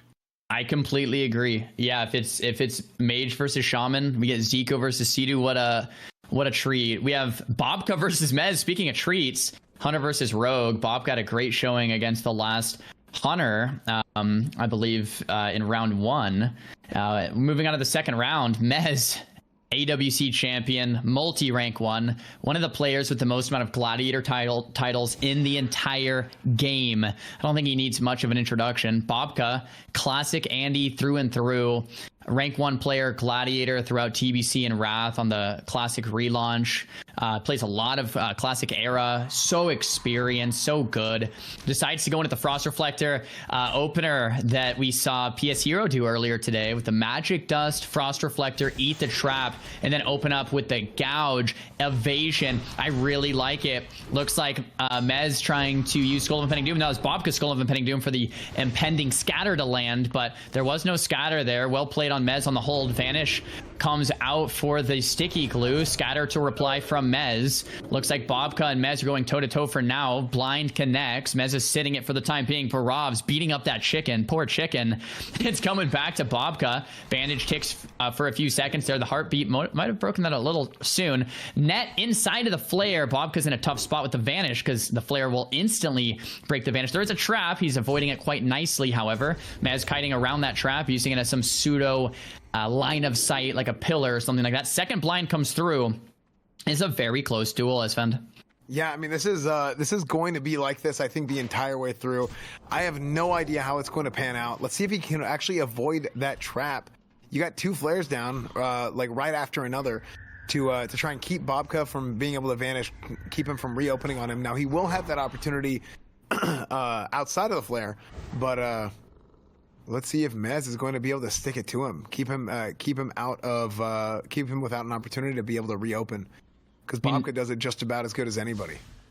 This is what Mez wants, right? Like, that was Bobka's done 2 blinds, 2 vanishes. Bobka unfortunately has nothing left, really. I mean, yeah, there's nades, there's consumables, but in terms of rogue cooldowns, Bobka's kind of out of cooldowns. Mez made it through the ring of fire, so to speak, and this is the other end. It's pretty hunter favored. There's Bobka connecting, but we're gonna have a scatter trap very soon here. And once that scatter trap comes through, Mez will gain. Wing clip just hit too. That's the RNG we're looking for Mez. Bobka must be pretty upset. Concussive shot right after the improved wing clip. Bobka with the stings. I don't know how he's going to make it out. Mez looking like an absolute pro. Bobka using the flask because there's nothing left. Another concussive shot and a T to reply from Bobka. But what are you going to do? Even if you reconnect to Mez, he's still 70% life. Bobka has 0 cooldowns left. I think Mez might have done it. Bobka falls and Mez will move forward. Wow. Unbelievable showing from Bobka in this tournament this week, or these 2 days, I should say. Bobka, he's done a phenomenal job, but Mez bests him right there. I mean, Mez played that pretty much as well as you possibly could have. I mean, not even pretty much. I don't know if there's a single thing Mez could have done better. He didn't allow Bobka to reset on him. He shut him out of everything. Every single cooldown that Bobka used, there was an answer for it. Immediately had an answer for everything, and that's something that I mean, when you're a player like Mez at that level, right? You're a BlizzCon guy, everything. That's huge. That's big time. Almost as big time as OTKnetwork.com merch. OTKnetwork.com merch. If you guys want to get merch, if you guys want to get some merch and help us pay for this tournament, that would be fantastic. You guys can check it out. It's incredibly comfortable. I love that hoodie. I have it actually in my room over there. I can show you guys later if I can get up. But then, yeah, well, you guys want to check out OTKnetwork.com for merch. Also, huge shout out to Blizzard for allowing us to put on this tournament. Again, this tournament had to get approved by Blizzard to even be able to happen, and a big shout out to Raider.io for handling the back end of this whole thing. So big shout out to them, and of course our title sponsor, Starforge Systems, which we'll talk about a little bit. I think this duel is starting here though, so yeah, this tournament would not happen without the sponsors, guys. Everyone in the back end, the admins, the volunteers. Esfand and I are just we have the easy job. We're just here and spectating and watching the game. So shout out to everyone making this event possible. Next matchup, we have another Hunter v Rogue, Bean versus Spicy, and we've seen a couple of these now, and Hunters seem to be doing pretty well, although we saw a Rogue win in the first round. Spicy, not opting for a cheeky opener here, just goes in, pops the Skull of Impending Doom to try to break a scatter coming in. Doesn't quite get it, though, being too experienced to scatter into that Skull there. Scatter's a bit late, goes for the Feign Death Trap. Skull now used from Spicy, being getting some distance, big aim shot. There's the Hunter's Mark and the Flare and the slows. The FAP's being used before the concussive shot lands, though, and the Vanish. Yeah, so like Spicy's going to close a little bit of a distance, but the Hunter's Mark... Flare. Yeah, really great flare. The the Goblin Rocket helmet from Bean. CCing Spicy, though, on the gap close. The FAP is already over. That was a quick 30 seconds. It's probably what Spicy's feeling, too. Yeah. Sprint comes through. That's the last sprint. I think there's blind and a vanish. There's an evasion. Ooh, Goblin Rocket helm from Spicy, and he gets back on top of Bean. Bean, though, 80% live. Pet's doing work. There's the gouge cross CC from Spicy and the bandage. Really well done. Vanish. That's a second vanish from Spicy, and that's the reopener. Oh, man. Instant reply from Bean. These guys have thought all of this through. If this happens, this is what I'm going to do. If this happens, this is what I'm going to do. And that's the fast reflexes that we're seeing here from Bean. He's thought all of this through. Right when the blind hits, there's already a plan. Right when the vanish hits, there's already a plan. And we're seeing that today. The preparation is paid off for Bean here. We have that gnomish harm prevention belt from Bean, just putting up a pseudo shield for him as well. Not a pseudo shield, an actual shield. Spicy's getting very low. This is the last big cooldown from Spicy, the rogue. No bandage. It's on cooldown here. And the full blind re-stealth, the pet was CC'd, so doesn't quite get to land. But the big flare into another scatter trap. And Bean isn't working with much mana. Concussive shot, proc to finish. And I don't know if there's much Spicy can do. The nade is going to do a little bit of damage. Finish him off. 4% life. Bean finishing it off classy too. Boom! Arrow to the face. Spicy goes down. And Bean moves on. And once again, guys, we're going to have some fun matchups coming up here pretty soon. We're going to have Bean versus Mez. And, oh, that's going to be a good one. Yeah, it is, man. That last matchup was great, man. Brother Bean, he's coming in the clutch. He did a fantastic job there, man. Great placement on the flare. In the middle of that duel, whenever he was coming to re-engage, he put that flare down right whenever he was about to re-stealth, and then he put in he was able to get that flare out, spamming it whenever he was blinded. So Spicy unfortunately did not come back in, and I thought he was going to sap him there, but he gave him just that little window of opening, and apparently I'm hearing it was he got stun resisted. He got orc stun resisted, so he went for it. But unfortunately, he didn't have time to try it again after it got resisted. So, yeah, big play. That orc racial coming in the clutch, big time. So, congrats to Bean moving on, and we've got a mirror in the next round, Mez versus Bean. So that'll be fun. Yep, that will be. Mez and Bean, it's just gonna be great. We have Sots versus Mad Knx coming up pretty soon here as well. Sots, maybe not as big of a name, but bro, watching his last duel, I'm a Sots fan out of nowhere. Like, this guy, he's 5-0. He's 6-0 so far in his duels. It's kind of cool. Whoever wins this is basically no losses, right? It's a single elimination. It's Mak'Gora, which is pretty rad. But Sots versus the Warlock, Mad Knx. And this is a mana battle, man. It's a mana battle. We have drained mana. We have mana burn from the priest, and we've seen this matchup go both ways. It feels like the Warlocks, though, are generally doing pretty well into the priests, and I think that's the way it's supposed to go. So we'll see if Sots can outplay himself to a win, or if Mad Knx is gonna just crush it as the Warlock. Yeah, it's gonna be fun to see. We've seen a fair bit of Warlock Shadow Priest in this tournament, haven't we? Yeah, we've seen a lot of rogues. We've seen a lot of hunters. We've seen a lot of warlocks. We've seen, we haven't seen like that many warriors, but the warriors that have shown up really have shown up. And it's really the top of 8 class. So that class distribution is pretty even. Mm-hmm. And so here we go. We have an open here. Sots came in trying to go, and he's probably going to try and dispel spam here, but I think he's waiting for the right opportunity to do so. He drops the blanket silence, goes into a fear, gets stopped. Tidal Charm, going into an arcane bomb mana burn. So he's probably going with the strategy of trying to burn Mad Knx mana as much as possible. And he's doing a phenomenal job. Look at that. He's at 33% mana already. Mad Knx dropping the Curse of Tongues, and it's making a huge impact on Sots while he's feared away. Is that fear still active? It is, and he's coming back in. That UI is updating. He's coming back in, following him in. Mad Knx is going to want to reset. He's life tapping and using a medicine pouch to get his health back up and his mana at the same time. I really, really like Sots' strat of going in with a mana burn. I thought that was huge, and put Mad Knx on the back foot immediately. Right there, we got another big mana burn in, and Mad Knx is having to burn all of his consumes to life tap and to heal up, and those cooldowns are going to add up.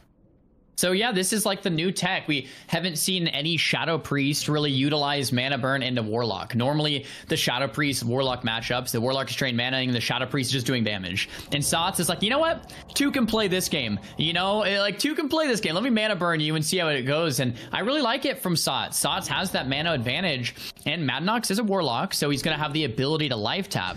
But Sots might have the long plan of like, let me just keep mana burning this guy, so he is forced to life tap. And I'll kill him through his own life taps and just make sure he stays or you have to life tap and then you'll eventually die. Looks like it's panning out decently for Sots. But Mad Knx as a Warlock, there's a lot of cooldowns to get through. That Fell Hunter is going to be purging with Devour.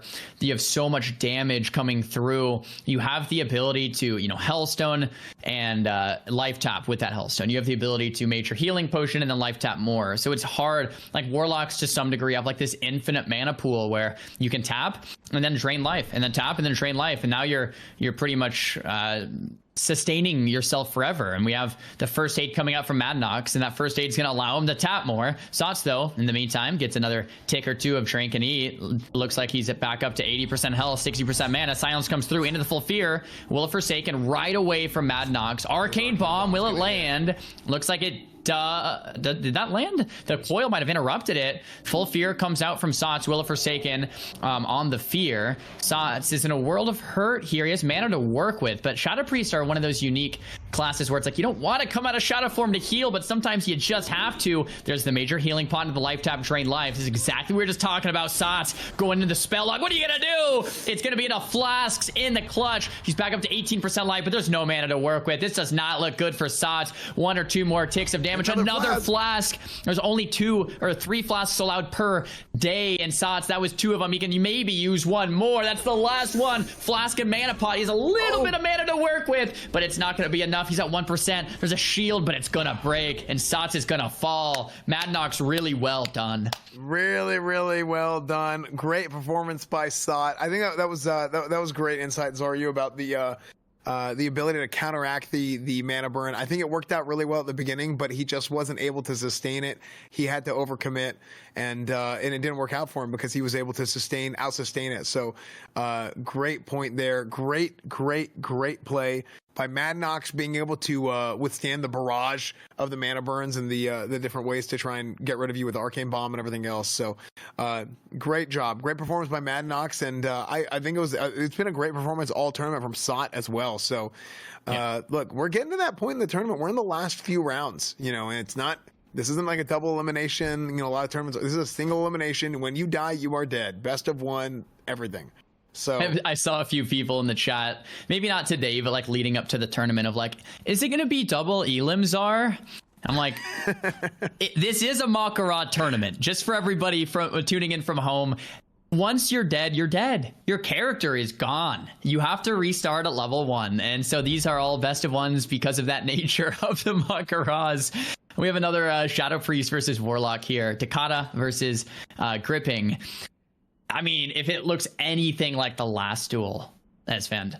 I think the Warlock is just looks favored in this. Like, it's not like it looks like super one-sided at first, but a minute or 2 in, it's like, dude, how are you gonna come back over time? That sustain that the Warlock's kit kind of just the sustain that the Warlock brings to the table, like their kit is just huge. So so you have him come in here, and actually the Warlock is starting with the drain mana. Even though he has such low mana right now, he's going with the drain mana strat, trying to drain Dakata's mana, because I do agree. I think that what we've seen so far in this tournament, the Shadow Priests, whenever they run out of mana, they are pretty much done for. Mobility is a huge issue for them. It's hard for them to get away. It's hard for them to chase people. So they need to stick to their target as closely as possible.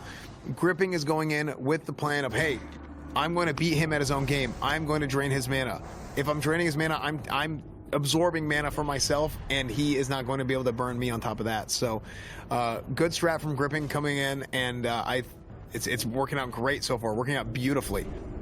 Dakata coming in with a Mind Blast, trying to lay into him. Gripping actually going for the Shadow Reflector.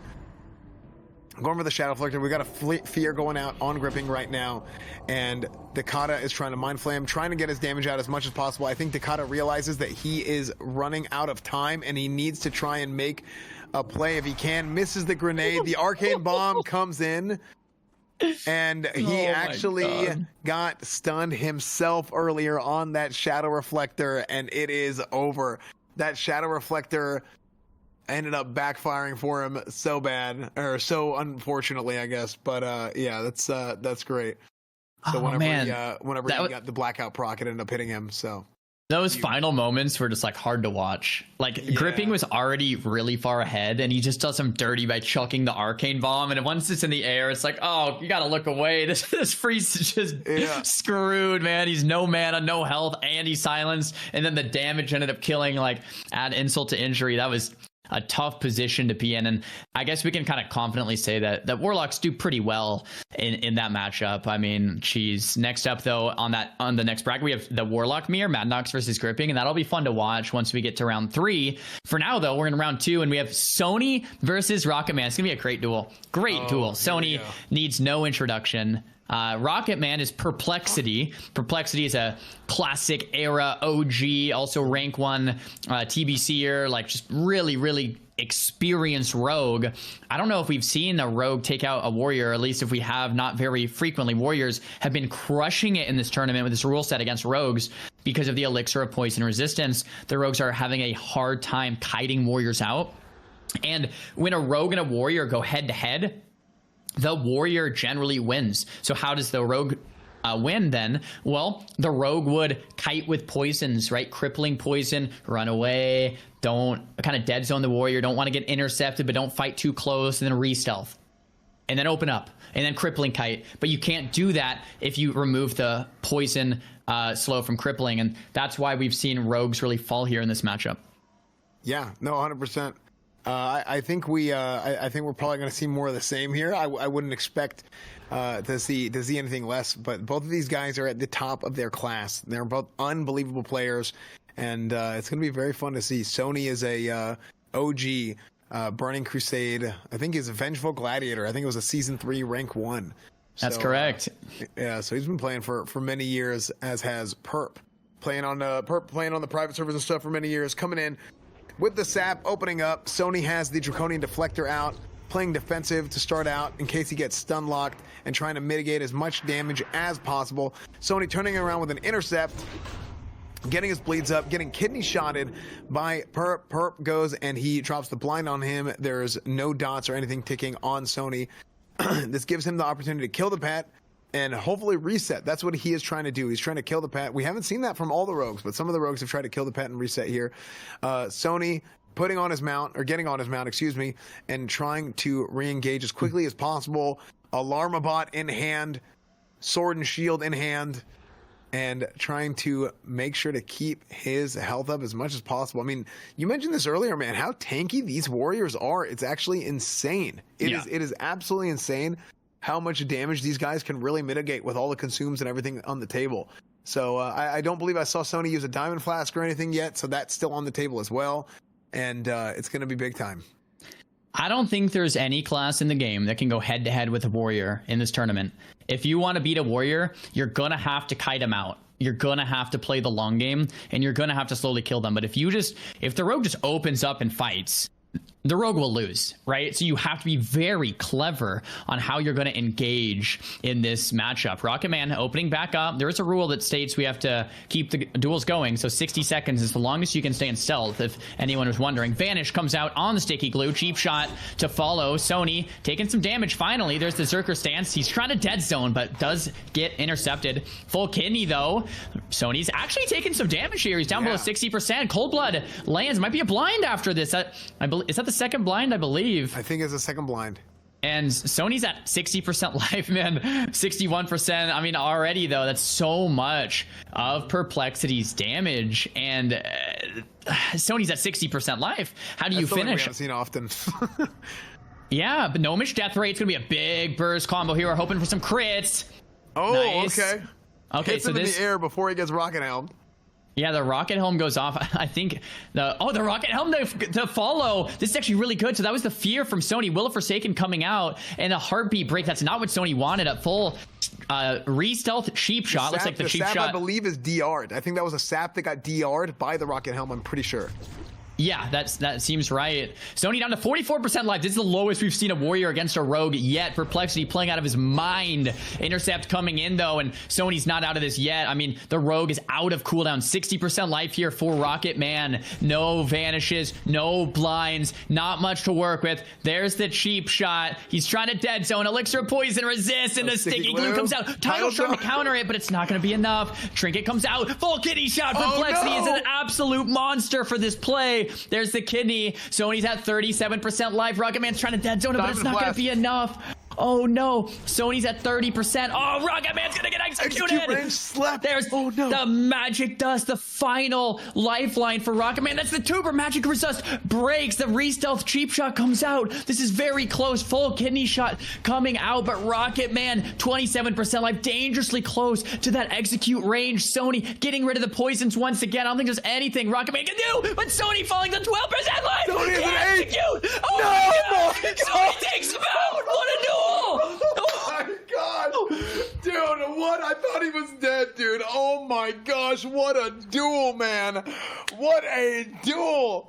Holy hell, dude. I thought Sony was dead. That could have gone any which way. That was unbelievable, dude. Absolutely unbelievable matchup. Perplexity playing out of his mind, and Sony just barely holding on at the last second.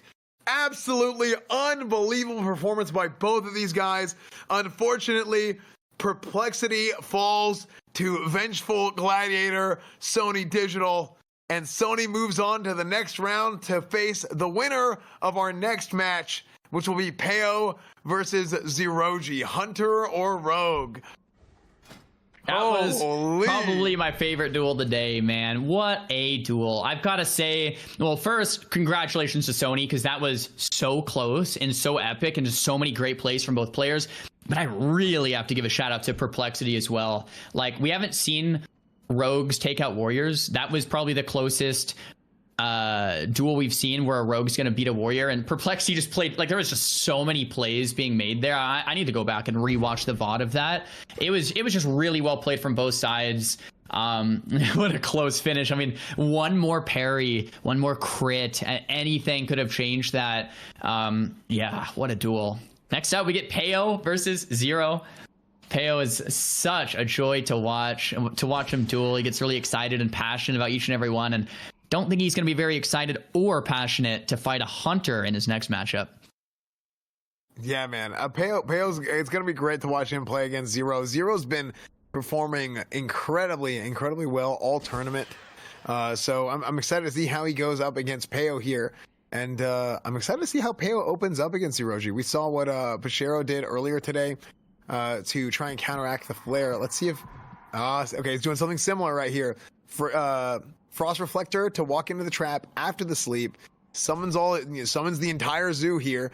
BFA was better comes to let Peo know that Classic was not good. BFA was better. And then we got another Rocket Helm. I think he's going to try and wait out the flare, but it doesn't work out for him. So Peo burned a lot at the beginning there to try and get the proper opener. Unfortunately, he didn't get it, but he vanishes and goes into a full kidney. So we got a full kidney shot on Zero. Zero's actually taking it right now. Peo's got the upper hand for sure. Zero trying to lay a wing clip on him, but Peo is dodging everything, seeing if he can get a wing clip on him. However, Peo has a FAP up, so it's going to be ineffective. He needs to wait this FAP out with that ice trap, scatter trap, and he's going to drink up and try and reset the duel. Hopefully, he can re-engage on him before Peo has a chance to get out. He drops the flare. Peo does not have the opportunity to re-stealth, gouges the pet, gouges BF8 was better, and he is going to try and close the gap here on Zeroi, using whatever he needs to remove the poisons. And he's at about half health right now, getting concussive shotted, and things are looking rough for Peo from this distance. Yeah, Zero's playing this well. It's exactly what he wants to happen. Peo gets in distance of blind, though, and that's all you need to get that 10 yards to blind.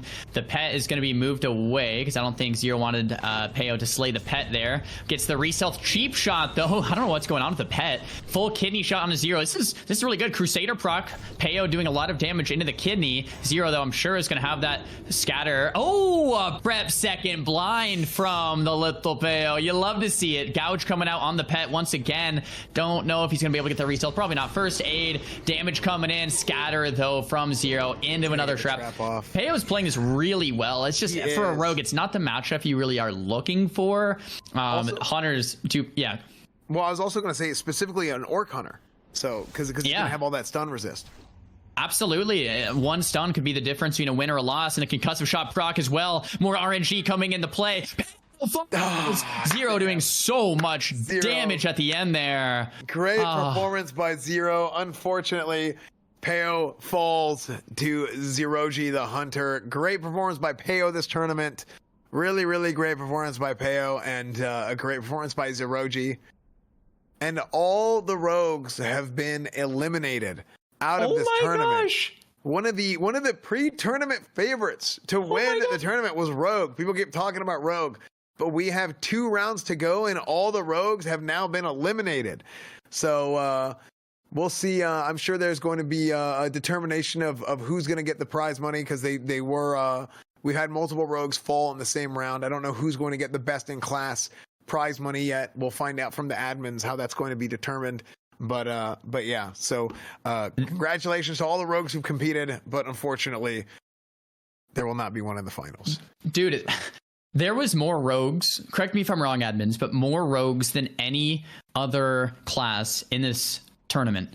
And they're all gone. And there were so many, not only just, I shouldn't just say rogues. We had Savix. We had Bobka. We had PS Hero, right? We had Perplexity. We had Peo. Like, these are all big names. Spicy had a great showing as well. They're all gone. We even had, I mean, we talked about Shobek earlier. Shobek didn't make it to the final, but Shobek is another very good rogue. Vanis played really well. NZ with the plays against the Warlock Infestor.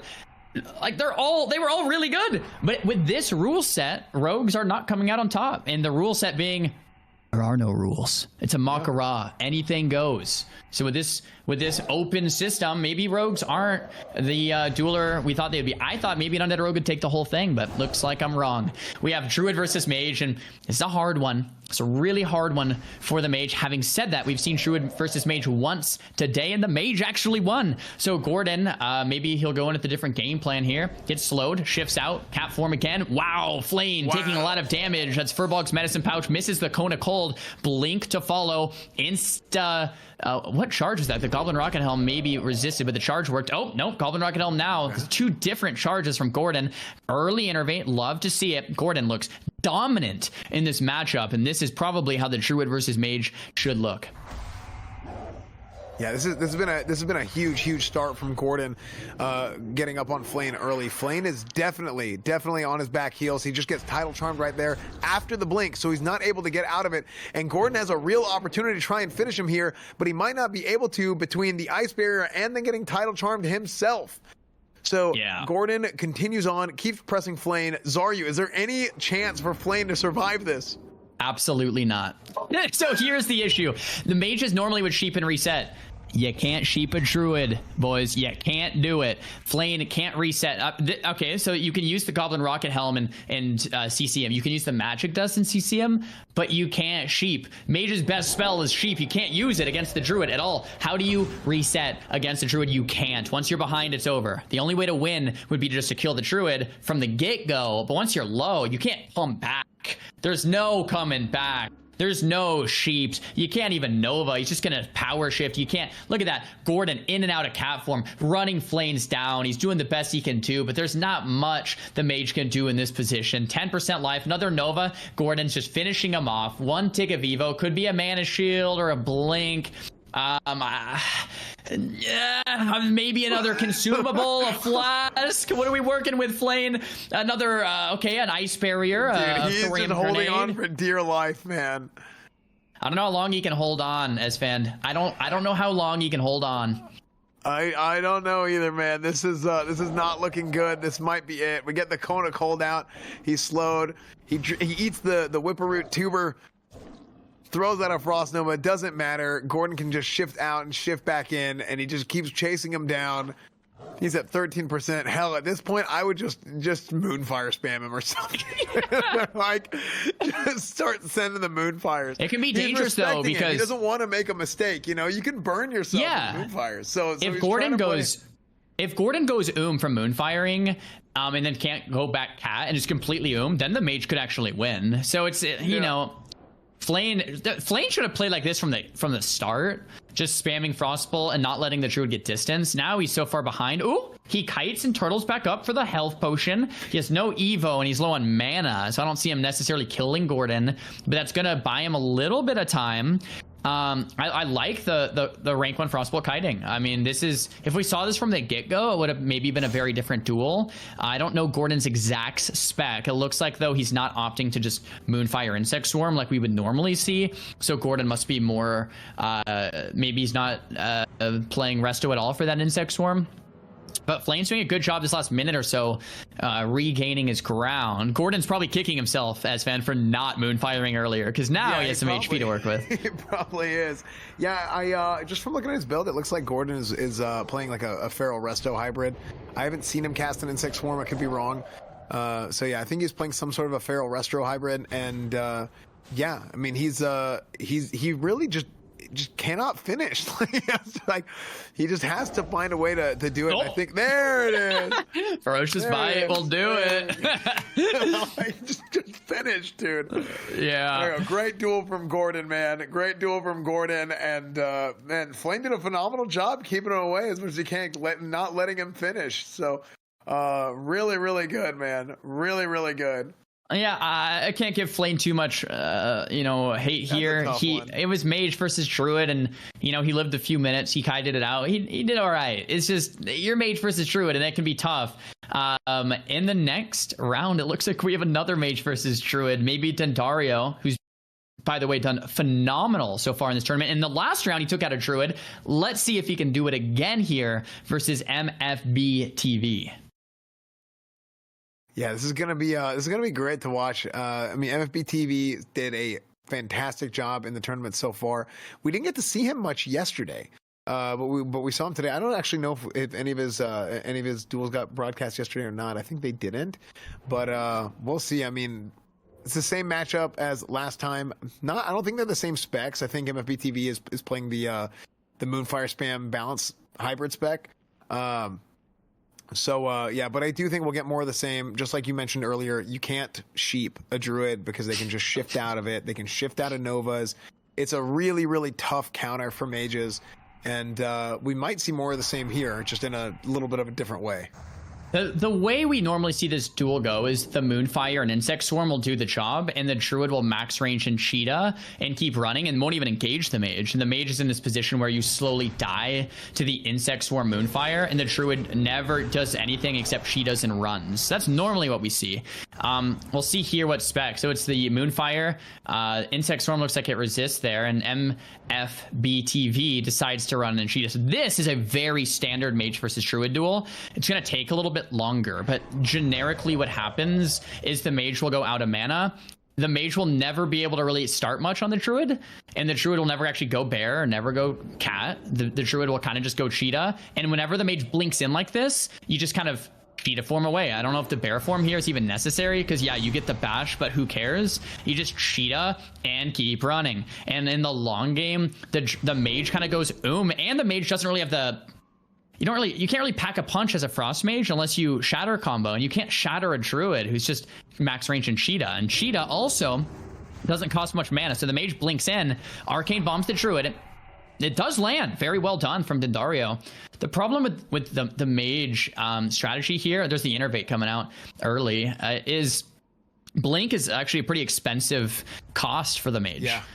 So if you're spending your mana blinking in like that, it's great. It's kind of all you can do, but it's a lot of mana. I think the bear forms might be a slight misplay here. I mean, it's not like you need to use bear for absolutely anything. The Evo coming out, and here is MFB TV's chance. You kind of just let that insect swarm and Moonfire, do the job. And this is normally what you see, and it's a tough spot for the mage. Like, it doesn't look that bad. Like right now you're like, okay, it could kind of go either way, but you fast forward 5 minutes and the mage is just and dead, and the druid is still just healthy, and the mage doesn't have the longevity. So the only way for the mage to win is to burst the druid down, which can happen with the right RNG, but it's not easy to do. Yeah, I mean, you know this better than anybody, right? And you've talked about how difficult of a matchup this is. How impressed are you so far by how this match has gone? I feel like compared to the last match, Dendario's holding on really well. He is. He's doing exactly what he should be doing. He's blinking in on top of that druid and getting burst when he can. The issue is every time the mage builds momentum with like frostbite, that cheetah form, which is a very low mana cost, comes out, and the druid is just gonna run and run and run. And that insect swarm Moonfire might not seem very scary, but if Moonfire Insect Swarm is on you for 10 minutes straight, like it will kill you. It's enough damage to kill you, and that's kind of what the druid is banking on. And it's not that it's a very quick way to get to lethal here on the mage, but the druid is never putting himself in danger. He's never pushing in to get Nova'd, to get Shatter combo. There's an Arcane Bomb, and boom, that's what Dendario's going to need. I love that combo. It was a Thorium Nade into an Iron Bomb, which was very well played. Those are the types of out-of-the-box thinking combos that we're going to need from Dentario to finish it off. Yeah, and he blinked that Arcane Bomb coming up right after it. Now, I did see Moonfire Beam actually did, he actually faked the counterspell on the Entangling Roots, but it didn't matter because he got blanket CS'd, and then on top of that, after getting the Arcane Bomb, it was another blanket. So that's why he wasn't able to cast, even though he faked it. Yeah, I must say, Dentario is really holding his own here in the matchup. The Druid's already used a T, already used a mana pot, and already used Evo, and Dentario is at 50% mana. So I'm pretty impressed. Like, this is going more mage favored than I would expect, for sure. So like, hats off to Dentario. I think these clever use of items with the nade and arcane bombs are evening this matchup out. And to be honest, like, yeah, Dentario is looking great. Yeah, I mean, I'm very, very impressed. I mean, from what we've seen so far from druids and mages in the druid mage matchup in this tournament, and just historically, Dentario is he really is doing phenomenal. And it's very much a battle of attrition. Like, this druid spec is there trying to tick you down the whole time. That was a big arcane bomb coming in from Dentario, and he's starting to press Moonfire Beam.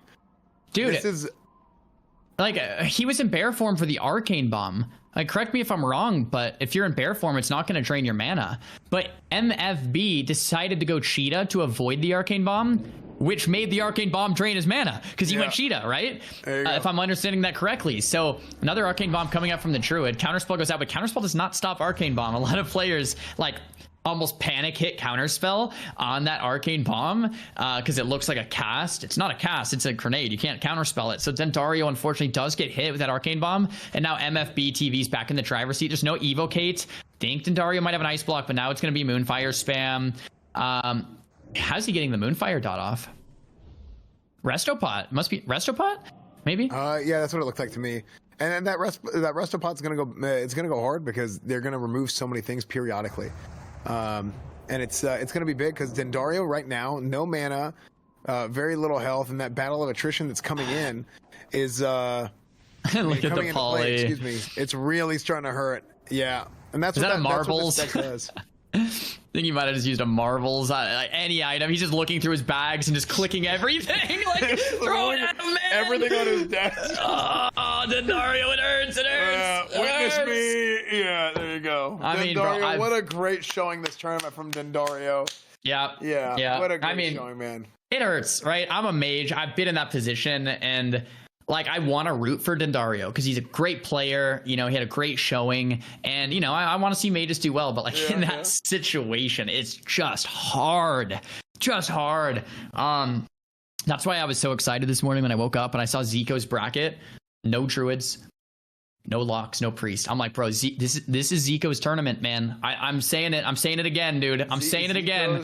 His bracket looks really good. That bracket RNG is big time. Hey, speaking of bracket RNG, let's talk about the rogues again, man. I mean, all the rogues did get knocked out, but somebody mentioned this earlier, and they're right. Pretty much all the rogues. I think I saw Sarth in chat say it, but yeah, all the rogues ended up facing as hunters at some point, and that the hunters are a very tough counter for rogues. So that bracket RNG does come into play, you know, except for except Sony went up against Perp. So but even throughout the course of the tournament, you know, we saw that hunters have trouble against rogues, or excuse me, other way around, rogues have trouble against hunters.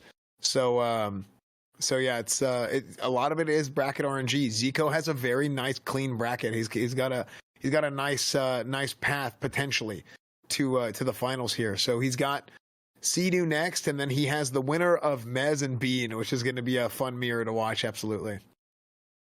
Definitely. I think in this next matchup, we have Jay versus Gorthax, Warrior versus Warrior. Your buddy Gorthax, yeah. There we go, my editor, right? Yeah. Warrior versus Warrior is just a fun one to spectate because you know, in a lot of these duels, you know, you look at it and players are like, oh, this rogue is resetting, oh, the hunter is scatter trapping, or the mage is polying, or the druid is running, and the warlock is running and fearing. Warrior v Warrior, man, it's just as down and dirty as it gets. Two players pressing buttons until one of them dies. It's always a short duel. I mean, it can't really go long. One warrior is going to kill the other warrior at some point, and it's just a fun one to watch. Yeah, this is going to be a great one, man. It's going to be really, really good. Zug. We have Gorthax at 50% rage. They trade charges here, and it looks like the Goblin Rocket Helm's going to make it out on top. So well done from Gorthax having the premonition to use that. Sunders from the side. Wow, nice, I love this opener. I love it. What a great way to open. He's not breaking the CC because Sunders don't do damage. He just builds up 3 stacks of Sunders before the rest of the duel even starts. Brilliant play from Gorthax. And I think I saw Recklessness from Jay, so this is big damage. Retail into the Recklessness. Let's see if Gorthax can hold on the onslaught with the retail.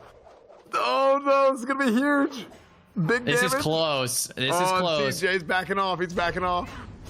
Looks like Retail and Wreck are about to fade. Both warriors are about even here, 40% life. We'll see what consumables come into play here as they're both 30%. Whirlwind's coming out from Gorthax, going to 1% and falls. Jay. What a duel.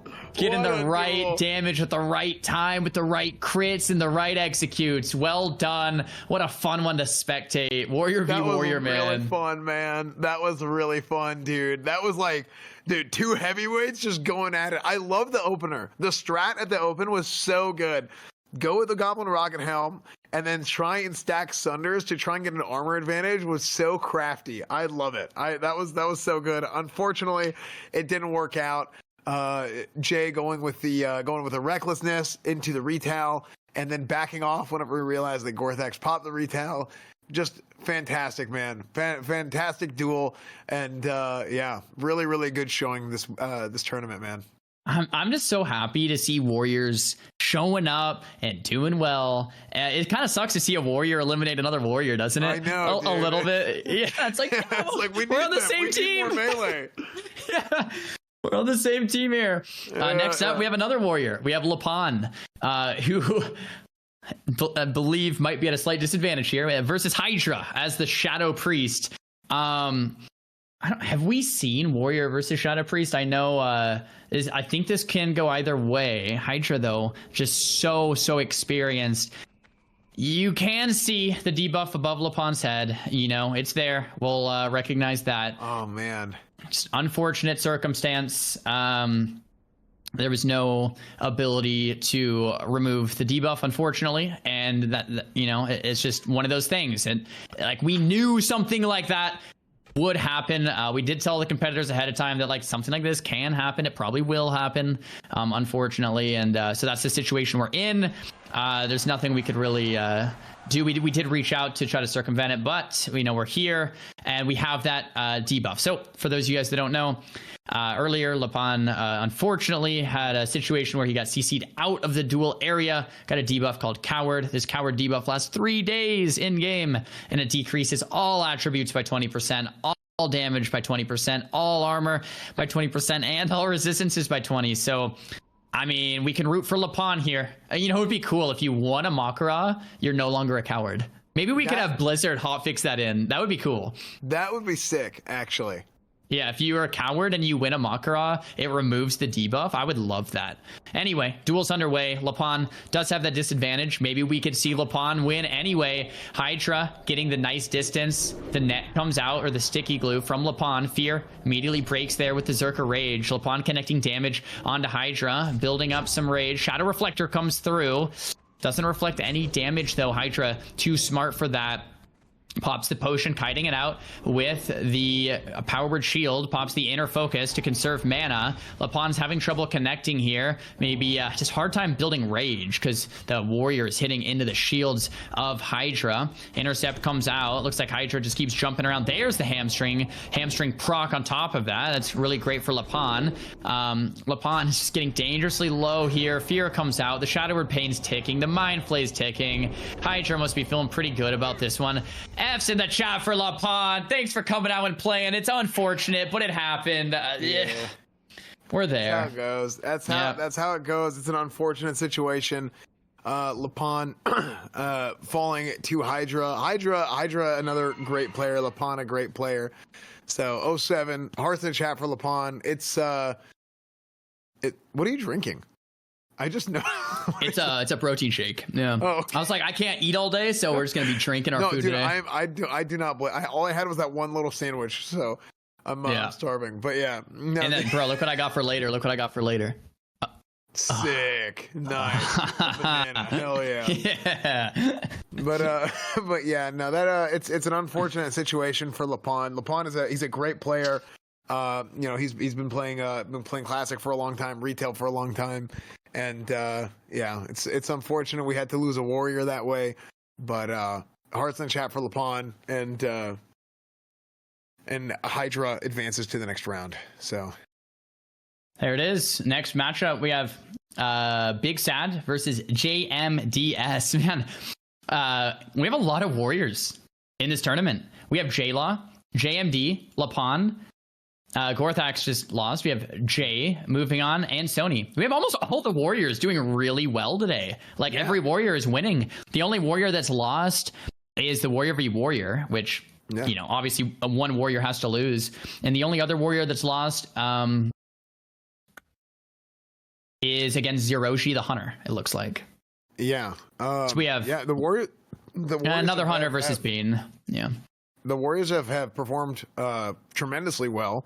There's been a ton of Warriors that have been partaking in their tournament too, which is very cool. There's also a ton of streamers watching this event. And if you are a streamer watching this event and you are interested in talent management, you guys can check out Mythic Talent at mythictalent.com.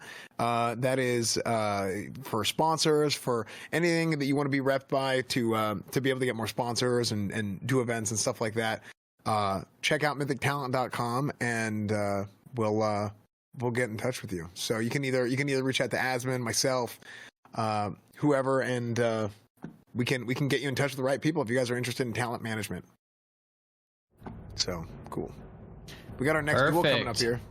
Bro, I was looking forward to these brackets too, and it's a bunch of Warlocks are doing really well, and Warriors are doing well. Later on today, once we get closer to the grand finals, it's just going to be a ton of Locks into a ton of Warriors, and that's just a hard matchup for both of them. So we're going to see a lot of these big names collide in a little bit here.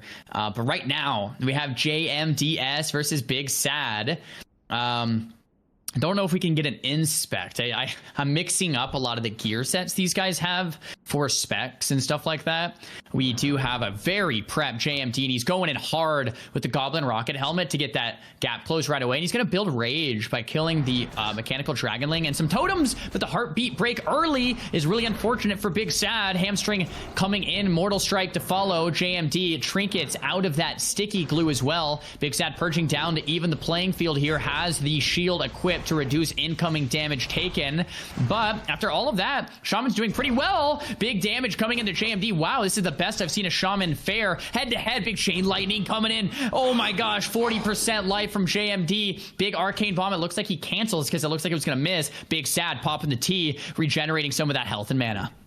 This is a huge open for Big Sad. JMD fighting for his life right now, trying to stick to him. That Fire Nova hits, gets the mana or the health potion off, trying to survive and get out as much damage as he can, but Big Sad is able to finish him off with the Frost Shock. Oh my and gosh. JMD falls to Big Sad. What a duel, man. That was high octane, dude. Big damage coming right out the gate. Ellie Shaman versus Warrior. Oh my huge, God. man. Huge. We just spent a bunch of time covering about Warriors not losing. And then, I know. And then Big Sad is like, watch this. Yeah, not gonna let it happen. Well played. That was some big LE damage. I must say, I think Big Sad did use the T. I don't know if I saw a T coming out from JMD, so it could have been a preparation difference too, but Big Sad showed up prepared and ready to play. In the next matchup, we got Josito versus Infestors. We got another Shadow Priest Warlock here. Here we go. One more. Man, but that's another thing. You talk about preparation. I think one step beyond preparation, this is a long tournament. This time yesterday, we were getting pretty close to finishing up. And we got, I think, 2 more rounds left. There were like 2.5 rounds left before we're done with the tournament. A lot of the duels are done. The rounds get smaller and smaller. But yeah, this is a long time to be sitting here waiting in between duels. Your cooldowns come back up and stuff.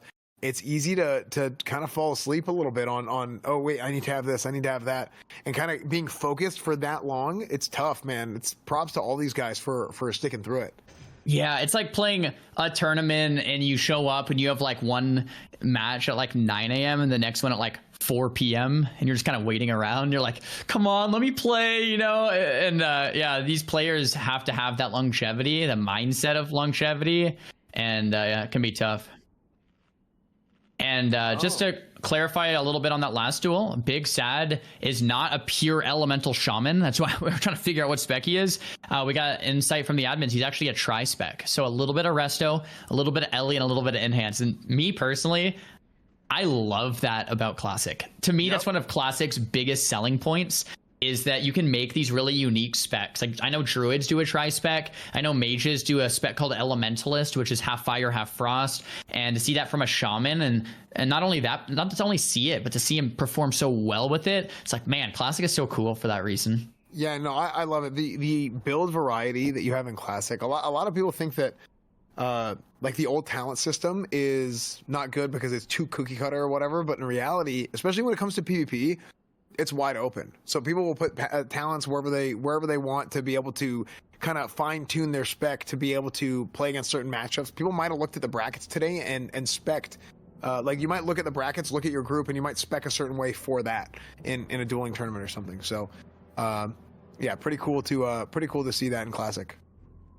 Man, this is a little scary. It's one of those matchups that we've seen go in the Warlock favor nearly every time, and Josito is you know, he's a friend of mine. He's a good priest. He's a good player. I want to see him do well, and it's just like, it's against the lock. It can be hard. If anyone can do it, though, I know Josito can. I would love to see some tech come out. We've seen Priest maybe go for mana burns unsuccessfully. We've seen Priest try to race him down at damage unsuccessfully. Maybe Josito has something up his sleeve that will actually work here, as he's logging back in. Might have been some lag or something like that. Looks like he might have disconnected again, so we'll see if there'll be another matchup or if we're gonna... Okay, Josito's having some connection issues. We're allowing a couple minutes due to the rules. Yeah, just couple minutes, and then if not, we'll move on to the next one. Okay, we'll do a quick little. I'm gonna do a quick little drink break. I'm gonna grab a drink really fast. Perfect. Okay. If we don't get to see this duel, we have a lot of really great duels to look forward to. We have 4 versus Snuts. That's gonna be a Warlock Mirror coming up next, and then we have Peace versus J-Law, and the winner of this will be a big deal too, because if it's J-Law that beats Peace, Snuts has been saying J-Law is one of his hardest opponents out of anyone in the bracket because of the nature of Undead Warrior and the expertise of J-Law himself and the preparation of J-Law. So it's like Snuts was saying if there's anyone he doesn't want to fight, it's J-Law. If J-Law beats Peace, Snuts will have to fight his biggest fear here in that round of C8.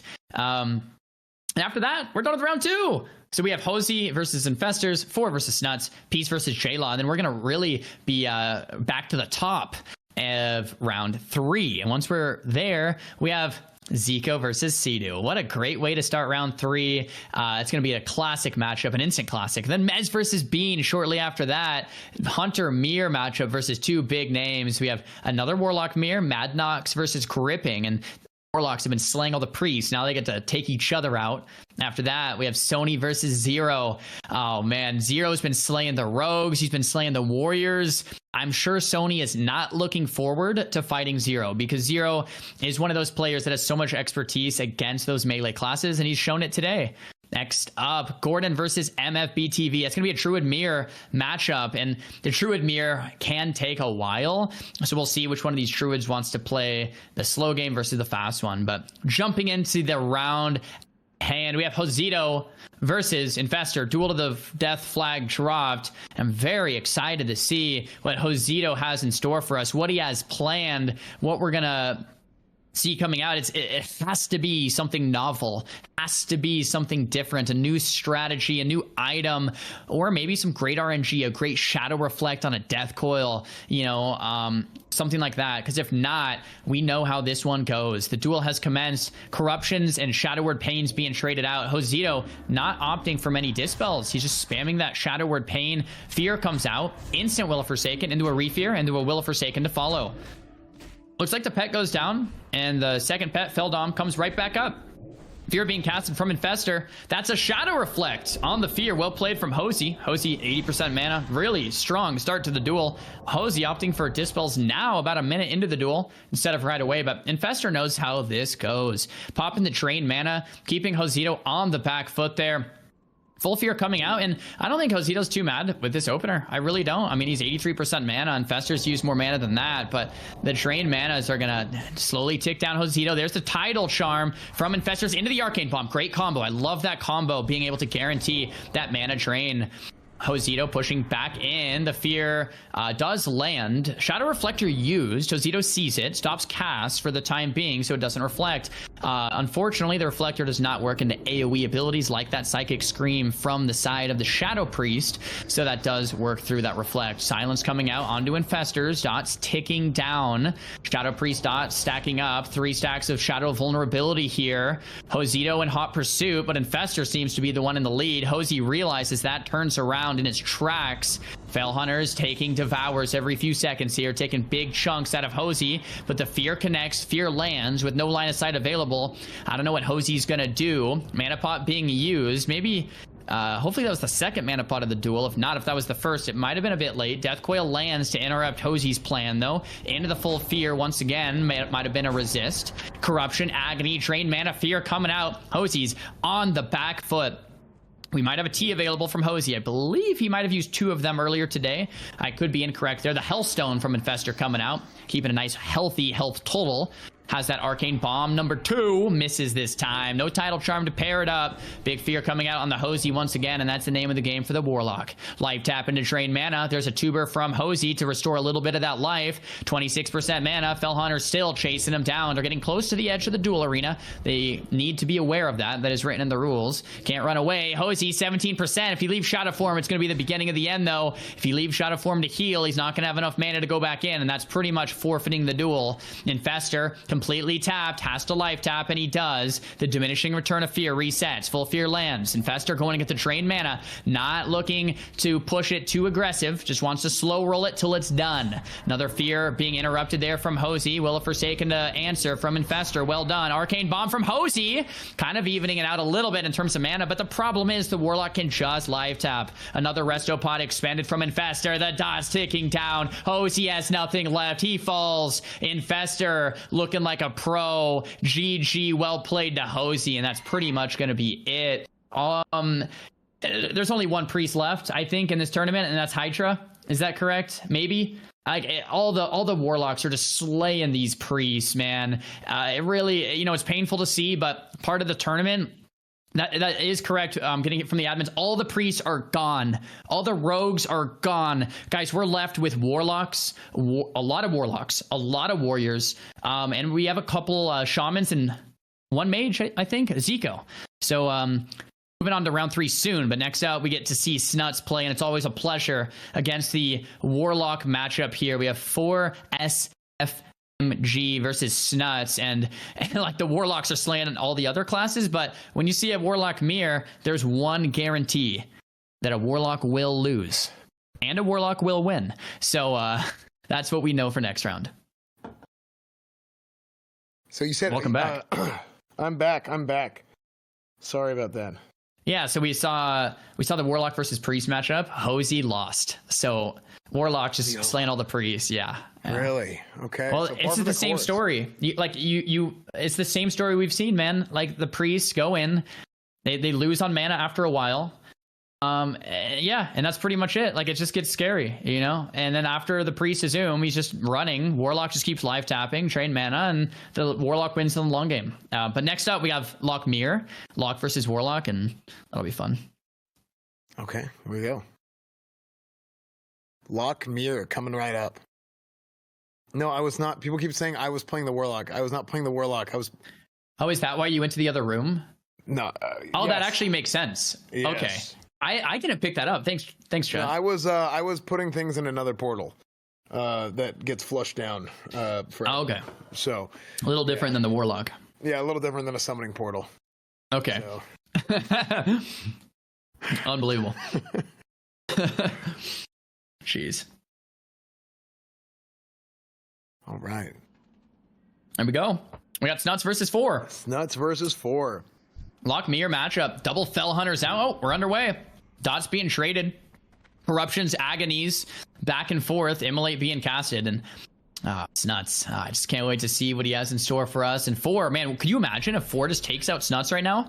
Could you imagine? Like Snuts just gets eliminated? Like, that would be insane. Dude, maybe it'll happen. After all the expectation, yeah. If 4 ends up eliminating Snuts, that blows the thing wide open, man. Snuts Shadow Reflects, life taps early on, tries to get value out of it. 4, well played, cancels the cast. Fear gets interrupted with the Death Coil. Looks like 4 is maybe in the lead so far. Snuts, though, don't want to count him out. He pops the life tap in the Furbog Medicine Pouch. A lot of damage coming in here to 4. Another Fell Hunter being summoned. So it looks like Snuts killed the first pet, and it looks like Snuts is going to go for the second pet kill. We saw this yesterday in the Warlock Mirrors. For the qualifiers, the Warlocks who played the long game and killed the pet started off weak, but in a long game came back because the access to that Fell Hunter, Snuts, hiding it out brilliantly, killing the first pet and the second pet. Forrest is going to have no pet for the remainder of this duel. Now, Snuts looks like he's behind, but he's slowly going to start coming back here, especially with the Hellstone, the drained lives, the life taps, the Shadow Bolts. It's all coming together, and Snuts' damage is going to start crippling 4. He's not going to have access to the Soul Link from the pet. He's not going to have access to the Devour from the pet. He's not going to have access to the damage from the pet. Snuts is pulling ahead slowly but surely, and Forrest is crumbling over time. Absolutely. Snuts is playing this matchup so incredibly well. 4 is going for the banish on the pet to try and mitigate the fact that he doesn't have one and Snuts does. However, I don't think it's going to make a difference in the long run. Snuts is doing a phenomenal job of separating, getting back to his pet, first dating, His pet is at full health, so he's not going to need a health funnel or anything to it. Force is probably casting another pet here. It looks like he is. And he gets spell locked. Oh. He gets spell locked, doesn't get it off, and Force is on his back heels right now.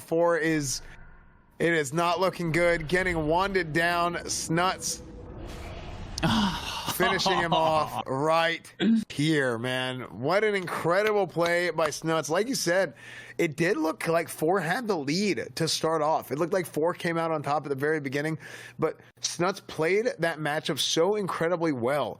The meta understanding of knowing that matchup, what he can do, what I can do, it's all the same. So like you're trading cards here, you're trading cooldowns and seeing how it plays out. Killing that pet, we've seen in the Warlock matchup time and time again, killing the pet is a key factor, especially when it's a Fell Hunter, because with a Fell Hunter you lose the Devour, or whenever you lose your Fell Hunter, you also lose your Devour, which is a dispel. You have buffs stacked up all on top of you, so you lose that, the ability to remove somebody's buffs. You also lose the ability to spell lock the opposing Warlock. So you have no counter spell, no kick type ability to be able to counter the spellcasters. And it's a long play too, you know, like in For's defense, like you have to kill the first pet, and then you have to kill the second pet, and by then you're really far behind, because if the other Warlock was just focused on killing you. So it's like one of those long term strategies, like long plays, that's like you really have to think out like 4 or 5 minutes. Like, okay, the first minute or two I'm going to be down. Second minute, the minute or two after that will be kind of even, and then I'm going to pull ahead. And Snuts had the forethought for that one, and it really worked out for him. Here we have another massive matchup. I can't stress this enough. Shayla versus Peace. The winner of this is a big deal. And the duel's already started. Scatter. I don't know if he's going to have time to make it for the trap. Feign Death trap. Oh my gosh, it looks like... Resisted? Yeah, I think it resisted, but he did have the shake in there. Oh, yeah. He already had that placed before. He has the improved trap, so he got the root on top of it, and it ticks again. He gets 2 of them in a row. He ends up trinking out of it. J-Law is now pressing Peace, but Peace is doing such a good job of kiting him in the ice trap, keeping him slowed as much as possible, keeping that applied to him the entire time, and he is just getting rooted over and over again. Peace dropping an ice trap on top of him right there and separating. Let's see if he can get some of himself back. Oh, it looks like we got is that a heartbeat? But he can't really do anything. He can't move because he's rooted. Right. Dude, that is so unfortunate. The gap is closed with the Goblin Rocket Helm. So the Peace is not playing with a pet, right? Because he doesn't want him to build a rage. Is that what's going on? And I haven't seen a pet this whole duel unless he killed it without me noticing.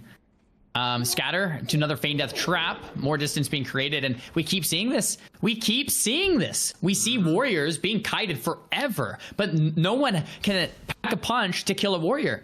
Like J-Law is like, you know what, kite me all you want. I'll wait till you're and I'll wait till you're out of cooldowns, and then I'll kill you. And warriors just seem so tanky that, like, yeah, they can be kited for like half an hour, but you can't kite a warrior forever.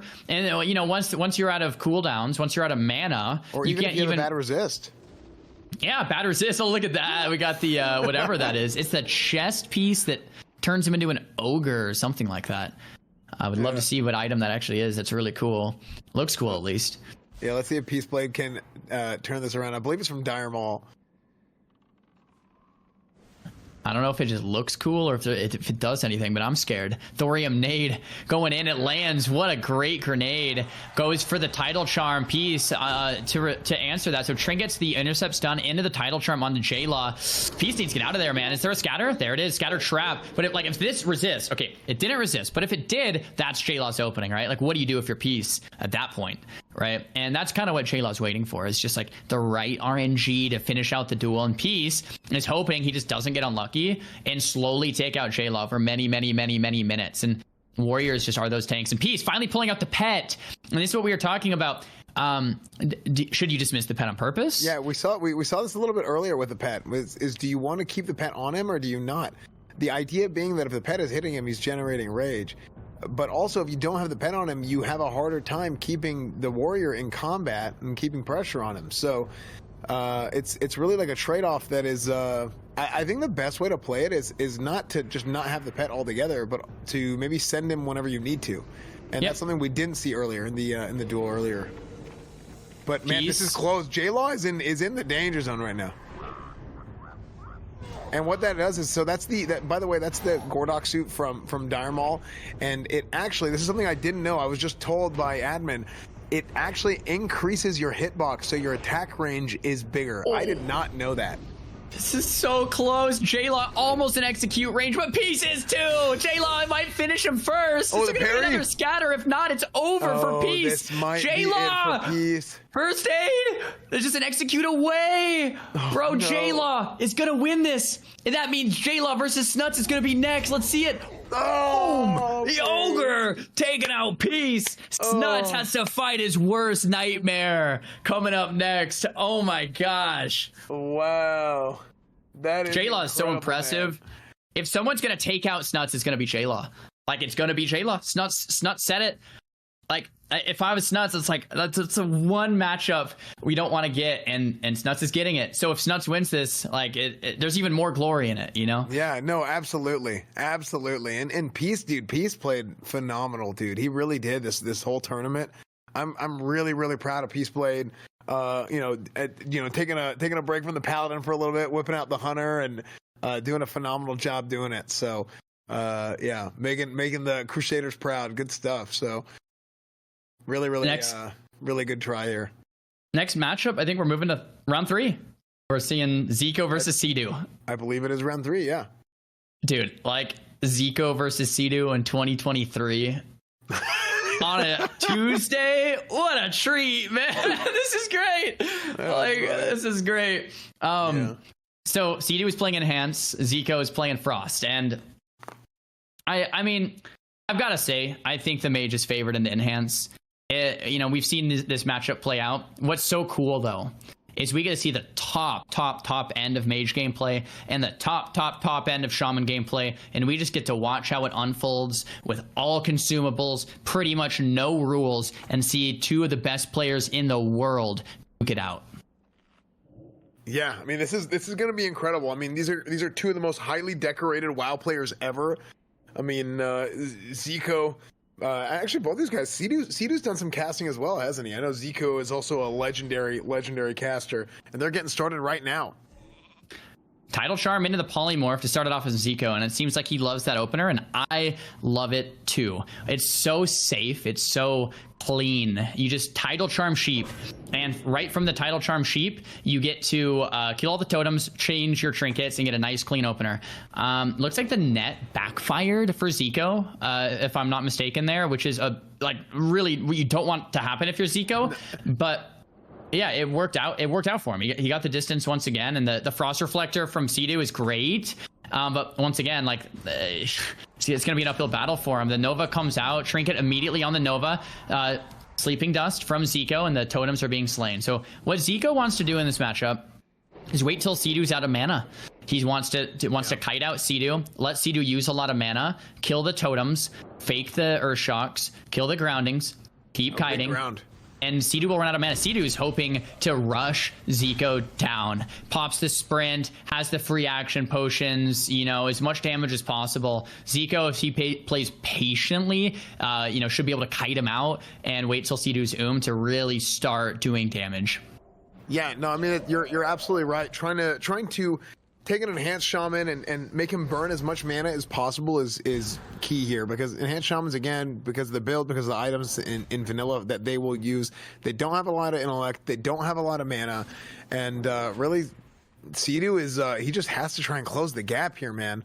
But Ziko is just, I mean, he's one of the best, man. You have such a hard time just trying to catch up to him, man. Getting those crossbolts off, just tagging him and just stepping away, tagging him, stepping away. And look at Seidu's mana, though. I'm really impressed with Seidu's mana. Really, like, normally in this matchup, you would see the Enhance go like super fast, and Seidu knows that Ziko is trying to him. Maybe he put on more Spirit Gear. Maybe he changed his set around.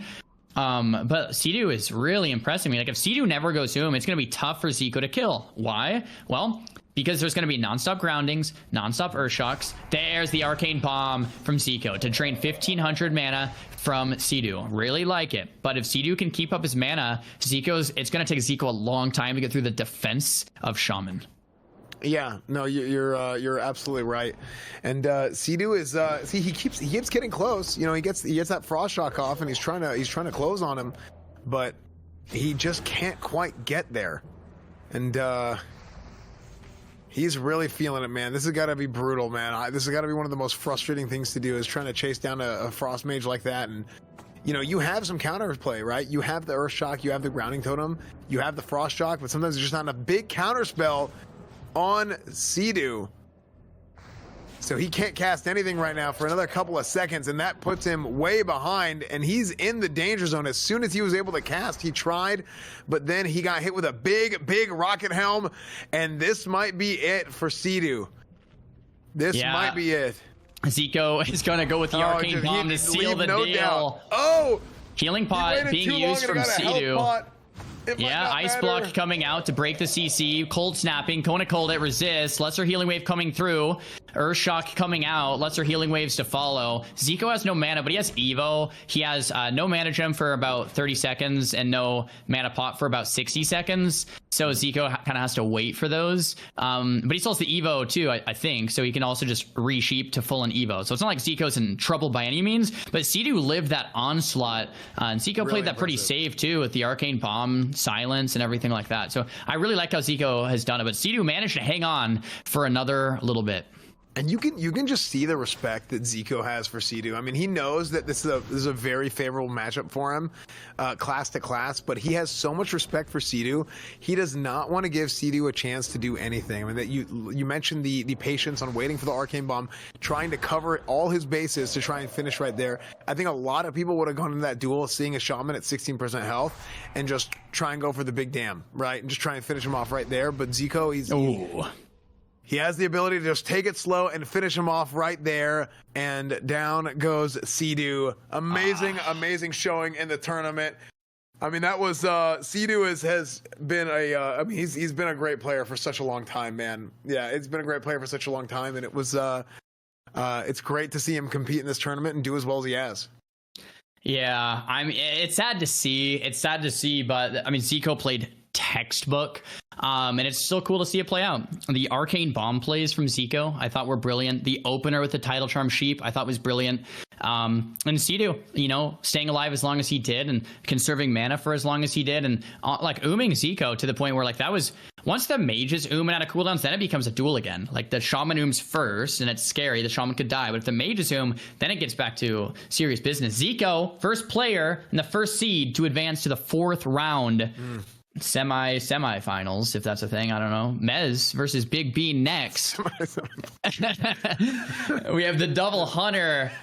I'm excited for this one, man. Like Bean and Mez need no introduction, right? Bean, second place BlizzCon. Mez, first place BlizzCon. Well, and Bean, normally is main Feral, but in Classic WoW goes on that Hunter, and Mez normally mains Death Knight, but in Classic WoW also plays Hunter. Both players so experienced. They're used to the big stage. They're used to the pressure. Both picking up the Hunter and doing very well in this tournament. Both players obviously haven't lost today because they're still alive and they're standing there in front of us. And Hunter versus Hunter is not a matchup I have like a ton of expertise in. I would probably expect to see is a pretty decently fast matchup here. You can't run against another Hunter too long. Sleeping Dust from Mez to start things off, just the Sleeping Dust from range, and it looks like he's going to get that big aim shot to start, but it might have Heartbeat broke. Yeah. I mean, I think this is going to be one of those where, like you mentioned earlier, is like Bean and Mez are both very well-known players, and it's going to be exciting to see how this one fares out, to see who plays Ziko in the next round. Double Viper Steam coming out. They're both 60% mana. Mez has a slight favor in the health, and Scare Beast coming out from Big Bean on the Fred. Mez taking a bit of Viper Sting damage, so it might be more of like Hunters kite each other out to Viper Sting whatever Hunter's first loses. It could be a situation like that, and if that is the case, Big Bean is 40% mana, Mez up to 50, so Bean is losing this. Mez has the health advantage as well, but anything can happen. RNG can happen. Classic WoW can happen. Mez using the Elixir of Poison Resistance, removing the Viper Sting from himself. Concussive Shot, RNG onto Bean, unlucky. And the Imp Wing Click too, right after. Yeah. Oh, look at... Fred gets ice trapped. Oh no. See, that's what I really want to see today. It's Bean and Mez is a great matchup. I really want to see who does better, Fred or Grayson over there.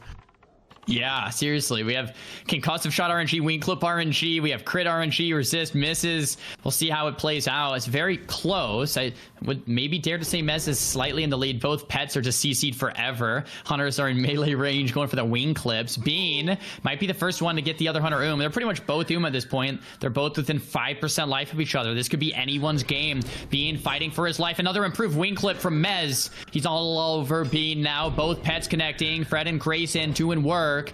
Being at half life, no mana for scatter or feign death or trap or anything like that. Major healing pot used. Doesn't look like it does almost anything though. For Bean. I wonder what consumables we have left. If we have teas, if we have flasks, now is the time to bring them out. This is a duel to the death. Whoever loses will fall. Yeah. Big trap avoiding the pet. I mean, this is look, these guys are completely tapped. They have no mana. I mean, they're just sitting here standing 10 paces apart and shooting each other maybe. They're getting in melee. Fred's trapped now. Bean has gotten some unfortunate... that's huge. He gets to first aid. He got the cross CC. Yeah, he traps one and magic dust the other. Bean is going to be able to first aid and drink. This might be the momentum Bean needs to turn the tides here. Oh no. Cross CC on the two players. The Viper Sting is coming out. Bean's taking the lead. Mez is trying to get back in the range. He's not quite shooting. Bean's getting a massive lead from this. There's the healing pot.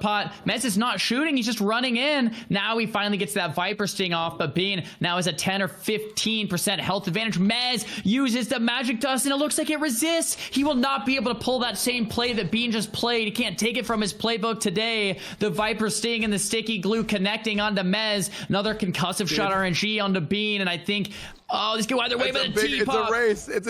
Bean with mana.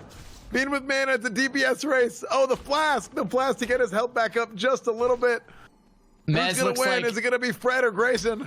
Mez pops the tuber and the flask to gain more life. Bean pops the tea to gain more life and mana. Trap into the Scare Beast.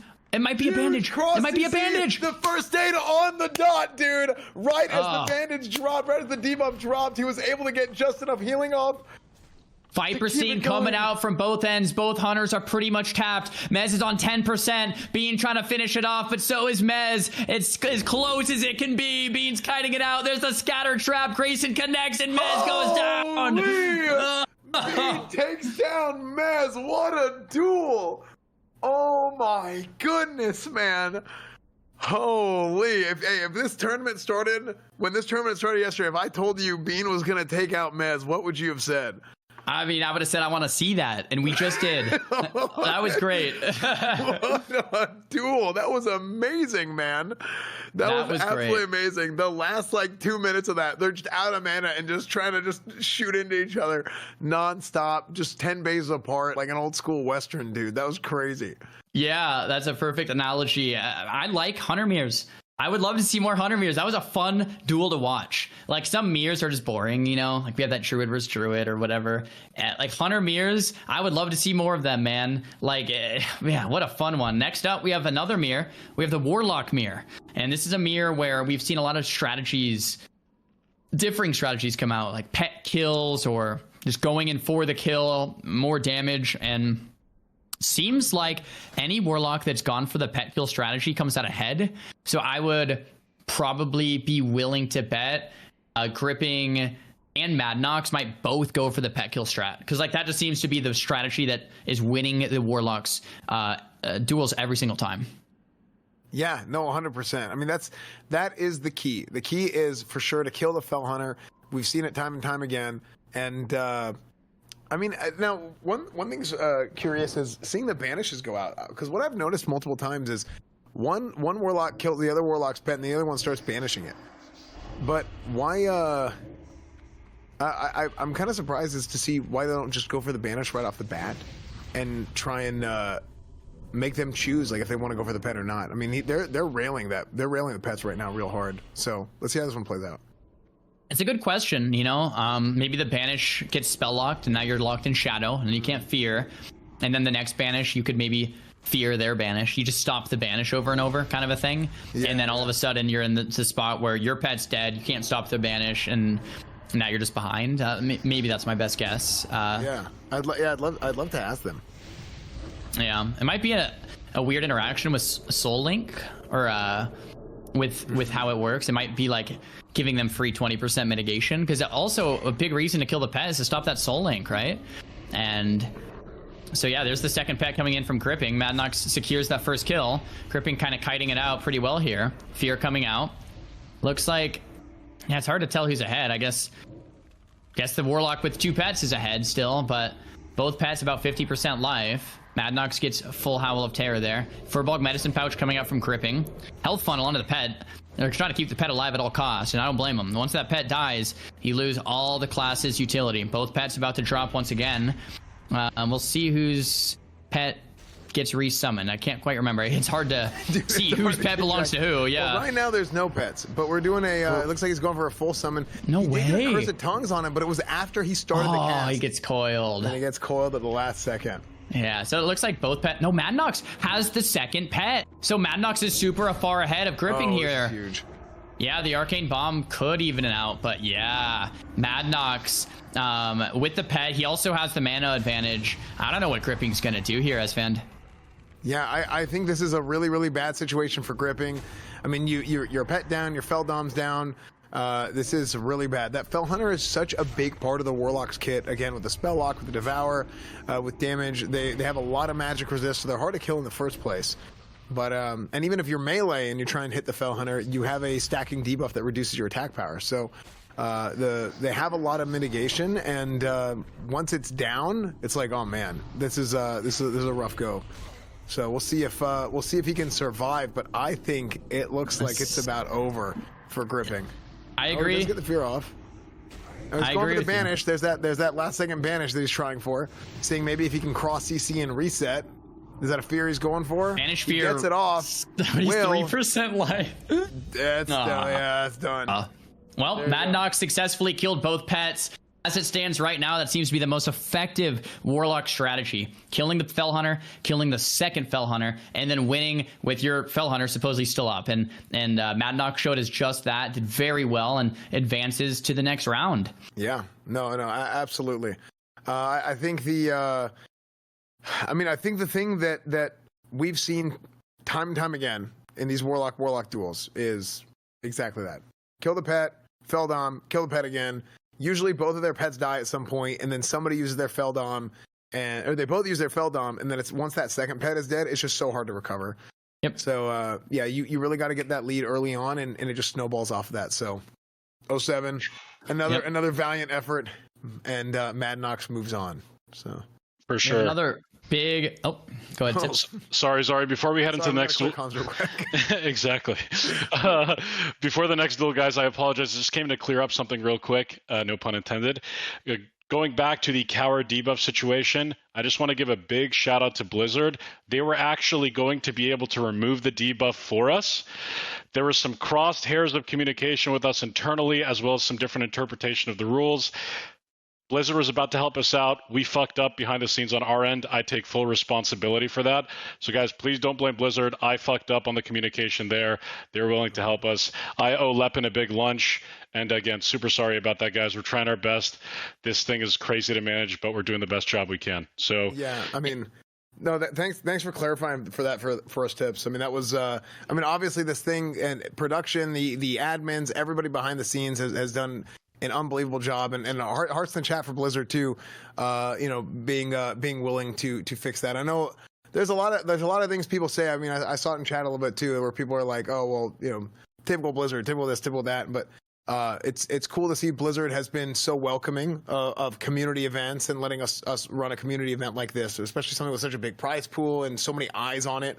Like, this is a massive deal, right? And Blizzard has hit. You know what, chat? You know what? You guys are right. Historically, Blizzard might have not allowed this stuff, but it's cool to see that over the last couple of years, and especially more recently, Blizzard has really been, they've really embraced the community, and they've embraced these kinds of events and stuff. So we just hope to see that them continue to do it in the future. So we appreciate that. Absolutely, and thank you to Tips in the back end, man. Things happen, but you guys are crushing it, man. This is so fun. I'm excited to jump in all these games, so it happens. It's all good. Yeah, you guys are killing it. Thank you guys so much for supporting this event. The casters are killing it. Everyone's killing it. The duelers are amazing. I'll go back to doing a shitty job. See you guys later. Keep crushing it, bro. You know what you're not doing a shitty job at, Tips, is actually being an owner of OTK and an owner of Starforge Systems. Yes, starforgesystems.com sponsoring this event as well. So if you guys want to check out Starforge Systems mods, if you can spam that link, they have the new custom cases and plate lights. They are phenomenal. They look gorgeous. You may have seen them in person at Comic-Con, at TwitchCon. I think we had some at PAX as well. You might have seen them on my IRL streams whenever I was there. So check them out. StarForgeSystems.com. There's also all kinds of builds from all kinds of budgets. We've got more affordable builds. We've got more expensive builds, and of course, there's a big Halloween sale going on right now as well. So if you're really teetering on whether you're looking to get a new PC or not, now might be the time to check out a new PC. StarForgeSystems.com. It's definitely the time, and it's also time to hop back into Sony versus Zero, Hunter versus Warrior. This is another big matchup, and we're underway. Starts off with the scatter trap, and the offhand here to break the CC.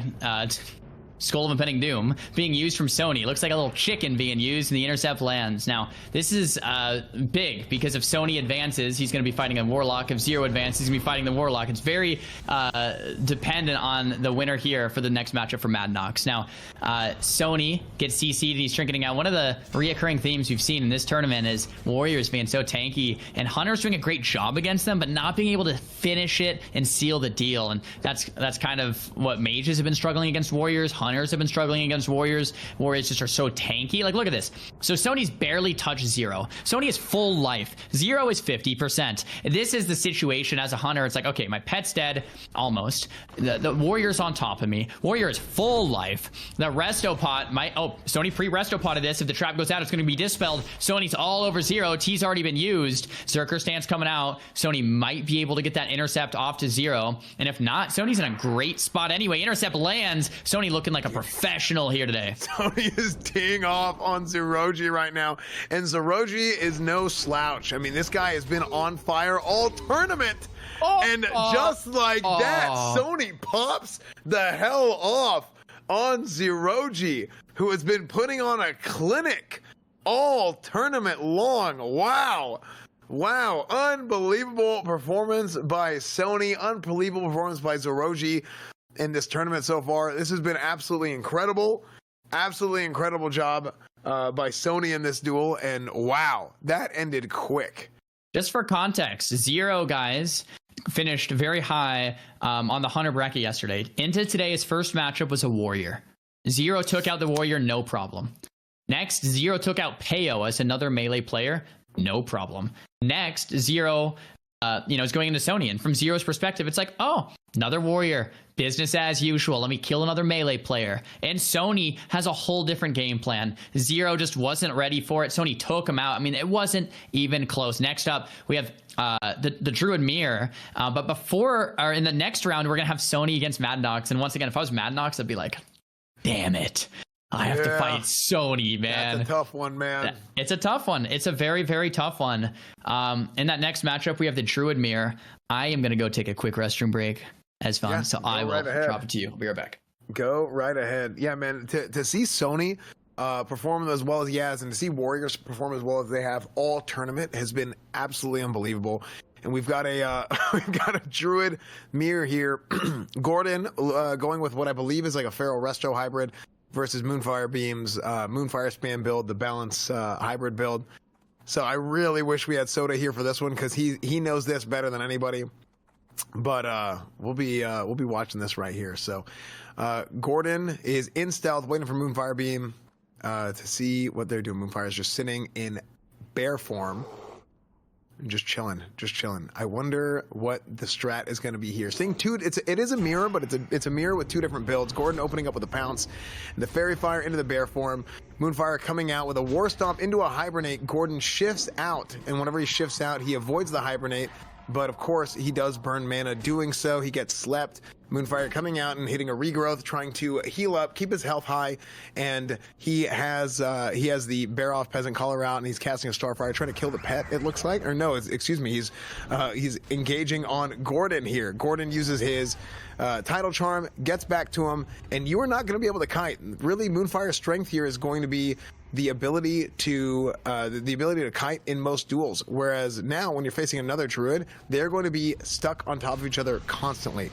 So Moonfire doesn't have the same ability to be able to get at range, get a range advantage against Gordon, and Gordon being a deeper feral hybrid build with Arresto, I think is going to have an advantage here. Moonfire is starting to separate a little bit, but it's not going to be quite enough. Moonfire's mana is looking low. He's under 40% already. It looks like he popped the mana potion and was able to get his mana back up. Gordon's mana we'll see whenever he switches out of form, and Moonfire sitting in bear form. He has the bleeds ticking on him. He has the bleed damage ticking through from cat form, which is going to cut directly through his armor whenever Moonfire goes into bear form, and he is just ticking him away with dots, keeping that fairy fire up for his physical damage, hitting the Moonfires whenever he can, just constantly ticking away at his health, getting the big bash, getting into the arcane bomb. Stunning into the arcane bomb is going to allow him to hit it. It's very hard to hit an arcane bomb on a Druid, and Moonfire is low. He is currently at 22% with a rocket helm, and Gordon is ready to tee off on him. He's probably going to go for a re-stealth pounce out of form. Let's see what happens here. Is he able to finish? Boom, there it is. Great job by Gordon Ramsay. Great job by Gordon Ramsay. Just like we suspected, he was going to have the advantage in that duel against Moonfire's balanced hybrid build, not being able to take advantage of his ability to kite, which he normally can against the other classes. However, not in this case against Gordon Ramsay's Feral Druid build. Oh my gosh, it's already over? I was expecting the Druid mirror to go forever. Well, I think it would have if they were the same spec. Okay. Because Yeah, that makes Gordon sense. was playing that feral build, so that so he wasn't able to get away. Moonfire wasn't able to get away. Wow. So Gordon just slayed it. So Gordon's moving on. That's pretty important for the bracket as well. You know, seeing a Druid up there is great because, yeah, with a lot of different warriors and warlocks and stuff. I'm curious how like Gordon's going to do against a super great warlock or something like that. But it's good to see his name so high. We have Hydra versus Jay up next. Hydra got that win against Lapon with the you know, unfortunate circumstance, but Hydra gets to kind of prove himself against another warrior here. Jay up in a second, seeing if he can have that same type of strategy with no debuffs or anything like that. So we'll see how it goes. Yeah, absolutely. And the winner of this duel will face Gordon Ramsay.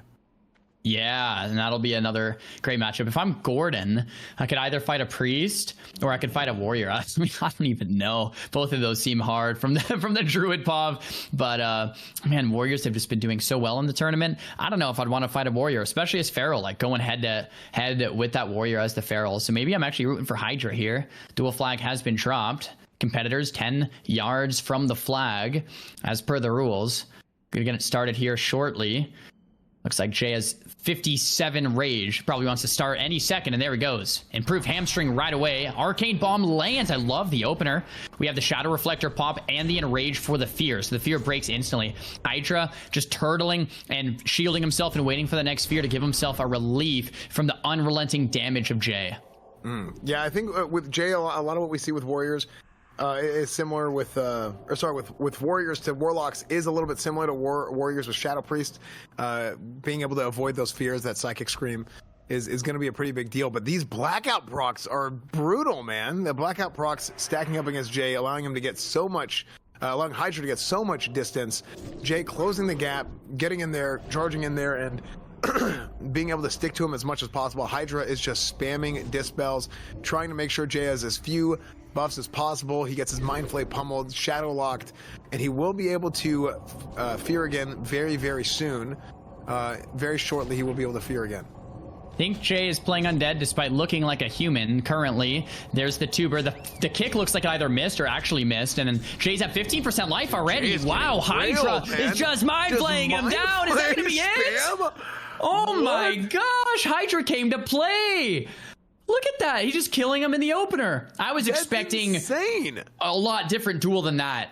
Hydra I mean, I was going to say earn my respect. Hydra, you already had my respect. But now he's the Warrior Slayer, taking them all out. Hydra is going to be making it to the next round. Congratulations. That was a masterclass of a Shadow Priest. It didn't even look close. Hydra was like, you know what? I'll just pretend I'm PvEing here and mind flay the Warrior down. They got, the casters say Warriors are raid bosses. Well, I'll treat them like a raid boss and min-max my PvE damage. Unbelievable. Yeah, that was amazing. I mean, the fact that he just stood in there the entire time and just was spamming mind flay, and it was a DPS race, and he was not able to.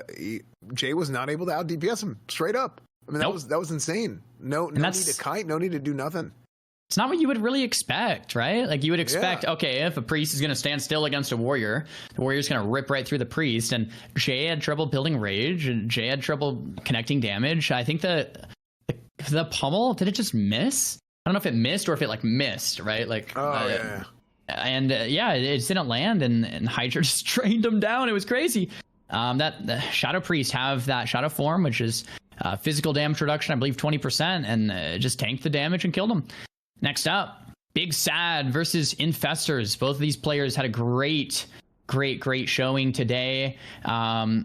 We've seen Warlocks just do really well in general. Shaman's going pretty fast. If we can get an inspect on Big Sad, it'd be great to see the talents and the gear. Looks like that two-hander is equipped. We have that Shadow Reflector on. The Glimmering Mithril Insignia for the Fear immunity for 30 seconds. We have big 5-set or 6-set pieces gear on. We have the 100 HP Librum. That Mithril Insignia from the Blacksmithing makes all the difference. As Fear immunity for 30 seconds into a Warlock, I mean, that's the item you want if you're Big Sad. Yeah, no, absolutely. I mean, that thing is so strong. I mean, I've had it myself whenever I was playing Classic, and when I was playing Vanilla, and it's just such a powerful tool. We have the Goblin Rocket Helm charge right off the bat from Infestor, killing all of the totems, building some distance as well. Looks like the Warlock will probably want to swap the helm. So drop combat, swap off that helm now that it's on cooldown. No reason to keep it on. So right there, he probably swapped. We get the Fear casted with the Curse of Tongues. Fear might have resisted. Curse of Tongues lands. Not what you want to see. You have the Tidal Charm connecting from Infestor into the full Fear. This one doesn't resist. 19-second CC from the Warlock. Of course, the damage and the heartbeat will make it break a little sooner. Drain mana's coming out. Looks like Infestor sticking to the strategy of burning the mana of the Shaman and trying not to die in the meantime. Yeah, I mean, the Big Sad, as you can see, is trying to stick to him as much as possible. Trying to stick as close to him as possible, not only for...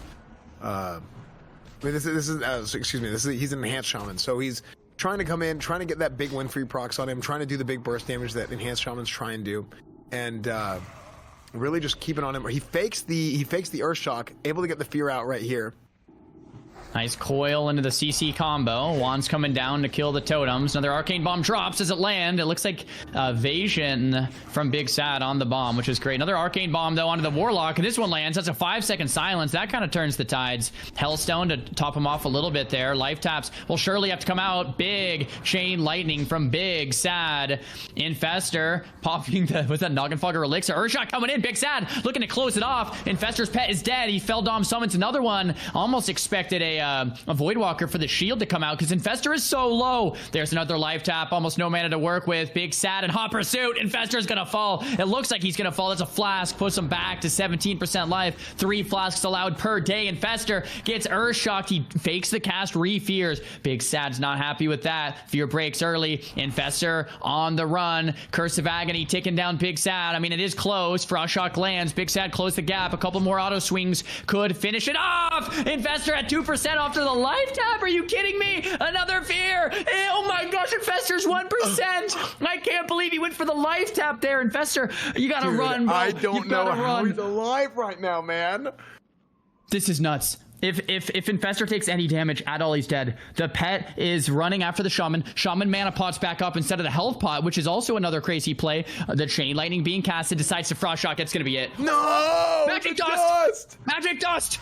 Oh, it breaks! Casted the Fear! He should have casted the Fear! Is that a tremor? He tremored the Magic Dust as fanned! He tremored it! Dude, that's amazing, dude. The Tremor Totem breaking the Magic Dust. Huge, man. He pre-tremored. Unbelievable play by Big Sad. Unbelievable, dude. Holy hell, dude. Bro. Big Sad taking out Infestor, one of the top warlocks in the tournament. Wow. Bro, that Magic Dust is an instant cast ability. Just for context for everyone in the chat. It's not like the Warlock was casting a Fear and you threw down a Tremor. That's not what happened. Magic Dust is an instant ability. You get it from the Elementals in Westfall, all right? It's a 20-second sleep. The sleep can break to the Tremor pulses. The Shaman had the foresight of, this Magic Dust could come. If I get CC'd, the Warlock can reset. Let me throw down the Tremor on the instant cast. It's similar to like Deathing a Blind. Really well played from the Shaman there. Definitely deserves to advance to the next round. We do see a Warlock indeed fallen. Oh my gosh. Dude, we have Snuts versus J-Law next. This might be the biggest match of the day. This could spell out... This could change the outcome of the entire tournament. This is, I believe, is this the first Warrior that Snuts has fought? No, second, I think. But second Warrior. But it's the first today, and J-Law is a top flight warrior.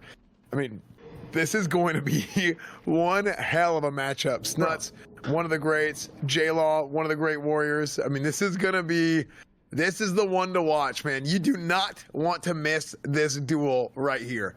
So I know miss this. I know Ziko's tuning in right now. You know why? Because if J-Law wins, Ziko has a great shot at winning this whole thing. If Snuts wins, Ziko has to fight Snuts, eventually, probably. And the whole tournament hinges on this match. If the Warrior takes out Snuts, here it is. Dual flags dropped. I can't wait. Snuts trading the opener. The pet is out so we can sack the pet for the shield. No Fell Hunter here.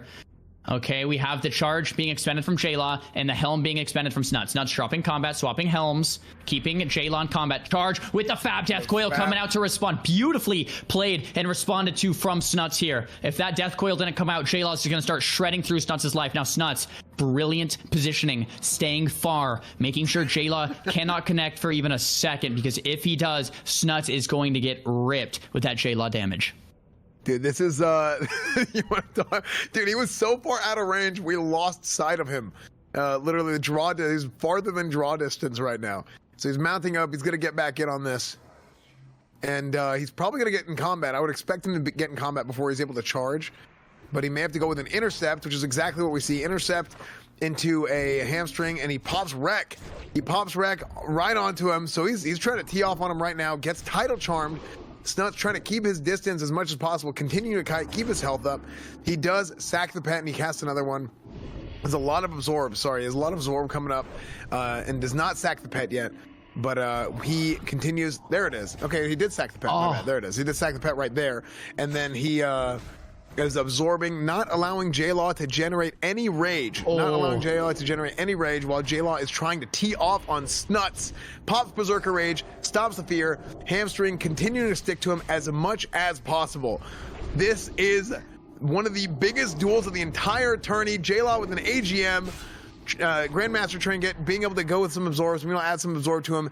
Gets feared away, wills, intercepts back, sticking to him. There is just an onslaught from J-Law, and Snuts is standing tall, hardly taking any damage, avoiding everything he possibly can, dropping the sleep and disengaging.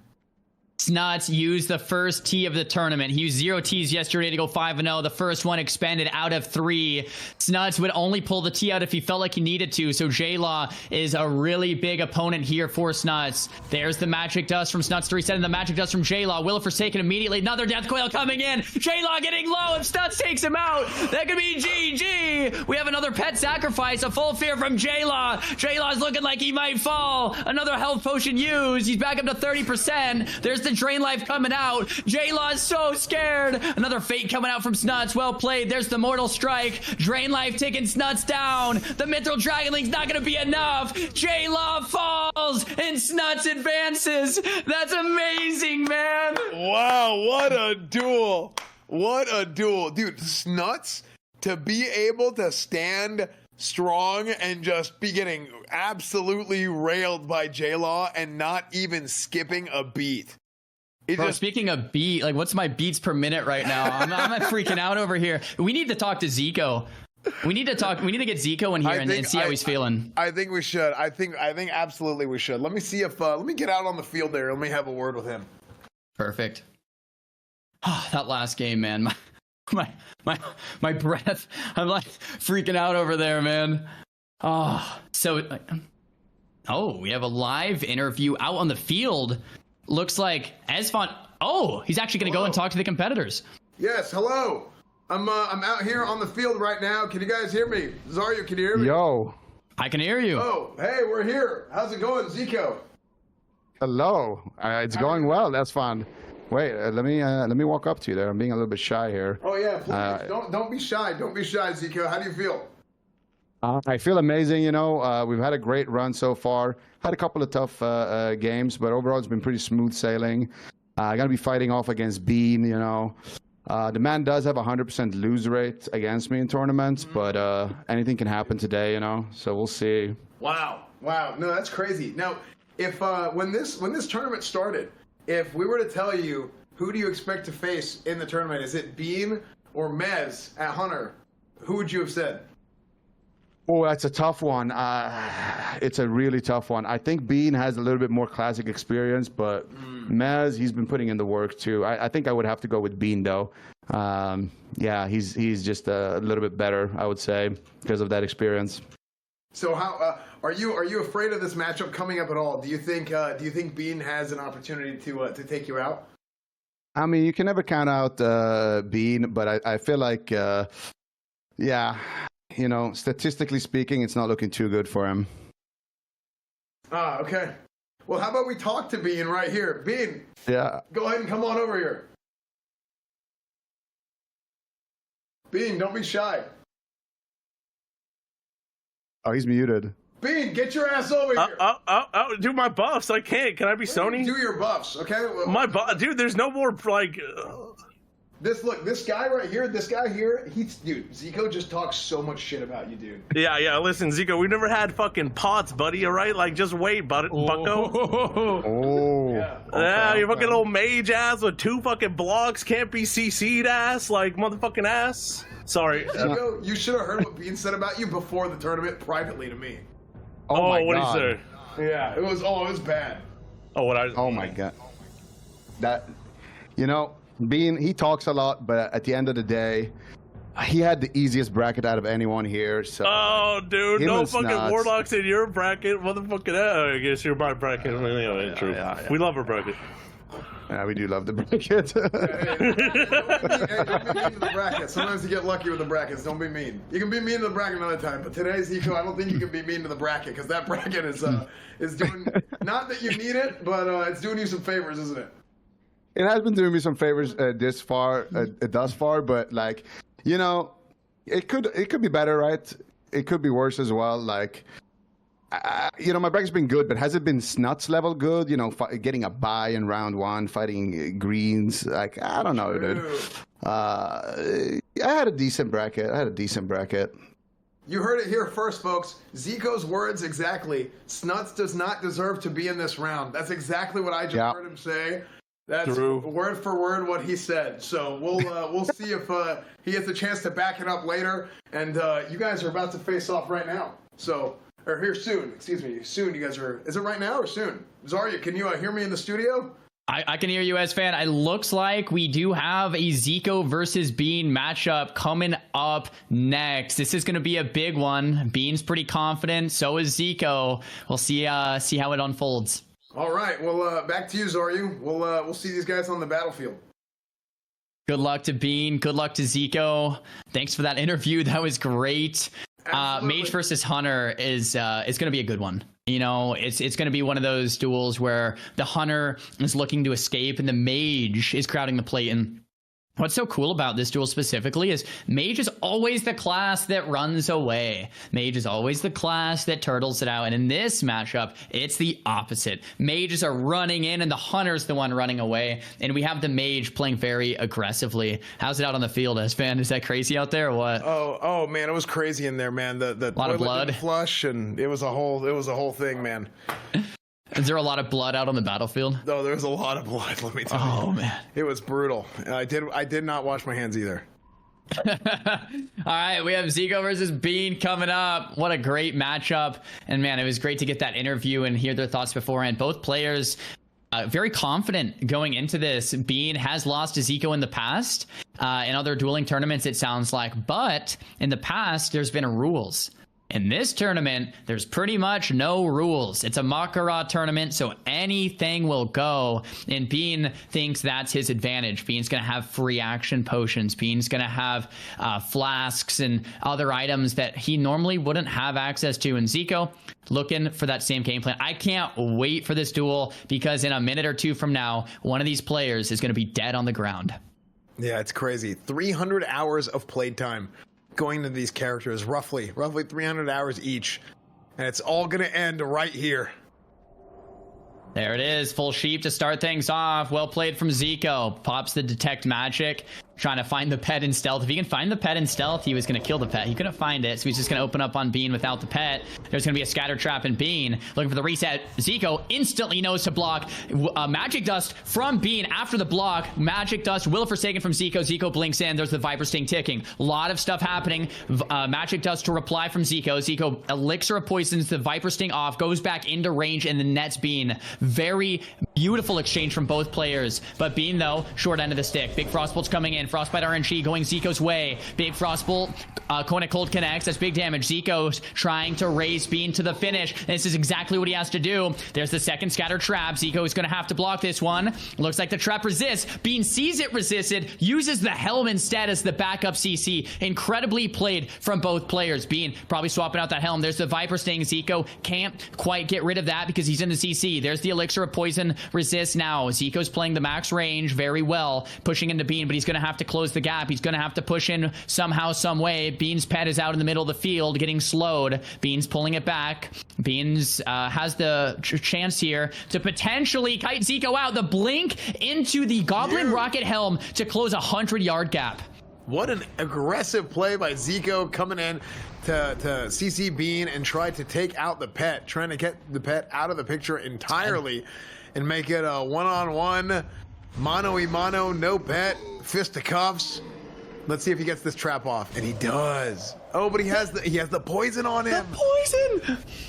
Oh, no. Poison breaking the trap there is huge. If that trap didn't break, I don't know how Ziko might have had that second ice block. The Magic Dust resist, so a little bit of RNG going both ways. Ziko out of mana, popping the major mana pot, going back up to 34%. Bean landing some swings. Big Frostbolt connects, but Bean is very tanky. Bean waiting for that 3, 2, 1 for the poison to fall off for this next scatter trap play. Let's see it happen. There's the Kona Cold scatter trap right when the poison falls. Feign death to drop combat. Trap lands. That's the last ice block of Ziko. If Bean can make it one more DR, one more scatter trap, Bean will win this. Ziko will have nothing left. The Viper Sting comes out, but Ziko's there's the full poly and the evocate. That's Ziko's last defense. Bean, though, ticking every second for that next scatter trap. Ziko has no cooldowns remaining. Bean doesn't look super healthy either, though, but with 34% mana, he can still do another scatter trap here. That scatter trap can land. He can kite Ziko out. If he can do that, Bean can actually win this duel.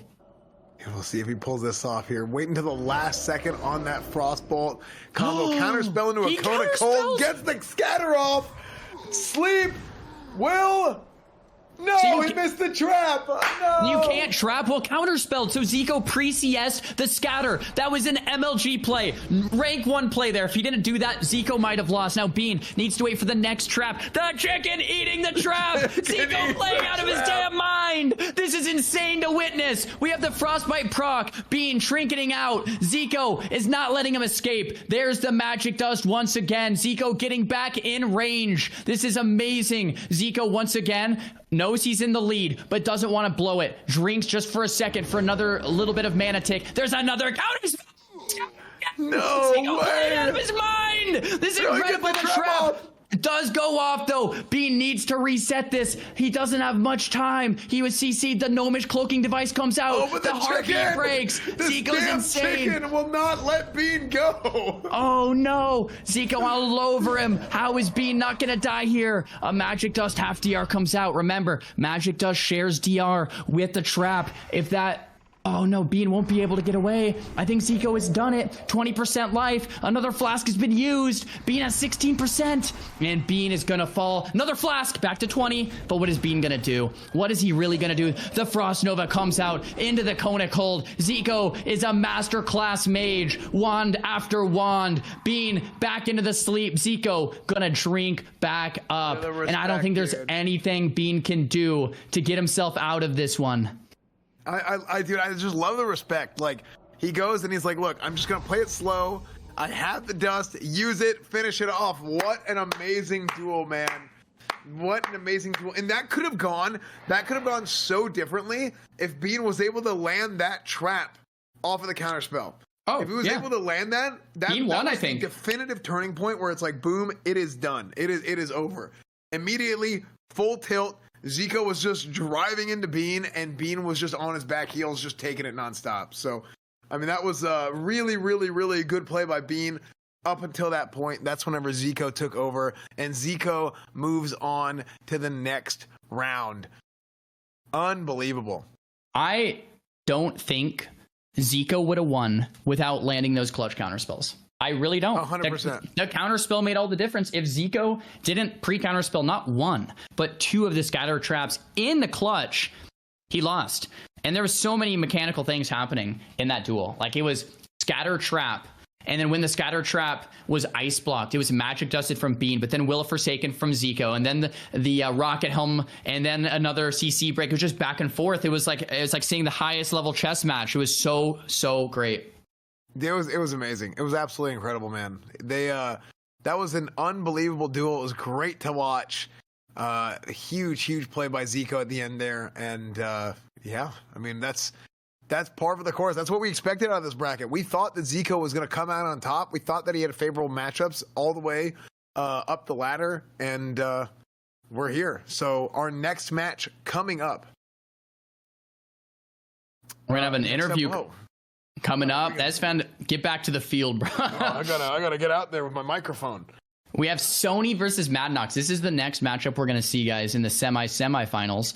We have Warrior versus Warlock up next, and Xzan's going out there to speak with them live in person and kind of collect their thoughts.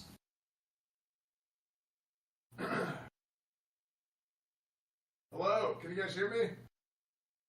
Barely, yeah. What's up? Yeah, barely, yeah.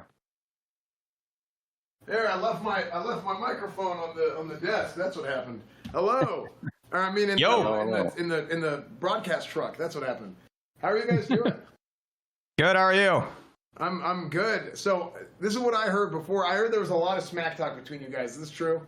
Dude, I tried to like half-heartedly smack talk because I got the vibe he was like a nice guy, and then he just started like complimenting me and just saying all kinds of stuff. Like, I don't. Wow. We're just hanging out, honestly. Mad Knx would do that. Mad Knx. Yeah, me too. How dare you say those terrible things to Sony? Yeah, I don't know. I'm just born that way, I guess. Wow, man, you can just hear the hate and vitriol in his voice. This is obviously going to be a very, very deep-seated personal match between Sony and Mad Knx. I don't think either of these guys like each other. I don't think either of these guys will ever like each other. Nope. It's gonna be I hate this guy, man. Yeah, I'm just kidding. I'm just kidding. This guy has been super respectful. He's a really good Warlock. We faced off in the qualifiers, and I'm excited to do it again. Yeah, Sony was my only loss in the qualifiers, and now we're meeting again, so let's see. It's fun. You ready, brother? Ask Mad Knx if he learned anything from watching the duels today. I'm hearing in the studio. We have a question from the studio. Did you learn anything from watching the duels today, Mad Knx? Yes and no. I feel like it's really hard to do some of the tactics that other Warlocks try to do versus Warriors. Snuts is like really good mechanically, so he can pull it off. But yeah, it's hard. But it's you're hard. better, right? Sure. Wow, significantly better. That's amazing. That's quite the words, Mad Knx. Let's do it. All right. Well, we'll see you guys back. We'll see you guys on the battlefield here shortly. We got Mad Knx and Sony coming right up. Zeroi, you back to you in the studio. Great. This is such an exciting matchup to see, right? Once again, it's a big one. Warlock versus Warrior. Sony has played quite a bit of Warlocks. It sounds like these guys did face off in the qualifying rounds, and Sony did win. See if we can see Sony take him out in a similar fashion. I was asking Mad Knx maybe if there was anything he learned, because you know, we have seen this duel go both ways. It does seem very difficult, and it seems like an uphill battle for Mad Knx. I know, Mad Knx, you can still hear me, can't you, buddy? Good luck on your duel, sure. bro. Thank you, man. You're still hanging out in here. That's great. Good luck on your duel. In just a second, you can. I don't want to distract you in this upcoming duel, though. If you want to mute me, that'd be maybe advantageous. We have duel flag about to be dropped. Sony's full rage here, and looks like he's ready to go, man. Yeah, this is going to be a good one, man. Sony's, I mean, this is a good matchup for the Warrior. This is the Warlock's worst matchup, actually, from what we've seen so far. And so, you know, Sony's coming prepared. Sony, I think he came out of yesterday with a target on the back of the Warlocks. So he said, look, I've got everything down. If I can compete well against the Warlocks, then I'm going to be doing fantastic tomorrow. So let's see it. He opens up with a charge right here. Charge into an arcane bomb. You've got the improved hamstring proc while he's silenced, and he's really getting a chance to tear into him right now. Mad Knx has got those absorb shields up, preventing Sony from building any rage. Getting feared out, getting separated from him. Berserker Rage to stop the fear, and he's going to go and he's going to re-engage on him while he's getting dotted up. You got the Curse of Agony ticking. You have the Corruption ticking, and Sony is wailing on him. Mad Knx goes and he Feldom, so he does a sack Feldom with the Void Walker to get even more of an Absorb Shield up, and as you can see, Sony is running dry right now. He's hardly generating any rage with those Absorb Shields running. He finally got through that Absorb Shield, and we can expect to see Mad Knx go in after that fear. He will probably be using that pet again to get a pet sack. He has almost no mana already. Running Drain Lives, I would expect him to sack the pet here soon.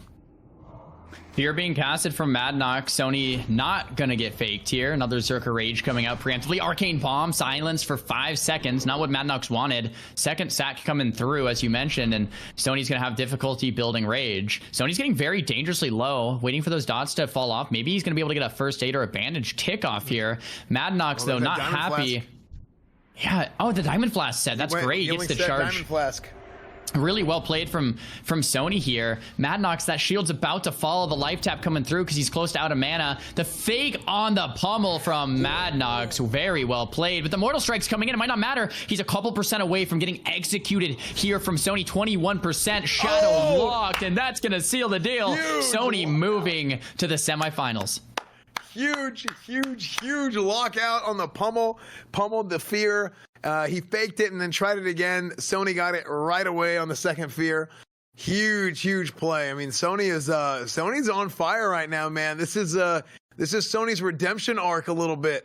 Getting to come out and getting to perform. You know, we've talked about it before, but the Warriors have not really gotten to show how good they are. In previous tournaments and previous classic tournaments because of the rule sets and not being able to use really the whole scope of the game. And you know Sony is going to take advantage of every damn inch of it that he can. I mean, he is here. He's here for vengeance. He wants to show that, hey, he's still got it. Okay, this guy's been a gladiator since he was about 12 years old. So he definitely wants to show out and put on. So it's very, very exciting to see. Next matchup Sony has is Ziko. Mage versus Warrior. I mean, I can't wait to see it. We were talking to Sony yesterday during the interview, and it was potentially going to be a situation where Sony was like, I think I could do it. I would love to see Sony show up against Ziko, like a Mage versus Warrior duel. Classically very Mage favored, but that's going to be for later. Right now, we have Gordon versus Hydra, and I do believe we have the pleasure of interviewing them as well beforehand. As fan, if you want to go back to the field and see what they have to say. Yeah, we do. Let me go have a word with them. Perfect. I know we're going to have a lot of great questions for them. Hydra, guys, he needs no introduction. One of the most decorated players of all time, absolutely incredible Shadow Priest, and it's just a pleasure to get to watch him play in Gordon. Classic expert. He's done incredibly well in the qualifiers and up in this tournament so far. To you, Xzan. Yeah, thank you, Zoryu. I'm here with Hydra right now. I'm here with Hydra, and Gordon will be joining us shortly. Hydra, how do you feel about the tournament so far? Awesome, man. Yes. My main goal was getting top priest, which we done. So pressure's off a bit. I think we didn't waste our time. Pretty much never play Shadow, so yeah, doing all right. I'm glad to hear that, man. It's you've never played Shadow. You're performing as well as you thought you could perform. So what made you decide to go Shadow Priest? I tested all the specs, and Shadow made me the most moist. Oh, there you go. That's so your moist meter was high. Yeah. Well, that's great to hear, man. That's usually how I determine what I want to do on any given day about anything. So you're facing Gordon Ramsay. Did you hear what Gordon said like 20 minutes ago about you? What I just hope he doesn't start shouting at me mid-duel, man. Yeah, he might. Gordon, what do you have to say for yourself? In context of what? What's the context here? Oh, you said he was a great guy, and you can't wait to duel him. Oh yeah, he's the best, man. Look at him sitting next to me. He is just looking like an absolute. His wallet is looking mighty thick right now too. I'm not gonna lie. Wow, Hydra, can you believe he would say that about you? That is so crazy. Yeah, no, I'll take it. I'm not gonna yell at him. Okay, I can't get banned. All right, guys. I'm not gonna pull a Gordon. All right. Gordon, we respect our competitors. I want to hear this. So did you go with like a Feral Resto hybrid build? What build are you running? I am deep Feral because every other Druid build is so boring.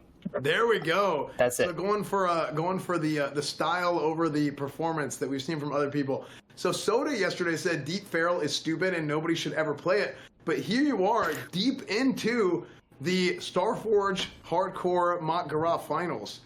So how does that make you feel? Well, just let me remind Soda that I beat him in a duel to qualify for the first ever CDL as Feral, all right? All right? Soda? No, I'm kidding. I generally think, though, for this tournament format, that Feral just is overall better just because of the rulings for, like, protection potions and whatnot. So it kind of fit my niche already because I main Feral forever, so just wanted to roll with that and prove it wrong, or prove everyone wrong. Playing to your strengths. So we got two different strategies coming up in this next matchup. Hydra trying a new build for the tournament. He's never played Shadow before. And Gordon Ramsay, on the other hand, playing his tried and true Deep Feral spec, despite other druids maybe saying it's not as good, and winning some mirror matches and stuff too. Really showing up and playing late into the tournament. So we're excited to see what's going to happen next. And back to you, Zoryu, in the studio. Great. That's perfect. I also just wanted to congratulate Gordon. I believe he is the top ranked druid in the tournament, and to Hydra for being the top ranked priest, which guarantees them each $6,250 of that remaining prize pool, which is pretty awesome to see. We have Warlock still battling out for that top Warlock spot. Mad Knx and Snuts, of course, still in the tournament. And looks like Ziko is that top mage. Big Sad is that top shaman, and we have a couple other spots that might have some tiebreakers or something like that we still have to see. But for some of these players, that is awesome, man. Especially like Hydra was saying, for a priest, it might just be the goal not to win the tournament, but to come top priest. And Hydra's like, that's what I wanted to do. Maybe Hydra's goal was to never, win the entire thing. But if he could be that top rated priest, that's why he picked priest. And it looks like he did it. And so congrats to Gordon and to Hydra. And we're going to see these two behemoths battle it out here in just a second. Gordon with that full, deep, feral spec. Hydra with that Shadow Priest spec, and I think Hydra is being a bit humble. He says he's never played Shadow, but he is such a Priest legend that I know he could pick it up real quick, and Gordon with that familiarity with that Feral spec, it'll be really cool to see how it goes out. Hydra, though, in his last few matchups, slaying these melee players like they are barely a threat. He's so tanky, he's doing so much damage that if I was Gordon, I might be a little scared here. You know what I mean? I might be a little scared if I was Gordon to face the mind flays of Hydra. No, absolutely. Yeah. Sorry, I took a little bit longer to come back. I was like dragging some sand into here. But yeah, no, we are back. I think this is going to be really exciting to see. I mean, we're probably going to see more of So what we saw earlier with that matchup was we saw the Shadow Priest trying really hard to stick to Druids, which was very difficult because the Druids have so much mobility, and that's a weak point for Shadow Priests. So they really got to hope for the Blackout procs. Even if they Mind Flay, they're slowing you a little bit, but they're not. You're not moving while they are moving, and they're moving faster. So that percentage decrease isn't really that strong. Gordon's build is the opposite. Being that deep feral build, he's going to want to engage on Hydra and really fight him toe-to-toe. And I think what we're going to see here is going to be something probably different than any other Priest Druid matchup that we've seen. And we might see a little bit of what we saw with the last Shadow Priest matchup, where you're just standing there toe-to-toe and just spamming Mind Flay at some point even. Who knows? But I don't necessarily think that's going to be what's going to happen, but it could be interesting to see. It'll be a very different matchup. Yeah, and looking at these brackets, we're really getting there, man. We have the semi-finalists, Ziko and Sony, and Gordon and Hydra, and Big Sad and Snuts are going to be battling it out for those final 2 spots in the semifinals.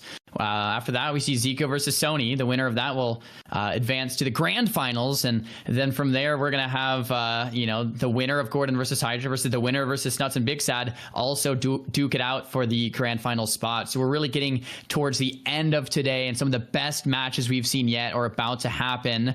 Like we said, next up, it's going to be Feral Druid versus Shadow Priest, the top Priest versus the top Druid in the entire OTK Hardcore Mak'Gora tournament here today.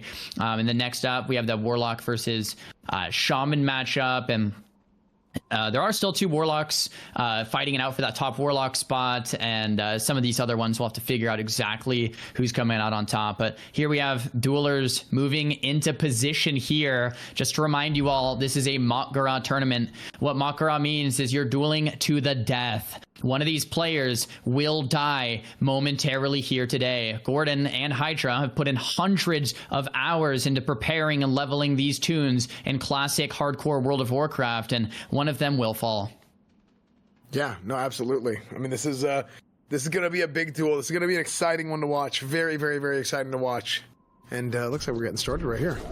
Gordon's opening up onto Hydra. Pounce coming out. Goblin Rocket Helmet from Hydra. I'll probably go with the spam purges here. Make sure Gordon has absolutely 0 buffs to help out, his duel here. Hydra, after the spam purge, it's going to be a little bit lower mana, but it's definitely worth the trade. A full fear would be likely to come out here in a second. Looks like a Mithril Dragonling and Barov's Trinket, and a Schick, and a lot of different pets here from Hydra. Blackout proc, it's exactly what Hydra's looking for. Fear still off of cooldown, and a Mind Blast, Mind Flay combo connects. Gordon just taking so much damage, and the Shadow Reflector isn't going to stop as much as Gordon wanted it to. Wow. Yeah, no, this is exactly what we mentioned we might see. It's really just standing toe-to-toe. A lot of what we saw against the Warrior matchup for the Shadow Priest, where Hydra is just able to tee off, man. Oh my gosh, this looks so one-sided. Hydra standing his ground with the Mind Flays, just like he's done to all the Warriors, and Gordon's gonna meet the same fate. It's not gonna be enough as 1%. The Shadowward Pain will finish him off. Hydra taking out all of the melee players with a single Mind Flay. Very impressive. Man, if I am any of these players, I'm scared to fight Hydra. He just stands his ground and just kills them. It looked so one-sided. So well played, man. Yeah, that was absolutely wild. I mean, we mentioned it. I didn't know if that was exactly what was going to happen, but that was exactly what we saw happen with the Warrior. So, no, that was very, very impressive. I mean, these guys, so Shadow Form actually has massive physical damage reduction. And even though they're a cloth wearer, they have something like 15% physical damage reduction when they're in Shadow Form. So against any sort of physical class like that, they're just avoiding so much damage. So they're able to stand tall there and be able to take those hits and dish out a hell of a lot of damage. Shadow Priest melt phases in PvP. Everybody knows it. Everybody's said it for years. Shadow Priest melt phases in PvP, and we just saw it happen there against a very, very good Druid. The winner of $6,250, Gordon Ramsay is. So congrats to him for that. But unfortunately, his character has been slain today. Next up, we have Big Sad versus Snuts.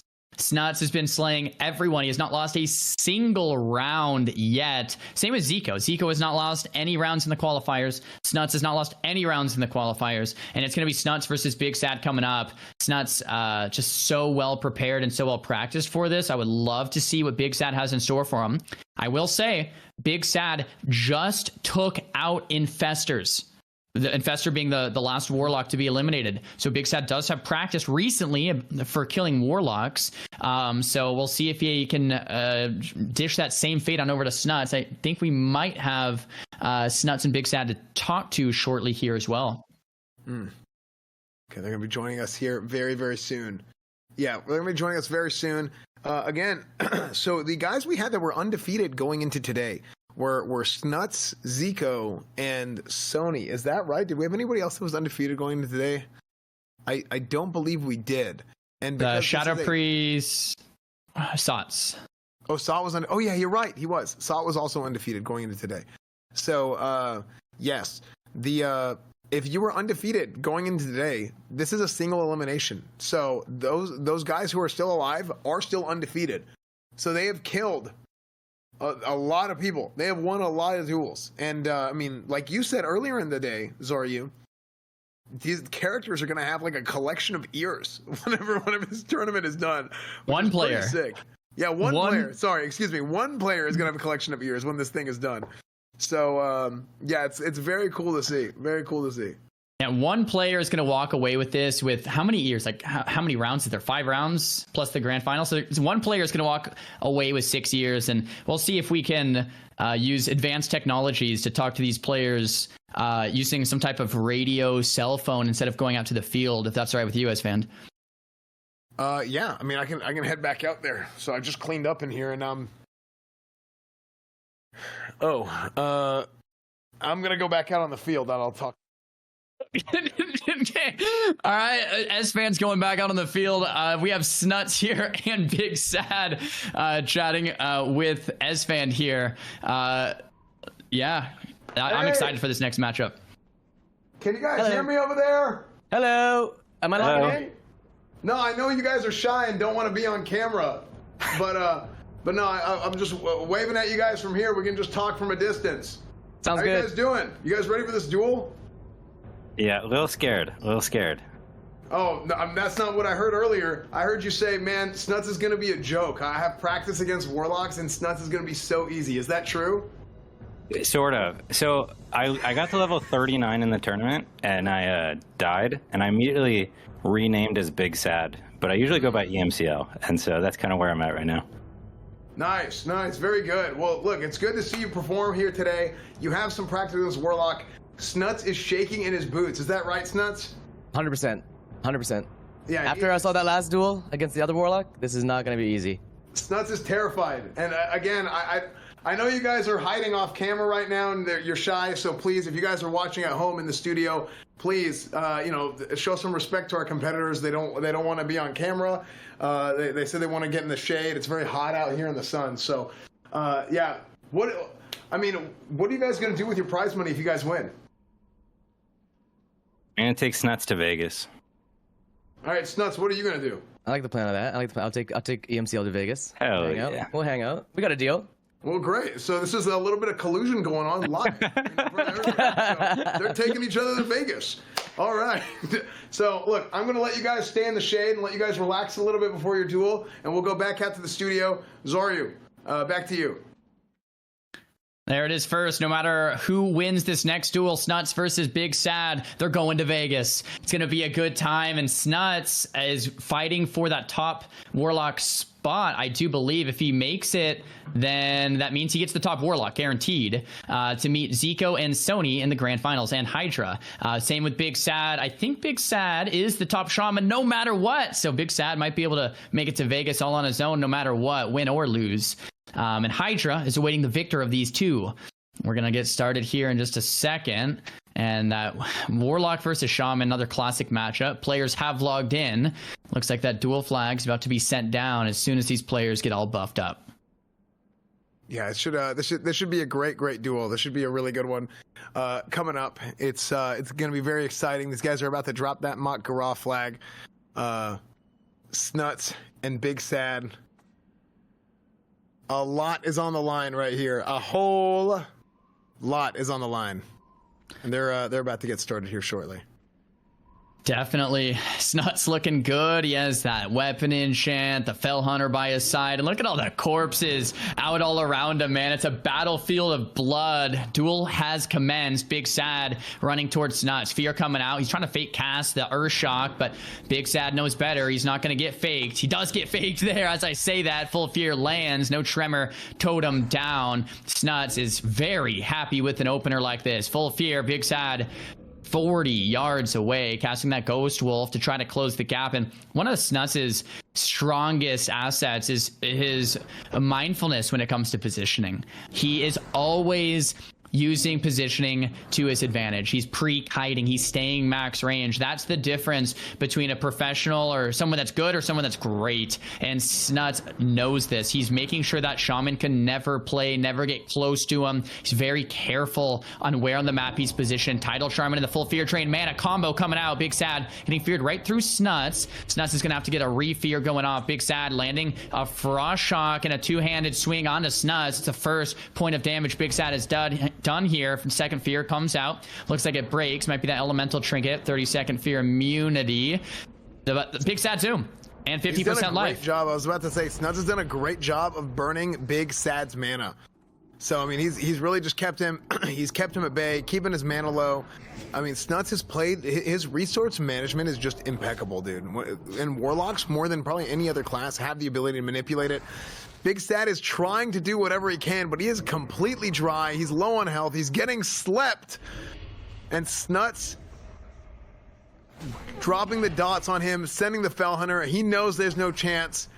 Chain lightning. Big Sad just trying the chain lightning as he goes down, and it's just not enough. And Snuts is the victor. Big Sad tries his best, but he is unable to sustain and survive the onslaught of the mana drains, burning his mana down all the way and then taking him out. So great job by Snuts. Great job by Big Sad. EMCL is what he normally goes by, but he named his character Big Sad for the tournament because he died.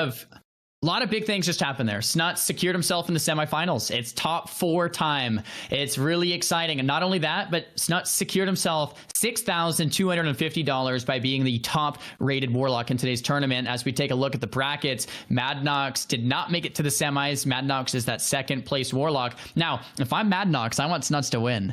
Right? Because if Snuts wins, Mad Knx will be the top lock and get paid $62.50, and Snuts will take the 50. So Mad Knx is hoping Snuts wins right now for big payday. But in the semifinals, we have Hydra versus Snuts. We have Ziko versus Sony, and the winner of each is going to be placed in that grand final spot for the grand prize of $50,000. Now, one thing I want to confirm here, maybe one of the admins can help us out with this. But I'm pretty sure Big Sad was the top shaman in the tournament now at this point. So Big Sad does get the 6250, or can I get a big? That is true. Okay, yeah. So Big Sad goes home with 6250 at this point, which is a to be honest, that's a big payout. You end up being the top of your class in this tournament. You're getting a massive payout. I mean, $6,200 is huge. So the first place is just unbelievable. It's $50,000, but even first place, even top of your class gets $6,250. So yeah. And next up, we have Ziko versus Sony, and we're gonna chat with them first, and then after we chat with them, we're gonna get to see that matchup. Ziko versus Sony coming up soon, and Mage is traditionally favored in the Warrior, but there's a lot of different things happening here. One, it's not any Warrior, it's Sony, the top Warrior of this tournament. So no matter what, Sony's getting that 6250. Once again, for that second place Warrior, you're hoping Sony wins, right, for that payday. And Sony has all the potions and all the buffs in the world. So like Sony is as prepared as he can be, but so is Ziko. And we've seen mages be taken out from warriors today. We've seen warriors take out hunters today for the sole reason of warriors being so tanky. We'll see if Ziko can handle the tankiness of Sony, or if Sony will be able to surprise us all and take out Ziko in that warrior versus mage. Very difficult matchup. Yeah, huge. Oh, okay. Yeah, they're getting a water break. Players are taking a quick water break. So we're gonna take a quick break too, and that is going to be to tell you guys about OTKnetwork.com merch. If you guys want new merch is available. Here, I'm gonna show you guys this. I don't even know. What the heck? I don't even know if these are still in stock, right? I don't even know. I don't even know if these are still in stock, but this hoodie is sick. We got all kinds of new merch. OTKnetwork.com. If you guys want to get a nice cozy hoodie, a nice cozy crew neck, it's starting to get cold out there. So look at that. Beautiful, nice color, great quality. Very, very nice hoodie. OTKnetwork.com. New merch is available now. Show us the feet. No, you get that on the green screen. Next, we also have the OTK Video Game Awards. OTKVGA.com. Make your nominations now.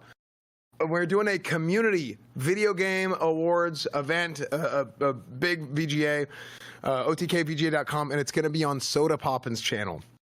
So there's going to be 4 big categories: general, indie, genre, and then best of the best. And then within those big categories, we have a ton of different categories: best mobile, best narrative, most addictive, game of the year, everything. So we want the nominations to come from the community. And apparently those nominations end tonight at midnight. Yeah, those nominations end tonight at midnight. So, if you guys want to make your nominations, make sure to do those now. And again, huge shout out to our title sponsor, StarForgeSystems.com. So if you guys want a new PC, check out StarForgeSystems.com. There's a Halloween sale going on right now as well. And there's new custom cases, custom plate lights. You can get plate lights just for your own PC at home right now. That Lee & Lee case right there, you can see the new plate lights. You can get acrylics and stuff for that you can fit in. They look absolutely amazing. And you know what else is going to be amazing is having us go out on the field and have a word with Ziko right now. Dick, bro. Sorry.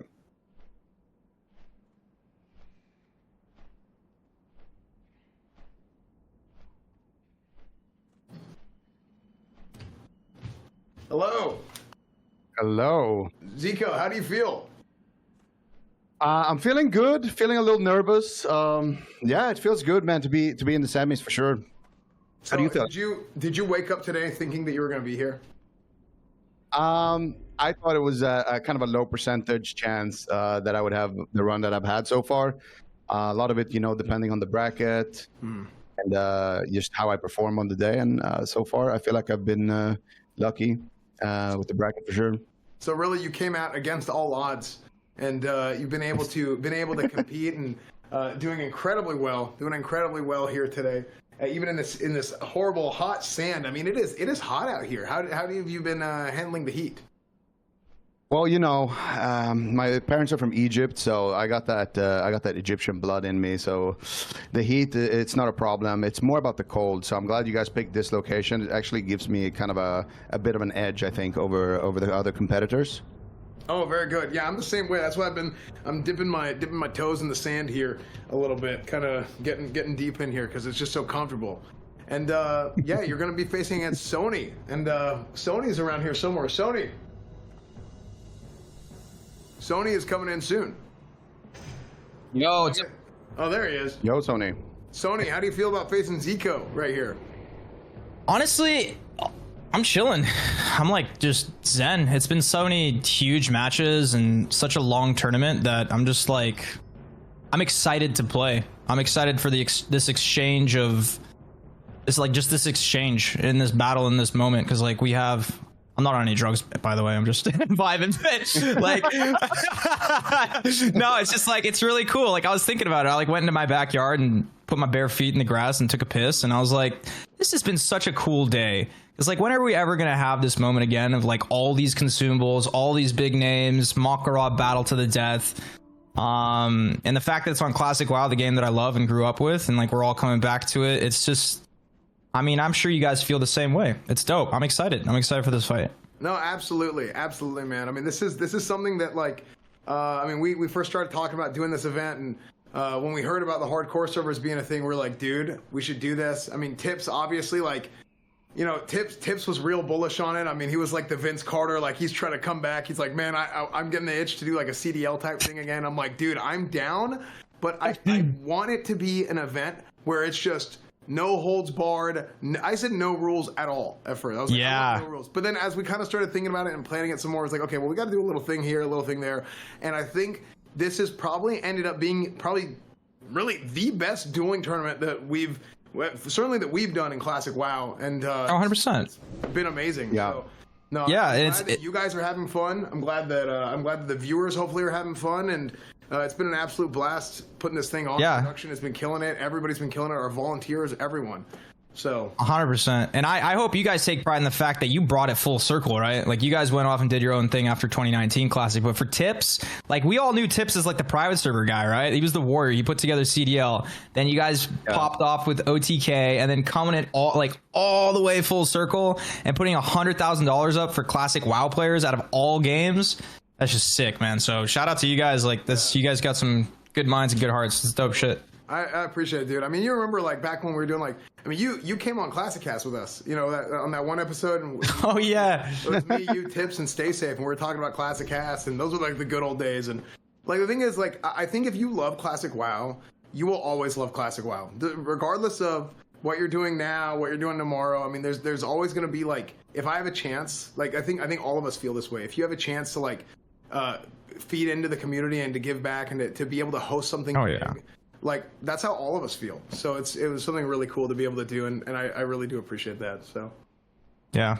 so did you know what Ziko said about you? He was talking mad shit. So this Was he? Oh, dude, mad shit, dude. I can't help myself. Yeah. And No, it's all good, bro. Oh man, I can't believe the bad blood between these two guys is gonna be unbelievable today. I mean, this duel is gonna be one for the ages. It's Warrior versus Mage. Sony's got something to prove. He's like, look, everybody says Warriors stand no chance against the Mage, but I'm gonna be the guy. I'm gonna be the guy that stands up against the Mages, and not only that, I'm standing up against the Mage to beat the undefeated Ziko, and Ziko is ready for it. It's gonna be amazing.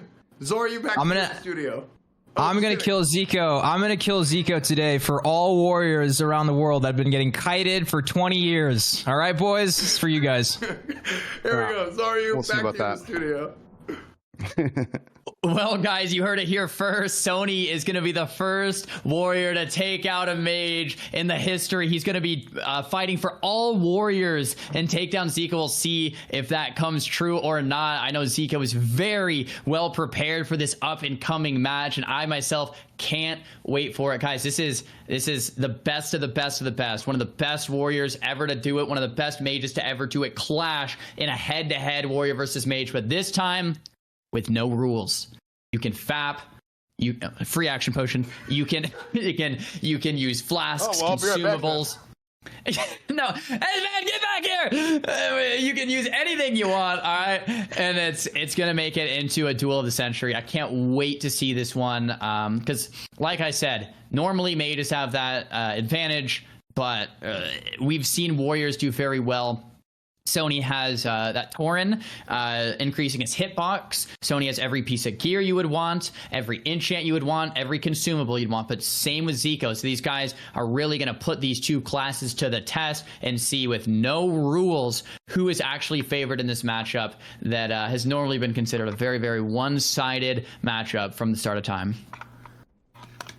Oh, and here we go. We have the dual flag going down here shortly. Sony looking good in that tier set. Ziko has that human consumable on.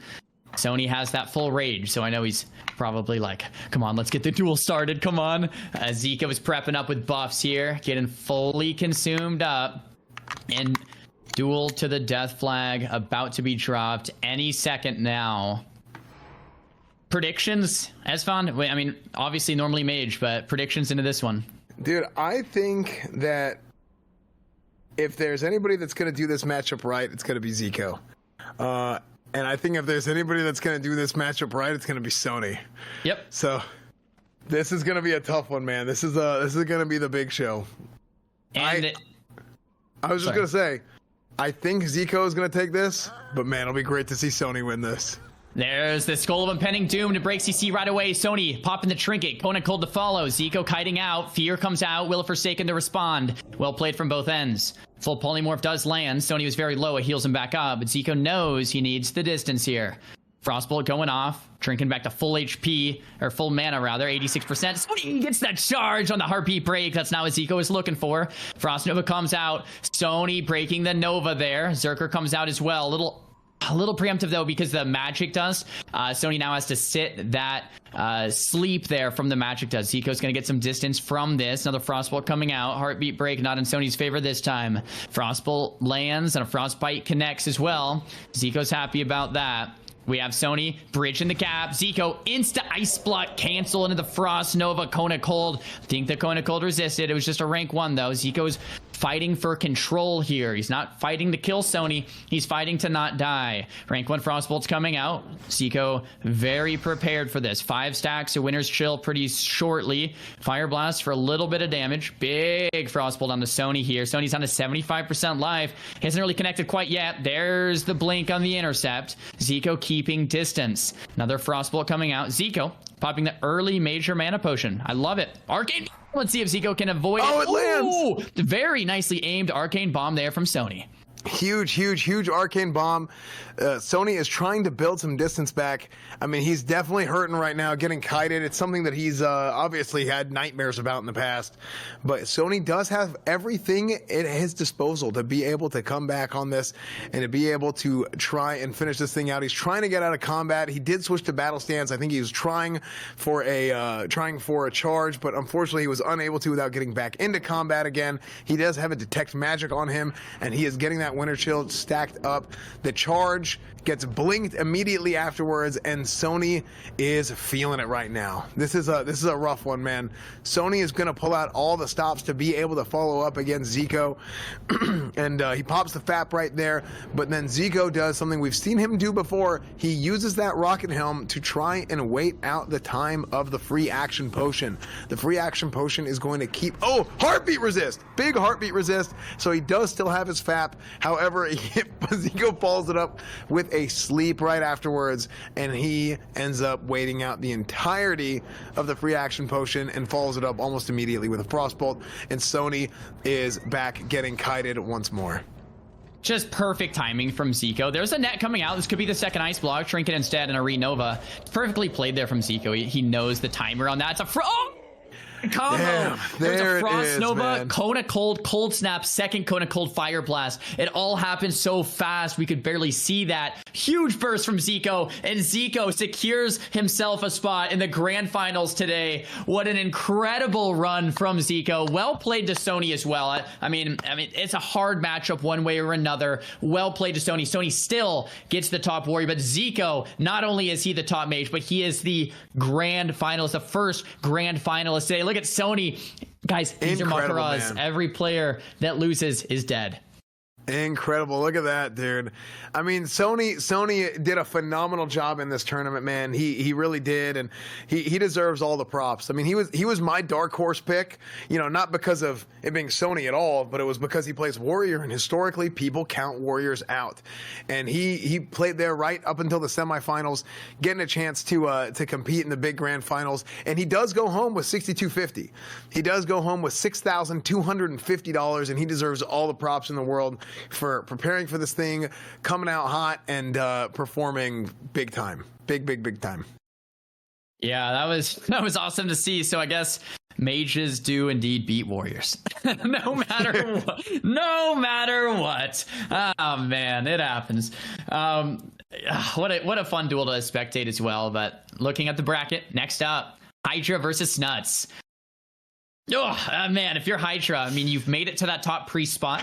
It's really exciting. Hydra said that was his goal, and he succeeded in his goal. Of course, you never want to stop fighting, and Hydra's up against Snuts next. And Snuts, I mean, historically, Warlocks in this tournament are taking out every priest. We have not seen a single priest, I believe, take out a Warlock today. Just every priest fall into Warlocks, and it's not a Warlock, it's Snuts. Having said that, it's not just a priest either, it's Hydra. If there's a priest to do it, it could be Hydra. I'm excited for this matchup. It seems to be Warlock favored. Oh man, who do you have for it, Esfand? Man, I don't see how Hydra pulls this one out. I mean, Hydra's an unbelievable player, but I feel like whenever you have guys playing at the highest level, right? Like you're min-maxing, playing your class to 100% of its capacity, like these guys will. It's going to be really hard to see a Shadow Priest beat a Warlock pulling out all the stops. So it's going to be cool to see. It's going to be cool to see how it finishes up. But I think we're setting up right now to see that that Ziko Snuts final. I mean, hopefully, I'm going to be honest. I love Snuts. The storyline of Hydra beating Snuts would be sick, but the storyline of Ziko and Snuts in the final is also sick. So, I mean, this has been an amazing tournament so far. Everybody has done an amazing job. All the competitors.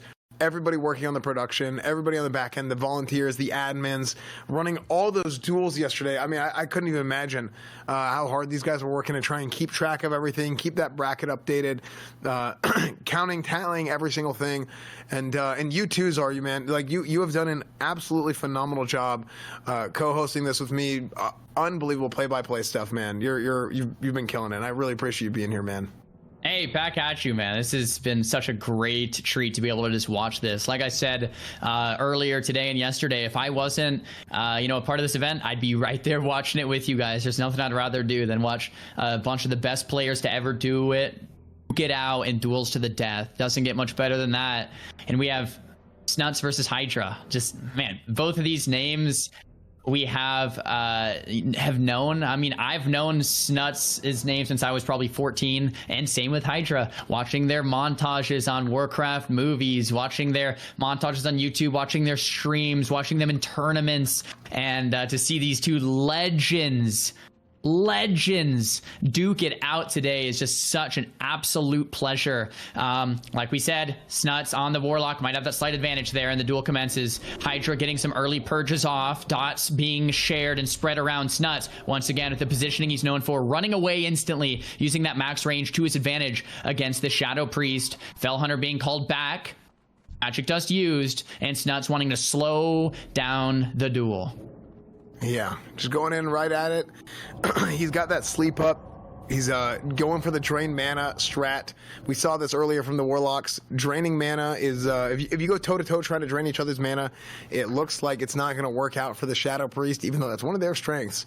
The Warlock sustain is so high that it's not going to turn out well for them. Snot's going out, reducing his mana as much as possible, but now he's separating. Now he's running away, kiting him out a little bit, reapplying dots, putting that corruption back up. He's got that curse of elements on him as well, and going back out with the drain mana as soon as he gets in range. Both players so experienced using the major mana potion within the first minute of the duel. And, if you're tuning in today from home, you might be wondering, why would you use a mana pot when you're 80% mana? Well, because it takes you to 100% mana and starts the cooldown on mana pots. You can use that second mana pot sooner. Both players did that within the first minute, and it just goes to show how experienced these two players are. I must say, Hydra's holding his own, 72% mana and still full life against Snuts. We have not seen a Priest versus Warlock duel this close yet. Snuts using a second T. That's Snuts' second T of the 3 for today. That's only 1 T remaining, and Snuts is finding this matchup so close that he has to use that T. Hydra using the T of his own as well. There's the Magic Dust coming out into Hydra once again here from Snuts. And man, this is looking great for Hydra. The early heartbeat break onto Hydra. Shadow Reflector from Snuts. Hydra stunning himself with the Shadow Reflector reflect on the Mind Blast. He gets the proc. That's very big for Snuts. Huge for Snuts, and following up that fear with another drain mana, separating from him, dotting him up, and just working him down just like that. That Shadow Reflector was absolutely massive. I mean, having that blackout proc on a Shadow Reflector is insane RNG. And really, Snuts using, really, the thing that hurts Shadow Priest more than anything is movement, mobility, and using that strategy to his advantage, keeping him moving, not allowing him to just stand tall and be able to tee off. So there's a blackout proc on the Snuts right there, following it up with a Death Coil, or returning it with a Death Coil. Again, working that drain mana, draining his mana, getting his own mana back, not losing the mana battle, managing his resources impeccably against Hydra. Hydra's doing a great job, but Snuts is pulling ahead in the long game. The shields are starting to get purged from the Fell Hunter. The Fell Hunter starts to hurt after a while. Hydra using another mana pot. He has nice and healthy mana, but once the priest drops Shadow Form to heal back up, it's the beginning of the end, right? Because then you have to heal back up, use all your mana, and he drops Shadow Form right there. He's using mana for Renew. Maybe you're going to use more mana for a heal, and Snuts taking his time to first aid. He pulls the pet back expertly to drop combat. That's for Snuts to swap gear sets out of combat. Snuts swapped trinkets there, and surely swapped helmets as well. Maybe even a belt swap. Shadow Reflector and Tidal Charm. Maybe not.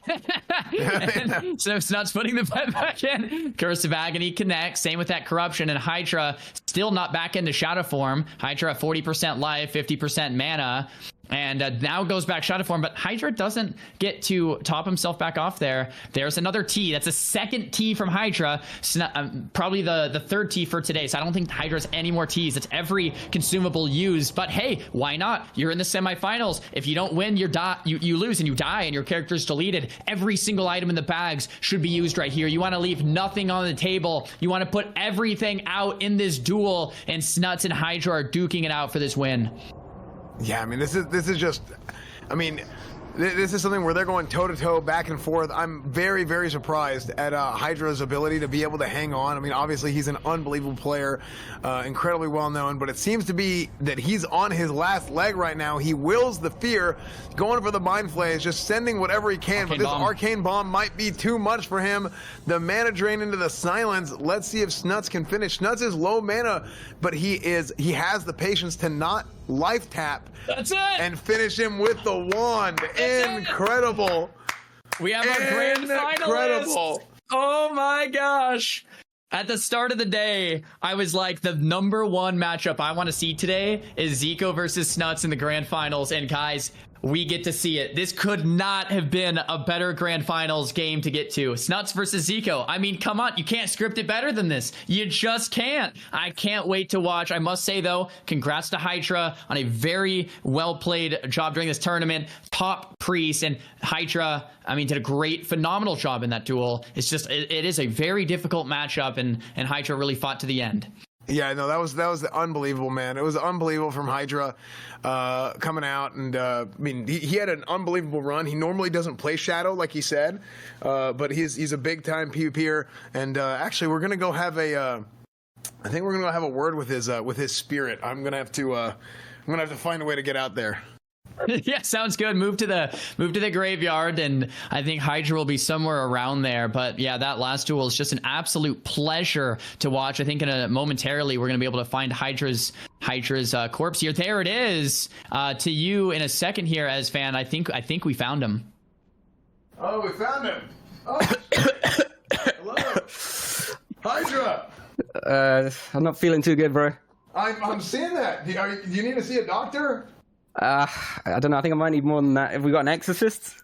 I mean, look, the way your skin's looking, we might need 2 exorcists. I mean, what's in your jaw? I mean, it's a beard, bro. That's my stubble. That's your stubble? I mean, your flesh looks like it's rotting off the bone. I mean, it was stubble once. It was stubble. Okay, well, how are you going to recover from this? I guess we go again, bro. Hey, it's time to go again. So maybe we'll do another one of these in the future and you can go again. Yeah, man. Maybe the next one could be on EU. I think there's a lot of lads on EU that want to play, but they didn't want to contend with the US ping. Yeah, to be fair, it wasn't as bad as I thought it was going to be, so I had a lot of fun. Maybe if we can get me a passport, I can get out to the EU calendar and we can figure this out. Yeah, let's go, dude. Yeah, okay. How'd you feel about your performance in the tournament? I always knew Wallet was going to be hard. I practiced a lot for it. It came down to RNG a little bit, but like he kited really well. Like he basically has to range my fear as much as possible. If I get fears on him, then I have a good shot. But my fear in the open are resisted, and after that he just kited really well. So I basically need to get the blackout on the rank 1 pain spam to try and push him for the fear. But if he's good and CS's me, then I can't get a fit anyway. So it's a rough matchup. No, absolutely. Well, you performed unbelievably all tournament. You really put it on. Like you said, you don't normally play Shadow, but you've been performing at an unbelievably high level, and I think EU is very proud of you. You know, you put on for the EU boys, and you're going to be going home with $6,250. I hope my boy Z can avenge me, man. I wanted to face him so bad in the final, dude. We were talking about it. I was like, it was like, if we meet in the final, it'd be like the best thing ever. And I was trying so hard for it, but yeah it wasn't meant to be. Hey, next time when you go again. Sounds good, man. Thanks for the inv. All right, we'll see you later, man. Hey, back to you, Zoryu. Man, what a great guy, absolute legend, and that was just such an amazing duel. And man, speaking of European versus NA, one thing that I just realized is once and for all, after today's grand finals, we're gonna see if NA or Europe is better. We have Snuts from NA. We have Ziko from EU. Once and for all, we'll know the answer to the age-old question, NA versus EU. It's going to be great. Ziko versus Snuts coming up soon. Oh my gosh, I can't wait. This is for all the marbles, and I think right before it, we're going to take a look at all the blood that's been shed on this battlefield. Oh. What a day.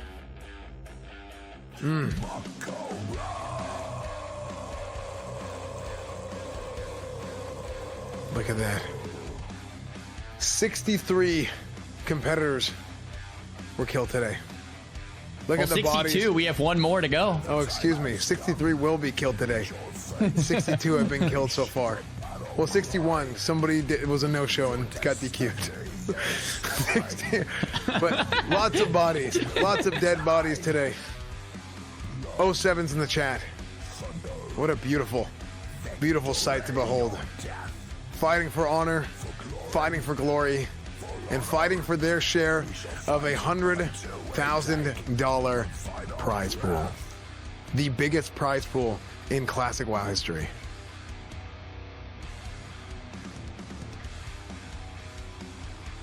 This is one of the things from day one I was excited for. Like this final spot, we knew it was going to be the resting place for 63 contestants. And one player will be able to last long enough to stand in front of all of them with all of their ears gathered up in a string around their neck.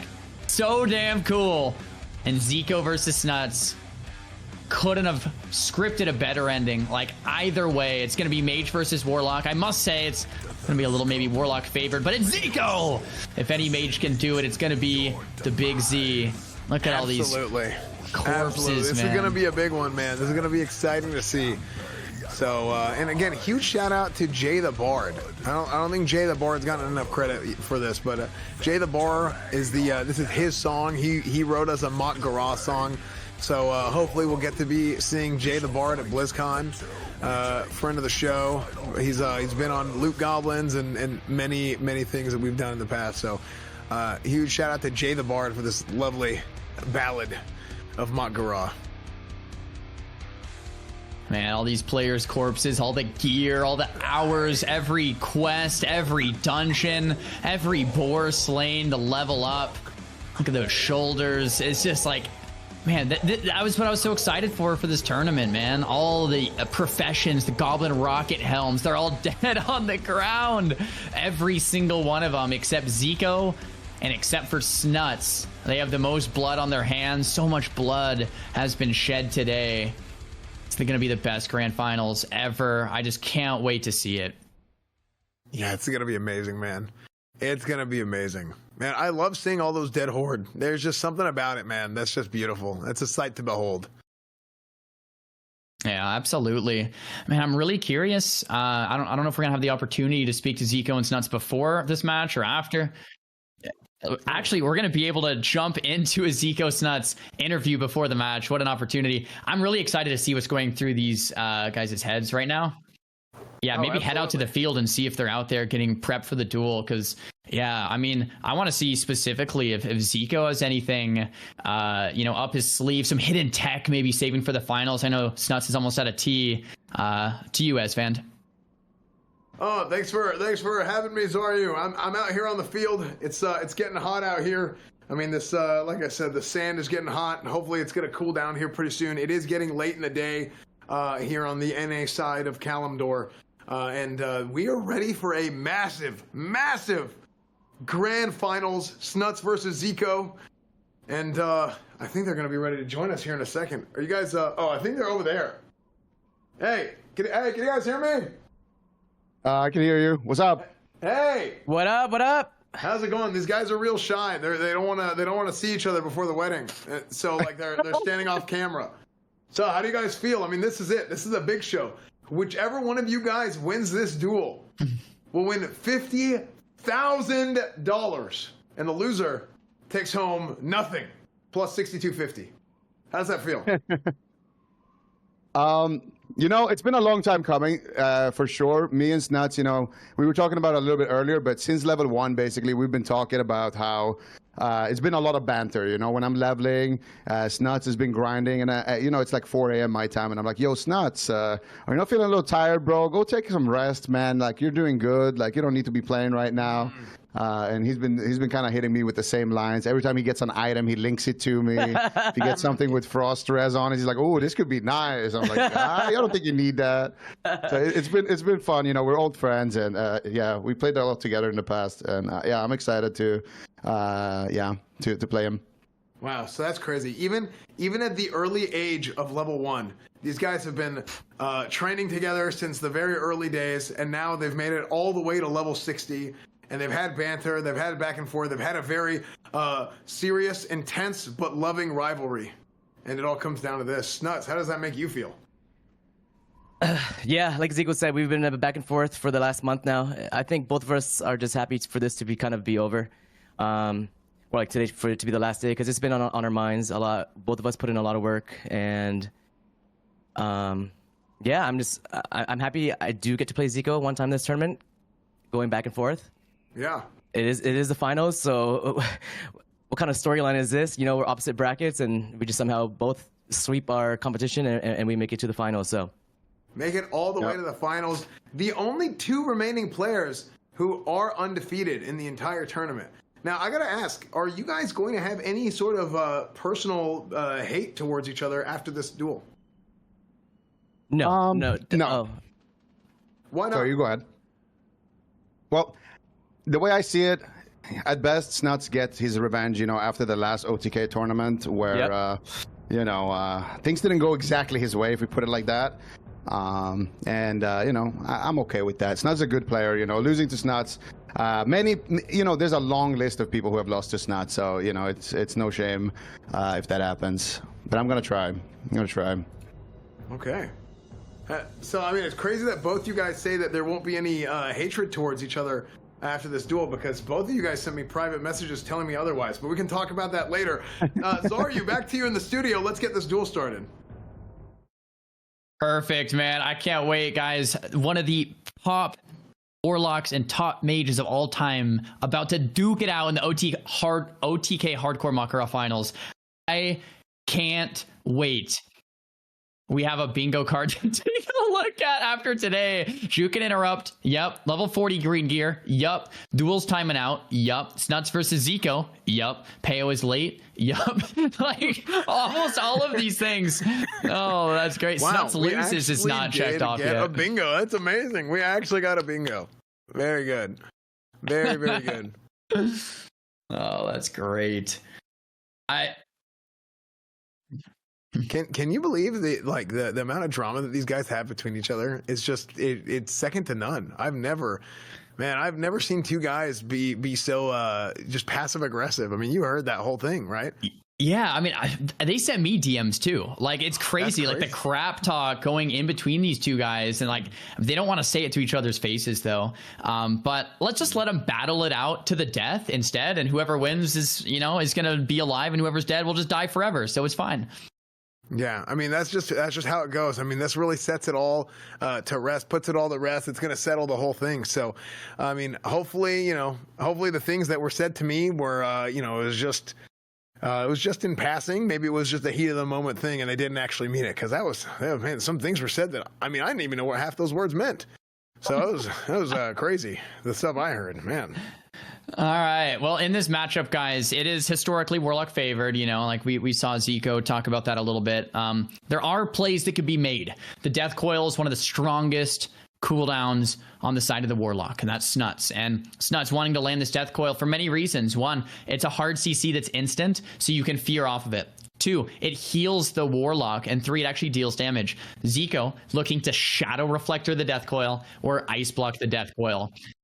Those plays could turn the tide a bit for Ziko, right? If we see a Shadow Reflector on the Death Coil and the Death Coil reflects back to Snuts, man, I'm gonna freak out. Like that, those are the types of plays that need to come out from Ziko to win this. We're gonna need to see Ziko kiting it out and killing the Fell Hunter, and then like counter spelling the Feldom so he doesn't get a second pet on that 0.2 second cast, and then re-CCs Snuts for the remainder, and then Snuts is stuck without a pet. Like, we're gonna have to see miracles being made here from Ziko, but if a miracle is gonna happen, I think Ziko could perform it. He is absolutely the guy to be able to pull it off. So no, I'm very excited to see this. I mean, I think they're gonna pull out all the stops. I mean, you mentioned earlier the secret tech that Ziko claims he has up his sleeve that he did not tell us about.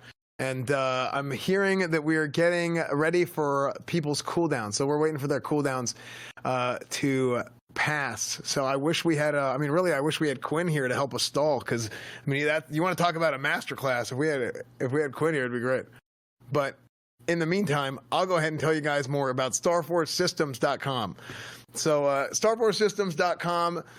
New custom cases and plate lights. Of course, I've talked about it before. If you guys want to check out Starforce Systems, that's the Golden Dragon, the Clouded Gates, and the other one that I'm drawing a blank on the name of.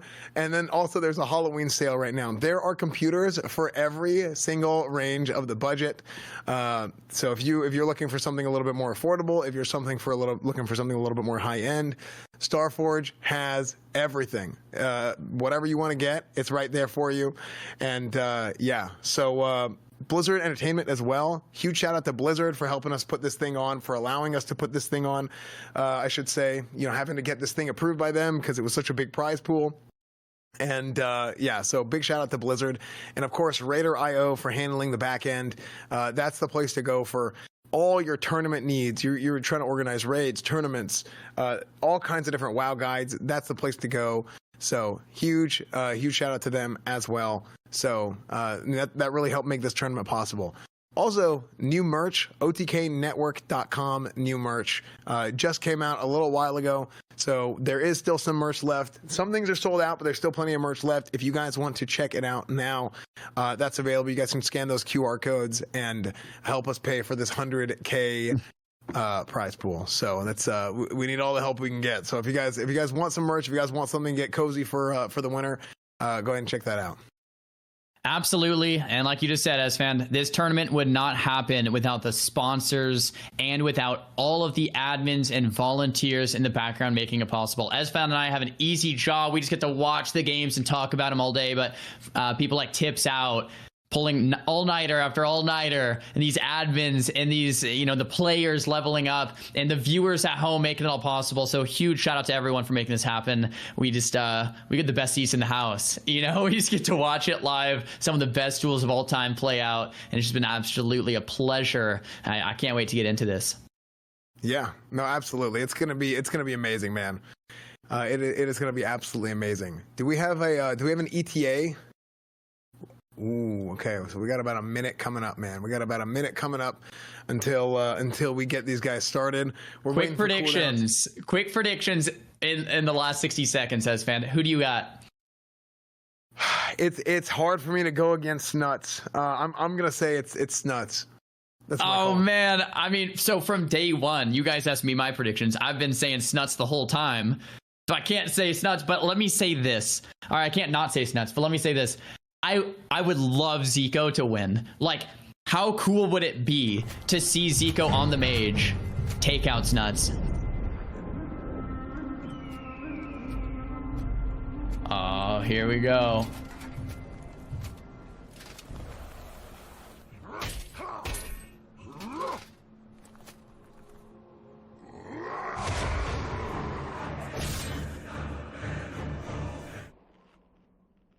Oh, here we are, boys. The final moment. These guys are here. It's all kind of come down to this. We got Ziko and Snuts both fully best in slot out. They had the time, the preparation, the mindset to get into this tournament. They've made it here. Each player concurrently has 5 years. Snuts with 5 years, Ziko with 5 years. The winner will have 6 and $50,000. Mage versus Warlock here. We got the Arena Grandmaster and that Ice Reflector equipped from Snuts. Dual flag has been dropped, and we're about to get into the grand finals today, as fans. Absolutely. This thing is going to be massive. I cannot wait to see how this thing goes. Imagine they draw. It's like a sapper that kills them both or something. Oh my gosh. We have the Curse of Tongues coming out. We have the Corruption to follow. Snuts doing what he does best and running away with that positioning. Ziko has to chase him down in a super long duel. The Warlock is going to get more and more value, and Ziko knows this. I wonder if Ziko's going to go for a pet kill strategy, or if he's just going to try to just kill Snuts in a burn strategy. Fireball's being casted with the Curse of Tongues. It's a long cast time for not much damage. Arcane Explosions coming out, and Kona calls the pet already to half HP, and Snuts popping that Resto Pot, which does share cooldown with other valuable potions. Yeah, big Resto Pot right there, trying to stop everything, curses, everything, the whole 9 yards, curse magic, everything. It's going to be huge. It's going to be huge in this duel. So hopefully it pans out. You know, go with the decision to use that instead of using like a health or a mana pot. Yeah, there's the Goblin Rocket Helm from Ziko. Ziko's looking great so far. Still 2 blocks, plenty of consumables, flasks, teas, but so does Snuts. There's the Death Coil, no block or reflect on it, but there's still time. Ice block on the Fear. Snuts knows he has to get it done that way. There's another Thorium Nade. It lands on the pet and the Snuts. The pet goes down. That's pet number 1, Snuts. Sleeping Ziko with the Magic Dust, fell doming the second pet. Huge sleep. It allowed him to be able to cast the pet without worrying about a counter spell. So let's see. Ziko is probably going to try and separate, and maybe he's going to try and kill this pet right here. I'm thinking Ziko goes for 2 pet kills, and if Snuts isn't careful, that second pet will go down, and then the mage will have, a chance in this, and that's exactly what we were talking about. If both pets die, the Warlock is a lot weaker. It's just hard sometimes to kill that second pet. Ziko, if there's going to be someone to do it, it's going to be him. Another rank 1 Frostbolt lands. Snuts trying to devour those buffs off of him with the pet Dispel. Ziko getting the remove curse on himself as well. Health and mana have been pretty much equalized. Ziko has 1 block remaining. Snuts, no Feldom left. There are tons of consumables, though, from both ends. And Snuts just playing the max distance game like an absolute legend. Not letting Ziko bridge the gap here. Keeping him dotted up. Just 1 or 2 dots will do all the work Snuts needs. He does not need to overextend here. Yeah, I mean, this is like two gladiators going at it, man. These guys, they're jousting. It's beautiful, dude. They're doing the dance. They're going back and forth. Perfect kiting. Snuts taking the pet in and out. This is a masterclass, man, on both ends.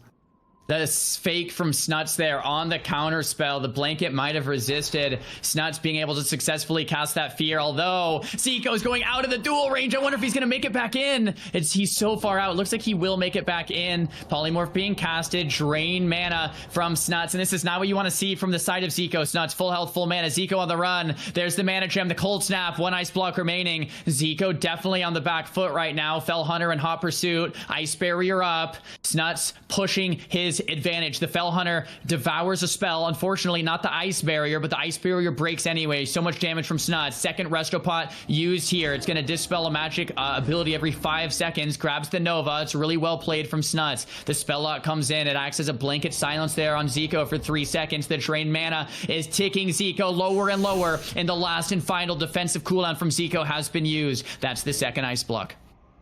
And keep in mind, neither of these guys have lost a duel in the entire tournament.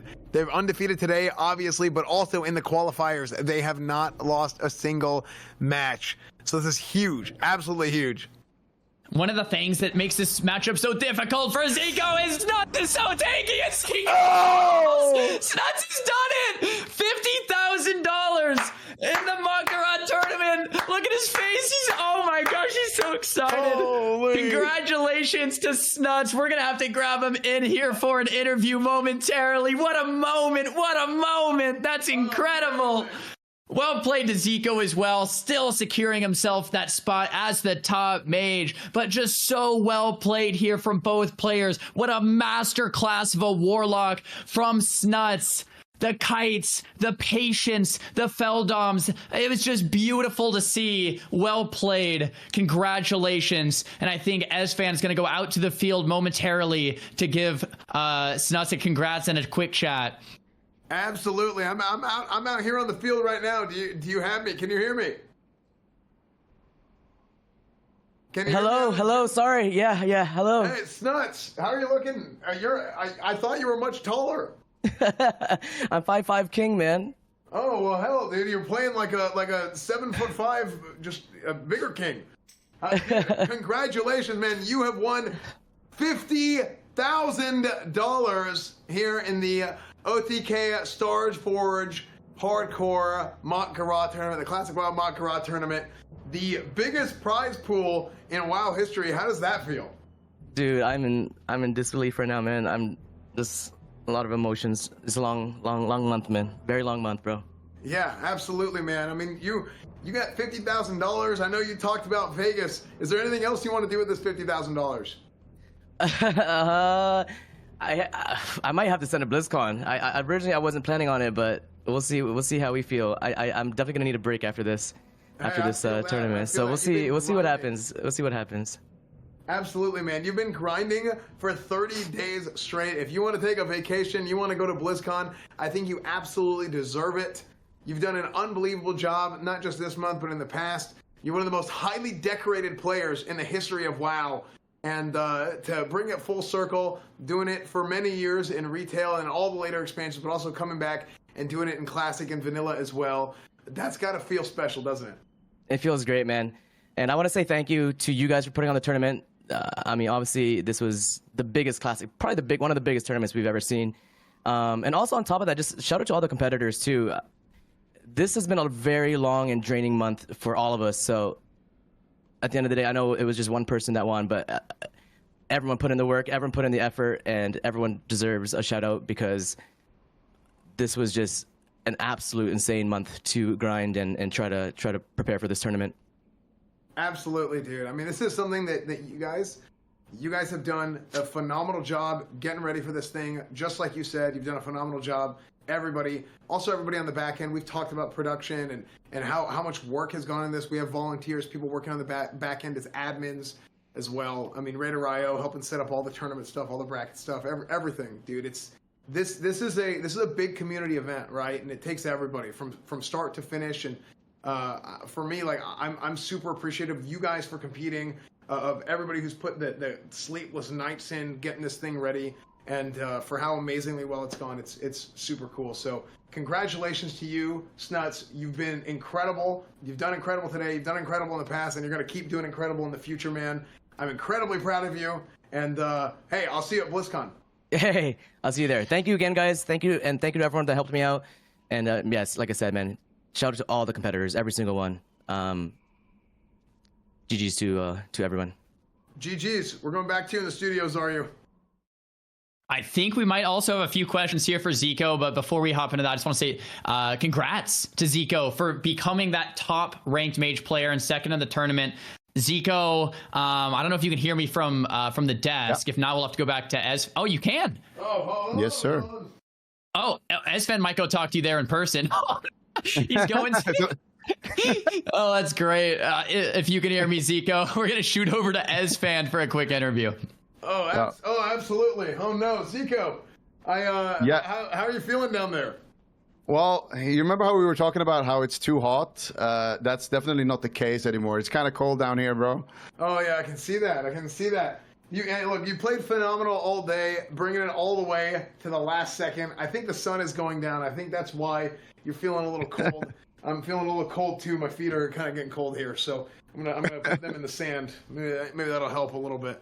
So look, hey, unbelievable job. I know it sucks that losing never feels good, but you still go home with $6,250, which is amazing. Yeah. That's still a lot of money. It may not be the 50K, but it's still a whole lot of money. You competed at a super high level for the entirety of the tournament, and you should be really, really proud of that.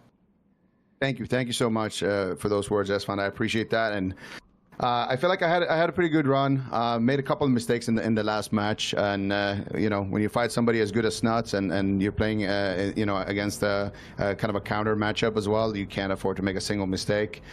So yeah, fair play to Snuts. Congrats on the win to him, and just massive thank you as well to you and Czar for the incredible casting, to Soda. I guess he was okay too, and just in general the OTK gang and all the admins and everyone just for putting this on. It's been an absolute blast to be doing this event with you guys. So thank you so much. Thanks, dude. I really appreciate it, and I said this earlier too, but I'm appreciative of you guys, right? Like the tournament is great. Everybody's done great, right? But we have the best players in the world, the best players in the history of WoW competing in this. So it helps a lot when you guys are the ones showing up and putting on for the tournament. Yeah, absolutely. I mean, the competition made it really funny and exciting to be here, and there's a lot of people. It's always bittersweet when you make it, all the way to that last finish line. But there was a lot of great players in this tournament, and it was fun to just be a part of that. So shout out to all the competitors for putting in the work, and it was fun. This was really a unique event because. First of all, it's hardcore, so it was always like a little risky going into groups and doing things like that, and also working as a team with the people that you're going to be facing was really a unique experience. So I really loved this event. Yeah, man. Well, you absolutely killed it. Are we going to see you at BlizzCon? Sadly, no, I can't make it this year. I would have loved to, but next year, hopefully, I'll be there. Okay. Well, hey, we'll see you next year then. But until then, thanks a ton for joining us, man. And we're going to head back to Zaryu in the studio. Thank you, too. Congratulations again to Ziko, still placing #1 for mages in the tournament. And I mean, same with like Hydra went into this thinking like, I want #1 priest. And it might seem like, oh, a loss or whatever, but dude, Ziko got #1 mage. That is awesome. And of course, congratulations to Snuts as that grand final champion, proving why Snuts is such a household name, proving why he is so good. If you guys don't remember, historically, 2019 CDL, Snuts won. 4 years later, Mak'Gora OTK Hardcore Tourney, Snuts wins again.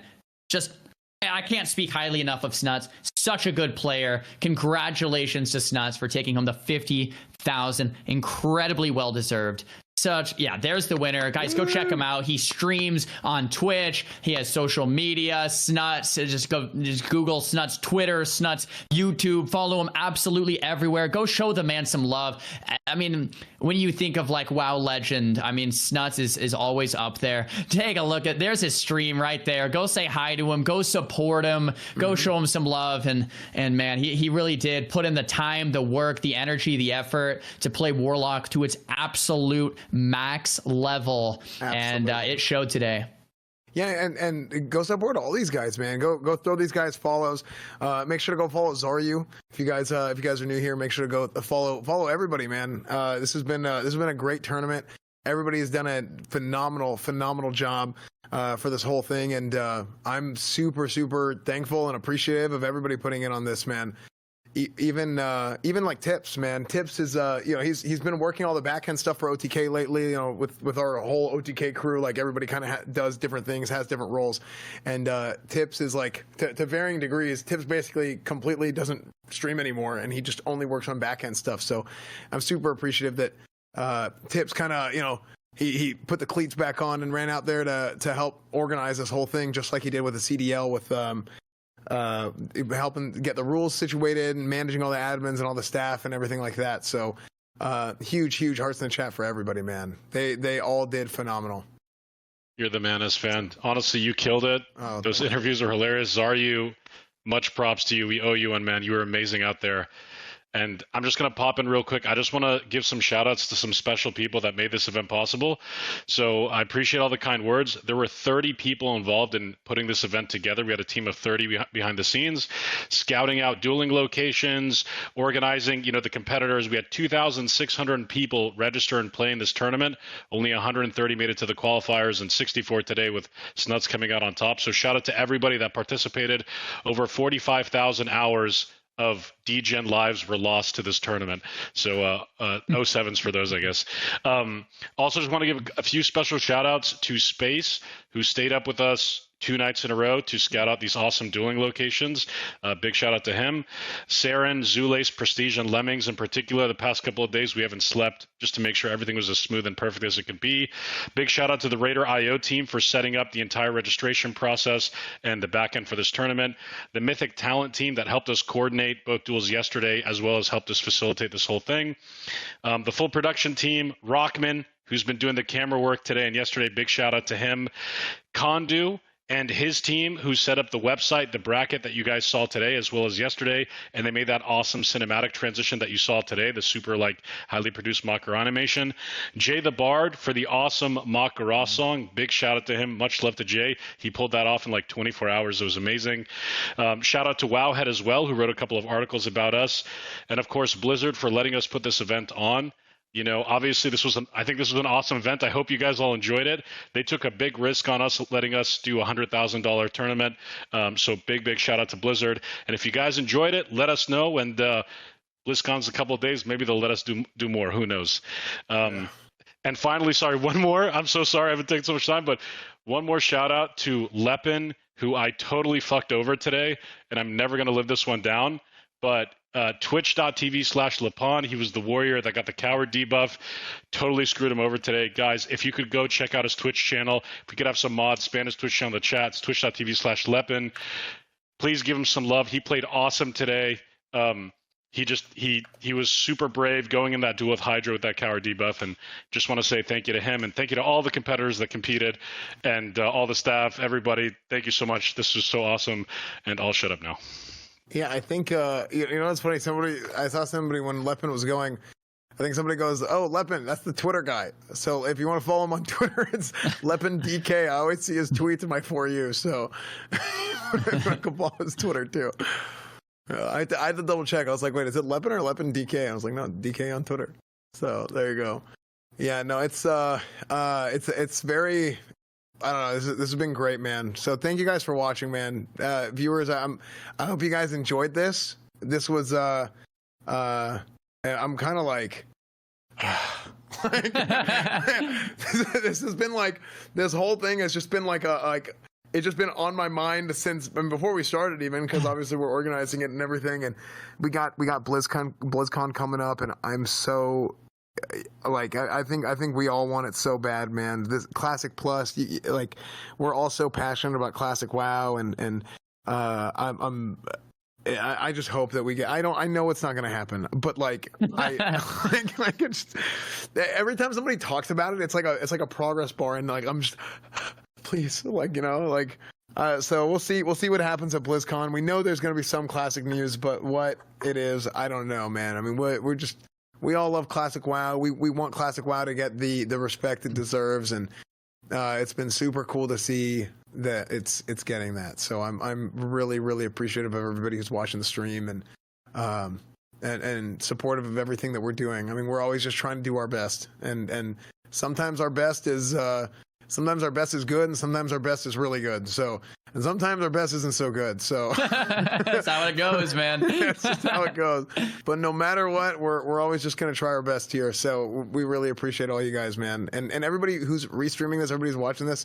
Appreciate you guys watching. I hope you guys had a good time. I hope your guys' chats had a good time watching the show. And yeah, it's been great. Zari, do you have anything else? I want to say a final thank you to you, Xzan, for one, you crushed it today too, for having me on this whole event. It's just been such a great time. Thank you to Tips for having me. I've got to say, this has probably been the highlight of my entire career. Today's been great. It's been really cool. If you guys enjoyed the stream, just follow. And yeah, thank you guys so much for having me. The whole OTK crew's been great.